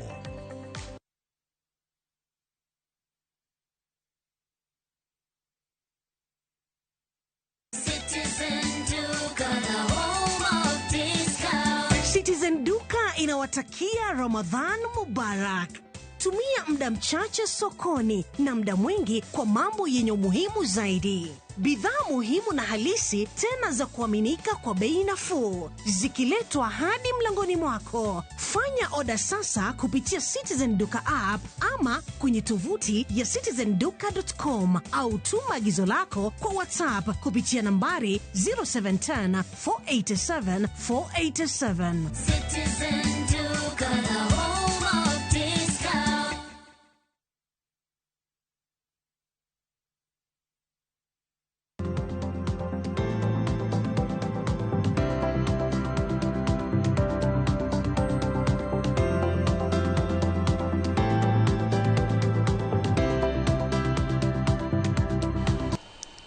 Erokamano nyakwara mogi kumedo kete Ramogi TV chendo poden mar migago familia 300 mapio ula nyocho dare gweng ma Kobala maidore kar chingor bura makara chonyi county Homa Bay projote school ma Osodo kod mokuom kanisi alwora no familia go mapio ula orocho ngimagi kod luoro kalore ni nyocha gi jote school gi kodira ka jopuonjre onge to kawuono jopuonjre ni school kendo tiyo kod klese yore mag asomo. Watudre kod jafamo marwa Ali Abich achiel kachiel kaen Kobala mondo omi wachal manikanyo. Ali Abich erokamano kuom yudo thuolo malo sokode, erokamano kuom chope gwenge go kendo intiere e sikul mar Osodo. Chal ma skul no en nang'o? En kama familia ne ochope mar mondo mine gichot kawuono bende chiendo masomo nyaka ne dhi nyime nyithi skul nitiere kanyo.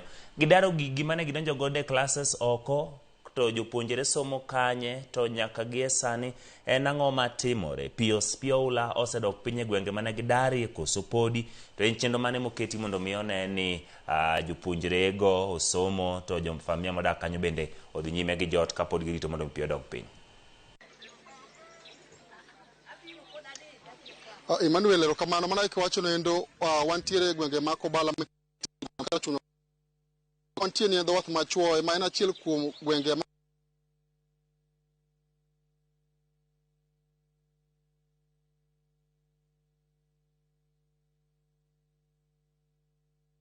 Nyakwara mogi wa temo mar mondo mi wa bedi gi thuolo mar loso kod Ali Abich yore ma tudruok kod aparo ni podok ni kare. Kata kamano Ali Abich nitiere skul no ma Osodo kendo familia go ula ne odare miechgi gin familia maromo 300 kendo kawuono gichopes kawuono nyithindo no jigo kinyi mar mondo mi ne gidhi e skul. Kata kamano e kinde no mar mondo mi ne gichop kanyo to jonyuol familia go bende nitiere familia 300 go kendo odang'ien to chal nadi nikech familia gi nolari miere alwora no nikech pio ula gi koth mane chwe kendo gie sani familia go nitiere e skul kanyo. Chiendo masomo bende onego dhi nyime. Adwa nang'eni to nyithindo gi ne omigi thuolo mar donje klese koso ne gisomo oko to bende jonyuol gi ne chal nadi, ne giwuok mar weyo klese nyithindo gi to en ang'o mitimo mar mondo mi kony familia ma chal kama. Ne gidar familia 300 gi ne gidare ute kata mier mana gidake chiegni 300 moko notere kanisni moko notere skul kendo Ali Abich nitiere kanyo. Akia ni waseikore ma yudo duonde kendo kapodi to wabiro dhi nyime obro biro gi thuolo ma yude kanyo mondo mogo kode mbaka kapok weche manyien mag migago rumo. Familia moyo adek e kaunti Zaboro e piny Kenya madiere ni kod midhiero manokel gi oula mapek kaluwore gi koth mapek ma osebedo ka chwe pacho ka. Gino bende osekelo sienyruok mar lowo e moko kuom counties go. Ma en kaluwore gi lipot ma ogol gi riwruok mar Red Cross moyango ikruok ma gin go mar konyo oganda moyudo midhiero ma kamago. Ka nyaka sani giwacho ni familia mar 48 osedo midhiero mokel gi kodno.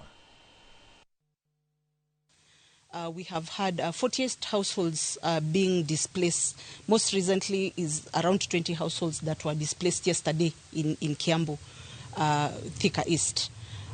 We have also had businesses being affected in Meru. Around 18 businesses were affected by the storms. And we are monitoring these numbers. These numbers are likely to increase. So we are really monitoring that.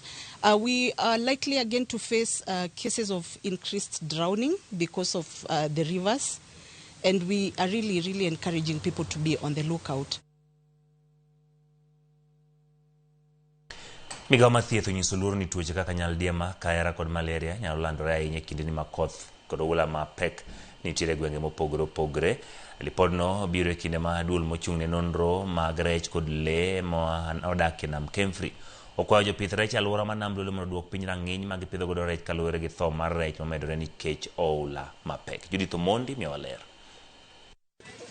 Pi oula mapek pod medo kwako alwora mathothie counties ma opogore opogore e pacho ka, kendo wang' ni thoth ji osechako ywak rech mar ngima ahinya to ne nyithindo mayudore e kind aulagi, kendo utegi dong' ka olokore nam. Jomadongo bende tuoche mamuoch ma ikelo kod oula ni okoe chien. Watoto wetu wamegonjeka, hatuna hata cha kuwapea, hatuna chochote kwa sababu ya maji. Watoto wangu wamelala kutoka juzi wakitetemeka juu ya pneumonia. Miguu mpaka inauma, usiku hata si kulala, nimejikuna kwa sababu hiyo maji imeingia mpaka na sewage, imeingia na machoo, imefrad kila kitu. E kinde ni migao mar thieth okawo thuolo mar yango kit tuoche mag chich ni oula ni nyalo lando ne jopiny. Magi oriwo nyaldiema, typhoid, diep, malaria, dengue fever kaachiel kod thuondi ma pi nyalo ywero kendo donje udi. Kopogore kod rito alwora, modho pi ma ochwaki kata othiedhi, migaono bende okwayo ji man kod ranyisi mora mora mar del malit mondo mi ochopie ute thieth ma omondo, ahinya to ne chich ne tuo mar nyaldiema.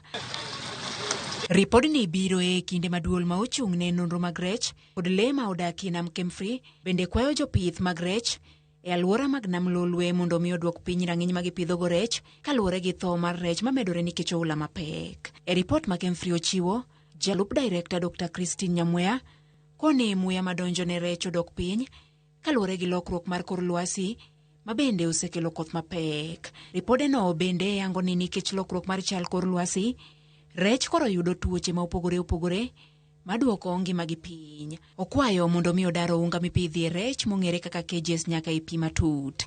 Jopith mag rech e alwora ma Kisumu, Homa Bay, Busia kod Migori osewito maromo bilion 1 e kind higa mar 2024 kod higa mar 2025 nikech tho mar rech. Judith Omondi, Ramogi TV. Piny owacho okawo okang' mar gawo masiche mag apaya kokalo e chuogo kit fwai ma idhi chuogi ma bende biro juogi joketh chike apaya. Ote mogol gi NTSA oyango ni kum idhi chiw kokalo e yor ote machuok e yor simu, kendo jaketh chike apaya idhi dwar ni ochul fwai e thuolo mar ndalo 7. Jafwambo marwa Diana Olwende miyowa ler ma wachno. En okang' ma koro sirikal okawo kaka achiel kuom yore mag thiro medruok mag masiche mag apaya e pacho kae bang' yangore ni ji ma ok tin ni 5,000 ne otho e masira mar apaya e higa mokalo. Kwan ma osemiyo sirikal wich bar kendo ma ochuno ni NTSA okawo okang' mar keto okenge motegno. E juma mokalo e kinde yudo ripot mar nonro mane otim gi duol marango weche mag ratiro, National Council on the Administration of Justice, jatend piny William Ruto nyocha onyiso jatend migao mar wuoth Davis Chirchir mondo rang kaka inyalo chak keto e tim fwai machiel kachiel e apaya. We do not need to argue with offenders. The cameras will provide foolproof evidence that they are in breach. Number 2, we do not have to go and bother the Chief Justice in court. The fine will be predetermined When you have committed the offense, you will have a fine on your phone instantly. Mana matin ne juma achiel, duol mar NTSA ochiwo ne jo-Kenya chenro mar juogo joketh chike apaya ma koro chakore kendo wang'ni koro biro timore e yor lony manyasani. NTSA oyango ni jogo maketho chike mag apaya idhi bed ka ioronegi ote machuok e simbegi. Otego oriwo kit ketho ma ng'ato timo kod fwai ma omiye. NTSA wacho ni jariembo idwaro ni ochul fwai mare i thuolo man dala berio kochakore odiochieng' ma omiye kum. Chudono itimo ka okale bengi mar KCB. Joriembo manigi gowi mar fwai ma pok ochule mbuino idhi lornegi tiyo kod chenro mamoko mag NTSA kendo nyinyo mag gowino biro bedo kanyuolore. Sirikal oseketo tenge picha moko mag menyo ng'we airititi kod ketho mamoko. Gin chike mamulo joriembo mag nyamburko mating'o jowuoth, nyamburko mag ji giwegi, kaachiel kod jowuoth tielo. NTSA wacho ni chenrono itimo e yor lony mar kompyuta kendo onge dhano madonjore kod mibadhi e yo moro amora. Okang' ma koro NTSA okawo luwore gi son manyocha jatend piny osundogo migaono, ka e thuolono ne owacho ni mano dhi duoko piny masiche mag apaya gi atamalo 70 kendo fuong'o pek ma sirikal yudo e bajet ni mar Kenya tiyo gi ma ok tin ne shillings bilion 450 e chulo nengo mar thieth ne ji ma oyudo masira mag apaya. Kopogore gi wach mar fwai, sirikal bende oyango ni pod manyo riekni mamoko mag gayo masichego ka okalo e tudruok gi bede migepe mamoko. E thuolo mabiro, igeno bende mar biro bedo kod obila mag trafik mani kod picha kuomgi manyalo menyo ji maketho chike. Diana Olunde, Ramogi TV. Komiti mopuodhi mar bero chenro mag dongruok e kaunti ma Nairobi moriwo apisas mawuok e piny owacho mamalo kanyakla kod apisas mag kaunti ma Nairobi nobago romo margi mokwongo ka thor wach mane gigoe mbaka mokwongo kendo miyo pek en manyo yore mag manyo duoko ne midhiero mag oula manokelo lal mar ngima kod mwandu e boma ma Nairobi. Komiti no koro keto tenge omenda maromo bilion 25 ne gedo mar chenro mopogore opogore koriwo koda ka kunyo togoro, losa peini, olalo kod skunde. The cooperation agreements looks at certain areas. It looks at roads and infrastructure. It looks at housing. Of course, the river regeneration coming at a time when we've had quite a disaster with flooding, legal and governance issues, environment as well, which are all, we need working teams.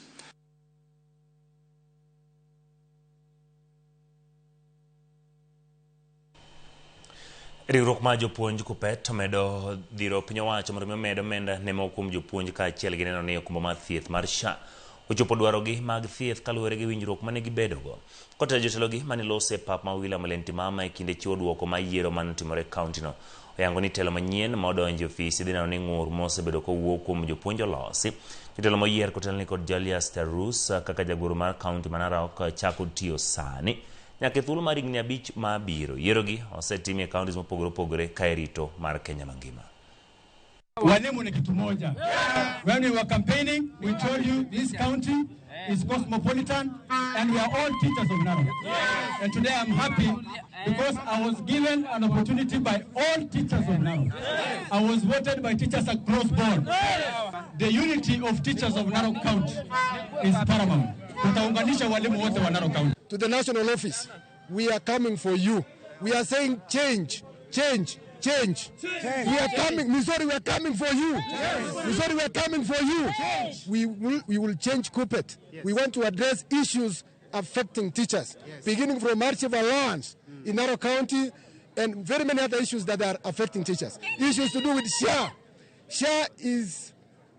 SHA has become a problem to the teachers, and we are going to work for the teachers to ensure we do away with it. Tunaenda kutoa SHA. I sit in the National Governing Council, and Saruni now will sit in the same, and I hope to sit in the same again. Narok services will be delivered directly from Nairobi to Narok. Our Lady Power. Let me thank God. Let me thank my family. Let me thank all the teachers of Narok for speaking loudly. Wakati watu walisema principal hawezi ingia, principal ako hapa. Ni wakati wenu. You have been, the teachers have spoken loudly because they have all the confidence in you, and we also have confidence in you because through the teachers is what we follow. Once the teachers have spoken, that is what we go by. Kweth mopogore opogore kaunti ma Kericho nowuok oko mar hingo odiochieng' mar mine piny mangima. Wendi Chepto ma jatend riwruog rowere ma Bureti Initiative CBO wacho ni tiyo kod odiochieng'ni e kuonde thieth ka ipimo mine tuoche mopogore opogore mondo mi ging'e chal margi. Moko kuom jogo manyo yore nyasi ni gin jalup komishona ma Bureti Martha Matinde kod jatend migawo mar lony chwech kod tuke Beatrice Kaptich. Kamane jalup komishona wacho ni odhi makore kod ruodhi kod obila mano ni joma mine ok okalo chandruoge mag goch kod chuogi ka nyasi ni ne otimore skul ma St. Kizito's Litein. Hapo ndipo tunaelekea sasa. Ni Keep Chim Enterprise ama Keep OG Photography. Wako wapi? Let us support women, let us empower women, because we know women are the people that are very important in our society. So let us empower them. Today we are having so many activities, including the medical camp. We are all aware that when it comes to cancer, we know that the main challenge that we have is late diagnosis. And for late diagnosis, it will come with its implications, mental, financial, and it even causes family strains.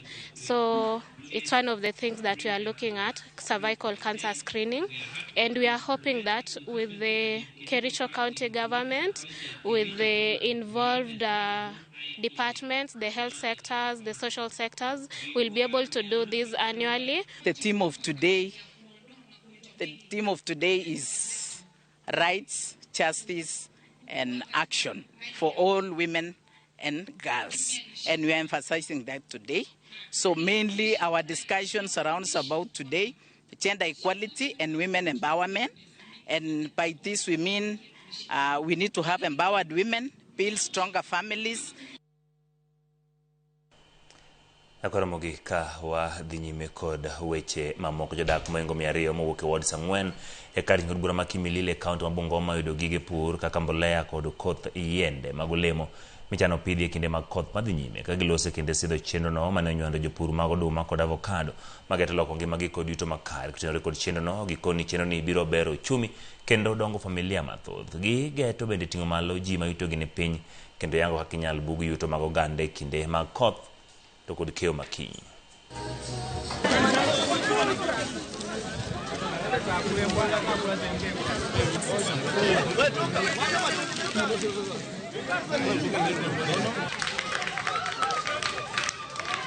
Mimi napenda kuchukua fursa hii kumshukuru ndugu Engineer Paul Mabonga kwa hatua ambayo amechukua kusaidia na watu wetu. Tunajua watu wengi wanapitia hali ngumu ya maisha. Kuna wamama wachane ambao hawajiwezi, kuna wale ambao wako katika hali fukara, lakini yeye ameona kwamba asimame nao.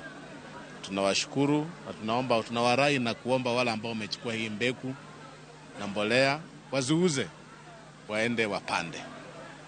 Na kitu kija ambacho pia amefanya kikanitia moyo kunifurahisha ni kuwapatia watu avocado. Kwa sababu hiyo avocado ni mali. Our program here is supposed to focus on allowing our farmers to be able to remain the center of production that actively contributes towards the country's GDP growth by extensively farming, being able to access quality farm input, being able to access unsupported professionally guided extension services and agriculture-based support from the county governments, but also being able to have a future on a commercial production force.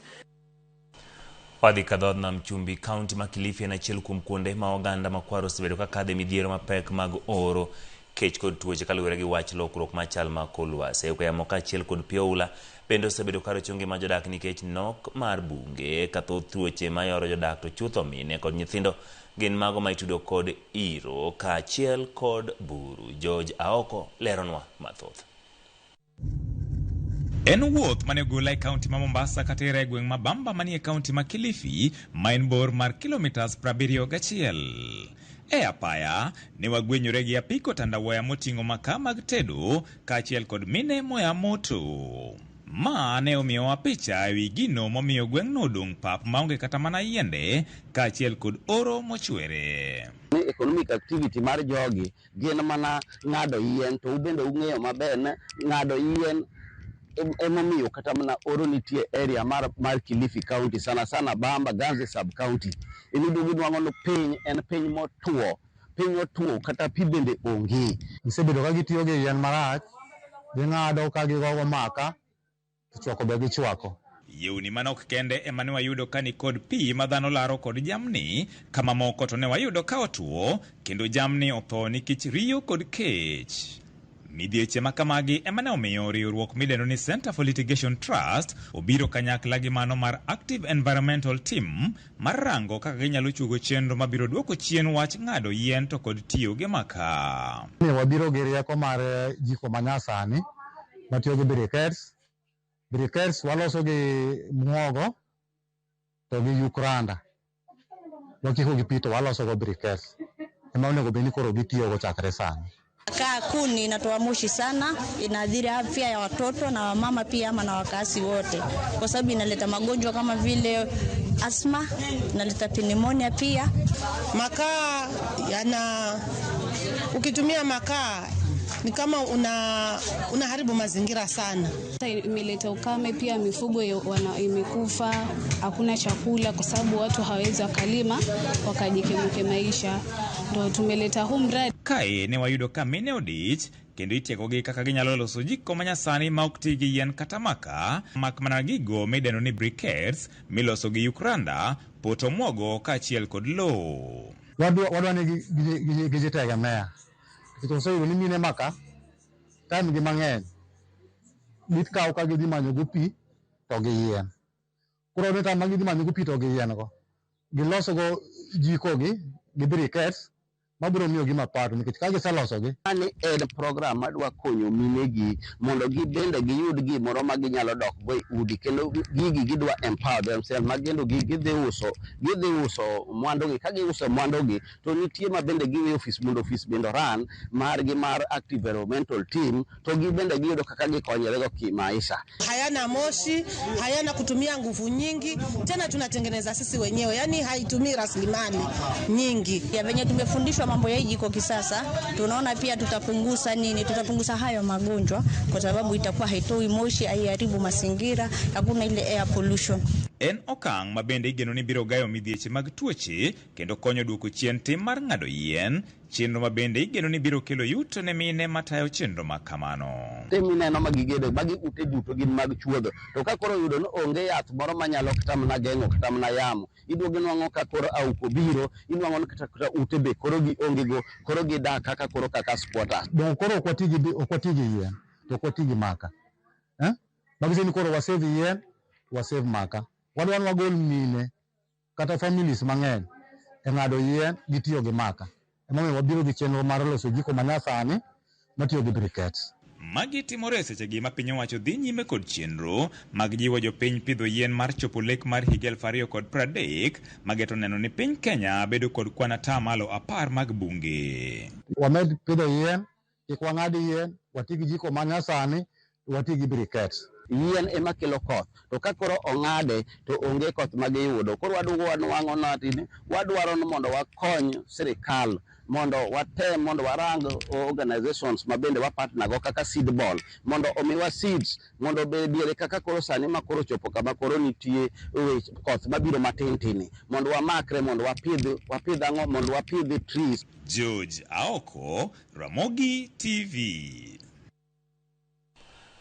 Erokamano George Aoko kuom lipot machal kamano kowuok e gwenge mag Mombasa. Ji mathoth neno chenro mar migago kendo da mana somo moko kuom ote matin maber no ka indika oganda oseoro. Erokamano MC Otieno Eva wacho ni chieng' mano ne makare Nairobi ka sani ok ininde ka koth chwe wenge ni oko.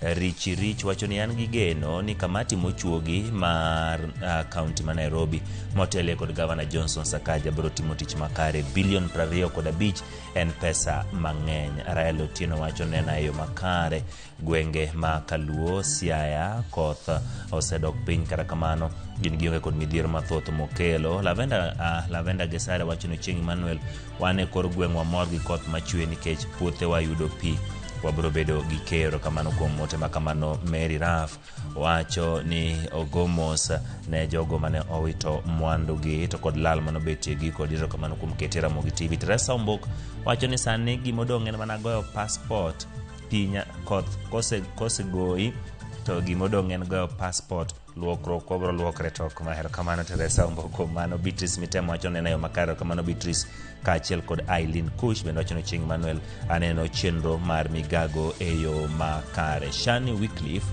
wacho ni gima timore Nairobi ok timre tielo mokwongo, gigi osetimore kuom kinde. Maduong' modong' en ni jopiny odar e kuonde ma oketi ni pi onego lu kendo gichung tim mar wito taka e yore pi moseketi. Jopiny owit taka kama owinjore. Kamano Shani Wycliffe kuom ote machal kamano. Jacqueline Atieno aneno ote mari. Kamano kuom Ketra Mogi TV kaachiel kod Fred Obina. Kamano kuom ote mari. Wakaw yo matin kik idhi mabor, pod wantiere kod mathoth moikuni chenro mar migago.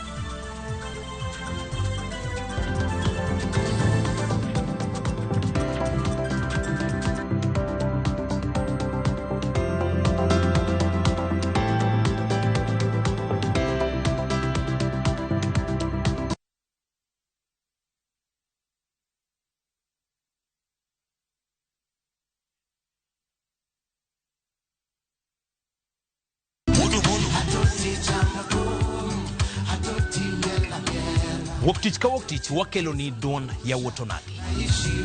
Kabende tich ariyo ka tich ariyo nyaka monga jwang en odiochieng' mar yuto mari.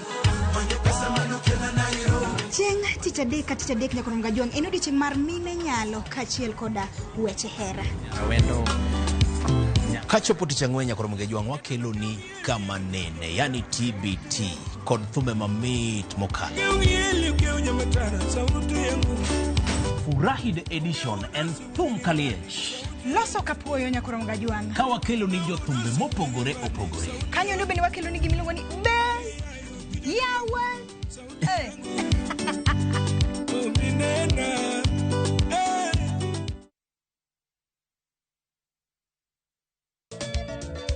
Machigni nyakoro mga jwang e chenro mar ngoma owake.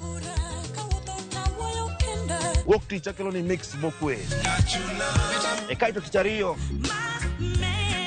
reggae wake, yani tunaongea na Majar Rastafara. Lafu tichadek na kwa mwaka jwang akelo ni mana yani ngeni baka kiwasani.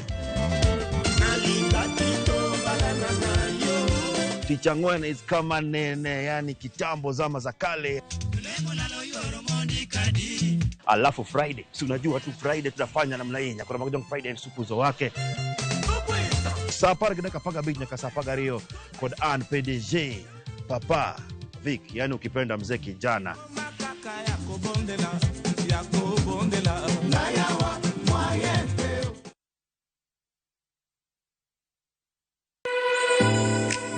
Chiemo oken mana gima wachamo kende, en sigana, tim mapile, nyasi mar nyiso ni wan ng'agini. Mit chiemo en ang'o? Kitungu. Ber mar chiemo mar fry en ka kitungu nene. Wanono kido mag tedo e alwora waduto. Wafwenyo yore mag tedo mopondo, timbe anyuola, koda hera mamiyo kit chiemo mora mora bedo gi ngima. Chiemo chamo ga wan. Koro nyaka ikete maler, koka obedo gimoro ma wang'i nyalo kelo miloma mar chak. Ma oken mana tedo kende, en kit ngima mar oganda michiwo e mesa. Tedo gi chiemo kod jailieta tich adek, saa 2 okinyi, kik bai.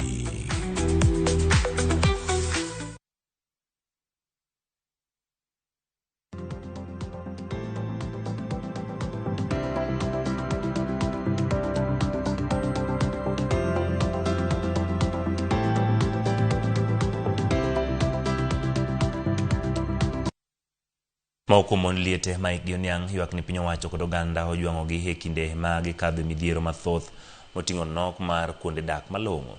Negilose gweng' ma South Kamagambo e sub-county Marongo e kinde ma Chiliel ma ikiromo 80 ne rwake ot mogerne kod ogaye marowere boriruok mar Luo Council of Elders Peter Otianga Obwanda. Agnes Alo ogerne ot manyien wacho ni osebedo kodak e ot moti kendo koth osebedo kagoye kinde duto ma koth chwe. Okwayo mondo mi oganda odew joma hikgi oseniang' e kinde mamoko.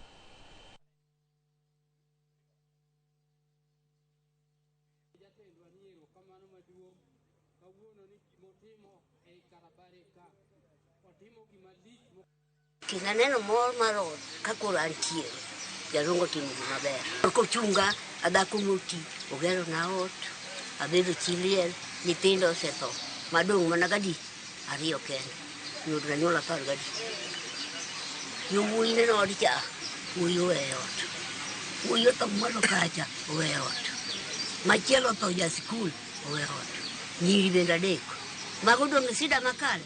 Mor kawuono malich nikech od yuora ni koncha biro to koth be goya to ko kama be yuora nyocha ywaka nja to odi na yudu ngufu kure to ka nyocha pok adwa timo mano to pok jatelo biro ogai mar Kijende adwoga mor mokalo ko ogai mar Kijende oting'onwa ting'no ero. Ok atime dongo ka kende, atime Kenya Saol mondo nyis vijende matindo ni ka Nyasaye ogwedhi ng'i kaka inyalo konyo ywa community.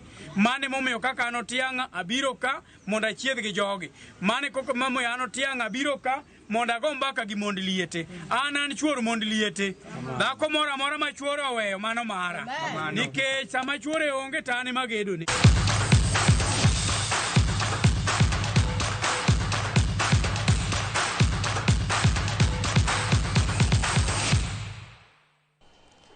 E wach ma bende lit ne kweth mag johera mag tuke mag adhula to kod tuke Kenya kato kod e piny mangima kocha machon mar Harambee Stars mawuok e piny Turkey Engin Firat owito ngimane. Lipot ma awiye kaluwore kod oboke mogol kod lab ma Nek Mejen AC ma nyaka tho mare osebedo ka en kocha margi wacho ni Firat ne olwar piny kendo tho e paw ndeke mani boma Istanbul e piny Turkey to kendo buok mar adundo. Firat ne en kocha mar Harambee Stars chakre gama 2021 ka bende nyalo pare ne okawo thuolo ma kamano e kinde mane Kenya olor ne oko e tuke duto mag adhula kod riwruok matayo tuke adhula e piny mangima FIFA. Ogai mar FKF Hussein Mohamed oywago Firat ka opoye kuom tich mane otimo ne Harambee Stars kod Kenya mangima.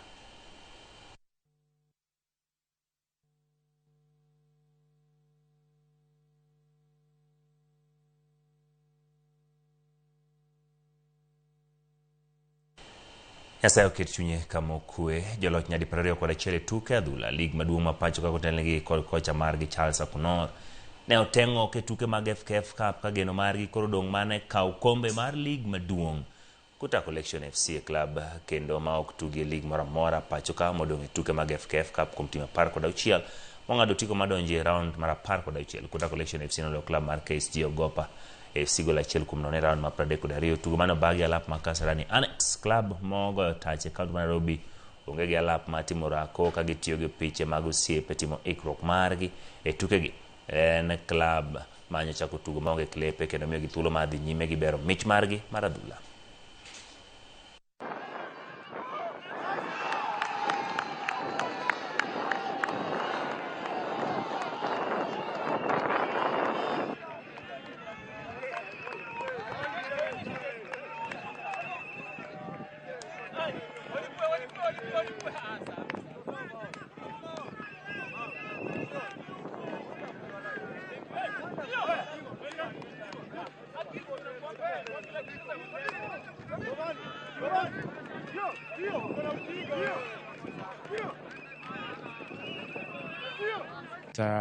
Compared to the previous game, our team has gelled, and we are looking forward to the next match, and we are very confident that whoever we face, we're going to win.